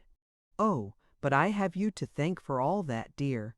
"No, you haven't," disputed Billy, blinking teary eyes. But she paused, then went on spiritedly, "But anyhow, I don't believe anyone, not even Kate, can say now that I've been a hindrance to you in your career." "Hindrance," scoffed Bertram, in a tone that left no room for doubt, and with a kiss that left even less if possible. Billy, for still another minute, was silent. Then, with a wistfulness that was half playful, half serious, she sighed. "Bertram, I believe being married is something like clocks, you know, especially at the first." "Clocks, dear? Yes. I was out to Aunt Hannah's today. She was fussing with her clock, the one that strikes half an hour ahead, and I saw all those quantities of wheels, little and big, that have to go just so, with all the little cogs fitting into all the other little cogs, just exactly right. Well, that's like marriage. See? There's such a lot of little cogs in everyday life that have to be fitted so they'll run smoothly, that have to be adjusted, especially at the first." "Oh, Billy, what an idea!" "But it's so really, Bertram. Anyhow, I know my cogs were always getting out of place at the first," laughed Billy. "And I was like Aunt Hannah's clock, too. Always going off half an hour ahead of time. And maybe I shall be so again sometimes. But, Bertram," her voice shook a little, "if you'll just look at my face, you'll see that I tell the right time there, just as Aunt Hannah's clock does. I'm sure, always, I'll tell the right time there, even if I do go off half an hour ahead." "As if I didn't know that," answered Bertram, very low and tenderly. "Besides, I reckon I have some cogs of my own that need adjusting." The end. Thank you for listening to this story.